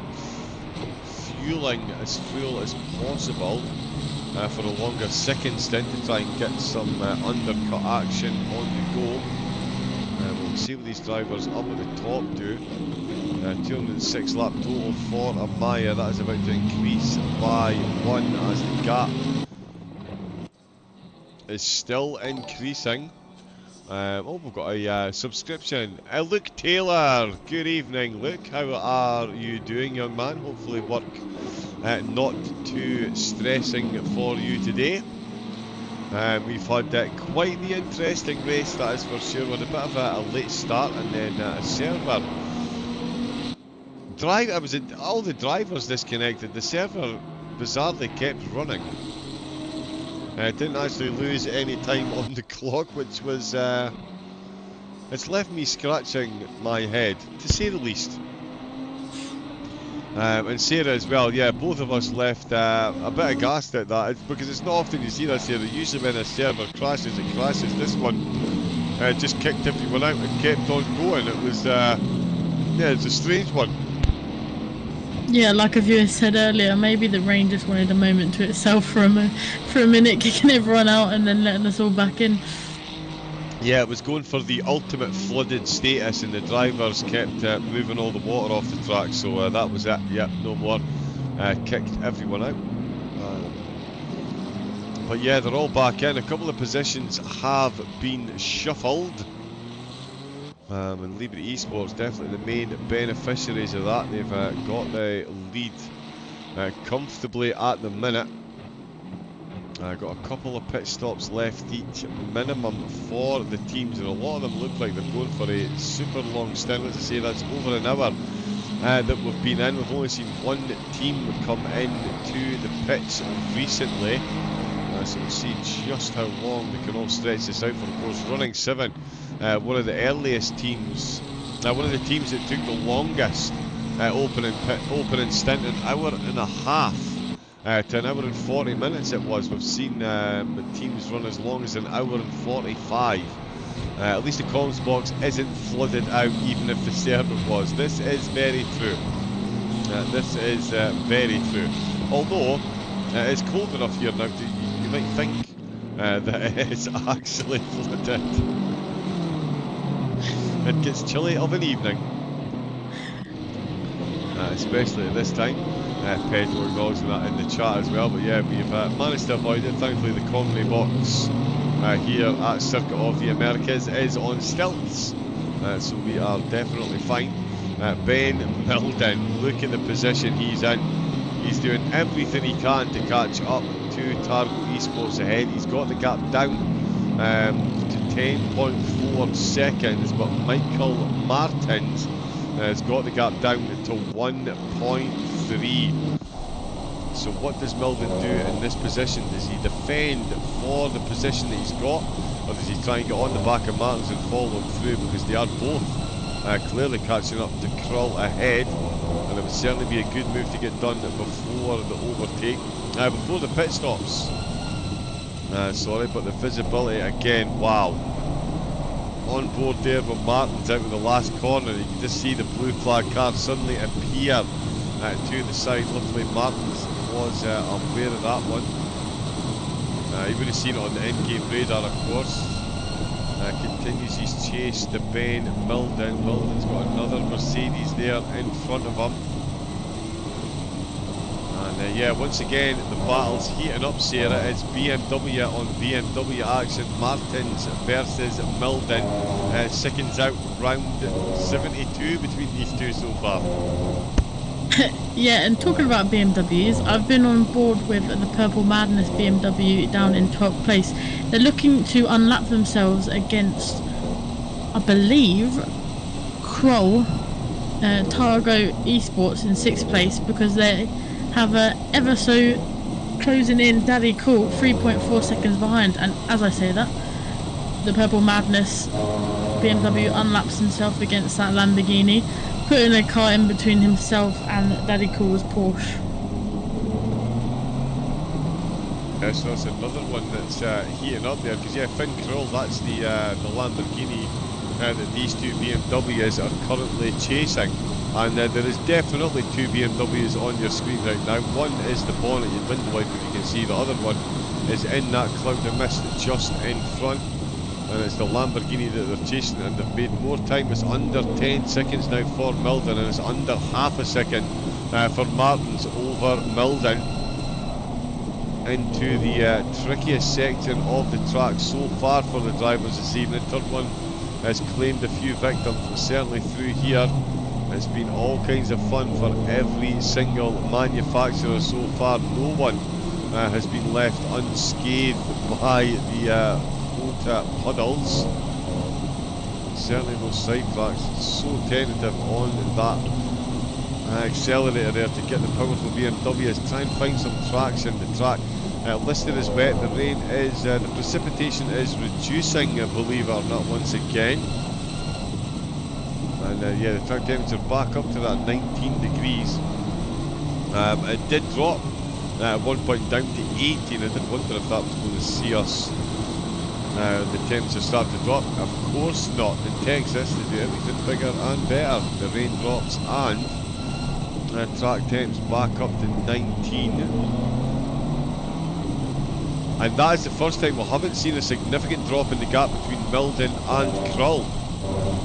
Looking at what I'm seeing here, Krull 44 seconds down, but Milden only just on the 9 seconds there, so only gained a couple of tenths. It's been a few seconds a lap so far.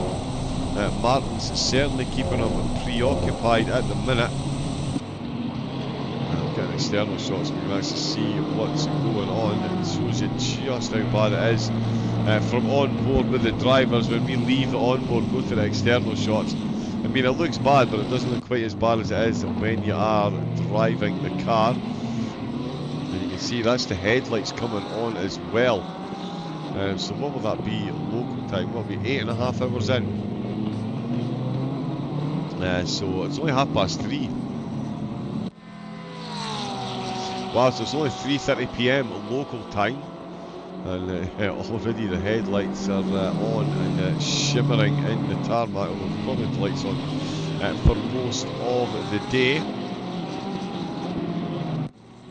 But yeah, it does seem, Sarah, we've got the drivers, as we say, when we came back in, there was about roughly about 4 hours, 40 minutes left to go. That means the cars all so far have all managed to get at least an hour and 10 minutes or so, and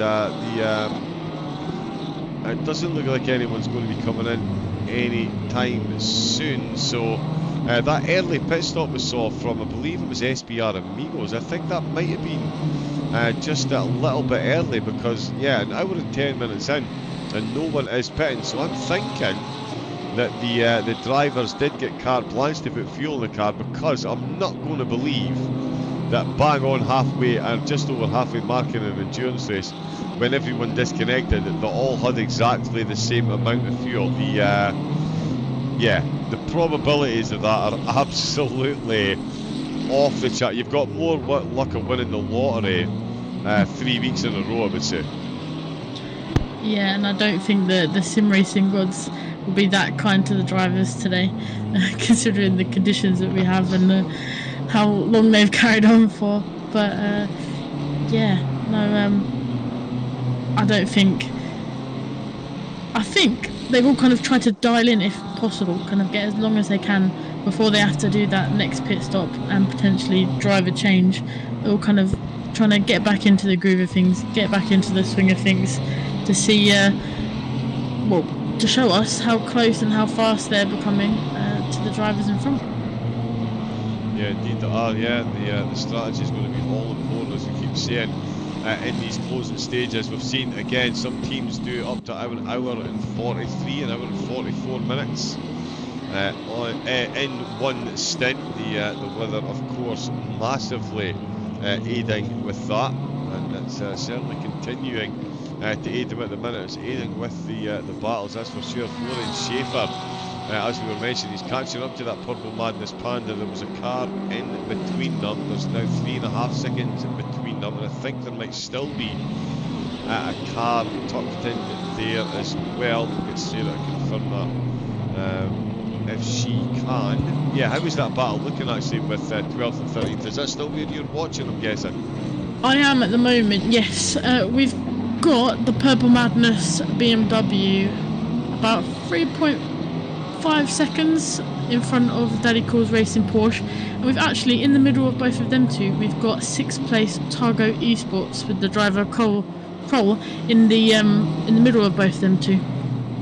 So he is still parked right in the middle, and he's the driver that really can't afford to be stuck in the middle, because it's now 7 seconds. Wow, so while that's going on, there might have been a lap where they only gained 3/10, but certainly Mulder and Martins have gained 3 seconds this time around on Kroll. And as Sarah was saying, you can see there, Kroll right in the middle. He's got the Daddy Cool Porsche behind him, and Purple Madness BMW ahead of him. The Lamborghini into turn number 1 is being hunted down by the two BMWs, and this is going to be a fascinating mix when this all comes together. Daddy Cool Racing in 13th position, chasing down Benjamin Seaforth in the Purple Madness Beamer in 12th, and this is 7th and 8th, closing up to 6th, and all 5 of them are going to be right on top of one another, potentially into turn 1 in a couple of laps time.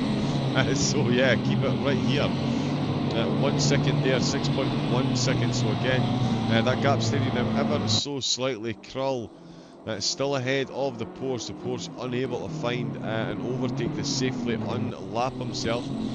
Vondracek is a fair bit down the road on Martins as well, so no danger of catching up. All these drivers a lap down on one another as well. As you can see, Daddy Cool's Porsche, it's Florian Schaefer behind the wheel. And yeah, he's definitely looking as quick as.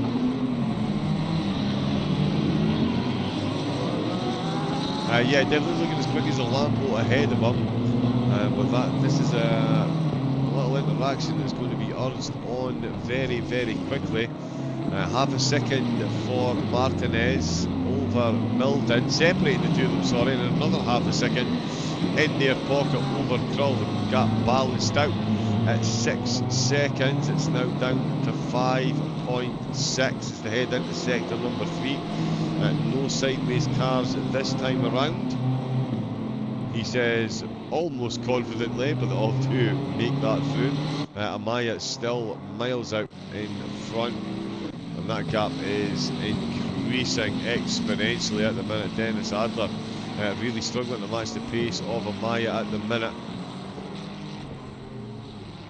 And that is very quick indeed. Dennis Adler second with Sony in third, Vermeulen fourth, and UPO Racing, UPO with Timothy Pala still in 5th place. And he's going to be more than happy to be in 5th given the battles that's going on with Targo, SBR and running 7 in SBR.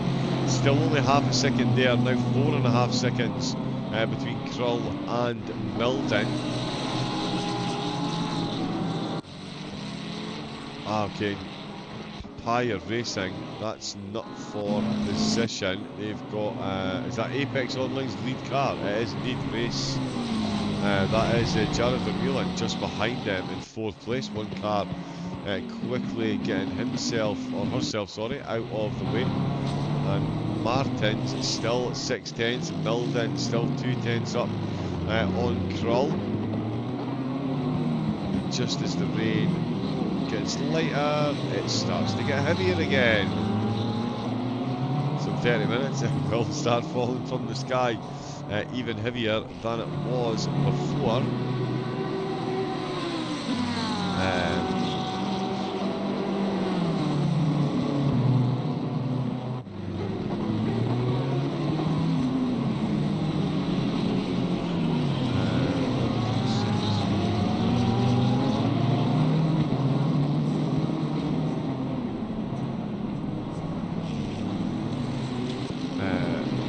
Yeah, and that's the video from earlier. My apologies. Yeah, we had a video earlier. One of the teams was disconnected for driving the wrong way, allegedly. They had a spin, trying to get back on track, cut a bit too much on the grass for the stewards' liking, and they were ejected.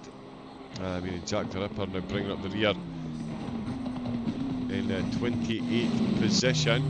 Virtual Russo in 27th with RLE in 26th place. Apex Online Racing in 25th position. QA back down to 24th. They were 8th when they disconnected. So yeah, a big fall down the order. Purple Madness come into the pits.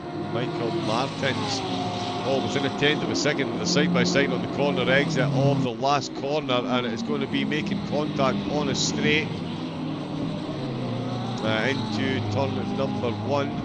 The two BMWs managing to make contact, the Ferrari behind managing to avoid contact.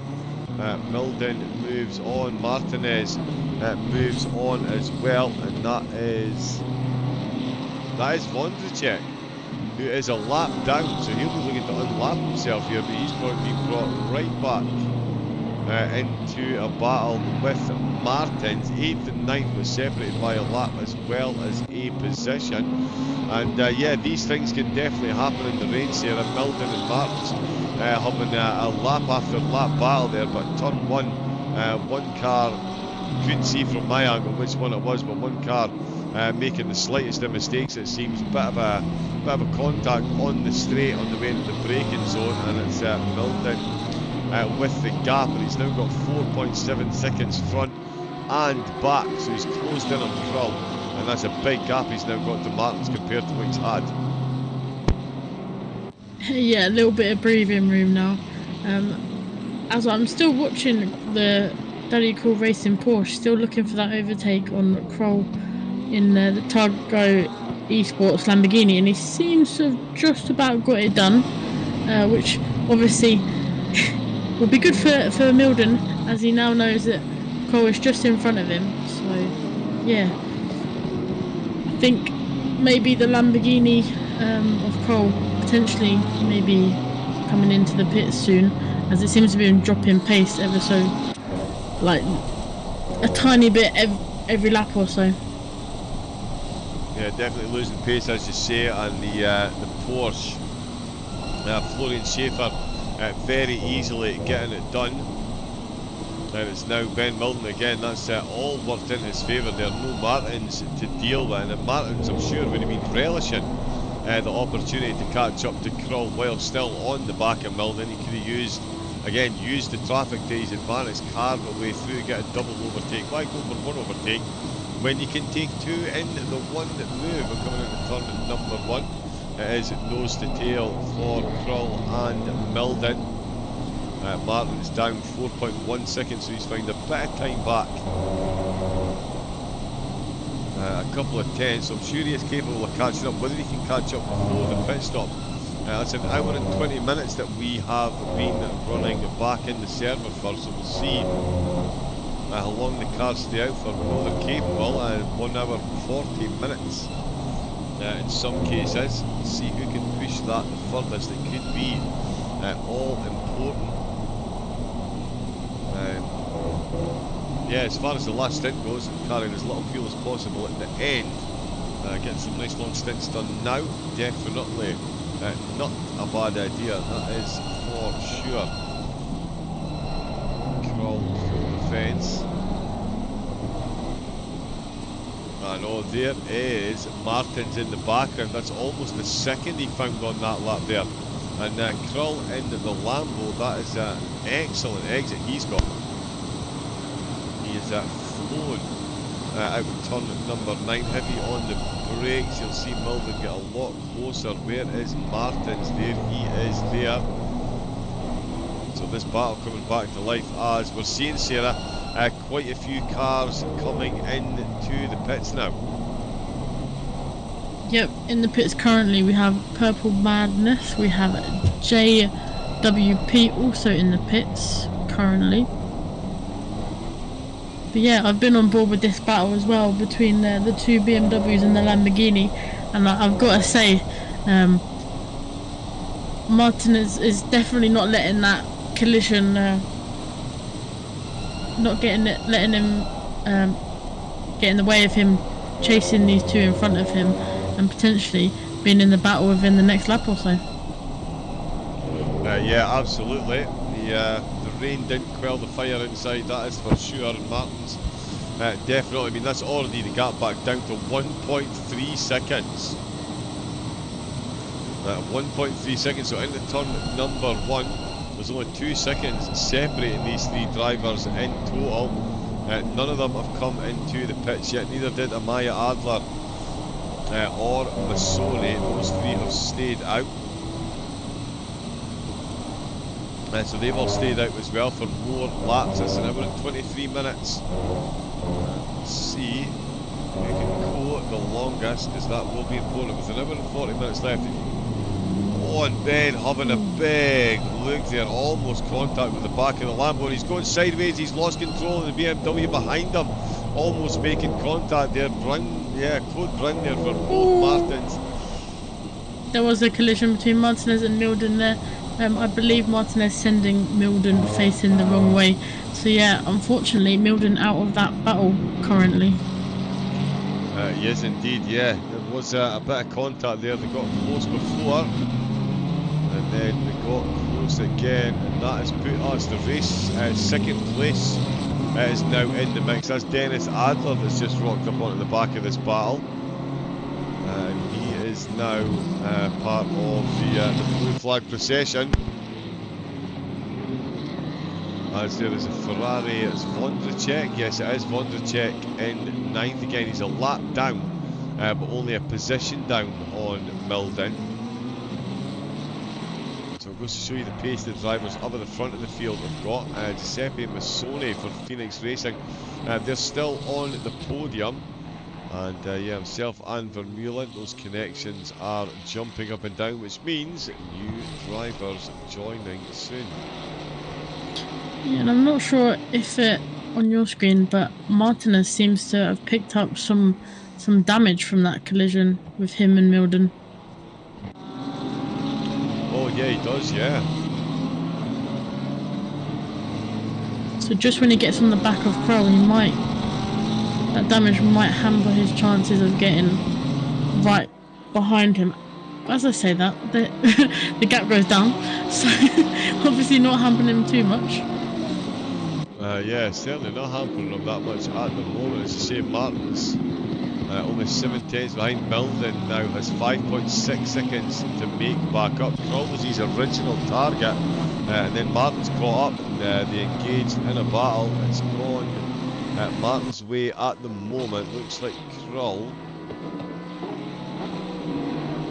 Looks like Kroll is about to come in for a pit stop soon as well. Again, the connection bar jumping up and down usually happens when another driver is joining the server. Martin's is looking very quick. As Sarah said, you can visibly see some damage there, but if that's him driving with damage, then him and help the cars, and when he doesn't cause damage, he is absolutely flying and really putting Finn Curl to the sword for the 6th position. There will be into the pits pretty soon. Oh, full send up the inside. Has he made the stick on the Lamborghini's round? The Lamborghini couldn't make that one stick there. He couldn't hold that inside line, in the back of the car has gone from underneath him. Oh, and it's gone again, exactly as Sarah and Rob and I have all said. And it's really difficult holding the car if you start to lose it. It's even more difficult getting the car started again if you do lose it, and that is Finn Kroll. The very personification of that. That means Vondracek's unlapped himself potentially against Kroll. Is he ahead of him?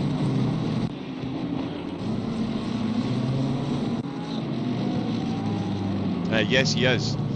So he's unlapped himself, he's still in 9th position, but more importantly for Kroll, it is Milden and Martins that are both ahead. I think I saw a car coming into the pits there as well,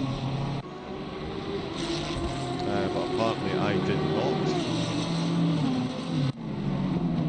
We're back on with Kroll. That's a big gap he's now got then. Martin's up the road, he's got a UPO ahead of him. And they have got themselves some blue flag traffic to deal with, of course.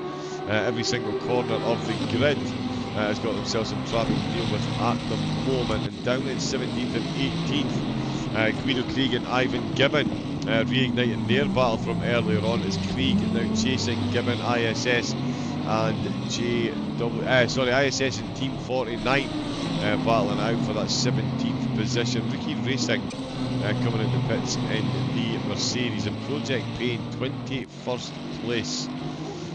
They currently find themselves in QA 24th position as well. Heartbreaking to see the teams that have made it so far up the field end up so far down after some technical issues. That is the lay of the land at the minute, and that is some impressive stints that we are seeing coming in. That is very close to the hour and a half mark, Sarah, so the drivers really did get the memo from the opening half of the race. Stay out as long as possible, it's going to be beneficial, and all seem to have jumped, well, the vast majority certainly seem to have jumped on the bandwagon with an hour and 30 minutes now for the drivers very nearly out on track. Yeah, couldn't agree more. I believe all of them, they've gone for that long stint after that disconnect. Basically, I must be trying to get into the groove of it, see where they can kind of leave the battles for the next driver who will jump in the seat and try and reignite those battles yet again. Indeed, yeah, monster game, a cat and mouse played right through the field at the minute. Amaya is well, he is the mouse really, because the rest of the cats are chasing. He is the one being chased, and he is over the front. Oh, he went a bit sideways on the exit, but he is still running fine. Let's get back down to Guido Krieg, Team 49 there, looking to get the move still on ISS Racing.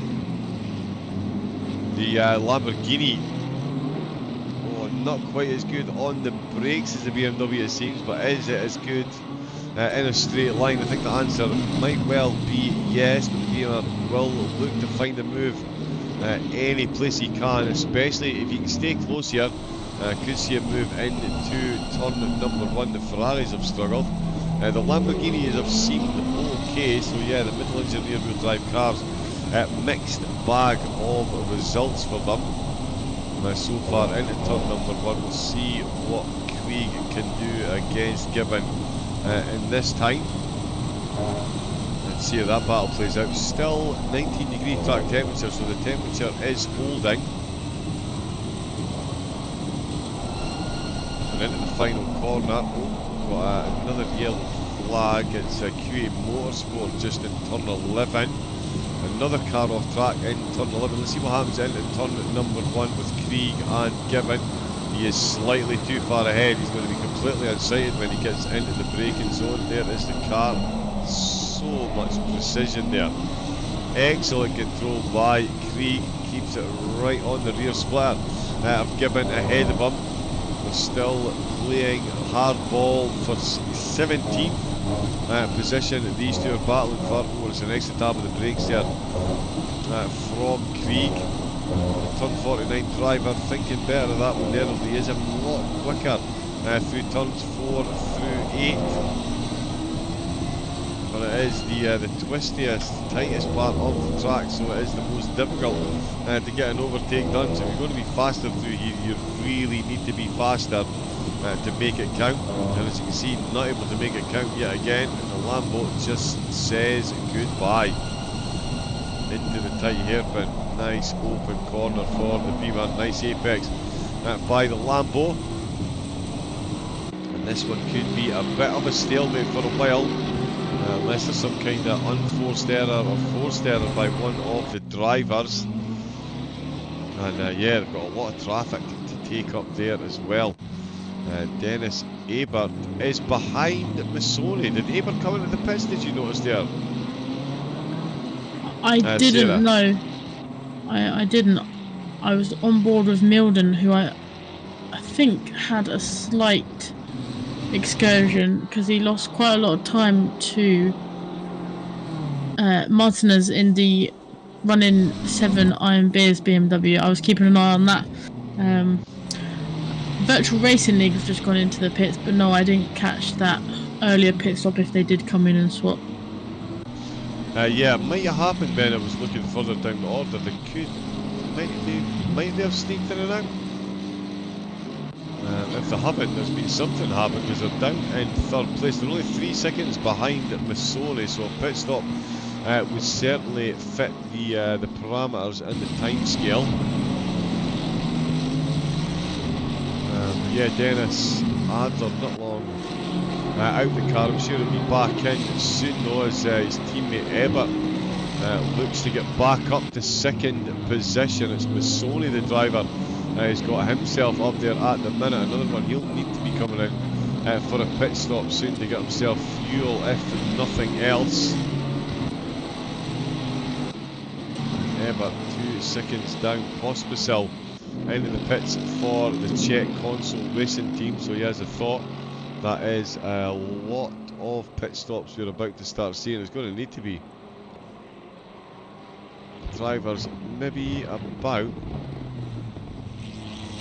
12 minutes left to go, tops I would say,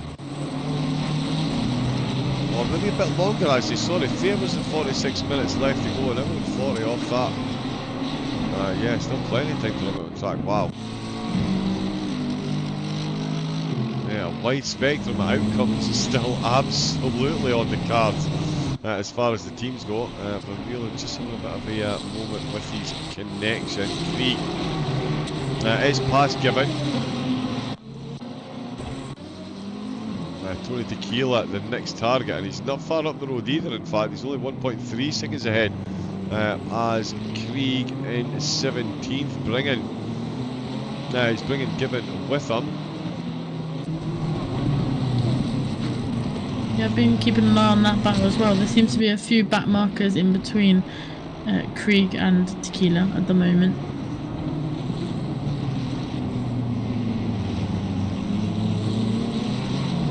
Which again could be helping or hindering them from catching Tequila. Yeah, could be. Yeah, definitely could be going both ways. As there is Michael Martins comes into the pits. Jared Vermeulen sets the fastest lap of the race. And saying that, I didn't mean to backmarker. It's actually our leader of the race that's in that pack there, behind Keeler. Oh, so it is. Oh, and they've made contact in front of him. Oh, and the BMW's tagged him. He's managed to survive though, but the BMW did give him a touch, and that's exactly what I was talking about. One car not in control and has a bit of a turn, and the other car just collects them, and that very nearly was ISS and Team Krieg making contact with the race leader. Krieg is back out running, but he's now back behind the Porsche of Daddy Cool Racing, as we're seeing more and more cars firing their way into the pits as expected. Massoni is in for Phoenix. Apex Online Racing take the fastest lap and then take a spot in the pits, and then New Engine Sim Racing in the pits as well. We've also got Apex Online Racing's Mercedes coming into the pits. Both their cars in. Something interesting happening. Running 7 Motorsport of Dennis Ebert is just behind our leader, and I suspect he probably wants that marker to get out of the way so he can overtake and unlap himself. Yeah, I think so. What is, yeah, so they are very close, as you say, looking to unlap himself, so that's been a big... You currently got Virtual Lucer Racing in between the two, but I think, yeah, Running 7 Motorsport definitely wanting to, if they can, unlap themselves to the leader and get in contention for that win again. Yeah, they certainly will put themselves in contention for the win if they can get the unlap done. They are, I'm wondering how it's worked with the pit stop, but they are definitely right behind. So the Libre Esports team, I think they're going to be coming in the pits pretty soon as Anton Sobota comes in for RTP, the only driver in the pit at the moment, in fact. But Amaya, he's going to have to take a pit stop too. Benzogo just settling in behind the wheel of the Phoenix Racing Team car. They're back out potentially. No, still back out in third position. Martin Hugerins out for Apex Online again. He's taken another stint behind the wheel. Pallet Ben Milden still driving, so too Finn Krull. And John Amaya has stayed out another lap out for Libre Esports. So that is yeah, an hour and 40 minutes, all bar the shouting. Oh, he's going to be shouting as he runs deep into turn number 1 there. The race leader being closely followed by quite a few cars, including the car in second place that is a lap down, but will be looking, as Sarah said, to unlap himself as quickly as possible. ISS come into the pits, so too the DBD Esports. They've come into the pits as well. Bit of damage on that car. Marco Esser, who was involved in some incredible overtakes earlier on in the race, looking to replicate that feat in the closing stage, the closing quarter of the race. 7/10 of a second he's got to Scott Fell in the Apex Online Mercedes. So that is what is going on there. One of them comes into the pits. In fact, that's Papaya Racing that have just come into the pits. DBDE on their way out, so too ISS. We'll get an update on the drivers behind the wheel once they get through the first sector line. John Amaya coming into the final sector.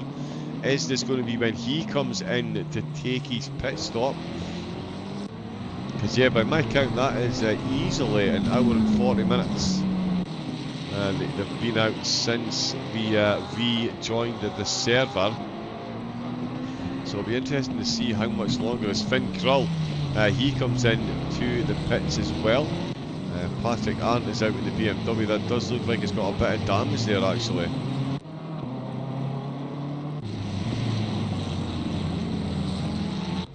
So we'll see how the positions go there for that BMW. And John Amaya comes round the final 2 corners, or the penultimate corner, and then does come round the last corner and stays out for another lap. Well, he's going for it, but Zoe goes out for Phoenix Racing Team, and as I mentioned, Hugerin out for Apex Online Racing, third and fourth. These two are at the minute. Ben Milden has gone past Finn Krull. Patrick Arndt in 8th place. Will look to take that position from Krull if he can, and he can, I believe, as Krull only just exiting the pits. That's Patrick Arndt for running 7, so they've got that done with the undercut. Came in the lap earlier, and away they go up to 7th position as Targo just exiting the pits. Guido Krieg is chasing down Tony Tequila. He's looking for that position if he can. He's looking for a cutback manoeuvre if he can. He knows if he can keep it close here, he'll get the exit of turn number 9 and potentially get the job done on that straight. Still got a lot of typing going on as well. Yeah, still lots going on. Let's see if we can get a better angle of these two. There we go, is Krieg going to get the move done. Tony Tequila thinks about defending, but the BMW has got a straight line advantage, it seems, in these conditions. Definitely got his nose in front of Guido Krieg into turn number 9. If both cars can keep it between the Mayo and the Mustard, it's going to be the BMW who takes the spot, and it is Guido Krieg who gets Team 49 up to 16th position. He's got a fair bit of time to make up to Josh Clayton ahead, but certainly plenty of time and talent to get that done. With Marco Esser looking for position still. He is behind Scott Fell of Apex Online Racing, as we saw a few laps ago. Got that to within the second lap, so he'll be looking for that overtake there sooner rather than later. In fact, I thought Scott Fell had a bit of a moment there, but absolutely did not. He's still very much between the Mayo and the Mustard, as I do so often like to say. John Amaya is still out and running. I'm now wondering if perhaps himself and running 7 managed to make it into the pits without me noticing. They've really been in there quite a while. There's quite some battles going on down the field, so it is a possibility. It's also a possibility that Amaya is still running. That's yeah, it's an hour and it's well over an hour and 40 minutes. And so surely he needs to come in. We'll see if he does. Well, I wonder about that, Sarah. What is it that's got you wondering? What are you keeping your eye on at the moment? It's still developing a bit. In this sort of getting into the last quarter of the race. It's all very much about what's the word I'm looking for? Consolidating the position you've got and looking to build forward, and obviously keeping a wither eye and on what's going on with the pit stop strategies around you. Yeah, you summed it up perfectly there. I was caught my eye on the leader and the running 7 motorsport still quite close together and approaching some back markers. So again, running 7 probably want to get that overtake done to unlap themselves. Other than that, I was keeping on board with Essa in the RLE Motorsport Ferrari, and Scott Fell in the Mercedes as well. Seem to be heating up further down the grid. Yeah, Esser with some good moves early on, and their car definitely running out of position at the moment, it's fair to say. But he's got a Mercedes in front of him if he wants that 25th position. Definitely have a battle on his hands as SBR's Ben Milden comes into the pits. Good gap over Arndt. We'll see how that plays out when he comes out of the pits with Arndt pitting that little bit earlier. He's got that damage as well. Another car off track, another one of the Ferraris. Yeah, it's pretty easy to say the Ferraris have struggled. There's 14 Ferraris, 3 times as many. Over 3 times as many as any of the other cars, so yeah, the majority of the incidents will be involving Ferrari off track because there is so many of them. There is Pala bringing one into the pits, and SBR are on their way out. Guido Krieg and Tony Tequila into the pits as well. No sign of the race leader coming in at the moment. Still a lap up on Ebert, and there's little to nothing separating these two now. And this should be a battle for the race. Unfortunately, due to server issues, is a battle to unlap at the minute for the running 7 team. One of the two teams, as here as returning champions, having won one of the first two seasons the ACC Endurance have held. They now find themselves still on the podium, but a lap down on the leaders, and looking to undo that. Melvin Crows comes out for SBR, half a second down on Patrick Ernst, in fact, so that battle is about to continue. So SBR are behind Patrick Ernst again. It's net coach Melvin Crows who is behind the wheel. Tony Tequila, as we saw, in with PWRT. They'll be back out soon, and is he back out ahead of Cataldo? That is the big question. No, Cataldo ahead. So those are more positions that are swapping. Q&A back in the pits. Marco Esser back to within a second of Fell, and that's a lot closer than a second, as they've got BMW just ahead of them. And that is some close action happening there. That's not the BMW I'm looking for. Neither is that one. That's not even a BMW. That's what we're looking for. It's turn 49. And he moves quickly out of the way and ends up in the middle of the battle in duo. Absolutely not really wanted to end up there. Our leader's in the pits. Oh, leader is finally in the pits. I thought he was using some kind of Harry Potter magic or something there, John Amaya. He's kept that thing going. An hour and 8 minutes by my calculations. That is an unbelievably long stint. And with less than 3 hours to go, they could now do 2 1.5 hour stints and make their way to the end of the race. So 2 pit stops effectively to get through 4 hours and 46 minutes of racing in a GT3 car. That is some mighty impressive going, it has to be said. There is Dennis Ever, of course. He will unlap himself as soon as he came into the pits. A bit of a connection thing there, but all good.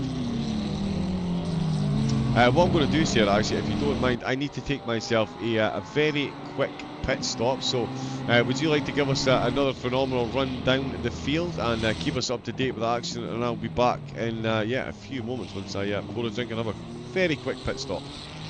Of course. So, yeah, thank you very much. Still in first place, we have Libra Esports coming out of the pits now. Cavani has took the driver's seat. Ebert is still a lap down, so that was a very quick pit stop by the Libra Esports team, making sure that running 7 Motorsport doesn't unlap themselves.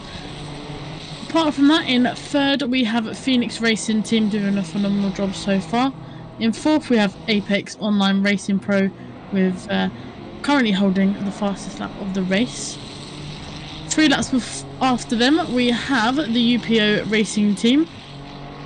Then we have the other Running 7s team, the Running 7 Iron Bears in the BMW.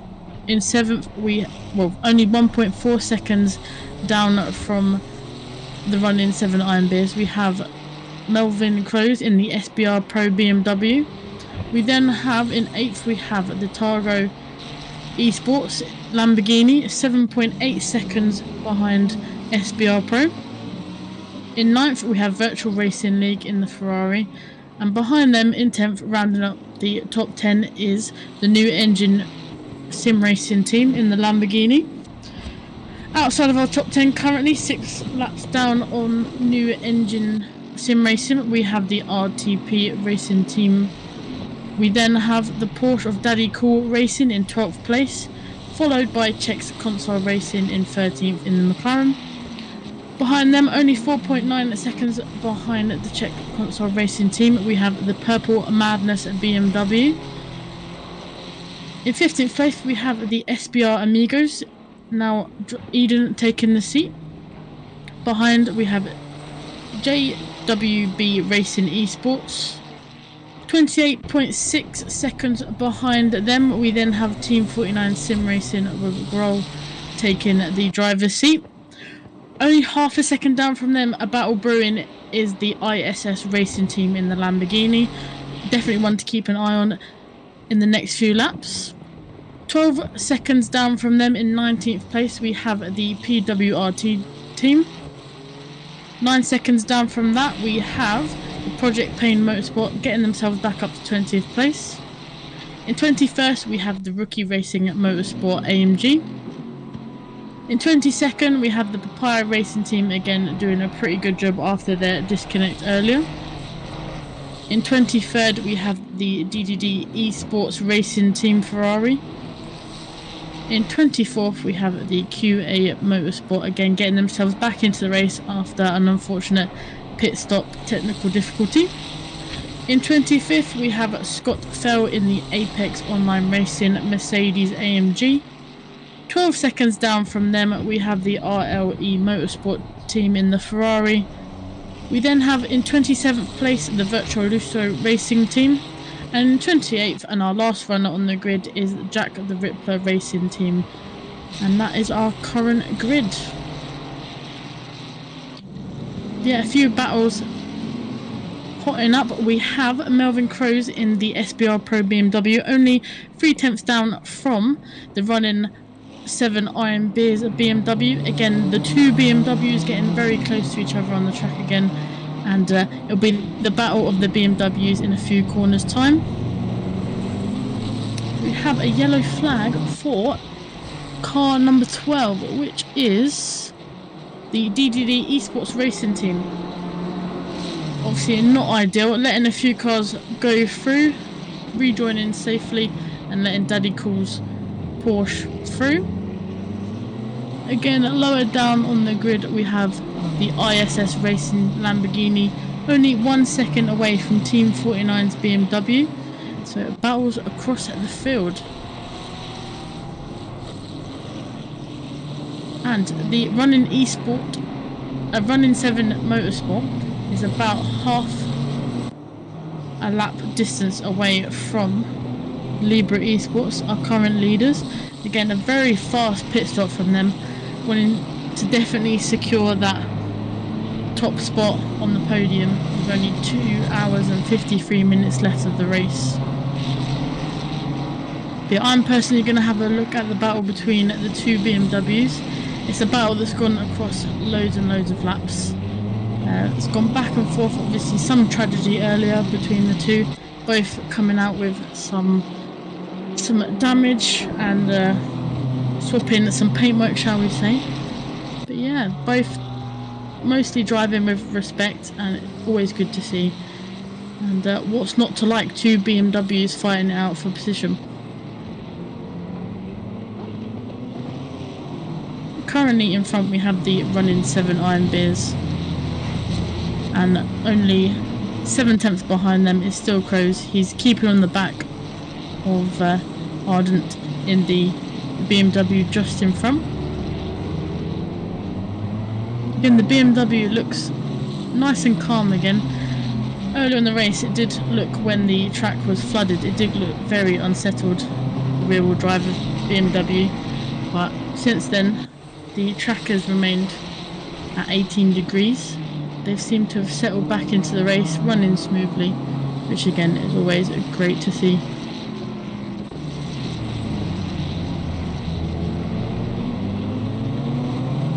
Oh, we have another battle brewing between the Purple Madness BMW team and the Czechs console racing team in the McLaren, only 7/10 away from each other. So we're getting to that crucial phase in the race where a lot of drivers have come into the pits. They're going on to different strategies, and that's obviously brought them closer to the cars behind and in front. So there's some battles heating up across the field, which should mean that we have an entertaining end to the race.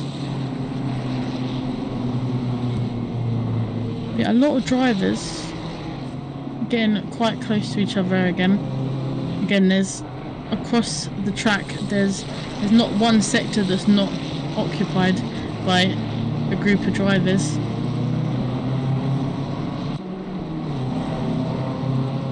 Just keeping an eye on Melvin Crows again. Only half a second. Oh, a collision between the two BMWs yet again. Crows going into the back of the running 7 Iron Beers car. Again, not what you want to see. Running 7 Iron Beers coming foul to a little bit of a collision again. Hopefully doesn't bring him back, doesn't lose too much time, and hopefully that will reignite the battle in a few laps time. Yeah, whenever they seem to get quite close to each other, they kind of rub a little bit of paintwork, sometimes obviously a little bit too much paintwork.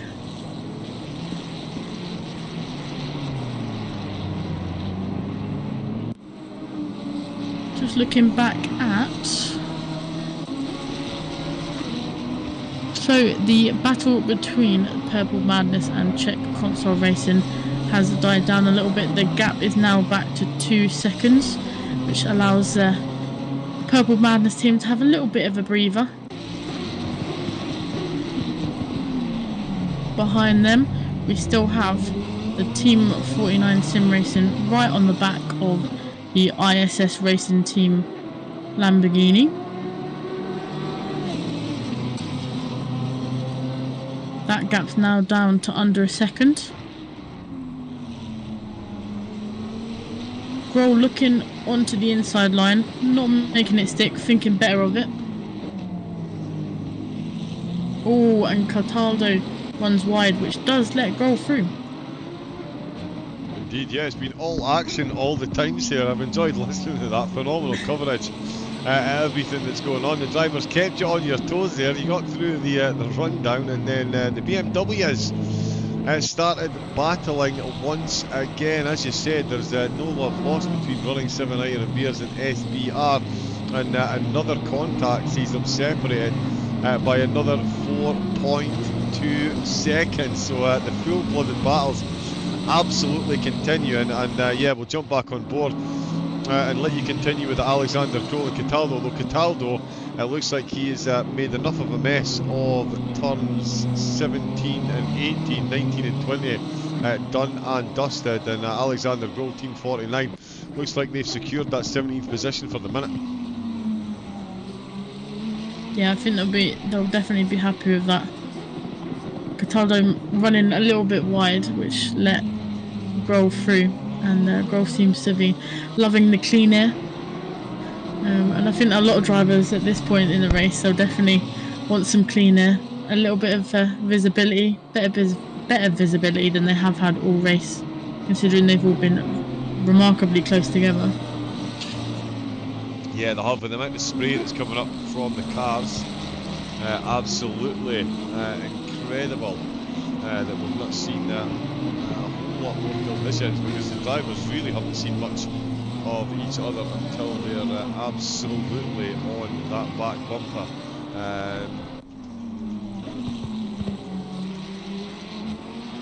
Just checking there, we've got Luke Taylor about to join us very shortly. Just making sure he can get all set up as well, and he is in the server as well. He's he got the memo about the cross-play like I did get several times. He did message me beforehand being like, I can't find the server. I was like, neither could I, but I found it eventually. You just have to do this. Indeed, yeah.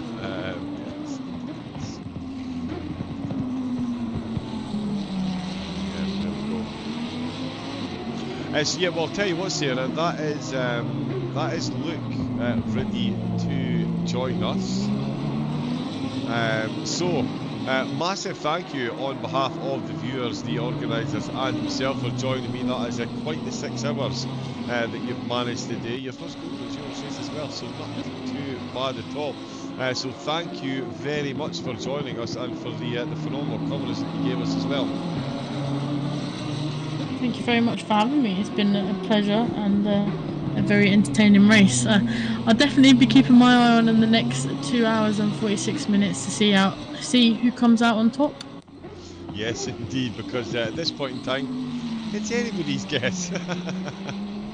But yeah, thank you very much to Sarah Hockey, of course the Twitch streamer as well. I will get the links shared in the ACC Endurance League Discord, so you can jump over and watch Sarah race. I'm sure she will be joining us again for Monza next time out, Sarah. Definitely. Just on the last note, good luck to all the drivers, and wishing you all a very entertaining 2 hours and 45 minutes left of the race. I'm sure it will be. Thank you very much once again, Sarah Hockey, ladies and gentlemen, bringing us 6 hours of coverage here. Huge thanks to Sarah. But joining me now, another Twitch streamer as well, Midnight ISO. He is known as on Twitch. We will be calling him, of course, Luke Taylor, joining me for the closing stages of the race. Pedro, well done to the comedy team once again. He is saying thank you very much, Pedro. Massively appreciate that. And Sarah, you're a star, he says. Easy seeing he's got favourites. But if we've got another favourite in the house, it is Luke Taylor. How are we doing, Luke? Glad to be here, John. How are you doing? Yeah, I am doing very well. It has been quite the action-packed race. I can see. Start to finish. Yeah, I see. It looks like well, some places call up their drivers pilots, but I think skippers or captain is more accurate for this. It looks like they're all in boats, doesn't it? It really does, yeah. The weather has been, as you can imagine, a massively defining factor. Yeah, sorry, you know what, mate? Don't worry about that. I won't be able to use it. We've had some issues with OBS today. Not playing well with capture cards and things, so we've had to go to a backup plan. No problem, mate. I understand with some technical difficulties. Oh, it is fun. It is fun. We've had some technical difficulties. The race did start a little bit late. The server took the practice results to start the race rather than the quality results, as you can imagine. And that was a bit mixed up. And then on the server, all the drivers disconnected, but the server kept running. So everybody rejoined. Most people were back in the same position. Some weren't, but the race has been continued. The organisers are going to address any concerns from the teams at the end of it, but certainly other than that, it's all been about the rain. Sarah, myself and Rob have all been absolutely banging on about how the conditions have gone from wet to flooded to wet to flooded to wet to flooded. How that is a huge variation between wet and actually flooded. Flooded means full standing water in puddles that will drag the car's wheels into them. Wet just means you've got a slight chance of aquaplaning. Be a bit careful, but yeah, it's been an interesting one. And as you well know, a circuit like Circuit of the Americas, you've raced on this, I imagine, in F1 and multiple other titles. You'll know this track well. Built in 2012 to keep drivers and cars on the edge, and then we've thrown a lot of water on track as well. It's yeah, it's a test for every part of an endurance team, and a testament to so many of them. Still 28 of the 29 teams that started running in the race. What is that now? 9 hours in? It's impressive to still have 28 of the 29 runners, John, and it sounds like you've had an absolute randomizer on today between the servers and between the weather, and like you say, it's going from just wet weather to flooded track with standing water on a track with such corners like they have, like that copy of the Silverstone Maggots Beckett section. It's nothing but a challenge, and I can just see a couple of drivers who are having a moment to themselves, and it's completely understandable in these conditions, but very entertaining nonetheless. Yeah, certainly entertaining from our point of view. I don't imagine there's too many team managers that will use the word entertaining, because this is another thing as well. Look, no driver strategy, and again, I know that yourself and Sarah, you've got your own YouTube channel where you do F1 podcasts, you do them on Twitch as well. So when it comes to analysing strategy, tyre wear, fuel consumption, when can we come in, what's going to be the quickest pit stop, it's a massive part of an F1 race. And this one, no driver stint timer. So the drivers have had carte blanche as far as tyres and fuel and amount of time on track go. And we've seen some teams manage over an hour and 45 minutes in one stint. You can't argue that's a Grand Prix all by itself, that stint, in terms of time. So, and the concentration and the skill just to stay on track in these conditions, that's quite amazing. I am going to use the term entertaining for my purposes, but nerve-wracking for the drivers themselves.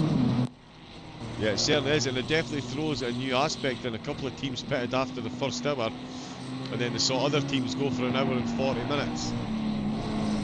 Yeah, with it, massive with that, disadvantage.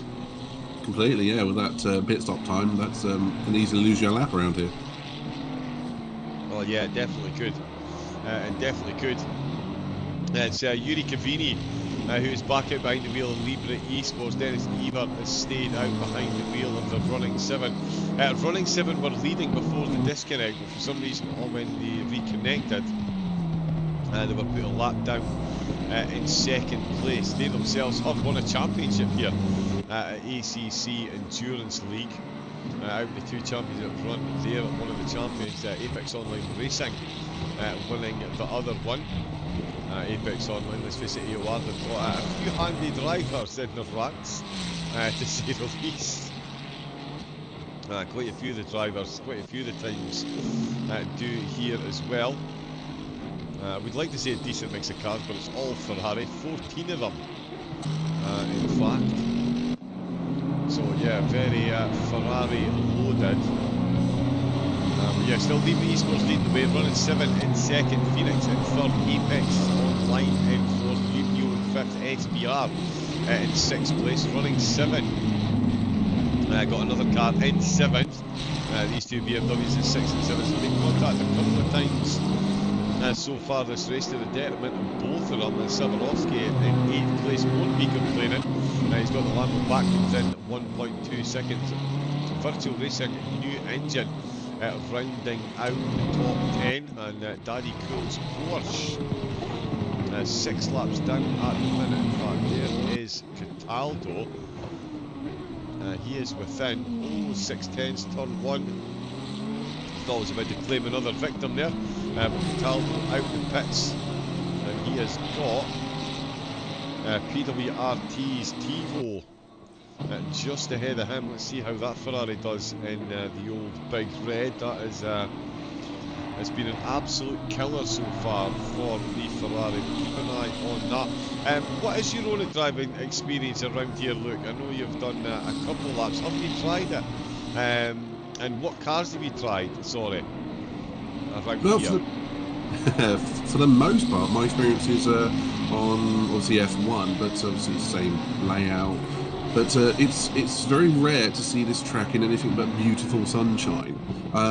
My own personal experience on ACC is of also nothing but beautiful sunshine. So seeing it wet, monsoon-like conditions reminds me of a few years ago when Formula One was itself nearly called off because of these conditions. But it's not slowing the drivers down around here, and if anything, it's ever more impressive. Yeah, it really is. Welcome in, Mr. Midnight, says Pedro. Hello, Pedro. Pleasure to hear from you, man. Yeah, good to see the followers in the chat as well. I had a few cheering on some teams in the race as well. I was just watching Cataldo there, that got back down to 2 seconds. Whether robbing us on the battle on this lap, we will continue to chase one another. But Zogo still being chased by Hoosier, and she's got the fastest lap moniker at the moment. The track is back down to wet. In fact, the rain is going to reduce ever so slightly, allegedly quite soon, with 30 minutes. In about 30 minutes, there's going to be a bit less rain. a bit less rain. It really is subjective at this point in time. Given what's water is actually falling. Now that is actually looking not bad, considering what we've seen so far from the drivers. That is actually pretty decent. There's a bit of visibility, although we weren't only aware that there was a Ferrari ahead there when it came out of the cloud of spray coming off the back again. It just disappears in that cloud of spray. The drivers are completely unsighted, especially in turn number 1. It's so easy to see. It's much like, I'm sure there's a track that you most definitely will know, Luke. That is Laguna Seca, a certain corner called the Corkscrew, and you'll know yourself, having a lot more power in the car can be a double-edged sword, because you're on your way into the braking zone of Laguna Seca's Corkscrew, and you've got that little hump before it. Now you can't brake on the hump.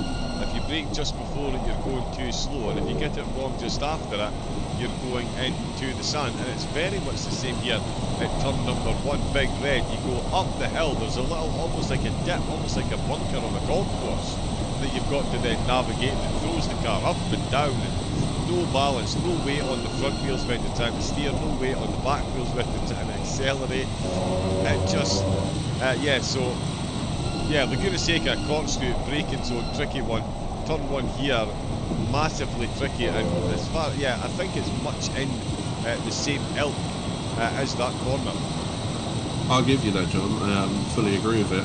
With regards to the Corkscrew, I remember it was Mantle. He described it as one of the most challenging corners on the planet, with massive positive G followed by massive negative G whilst trying to turn the car and balance it over all the bumps. And I can very much see what you're getting at with the first corner into turn 1 here. When it was being built, they artificially made it's almost like a ramp going uphill, and it wasn't until you see back down again you realise how steep it is. But that creates a blind apex, and although despite it being so wide, it is very much eye of the needle kind of corner. You can get round it in multiple different lines, but you're always heading towards that same apex, which creates a lot of difficulty, particularly when you're going in side by side, John. Yeah, it really does. It really does. That, as you say, the positive G to negative G makes it fun. Certainly does. Dangerous too. Yes. You don't want to go full Haas. Sarnowski, his connection just settling down. Oh no. Okay, we've had, bear with us a second, folks. Let's have a quick look at the video from the ACC Endurance, where you can get all your clothing needs covered.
Good evening once again. We are back. We had another bit of a server disconnect here, just waiting on official confirmation. But the drivers have all made their way back in to complete the 12 hours of circuit of the not so much track limits. I'm going to have to rename it. I've not seen many track limits, so the penalty's probably cleared. It is, of course, round number 1 of the ACC Endurance League 2024 season.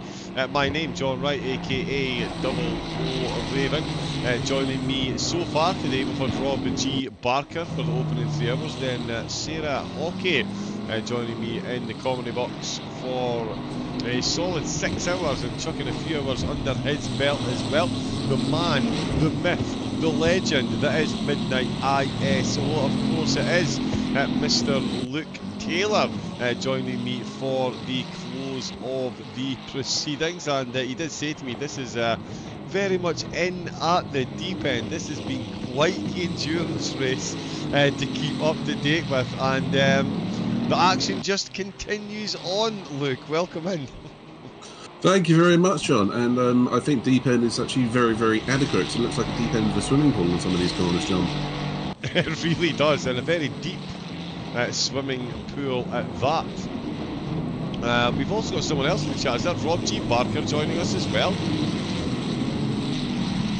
It looks like it is. He's maybe going to chuck me a message, but he has jumped back in. If there is anyone that'd like to jump in, and any of the team managers or team drivers, there is the interview box available, waiting room EN. More than happy to discuss all things race. Of course, the server disconnects.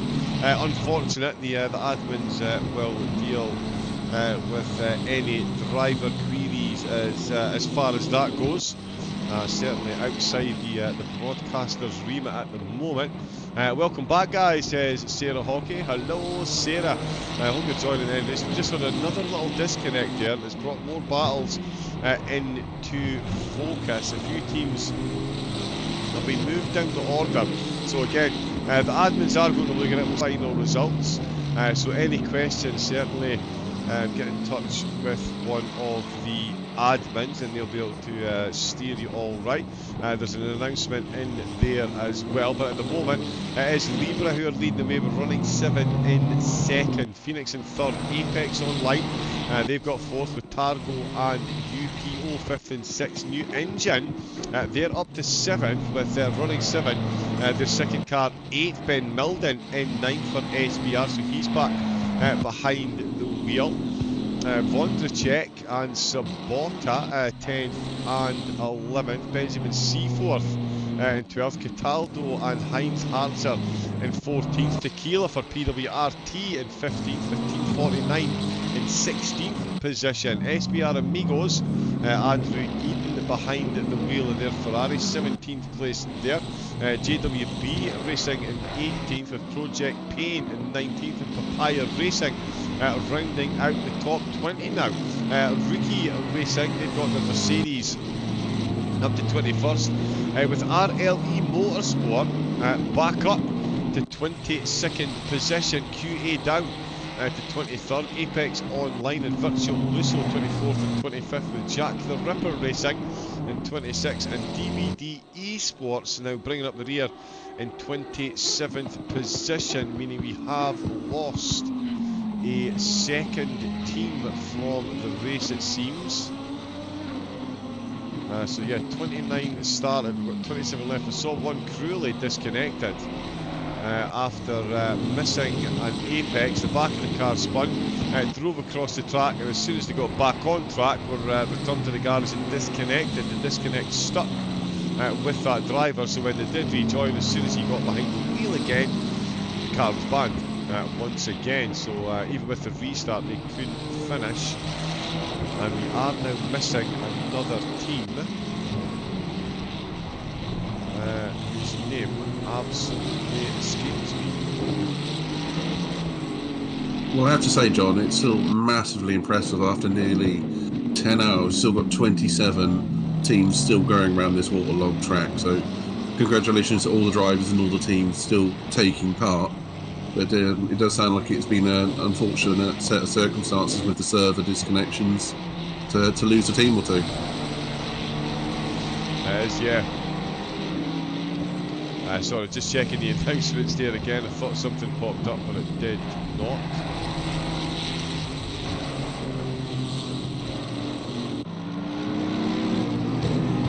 And yeah, there we go. Sorry, on you go. I was going to say, as it stands though, I'm watching the same battle that you're watching on stream between the two Ferraris of Apex Online Racing Pro and the Phoenix Racing team, and they're absolutely stuck together, have been for 2 or 3 laps now, John. So still going at it out there, hoping to make a bit of a difference in the end result, and all just enjoying themselves in this boat race. Yeah. I'm going to see how many more nautical references I can put in by the time I'm here. Oh yeah, I've had a few so far as well. We've got, I think Oxford and Cambridge are definitely going to get honourable mentions before the end of this one, and definitely looking to reference the Bentley. That of course was called the Bentley, and it was the Bentley that won the first ever ACC Endurance League season back in 2022. How apt it would be if there was one out on track at the moment. We'll certainly keep the nautical references absolutely flying, and we're seeing it does say that the rain's going to get heavier again. So the rain is going to get heavier again. This is probably the least rain we've had falling over the race so far. You can still see how reduced the visibility is. As soon as that car gets 20-30 yards in front, it just disappears in a cloud behind a very wet windscreen that is very rarely anything other than wet, despite the window wiper's best efforts. And into the tight left-hander again, it's not until they get into the braking zone you can actually fully see the back of the car ahead. You can barely see the brake lights. And again, that Mercedes, I did not see that Mercedes coming there. Thankfully there's an in-game radar that I'm sure Vermeulen was using. All 3 drivers must have been there. And that's brown trousers time, John. Oh, it's almost mesmerising, isn't it? I actually mentioned it a couple of broadcasts ago. I saw a driver just repeatedly made the same mistakes as the driver ahead. Of course, one of the key things in racing is keeping an eye on the track rather than the car. The car ahead will change, the track will always stay the same. Drive to the track and not the cars, and all things will be good. But in these conditions, what do you take your eyes off? You can't. You have to look every place in all directions at all times. The track, the car, the other cars. I mean, yeah, we're seeing more blue flags. It's not until the last second to pop out the mist. This is, 4 tenths between these two in Ferraris in these conditions. It's just absolutely mind-blowing. Their heads must be on absolute swivels. Completely agree, John. It's fascinating to see, and scary to be a part of at the same time. Over the years, I've heard stories of many drivers who, in such conditions, stop using the sight as their main sense and start listening to the car in front for when they're lifting off. And it only works so well. You can only hear the car in front, you can't hear the multiple cars. So cars and objects do appear out of that mist. So it's scary, but I imagine all their senses are honed and working together. It can only counteract this deluge, which is over sunbathing there in Scotland, I've heard. It can only so much. Can confirm it is indeed. In fact, I had a barbecue last week in weather just like this, no problem at all. Shorts, t-shirts and sombreros at the radio. The sombreros not the best choice of headgear in this weather, can confirm. Oh, again, you can barely see the brake lights. We keep talking about the mist is kicking up, and there's going to be more rain falling, so the windscreen is going to be even more obscure. They're in it in the final corner, and they're out in the final corner, and Massoni has got himself a bit of a problem here. Vermeulen got a good run out of the exit. He was in the slipstream, but he's now got the absolute pace to get first into turn number 1. He's going to be on the inside line where we've seen the Ferrari do slightly better, although he's made that classic Ferrari turn 1 mistake and he's braked at the wrong side of the hump. It's not what you do at this corner, and it's definitely not what you do at Laguna Seca, as I mentioned, and that is not helping the situation as John Amaya, race leader, is behind the battle for second and third. That is incredible. That is showing the dominance of the the Libra Esport team there. And quite right, John. Breaking on that line on the intro to the corner, it's only going to tighten the apex, and going across that bump, you can just see the Ferrari dipping and bouncing and was porpoising. And yeah, he just ended up running wide, and he's got the leader behind him. So that's another problem, John.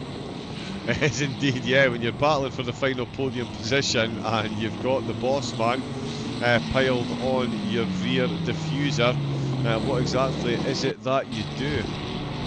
Can't go offline to outbrake a guy. So much standing water. Right? Oh yeah, absolutely can't get offline. Can't do anything online. Let's face it, the way this is going, it's an incredible feat by any of the drivers to keep it on track.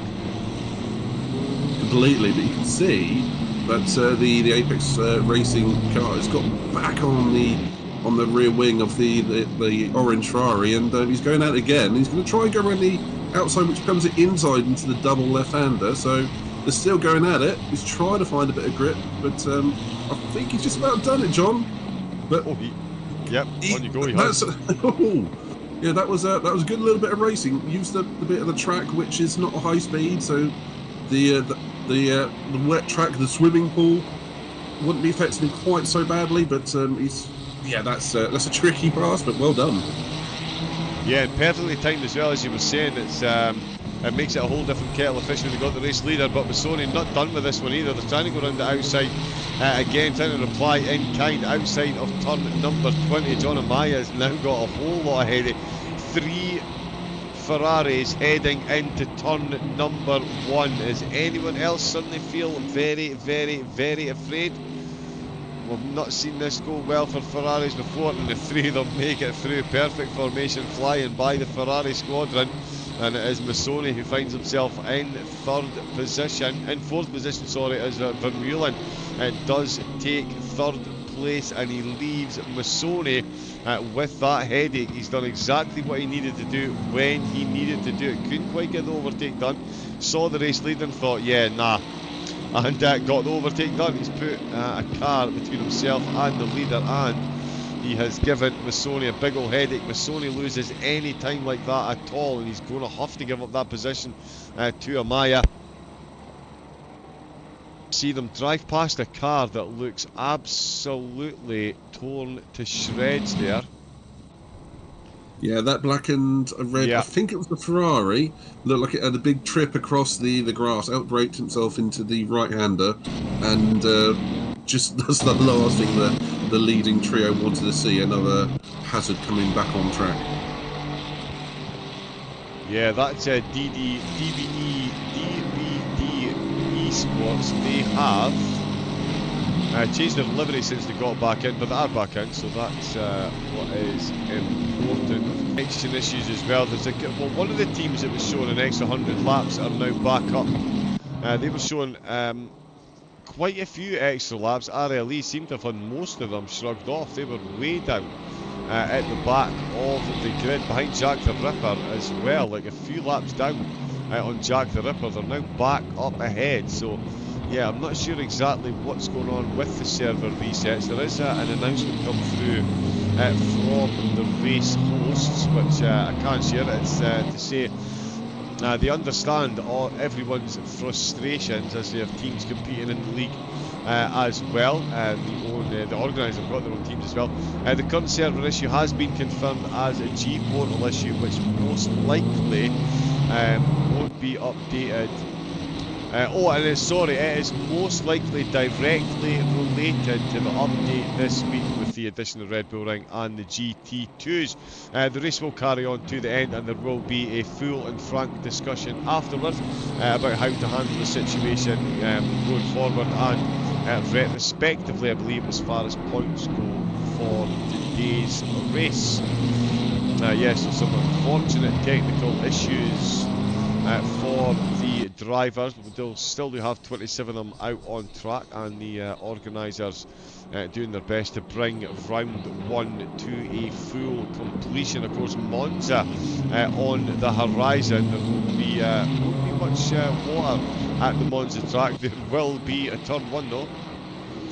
So yeah, make sure you tune in for that one. 8-hour race coming up very soon, and for Newland just having a bit of a server connection moment there as well, but that is still sitting fine. 2.7 seconds as you see. John Amaya has got in front of Massone, and that is exactly Luke what Vermeulen was looking for. He got it as soon as he saw the race leader coming. That overtake was on, and he has now got the race leader and another 2 cars in fact between himself and his main protagonist for that 3rd place. So phenomenally well played by Apex Online. No surprise they are previous champions here. Yeah, quite right. Yeah, showing a little bit of skill and judgment there. Made the pass absolutely stick, and as soon as he had a little bit of clear air, he's gone again. And that's the last thing he would have wanted to see is the leader coming up to lap him. Just you do not want the leader lapping you when you're in the top 3. You want to be staying on that lead lap at very least. But yeah, he's done right. He got the pass done, and he's moved up position and staying on that lead lap, and he's going to try and go forwards again. Hopefully chase down and bring down the gaps to the guys in front. Yeah, Adler is the driver ahead. In fact, speaking of gaps, Adler making his way through the traffic. He has reduced that gap. Of course, with the server disconnect, it does... I wonder if it's to do with the pit stops. Sorry, thinking out loud, the disconnect in the order the drivers are rejoining and the number of laps. I'm wondering if the pit stops have got anything to do with that, because we saw teams take a pit stop early when they came back in after the DC. We saw some teams take them much later. Again, with the teams coming back to the pits and having that 2-minute penalty before they can move, they will all be on whatever fuel strategy they deem fit. So if I was them, Luke, given that you had 2 hours 32 minutes left to go, we've easily seen cars doing an hour and 30, an hour and 40 minutes. Surely an absolute no-brainer that at least 90% of the field have filled their petrol tank to the absolute gunnels, and they're going to go as long as they can and look at giving themselves a final stint that's going to be just under an hour, which, yeah, that's not too bad on a set of tyres. Yeah, exactly that, John. That's exactly what I'd be thinking of doing as well. As soon as you fill up the tank to absolute brim, you open up the strategy later on. I mean, we might have a little bit of gap, maybe not dry weather, but a little bit where they can start pushing a little bit harder towards the end and have a short, almost sprint-like race for the last bit. And it's unfortunate that there's been so much server disconnects today, but unfortunately it does happen in esports. We have witnessed it on other platforms as well, such as GT7 and F1. With the update coming to ACC, it's a part of the game, sadly, but hopefully it will be all sorted soon and they can get back to more consistent racing. But again, just even being a part of this for the last hour or so, I'm very proud to see so many of the teams and drivers still on track and still pushing as hard as ever. And it does look like at least the team spirit is there, even if they are now a boating team rather than car team. Yeah, very much so. Yeah, a lot of the drivers, like you say, it's still out on track. 27 of the 29 teams still involved and still out on track. Marangione still pushing as well, coming up to Sammy Bros. Both of these teams well capable of top 15, if not top 10 positioning. 10 seconds separate them at the moment. Scott fell, I think, in a bit of no man's land. I'm not sure if he's on the same lap as Marangione or not. He's definitely a lap up on Teixeira. Virgil Low, so they've had a couple of disconnects as well, and they've ended up with a less of a lap deficit than Wolfgang Gritmeyer and the Jack the Ripper team have as well. Oh, and that is Scott fell going the wrong way. He's facing the wrong way through turn 7 and 8, heading in towards 9, just losing the back of the Mercedes. He comes right back on in a path. That's a McLaren that's just ended up fully wavered there. It was Czech console. No, it wasn't, sorry. It was Czech console. It was the Ferraris just ahead of them. Dennis Adler, of course, in the red McLaren. And there's RTP just outside the top 10.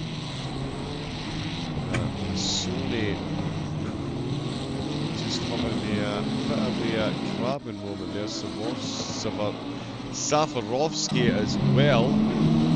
Oh, his connection's looking a bit ropey as well. Come on, servers, you can do it. You can do it. We've got less than 2 hours to go. Let's get to the end. Although the way these three drivers are reacting now, we could be on our way out the door. Fingers crossed. The server, Dennis Adler, there we go, getting confirmation. 50 seconds down. That is going to be a big ask, but they are certainly capable. John and Maya and the team are going to have to be absolutely on point for the remainder of the race. Potentially only one more pit stop left for the teams. So yeah, they need this stint to absolutely be dialed in. Right down the field though, there is big gaps. The only thing that's really close, everyone is separated by a lap. Sammy Brogo, 23 seconds down on Rookie Racing Motorsports Mercedes in 21st position. Marignoni that we're on board with now, he finds himself less than 10 seconds down still. So himself and Groves lapping a decent pace against one another, and certainly a bit quicker than the Rookie Racing Mercedes is. So we'll keep an eye on how that one develops. And certainly Massoni and Vermeulen. Savarowski, his car has calmed down a bit. Oh, Massoni going. Yeah. Unfortunately, I'm seeing the same as you, John, all the way across the field, I'm afraid. So I think I might agree with you. Might be seeing a premature end to this if this carries on. Yeah, a lot of the connections are pinging there. Yeah, Massoni, it's certainly not what the race leader would want to see, a car crabbing about in the rear view mirror. Yeah, it's just jumped backwards there again. Dennis Adler is still in second place. He's looking to close in on Amaya in the team if he can. Massoni is trying his best to keep with the race leader, trying to close the gap again on Vermeulen if he can. The Apex Online Racing car is a lap down on the leader, but he is holding on to the podium position at the minute, and he's showing good pace at the minute as well. In fact, he's keeping at least a corner. There's the race leader out of 19, and there's Vermeulen just making his way out of 20. Massoni still very much attached to the back of the race leader, so just goes to show you the pace that they've got right through the field, right through their team. And yeah, he is definitely keeping up with the lead, so the battle for the podium definitely not done. Michael Martins as well, looking to reignite his charge for a top 5.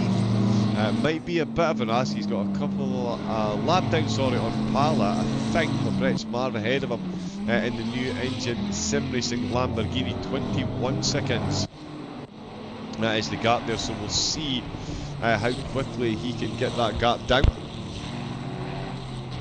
As it was said, oh, there we go, that car is having some fun on track there. We'll still go with the race leader just to see how close he gets. Who was that I was talking about? Michael Martins, running 7, Iron and Beer, 21 seconds, but yeah, as I was just alluding to, that is a long stint that the drivers are likely to be taking here. 2 hours 32 minutes left on the clock when we got back in, so that's only about 38 minutes that they've been out on track, so at least another hour with the way some of the cars have been running so far. Massoni definitely losing time now to Vermeulen, that gap up to 6.7 seconds. I don't imagine that lateral movement that we're seeing to keep him quick, but yeah, he's definitely struggling to connect to the server at the minute. Just saw a good move, not for position, but putting a lap on. Martinez passed one of the McLarens down into that slow section after the back straight, and he's now brought the gap down to New Engine Sim Racing by about a second and a half, John. So that's that race for position for 7th looks to be on to me. Yeah, it certainly could be actually. Yeah, you're right, Martins. Yeah, 19.6. So he's finding a handy amount of time. Some drivers, yeah, some drivers just seem to love these conditions though, and they can just find time and push the car in ways that other drivers just can't find and see it. So I know how that feels, not being able to find the time myself. Indeed, yeah. Sorry, I'm just popping a quick message, Luke. Give us a quick rundown of the field, if you don't mind. I've done this to you and Sarah a few times, throw you under the bus. I'm just going to quickly confer with a couple of admins in the background, mate. But if you want to give us a quick running order as we're in the last 2 hours and the heavens are about to open even further. Yeah, So no back to problem. the track, mate. Thank you. Yeah, no problem. I'll do my best as I am watching currently not only going sideways through some of the S's in the first section, so that is always quite entertaining to see. So, first off, on 252 laps, we have John Amalaya for Libra Esport in that Ferrari, number 23, who, since I've joined, has been absolutely imperious at the front and putting a lap on most of the field so far. Second, we have Dennis Adler running 7 Motorsport in that McLaren. In third, we have Apex Online Racing Pro in another Ferrari. There does seem to be a lot of Ferraris in this field and a lot of Ferraris in the top 4. So next in P4, Phoenix Racing Team. Funny enough, another Ferrari, but only about 8 seconds behind P3, so that race is still very much on. P5 currently racing is Florian Sovlowski in the Targo Esports 1 in a Lamborghini, the highest Lamborghini of the race. P6, Timothy Palla in the UPO racing team in the 4th Ferrari, and not the last Ferrari in the top 10, but well, it's in the top 6. Gretsch Marv in the Lamborghini for New Engine Sim Racing, number 969, is currently being chased down by P8 Michael Martins running 7 Iron Beers in that BMW number 77. So P9 we have Ben Milden in another BMW SBR Pro. In P10 we have Thomas Vondrek in Virtual Racing League in the final Ferrari in the top 10. Outside the top 10 from P11 we have Anton Sobata with RTP Racing Team, and P12 sorry, I just thought we had we may have just lost another driver somewhere, as he's just shuffled up to P10. So carrying on, now in P11 we have Purple Madness, who I have seen make a couple of moves earlier on into turn 1, and it's now coming up on Scott Fell's Apex Online Racing, putting another lap on him.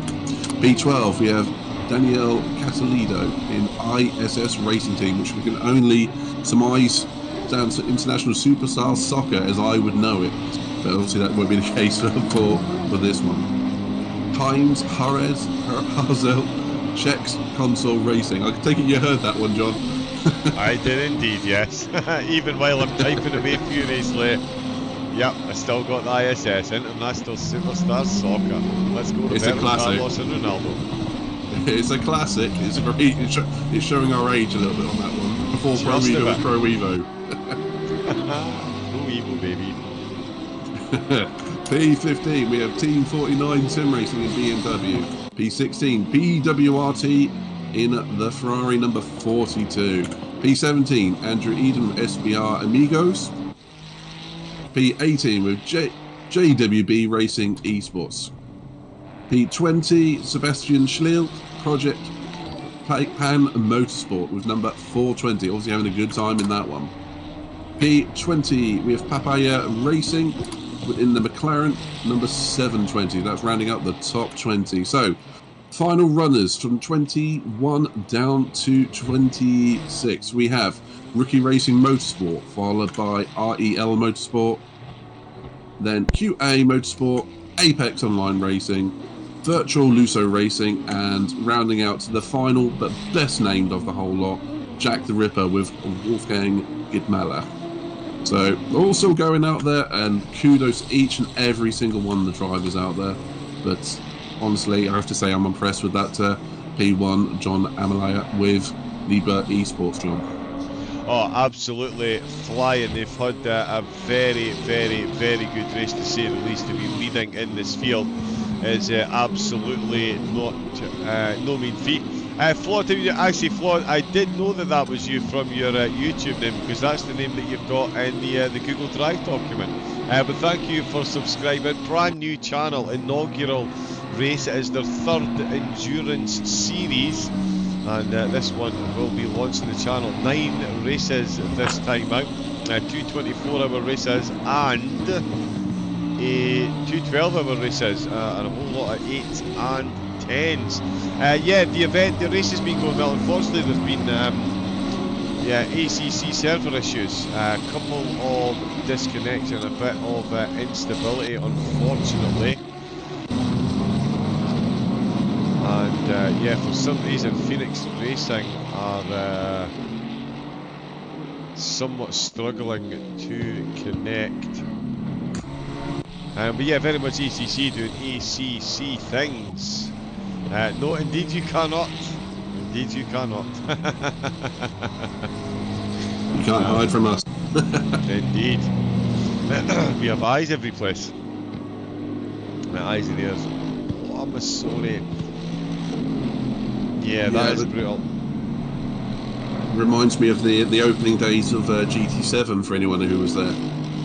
Teleportation. Teleportation. I'm actually semi-famous. I made it onto a huge ACC compilation clip because someone overtook me by teleporting 4 times around Kailanu, which was incredible.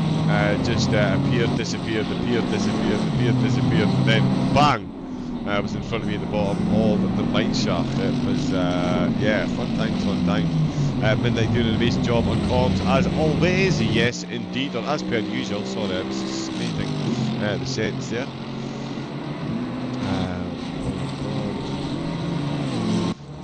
Yeah, so sorry, they are still mentioning the results, so I'm going to put that away. We don't have anyone awaiting interview at the moment.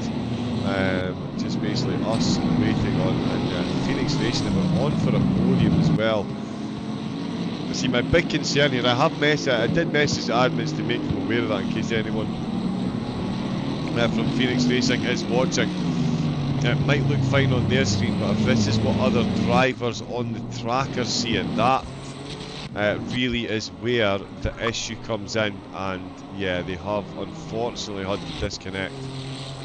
So yeah, when you said a moment ago that everyone had changed position there at midnight, that was Phoenix disconnecting from the server and then rejoining to try and settle down that connection. It looks like the connection's won though, because they're back out, and that is monster heartbreak here, because they were showing some really good pace and they were right in the hunt for that podium battle there with Apex Online.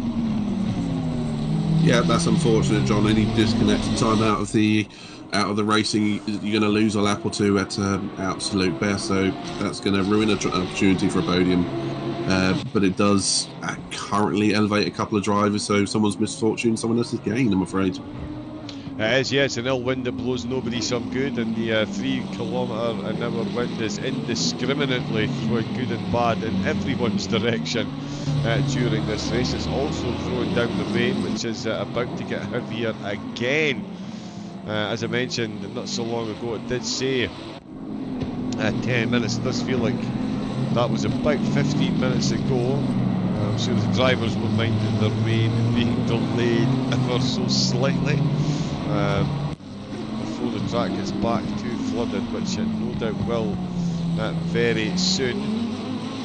And that is just approaching the hour mark actually that we've been back in the server, so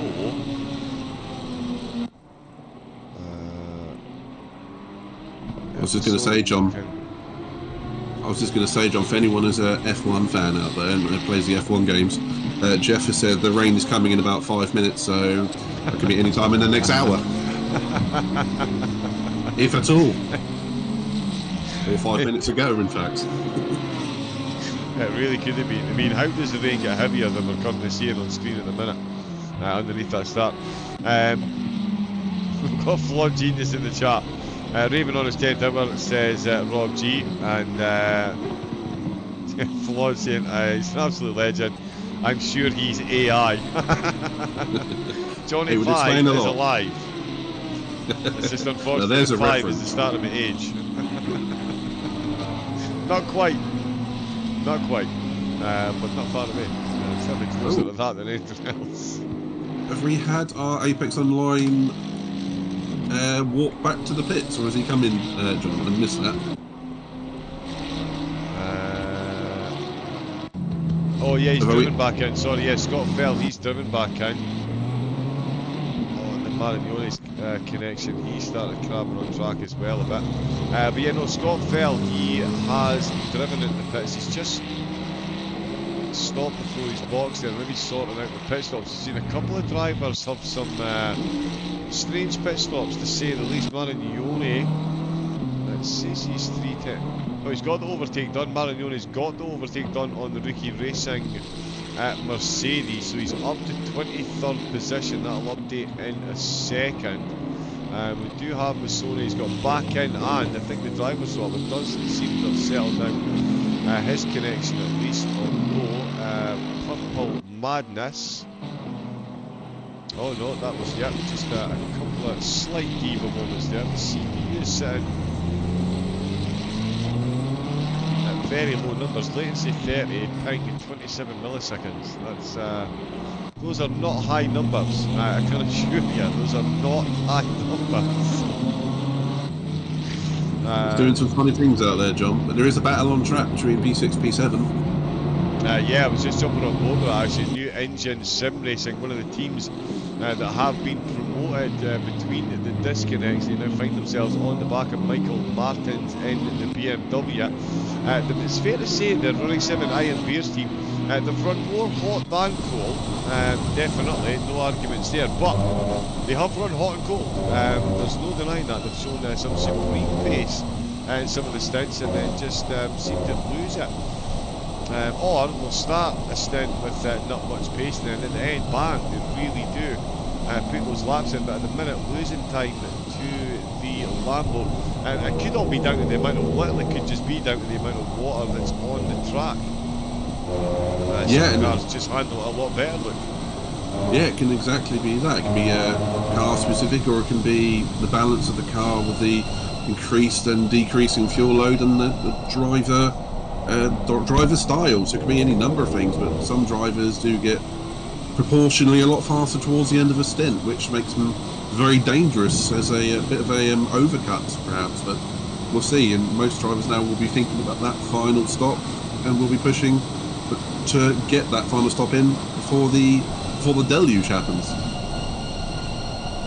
Yeah, that could well be a plan. Well, effectively, yeah, a team could come in now and run themselves to the end of the race, given how long we've seen. So we'll see if anyone opts for that strategy. Because as I was saying, personally, I thought the teams would, the majority of them are going to fill their tank as much as possible. But there might be a few teams that have banked on that and thought, you know what, let's go for the slightly shorter stint when we get back in and get running again, and then go for the longer final stint, try and miss out on some traffic and potentially miss getting caught up in any pit stop battles on the way in or out. So we'll see how that all plays out within next 10 to 15 minutes. If we see anyone come in, that'll be what they're doing. And just as I say that, Massone does come in to the pits. Connection much improved. Might be why they called a driver swap, John. Yeah. But yeah, Massone is definitely looking a bit better. So yeah, it might just be on maybe on Wi-Fi, although I think most racers these days are sensible enough to make sure they're wired to the router. I don't know, I know a few people that don't. I do tell them off repeatedly. Oh yeah, for any type of online activity. Definitely massively recommended to make sure you're wired into your router at least. Some people obviously not possible, but definitely cannot recommend that enough. Absolutely can't recommend it enough. What I always say to anyone, even if you can't run a direct cable, invest in a power line adapter, which allows you to run your internet connection down the power lines, as it sounds, and you get most of the wired benefit without any of the Wi-Fi drawback. It's not as good as direct fibre, but at the end of the day, it's better than Wi-Fi. Well, yeah, copper wiring in the houses these days, it is ultra-conductive, and yeah, power line adapters, that is a technology that has come on leaps and bounds in the past few years, certainly, and it's a lot more financially viable. They used to be quite expensive when first brought out in this country by BT, but yeah, now they are. You can get some decent ones at a decent price, and yeah, as you say, not quite as good as fibre, but it is as good as wired, as copper wiring. It's certainly conductive. We use it for electricity for a reason. These two working for open weeks now, indeed. Vermeulen fastest on the track, says Rob. Isn't a shot. Absolutely flying both ends. Oh yeah, absolutely has been the Apex online racing team. Yeah, I think it's safe to say with the server disconnects, there's going to be a few teams that can claim to be a bit hard done by with the way it's panned out. Apex Online definitely one of the teams that can make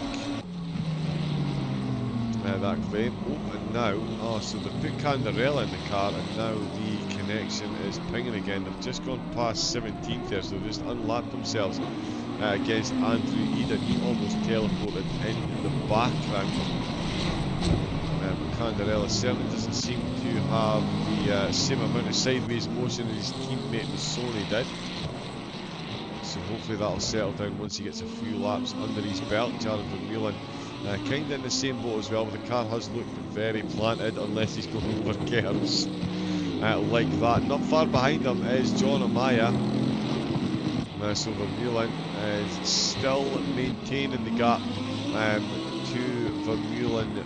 To Amaya behind him. The race leader looking to put a lap up, but Adler determined. Oh no, sorry, Vermeulen I'm talking about. He's already a lap down, doesn't want to go another lap down, as Luke was saying.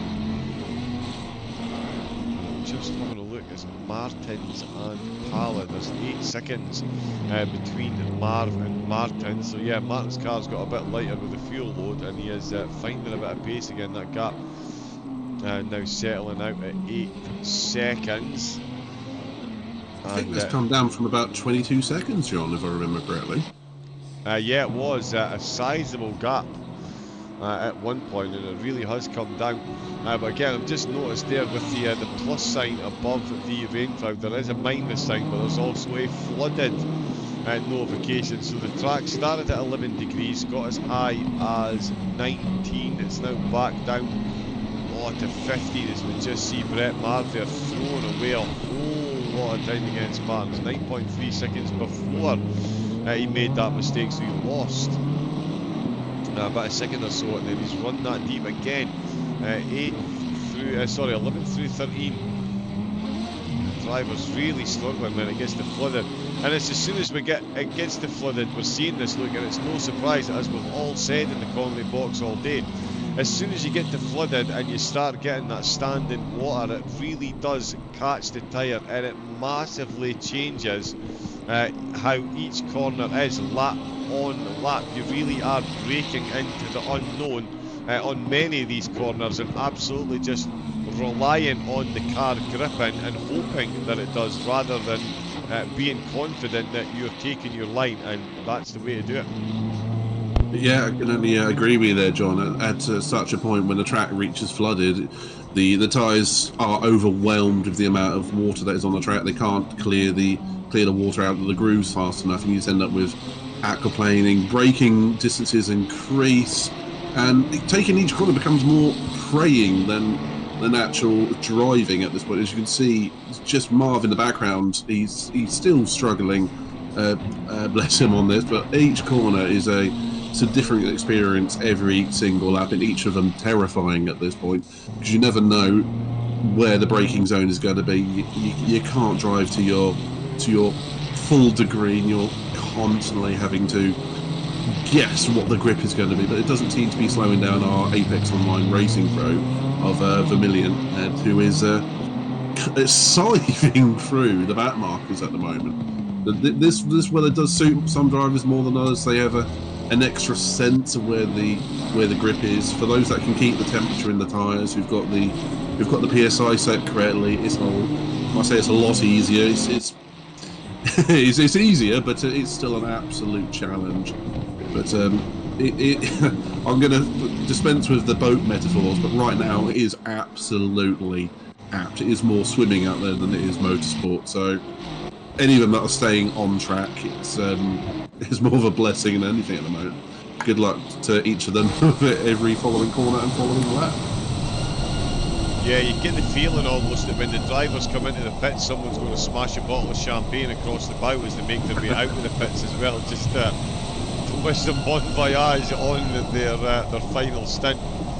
Because let's face it, the final stint could be any corner. And yeah, we've jumped on board. You can see, so the rain, it does say the rain is falling, but because there's no one in front, there's not much spray going up, but you can see the water standing all over the track, puddles forming, wet bits of tarmac and then more puddles. It's just absolute chaos there out on track. And the drivers, you can see up at the front, still insistent on putting two wheels on the white line, still putting two wheels on the curb. You can see Mercedes Wayward, that is the Project Pain motorsport car. Another car that hasn't, the disconnects have not been kind to say the least, out in 19th position for them. They were on an absolute charge at one point, down to the bottom three when we had 29 cars on track, made it up into the top 15. Almost half the field succumbed to their charge, but they were fortunately succumbed to the disconnects and at the moment the winner. New engine sim racing's Brett Marr has come into the pits. So an hour and 32 minutes they could, as I've said multiple times, go to the end of the race after this pit stop. There's going to be a lot of fuel that they're carrying. So we'll see what their lap times and their final positions are like when they're positioning when we get into the last 20 minutes or so. I was a really big crash there into the hairpin for driver 155. I didn't see who that was. Lucas Butel for ISS Racing, yeah. Full Evo. I was watching the RLE Motorsport Sammy Pro, and unfortunately, I think we might have just had a disconnect from Sammy there.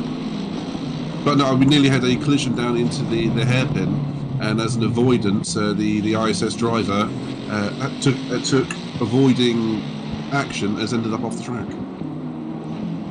Oh yeah, and it's just ended up off the track as well. Doesn't look to be in full control of that car at the minute. It's really badly damaged, the steering wheel, not facing in a normally straight direction. So yeah, and Luca Butel, the ISS racing team have done well. He's just returned the garage. That's going to be that 2-minute penalty. Virgil Lusso are in the pit, so too are Rookie Racing, the Mercedes. We just saw Wayward, but they are dropped and on their way again. So too are New Engine Sim Racing. ISS have dropped the car a bit early there. They'll still be subject to that 2-minute penalty. So they should have stayed in the garage so the tyres don't cool. They will now cool, and that will not be a lot of grip when they make their way back out. And we've got a drive-through for Rookie Racing. That's speeding on the way into the pits. It's a drive-through for speeding on the way in. Stop go 30-second for speeding on the way out or being in second gear. And that is only the fourth penalty that was seen so far in the race. Sammy Brogue in the pits as well. The RLE car that showed some slight connection issues. There was Sony car, Phoenix Racing. Their connection has fully settled down now, which is good to see. They were battling for the podium though, and it's cost them some valuable points, but there's still plenty of racing to come.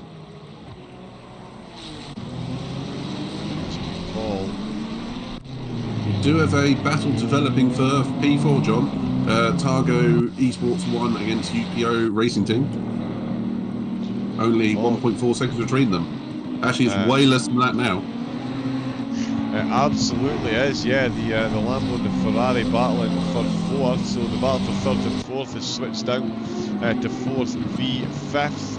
And the Lambo's outbraked himself there. He's gone overly defensive. UPO Racing, Timothy Pala absolutely set him up for that one. Showed the attempted cutback and then just cut back inside. The Lambo tried to defend, but there was nothing to defend. Because the Ferrari had gone very quickly round the other side. That's Timothy Pala and UPO Racing. After the last disconnect, they got dumped back 8th, I think it was. And now they're back up to 5th. They're still 2 laps down on the leader and a lap down on the podium. But certainly they'll be enjoying 5th position. 4th position a lot more than they will 5th after the day's events, that's for sure. Czech Console and ISS both in the pits. ISS still in, Czech Console just making their way in, and RLE are either back in the pits or still in the pits. Okay, so they're still in the pits and just leaving now, yeah, by the look of it. Look, would that be a correct summation? Yeah, he's just on the way out right now. Looks like he's got all the problems fixed and he's on his way back out. But as you quite rightly say, ISS Racing Team and Czech Console Racing, who are now departing for the track. Yeah, they're still in the pits, but with Ivan Gibbon, looks like possibly a driver change for the last stint. But we do have also Rookie Racing Motorsport coming into the pits as well. So it looks like we are seeing the final scheduled stops for the race, John. Yeah, they're for that. No, they're in for the drive-through. Ah, of course, yes. Yeah. They came in for their last scheduled stop and got a drive-through for it. So that'll be them back in, cooling the tyres. That's the last thing you need in these conditions, particularly with the track so cold and so flooded, just to make it even harder for yourself. Yeah, exactly. And getting colder as well. That 15 degrees. It's certainly not going to get any warmer out there on track for the end of the race. That is for absolutely sure. Savarowski may get the battles will certainly heat up, but the track itself most definitely will not. Savarowski at 2.2 seconds down on Pala, so a good clean overtake there and a good clean pair of heels as well. To give them a great shot at 4th place in the final standings. Jared Vermeulen looking good for a podium at the minute. ISS are still in the pits. Keep an eye on them, John, for you. Let you know when they're coming back out. Yeah, let me know when they're coming back out. I'll keep an eye on Vermeulen. His connection just pinged in itself, I think. Ironically, John, they're on the way back out. They are on the way back out. Right, okay, nice one. Yeah, that was an extra long pit stop there, even taking on a full tank of fuel. That was a lengthy stop. We saw PWRT in and out, and as well Czech Console Racing managed to get in and out. Tibor Barta behind the wheel of their McLaren. So yeah, definitely a lengthy stop there, but as long as they can make it to the end of the race, they're going to get themselves some good points. The server really is doing the best to give me a scare. And Czech Racing Team, they're having a bit of a lag issue there as well. But up at the front, no lag issue certainly for Amaya and Adler. The gap has gone in Amaya's favour by 4 seconds since we've got back in the server.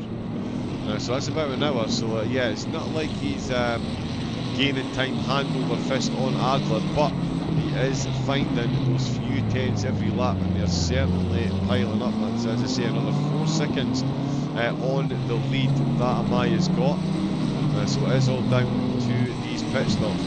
You've got to think then, look, when these two teams come back in, they can see they've got about a minute and a half between them. Adler knows he's got the pace to catch up based on the opening stints. You're looking at this, both of these cars surely are going to be out here for at least the hour and a half, an hour and 40 minutes opening stint that were prophesied, because you can't afford to take the chance to not take that strategy, if you get what I mean, because if you take the hour and the other team does the hour and 40, you've given, the race is over. I would be inclined to agree with you, particularly if the conditions stay the way they are with the track so cold. The only thing that can throw a wrench in that theory is if the track does get significantly, I'm not going to use the term drier, but less waterlogged. That would be the only thing that would throw a wrench in that potential plan. But Adler is definitely going to be pushing and wanting to go for that giant final stint, the last hour and a half. It's under hour and a half now. So I would agree with you, John, but we're going to have to keep an eye on it, particularly those conditions. When the track starts to clear a little bit, maybe we can see someone changing plan and going for a slightly different strap, pitting with 45 minutes to go and trying to change it up a little bit.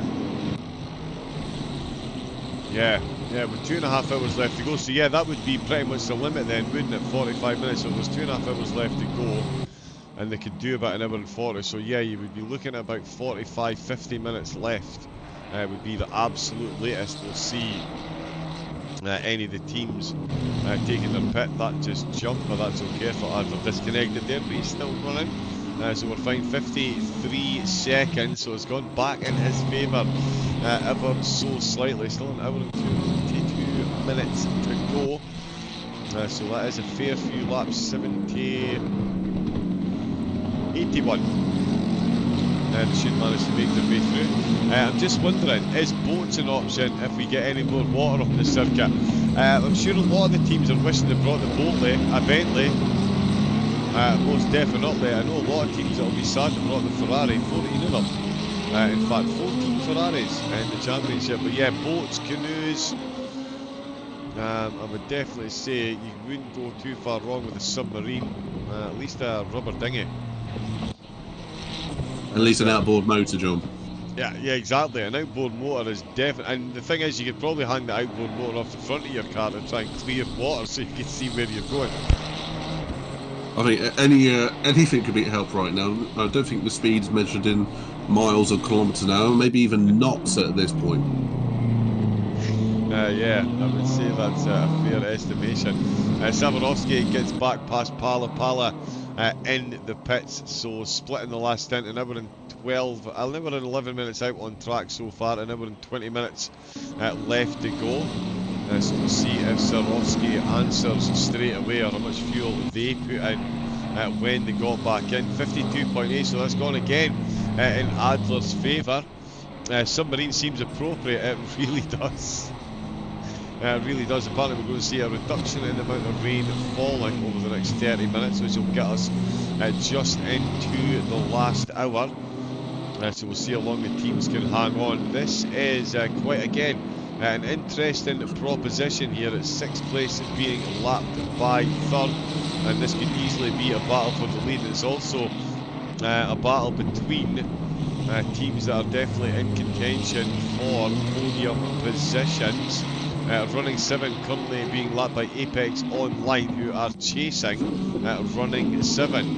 With the BMW very quickly getting out of the way. It's left the Ferrari on the outside line into turn number 1 though. Not sure the Ferrari will be overly excited about that, but he does manage to hold that. Very nicely done indeed. Keeps it between the Mayo and the Mustard and Martins in running 7. For all the pace they had early on in these closing stages, that is another lap down. There is John Amaya. Now his connection is just spiked. Now normally that means they've got a driver joining.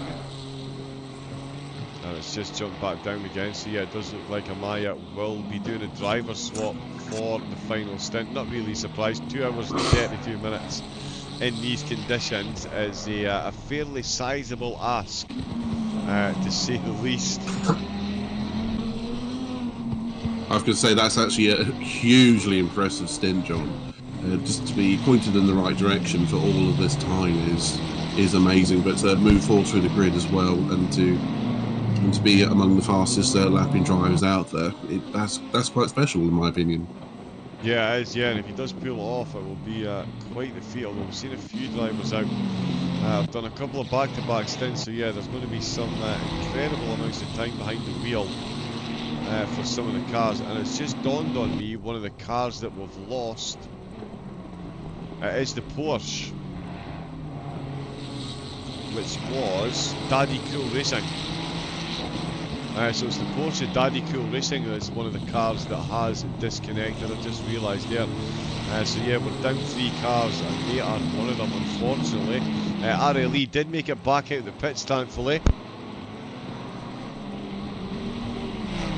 They did spend a bit of time in there, but they are back out, 24th position.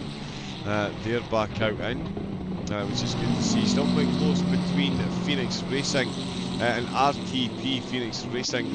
Again, problems with their connection, see them back in the server in 11th place, but they are closing in on RTP, another team that are more than capable of getting a top 5 finish, so this could be a very good battle. We're about to be treated to between these two. Zawarovski back out the pits there on there. The Daddy Cool car, yes, exactly, yeah, the Daddy Cool Porsche. I've got to say, John, the Phoenix Racing team are going to be wanting to go forwards as well, particularly after they had to take a sizable leave of absence from the server to settle down their connection. So coming out in P11 currently, they're going to be wanting to move forwards at very least 2 or 3 positions, just to cover a little bit of pride and a little bit of dignity from this race. But as far as I'm concerned, that is still intact. But they're going to be wanting the best result possible, at least on paper. Indeed they are. Yeah, as you say, fighting for a podium as they were. Yeah, they will be looking to bring home as many points as they can. Zawarovski in the pits.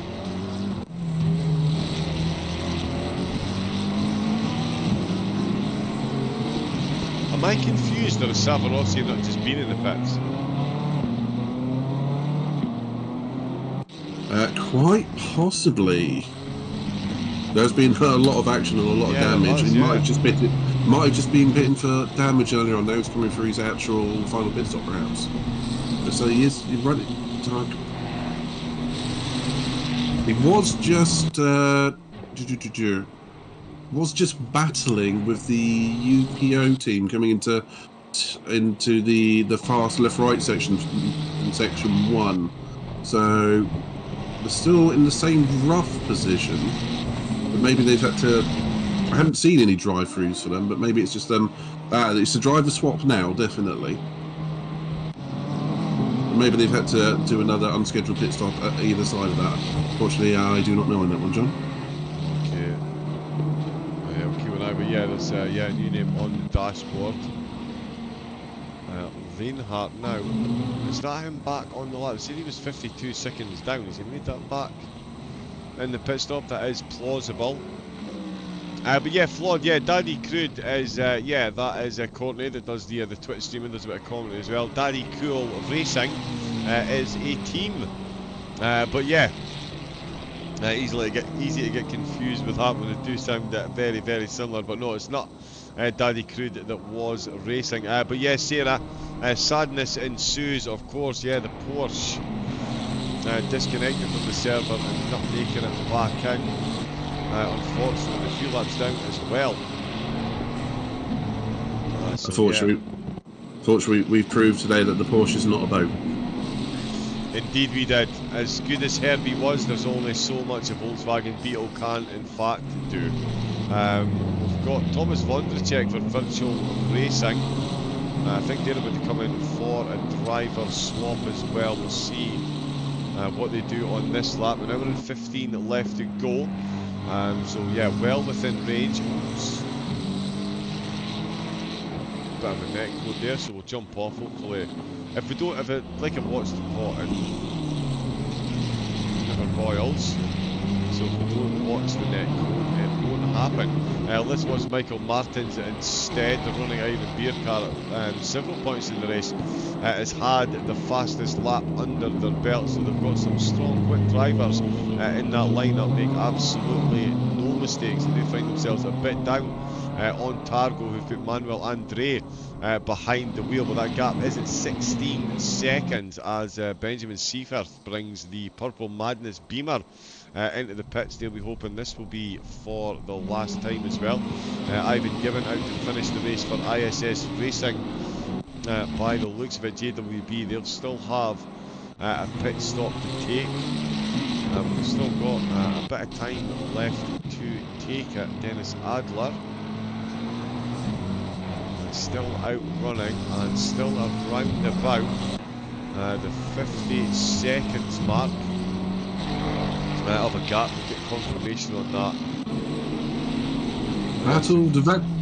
Battle developing, John, for P10. The Phoenix Racing Team making its way back up again. Is now only 1 second behind the RTP driver of Anton Subata. So I've been keeping an eye on it, and you can just see how much confidence the Candarella has in the way, and he's just absolutely closing in on him hand over fist, and it's down under a second now. So that's going to be a pass in the making, I think. Yeah, I would say so. Yeah, given the pace that we've seen from the Phoenix Racing Team up until the connection issues, you would certainly say that Sabota is in for a tough time of it, to say the least. If the overtake doesn't happen, it's because he's put on some absolutely world-class defence, and no defence is necessary. He's coming to the pits. That was shaping up to be a great battle, John, but unfortunately that's now a pit stop. Indeed it is. Yeah, Team 49 join them in the pits as well.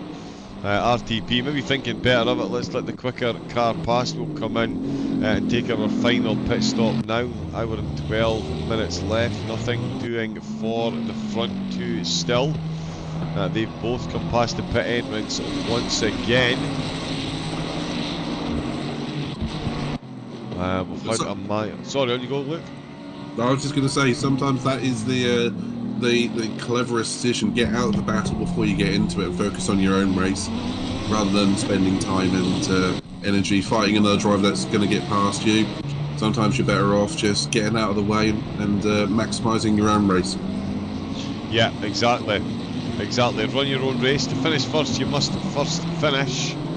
And yeah, to do that, running your own race is certainly a key component. Andrew Eden comes in for the SBR Amigos to join RTP, taking their final pit stop of the race. That an hour and 11 minutes will absolutely fly by after the events that we've had so far. Josef Lienhardt for UPO, 4th position there in at the minute, and they are the extra lap down, but they'll be more than happy holding on to 4th.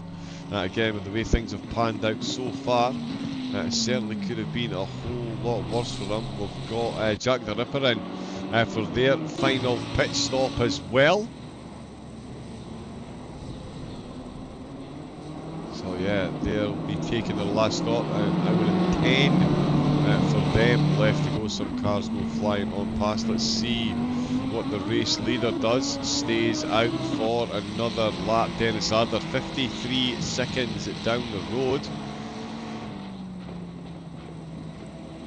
Yeah, Adler's on the other side of the circuit at the moment. So, although they're still 50 odd seconds apart, the battle's still kind of on, John. I feel, particularly if one car has to take on more fuel than the other one. But you know, it's still only one mistake away from potential anything like a gap being wiped out. So the race isn't over yet, I feel.